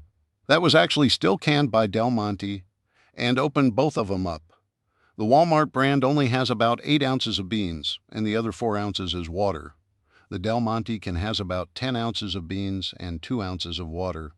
That extra water makes it go bad quicker and makes it taste not so fresh. So when I see we have a bunch of stuff starting to get ready to get close to the expiration date, I'll fix more food using it so it don't go to waste. Same with meat. Meat lasts about 6 months in the freezer, 8 at most. Exceptin' if that meat gets ice crystals on it, then it'll taste terrible and be hard as shoe leather. It won't kill you, but it sure ain't gonna taste the best. Now you all get out of my kitchen. If I need any help, I'll find me someone, so y'all go do whatever it is you have to do today. As we left, we heard Mary whistling. She was in her element. That was for sure. Somehow, some way, my kitchen had become her kitchen without me even knowing how it had happened. Greg came up to me looking mischievous. Brother, is it just me, but is there something going on between Bear and Mary? She's as protective of him as a female lion is of her mate. I don't know, but you're not the only one wondering. Julie and I are both thinking that maybe there is. You should ask him. No way. Scared of Bear? Heck yeah. Look at the size of him. Nope. No way. No how. Find yourself another patsy. We both laughed. After everyone gathered, Jeff and Doug headed to find some refrigerators while they weren't going far. None of us had gone in that direction since we'd heard about the upcoming CME. They had their cell phones, which still worked for now, so they could call if they ran into trouble. The rest of us got into a Hummer and the other 6x6, and Bear loaded what seemed like every tool we had in the truck. We just had no clue what all we'd need. By the time we got to the train tunnel, the old man was already there, sitting on his big D9 dozer and smiling. He must have left about the time we got up. That dozer only had a top speed of 7 miles per hour, so it had to have taken him at least an hour to get here. Hey, oldie man, how you doing? I'm fit as a fiddle. Can't wait to steal this here train. We's gonna have some fun today, and I reckon at least one of us gonna have a bit of fun tonight. He looked right at me with a smirk, and everybody busted out laughing. I was sure I'd hear plenty of jokes, innuendos, and assorted other comments today, but it was all in good fun. These were the best friends and teammates a guy could ever have. Well, I guess we start by moving that locomotive out of the way, I said. Nope, the old man said. First, we gotta get it started and leave it running to release the air brakes on the cars. With the engine off or disconnected, those air brakes will be locked up tight. Then we can just disconnect the air tank in each car so there won't be air to push the brakes back down. Of course, to stop the car, we'd have to engage the manual handbrakes on each car or use something big enough to stop them like this here, big D9. When we get them where we want them, we can just apply each car's manual brakes. We probably only would have had to set one car's brakes, but I'm a-thinking be best to do all 6, just to be extra safe. Then we can pull them away. You don't happen to know how to move a train engine, do you, old man? Can't say I can. Though figure 'tween all of us we can rightly figure it out. I downloaded the manual for the locomotive Dave, and I think I can get her moved, Mike said. Sure enough, after a few minutes of studying the controls and the manual, Mike got the engine moved to a side spur. Then within a few more minutes, we had the dozer in position and hooked up ready to move. Okay, everybody load up and let's get going. I have a wedding to get to, and it's going to be a long trip. Master Sergeant, I'm going to ride with the tank for security, Charlie said. What did she think someone was going to steal a 48-ton tank from a moving rail car? The guys were taking bets on what she would end up calling it. My bet was Alice. I figured maybe the AIL Desert Rail was named Mabel after the maid on a 60s TV show, and the only other maid's name I knew was Alice from the old Brady Bunch series. Hey, it was as good a guess as any. Security, huh? Be careful, Charlie. Mabel will get jealous, Greg said, needling Charlie. Nah, Mabel will understand, Mike. Did you get the manifest of what all is in those containers? I asked. Sure did. Some of it is just regular supplies like fatigues, general-purpose tents, cots, that kind of thing. One container is all small arms ammunition. Another is spare parts for the M60, by the way. It's an M60A2 Patton, the one where they added the reactive armor packs to the outside, plus an entire container is all ammunition, smoke grenades, and replacement reactive armor packs for the M60. There's also communication gear and a container of older weapons, a lot of old M16s, M60s, even some BARs, Browning automatic rifles, a bunch of 1911s and M9 Berettas. Lots of spare parts for them, too. Looks like older stuff they're passing down to the National Guard units. We'll have to go through them carefully. Probably more than a few are just worn out as old as some of them are likely to be. There are some other very interesting toys for Charlie, though, some 81mm and 90mm mortars and shells. One container is worthless. It's all 105mm and 155mm artillery shells. Charlie looked up, interested, and he shook his head. No, Charlie. No artillery pieces. There are a dozen javelins, plus 120 missiles for them, and a container of everybody's favorite. MRE's rest is miscellaneous odds and ends, portable latrines, etc. It's basically a hodgepodge of stuff, except for the other tarp-covered car. You'll never guess what's on it. No telling. Nukes, I joked.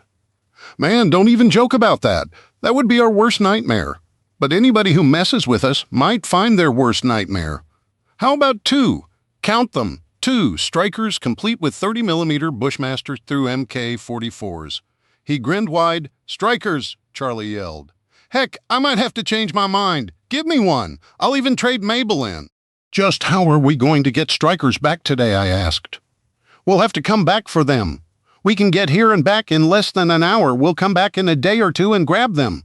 We'll definitely make use of them. They can carry 9 people plus the driver. Just what I need. More toys to play with. Charlie was ecstatic. I've downloaded and printed the operator's manual for the M60, and it's as simple as driving a car. No dual levers like the older M48s and Shermans. Biggest problem seems to be starting it. You have to prime the injectors, and if that doesn't work, then you have to use starting fluid. Other than that, the main concerns are making sure the driver's hatch is latched, because if not, when you go around a corner, it will slide into the side of your head, and from the looks of it, it will hurt. Except for Greg's head, he'd just dent the hatch. You could tell when everyone was getting to the point of exhaustion and the jokes and digs would start flying. It was one way we found to cope with the stress and fatigue.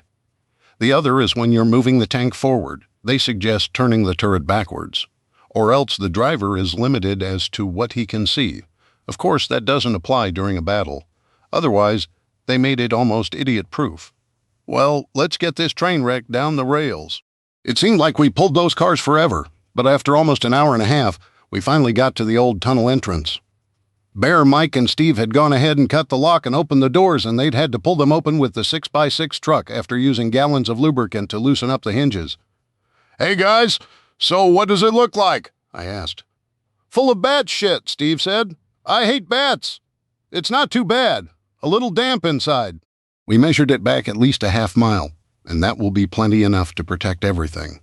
And that far back, most people, if they don't see something at the front, are going to assume it's empty. The lock we brought looks like it's been here forever.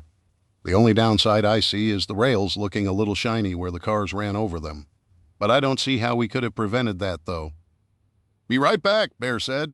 He rummaged around in the back of the truck and came back carrying a box. Inside were 6 cans of Rust-Oleum dark brown primer. He shook a can and painted a section of rail, and while it wouldn't fool someone looking at it real close, it did remove the shine, and from a distance seemed to match the rusted rails. He started passing out cans. We don't have enough to give it a thick coat, so make it last, but spray it to the spur at least, he said. An ingenious and easy way to do a bit of mountain camouflage. 15 minutes later, all the primer was gone, but the rails from at least a few feet away didn't look like they'd been used in decades. That was more fun than a barn dance full of moonshiners, the old man said. You uns have all the fun. Might be. I come a-visitin' sometimes. You're welcome, any time, old man. You know you can stay with us instead of being up there by yourself, I said. I'll sit a spell and ponder it. Does get a mite lonesome up thar on the mountain sometimes, but there be times a man needs to be by hisself. We worry about you all alone. You know, with the way things are gonna get, it might get a lot more dangerous. You know, when the people from the city run out of food, they're going to expect all they want to be sitting here waiting for them to just pick it up. When that doesn't happen, they're going to start taking it, and some will kill to get it, I said. If'n they was so smart, they wouldn't be sitting in them thar cities to begin with. All on top of each other in a rush to get somewhere they think is important. But that don't amount to a hill of beans, he replied. Listen, it's getting late. We have a wedding to go to, and let's not forget we have things to finish before that CME hits sometime tomorrow. I'd like to get everything done tonight.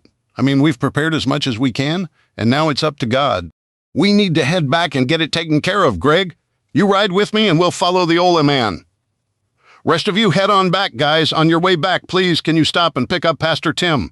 It took another 2 hours to get back. The old man decided just to drive the dozer to the farm and leave it parked there for now. He said he might spend the night, but if not, I told him somebody would take him home. The dozer came in handy, but it sure was slow. At the farm, the girls had been busy and the outside had been completely decorated. There were flowers everywhere and tables and chairs had been set up, and there was even soft music playing. The pastor was sitting at a table talking to Greg and the guys, but I didn't see Julie, Robin, Kim, or Mary anywhere. I guess they were all getting ready. Hey, Dave, the pastor yelled. I walked over to him. I'm supposed to tell you that you are not to go into the house under pain of death. But I have to get ready. I'm sure not going to my wedding smelling like sweat and diesel fuel. Your stuff has been picked out and is at Doug's place waiting for you. Julie picked it out. I've met her, and you're one lucky man. Don't I know it? God really has blessed me. Quite a farm you have here. Haven't seen much of it, but what I have seen has definitely been interesting, to say the least. About that, Pastor? I started. He held up his hand to stop me. Enough said, my lips are sealed. Can't say as I blame you with what's coming our way. God does command a husband to take care of and protect his wife. Julie gave me the vows. You two have ridden. All that's left is for you to go get ready. Last I checked about 10 minutes ago, the women said they needed about 45 more minutes. So you have about half an hour. You better get going. One thing I've learned, a bride can keep a groom waiting, but a groom never ever wants to keep a bride waiting. Might as well shoot yourself and get it over with. I rushed off to get ready. I was really doing this, and I was as nervous as a long-tailed cat in a room full of rocking chairs. Finally clean and dressed, I went to find the pastor, who was talking to Robin. She was Julie's maid of honor. I had debated whether to ask my brother Jeff or my other brother by a different mother, Greg, to be my best man. But I had talked to Greg, and he was perfectly understanding that being family, I needed to ask Jeff. I couldn't ask for a better friend. Pastor Tim, Robin, where are we? I was just telling the pastor that Julie just finished getting ready when you came out. We found the wedding march, so we're ready to start, Robin said. I was more nervous than I'd ever been. Okay, well, looks like everything is ready to get started, I said. Robin looked at me and smiled. Dave, relax. It'll be okay. Just enjoy the moment. In a few minutes, it will be over and you'll be okay. Relax. Everyone got in their places and Mary started the music. Julie had asked the old man to walk her down the aisle, and there had apparently been tears in his eyes when she'd asked him. He'd tried to say he wasn't dressed for it. All he had was a clean white dress shirt and a pair of jeans, what he called his church clothes. But she'd assured him that they were perfectly fine. First out of the house were Fred and Sadie, and someone had tied baskets of flowers across their backs like saddlebags, and they trotted up and sat in front of Robin and I. I guess they were the flower puppies. It was a cute idea, and I was glad someone had remembered to make them part of the ceremony. Fred and I hadn't been spending as much time alone together with all the work that needed to be done, and I needed to make some time for just us. Maybe a nice camping trip, plus some long walks. Then Julie walked out of the house, and I didn't think I'd ever seen anything more perfect in my life. She'd picked a white floor-length wedding gown, which was simple but elegant, and she looked absolutely amazing. The next few minutes were a blur. I can't say I really remember much except her face as I stared into her eyes the entire ceremony. When it was over and Pastor Tim announced us as Mr. and Mrs. Dave Sellier, all I could see were all the women crying and the men smiling. After everyone had come by to congratulate us, they started bringing out the food, and Mary had made enough to feed an army. Greg grabbed some wine for everyone and a cooler of cold beer, while Bear carried out an enormous wedding cake. I had no idea how Mary had gotten it made. It was 4 layers tall, alternating white and chocolate, and Bear carried it like it was the crown jewels of England. There was definitely plenty there for him to have several pieces. The old man came by to congratulate us and talk to Julie. They hadn't met before a couple of hours ago, but I could tell he felt a special bond with her. "Well, Dave, she's a mighty purty filly. What did you do to deserve her? Seems like she's too good for your sorry tale," he said. "I have no idea. She is too good for me, but she's the best thing to ever happen to me, that's for sure," I said. "It's nice to finally meet you, sir. I've heard an awful lot about you." "Thank you for walking me down the aisle," Julie said to the older man. "Don't believe nary a thing they say. They's all lies, I tell you." "Lies!" He started laughing along with us. "Call me Hank," he told Julie, shaking her hand. "I was plumb honored that you allowed me to walk you down the aisle. My dear Elizabeth, God rest her soul, always wanted a daughter. We couldn't have children 'cause of she'd had the scarlet fever as a young un. But even we had, I'd a bet she'd be just like you." There were tears flowing down his cheeks. Julie stepped over and hugged him for a good while, and he shook his head and wiped his eyes. "Just look at me, a blubbering like a newborn baby. Dave, you better take good care of this fine woman, else I'll kick your butt." "Don't worry, old man, I will." "Dave, why do you call him old man Cole instead of Hank?" Julie asked me. Because I never knew his first name was Hank," I said. "He's always been just the old man." I laughed. I'd known him my entire 32 years, and had never heard him mention his first name, not once. "I never tell anyone my first name, but I like you, so you can call me Herman or Hank, though Herman is my real first name," he told Julie. The next few hours of eating, dancing, music, speeches, and stories were a blur, and Julie and I just kept staring at each other. As it started getting late, Robin took a knife and tapped a wine glass to get everyone's attention. "Julie and Dave, everyone wishes you could have had a truly special honeymoon. I know it will be special because you'll have each other, but to make it as special as we can, we cleared out the main house for you. For the next couple of days, it's off limits to everyone, and that includes you, Greg. It isn't much, but we all thought you would like and truly needed the privacy. Congratulations from everyone, and don't worry about anything around here. We can take care of it." Choking back tears, I looked around at everyone. "Guys, I want to thank each and every one of you for not only joining me here on the farm, but especially for being here on my wedding day. When I started all of this, my intention was to make sure a couple of my old ranger buddies and myself would have a place prepared where we could be safe, pretty comfortably safe, when the U.S. suffered what we truly believed was an upcoming impending disaster. We expected it would only be a year or two before that happened. Along the way, we had quite a few surprises. Originally, I thought there would be 4 of us, though I had planned provisions for more. I never dreamed there would be a dozen of us, and I'm glad each and every one of you are here. We have a genuine little community, and you have all brought skills I never anticipated we had a need for. I had planned for the 3 B's, as the old saying goes: beans, bullets, and bandages. I realized that I hadn't planned on making things as pleasant and as normal as we could. After all, you can only eat beans so often, and the good Lord knows I'm sure no cook, and nobody would want to eat my cooking every day. Mary has already proved just how absolutely crucial she is, not only with preparing meals, but with thinking about expiration dates so we don't waste food, and keeping track of exactly how much we are using and how long our food will last. Bear with his mechanical skills, Mike with his electronic and computer skills, and who, as we all know, gave us a heads up that we had a whole lot less time than we'd thought, days instead of years. And I could go on listing everyone's skills, but you guys get the point. Each of you is critical to us, not only to survive, but to thrive. So again, thanks. Each and every one of you is needed, wanted, and appreciated. Does anyone have anything they want to say? Mary stood up. "I want to thank y'all for coming to get me. I'd have been so scared by myself. You have no idea how thankful I am and how grateful I feel that you let me into your fortress. With what all you've said was coming, I know I would have been hurt or killed or taken and made someone's slave, and I'd rather be dead than that. I may not be able to do more than cook, work in the garden, clean, and keep things tidy, but I promise to work as hard as I can to earn my keep." She spoke with a hitch in her voice and tears in her eyes. "Oh, Mary, every one of us here loves you, wants you here, and appreciates you and what you will bring to our little community," Julie said, getting up and giving Mary a hug. "Especially after that wonderful big breakfast, it made us all realize how good it will be to have you here. But if you keep feeding us like that all the time, we may all get as big as houses." I noticed Bear was nodding his head and grinning. He may be the most grateful of all, and not just for the wonderful food.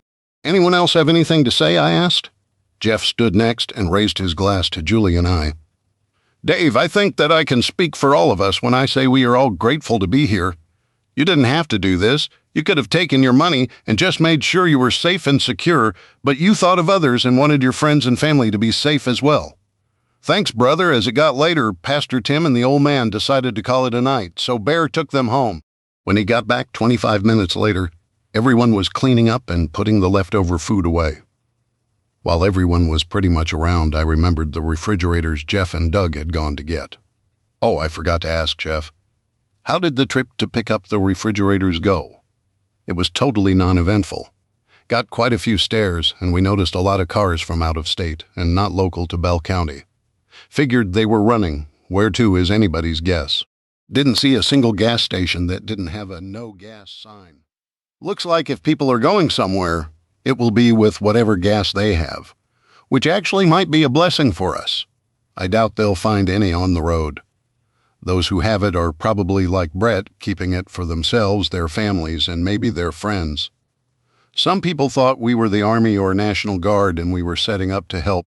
We picked up 6 new refrigerators and also 2 chest freezers and 2 stand-up freezers from the old Sears store. Cost us 4 ounces of silver, and the guy was more than happy to get rid of them. Somehow I bet those sales don't show up on the books to corporate. But of course there probably won't be a corporate after tomorrow. We picked up some other stuff while we were there as well. They didn't have any generators, but we did pick up 8 die-hard batteries, 4 rolling tool cabinets, and 5 floor jacks. I figured Bear could use them. We also grabbed all the Craftsman hand tools they had, plus a couple dozen assorted cordless tools with all the chargers and batteries they had. That all cost another 4 ounces of silver, so 8 ounces total. "Kim, what is our average cost of silver?" I asked. "About $46 an ounce. Some we got for as low as $21 an ounce in the beginning. The high was the 63 lardways we paid when we cleaned out all the accounts," she replied. I did some rough math in my head, so we got all that, and our cost was $328. "You did real good, guys, real good. Thanks, good call on all the tools and batteries. I take it all of it is still in the garage. Yeah, we unloaded the refrigerators and freezers and batteries as well, but we were dragging at the end, so we left all the tools on the truck. We'll finish in the morning. Okay, one final thing since the CME is supposed to hit tomorrow, but we don't know exactly when. What does everyone think about adding another person to the watch?" Greg nodded.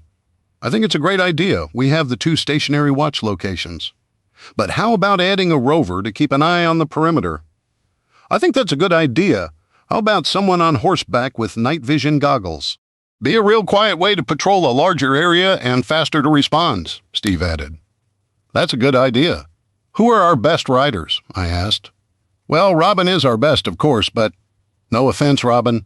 I think she needs more experience standing a watch that far out by herself. She'd be kind of alone out there. Next would be Charlie and Julie, then it would be you and Doug, and you and Julie are definitely out," Greg said. "Trust me, I know I wouldn't be the one to have out there right now," Robin said, so no offense taken. "Okay," I said. "So Charlie and Doug will rotate 4 hours on watch each. Who's up for first watch?" "I'll take it," Charlie said. "I'll take second watch," Doug offered. "Everyone on watch, stow your comms units in protective Faraday cages. Tonight, we use those cheap GMRS units we picked up off of Amazon, because if the CME hits tonight, I'd rather lose those cheapo units than our encrypted comms or even our Baofeng units. Let's make a sweep now and double and triple check that everything that could be lost or damaged is secure. Let's pair off. 2 sets of eyes are better than 1 bear. You concentrate on the vehicles and take whoever you want. Mike, you take your area along with Jeff, since he's been your sidekick and learning to be your backup. You know what needs to be checked most thoroughly? We don't want to lose any radio gear, and especially not the drones. If we lose a camera, we can replace it, but you know the ones that would bite us the hardest. It took a little while, but everyone double-checked everything, and I was glad we did because we found a couple items out and exposed. Nothing critical, and nobody pointed fingers because everyone knew sometimes things just slip through. We gathered back at the porch to share one last drink together before we all went to our respective homes. Greg stepped inside the front door to turn on the porch light and suddenly burst back out, looking horrified. "We have to cut the main power to the house and the trailers now." We all looked up at him, confused, trying to follow his train of thought. This CME, this solar storm, it's going to cause massive power surges and things are going to catch fire. Houses, homes, they're going to catch fire when it happens. We have to cut the power in line fast before this happens. We can't lose all this. I don't know why we didn't think of this before. I froze in place for a second, thinking over what he'd just said, going through it in my mind. He was right. The surges were going to cause fires, and while it would be impossible to prevent entirely, cutting the power from the powerhead would certainly help. I jumped to my feet. "I got this." Mike stood and held out his hand. "Not on your wedding day, you don't. Me and Bear will handle this." "Simon, man, time's a tickin', Dave. Sit you back down with your wife." I didn't bother to protest as they ran off to gather tools and ladders, but it was hard to sit there and watch them doing the work, moving around the farm, quickly disconnecting the power to the house, trailers, barn, and our underground compound. They were working against a deadline with an undetermined expiry time, and if they happened to be making contact with one of the wires when the surge happened, it could be fatal. I had beers waiting for them when they returned, and we all sat together one more time, wondering if we were finally ready for what could happen at any moment. "Good job, guys, Greg. Thanks for thinking of that. You just saved us a huge potential problem.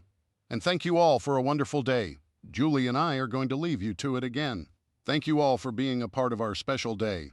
I took my wife's hand, and Julie and I went into the farmhouse to begin our life together. I don't know what time we woke up the next day. Mary knocked on the door after she noticed we had woken up and brought us plates of food. Julie and I just lounged around and talked, and finally we went outside in the early afternoon, mostly to let people know we were still alive.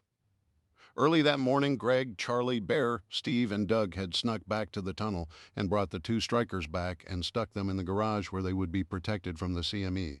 Bear said they needed some work. They weren't new by any means, but nothing major needed done. Getting up to speed on the Bushmasters would take some time. Everyone was just sitting around and chatting, except for meals and security. Nobody really wanted to do anything except talk about what they were going to miss about the old world as we'd come to call it, what we wouldn't miss, and what we thought the new world would be like. Someone had switched on a battery-operated radio, and while one FM channel we could get was playing music, business as usual, though with no DJ, the AM channel had somehow found themselves a credible-sounding scientist who was talking at length about the CME and the way he thought life was going to look afterwards. We spent a couple hours making some small amendments to our solar power setup, and Mary went to the fridge in the metal barn and brought out some of the thawed meat we'd got from the diner and instructed me to fire up the grill. There was an air of nervous expectation among us all, and everyone stayed gathered around the house. We all seemed to just want to be together. As I cooked, we let the radio play, and finally around 4:30 p.m. The scientist who had been talking on and off all afternoon said that he had calculated the storm would begin sometime after sunset. As if the sunset would spontaneously appear, we all looked to the sky, then at each other. "Well, that's going to cause a whole lot of trouble right there. Now people are going to panic," Mary predicted, and Greg nodded in agreement.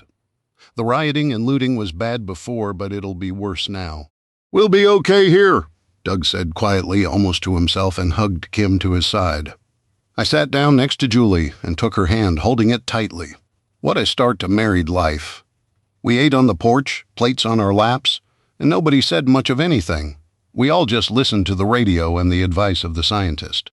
He wasn't telling us anything we didn't already know, but it somehow felt reassuring to hear him telling people to do things we had already done, like fill water containers and start cooking food that would spoil soon, and think about how they would cook tomorrow, when their electric stoves no longer worked. We had gone so far above and beyond the things any normal person could or would do, but suddenly this was imminent, and it felt surreal. "What do you want to do?" I asked Julie. She looked pale and anxious and was sitting curled up in a chair, her knees pulled up to her chest. "Do you want to go to our room, just the two of us?" She shook her head and reached for my hand again. "No, I want us all to be together for this. We're all facing it together." As the sun began to set and the sky turned shades of yellow, orange, and pink, the tension rose. We had pulled the porch chairs into a half circle facing the sunset, and those who didn't have chairs were sitting on the porch steps. Bear and Mary sat close together, his arm resting on the step behind her, and no one even had the heart to tease them about it. We had spent so much time preparing physically to make sure that, for us, life could go on after an event, but none of us had really thought about how to prepare our minds. "It won't be long now," the scientist on the radio said, his tone low and calm. "And all we can hope for is that we can survive this and rebuild our country better than before with people in charge who have our country's best interests at heart. True Americans who believe in everything that our great country stands for and will continue to stand for especially." His voice cut off abruptly and the sky, previously a hot pink, turned suddenly green with the color bleeding rapidly down towards the horizon. It wasn't dusk anymore. It was as bright as midday. Julie's hand squeezed mine, then she stood up and slid over to sit on my lap. Mike moved up from his place on the floor and sat in her chair, his hand over his mouth. No one spoke. The radio crackled back to life with a different voice now. "These times they call for great people, and I know the people of America are great. We can survive this, my friends. And I can see from the studio window that it is beginning. I will pray for this." There was a boom broadcast across the radio waves, as loud as if someone had detonated a grenade, and then silence, followed by a pop and a crackle from the radio itself. A series of blue flashes lit up the eerie green light, and the power lines that ran from the main line across my property burst to life, glowing blue and snapping on the poles like whips. The people sitting on the steps leapt to their feet and retreated further under the porch, and the rest of us pushed our chairs back and remained standing. "What is that?" Robin asked. "It's the power surge," Greg explained. "It's the electricity coming down the lines, and if we hadn't cut them, all that would be coming into the house right now. Any electronics we've left in the house are fried now, regardless, but all that electricity is going to cause fires all over the place as stuff shorts out." As if on cue, there was another explosion of blue light, and again the blue shimmering spheres shot down the power lines, crackling and fizzing, and one of the wooden poles in the pasture caught fire in a shower of sparks. "How long will this last?" Robin asked Greg. "I don't know." But he was cut off by another explosion from way across the valley, and we saw a ball of fire erupt into the sky. It was followed by another 2 explosions, and plumes of smoke began to drift up. The boom that followed made Julie and Kim both shriek out loud and caused our group to pull together tighter, protecting the women in the center of our circle. Julie looked up at me, tears in her eyes, and was about to speak when another, closer boom shook the porch, and Mary covered her ears. It was followed by 4 more explosions like bombs going off, and Mike turned in towards the rest of us. "Transformers, what? It's the electrical transformers exploding." "There's going to be more, List." A series of bangs and pops echoed across the valley, and those of us who had seen active combat looked at each other, the memory alive and well. The chaos subsided for a moment, then, in a shower of sparks and snapping wires, 2 of the huge metal towers that carried the main power lines tipped and fell with a crash into the side of the hill. Another surge of power lit up the wires and sparked the fallen lines, and then towers further down the line, closer towards town, melted and fell too. What looked like lightning strikes danced up and down them, and the fallen lines erupted like fireworks, igniting the brush and trees where they had fallen. Slow burning fires spread across the damp hillside. If this had happened during the heat of a southern summer, when the ground was as dry as tinder, it would have been almost impossible to contain the resulting fires. I couldn't imagine the damage that was going to be caused out west. "Sure glad old man left the dozer," I said.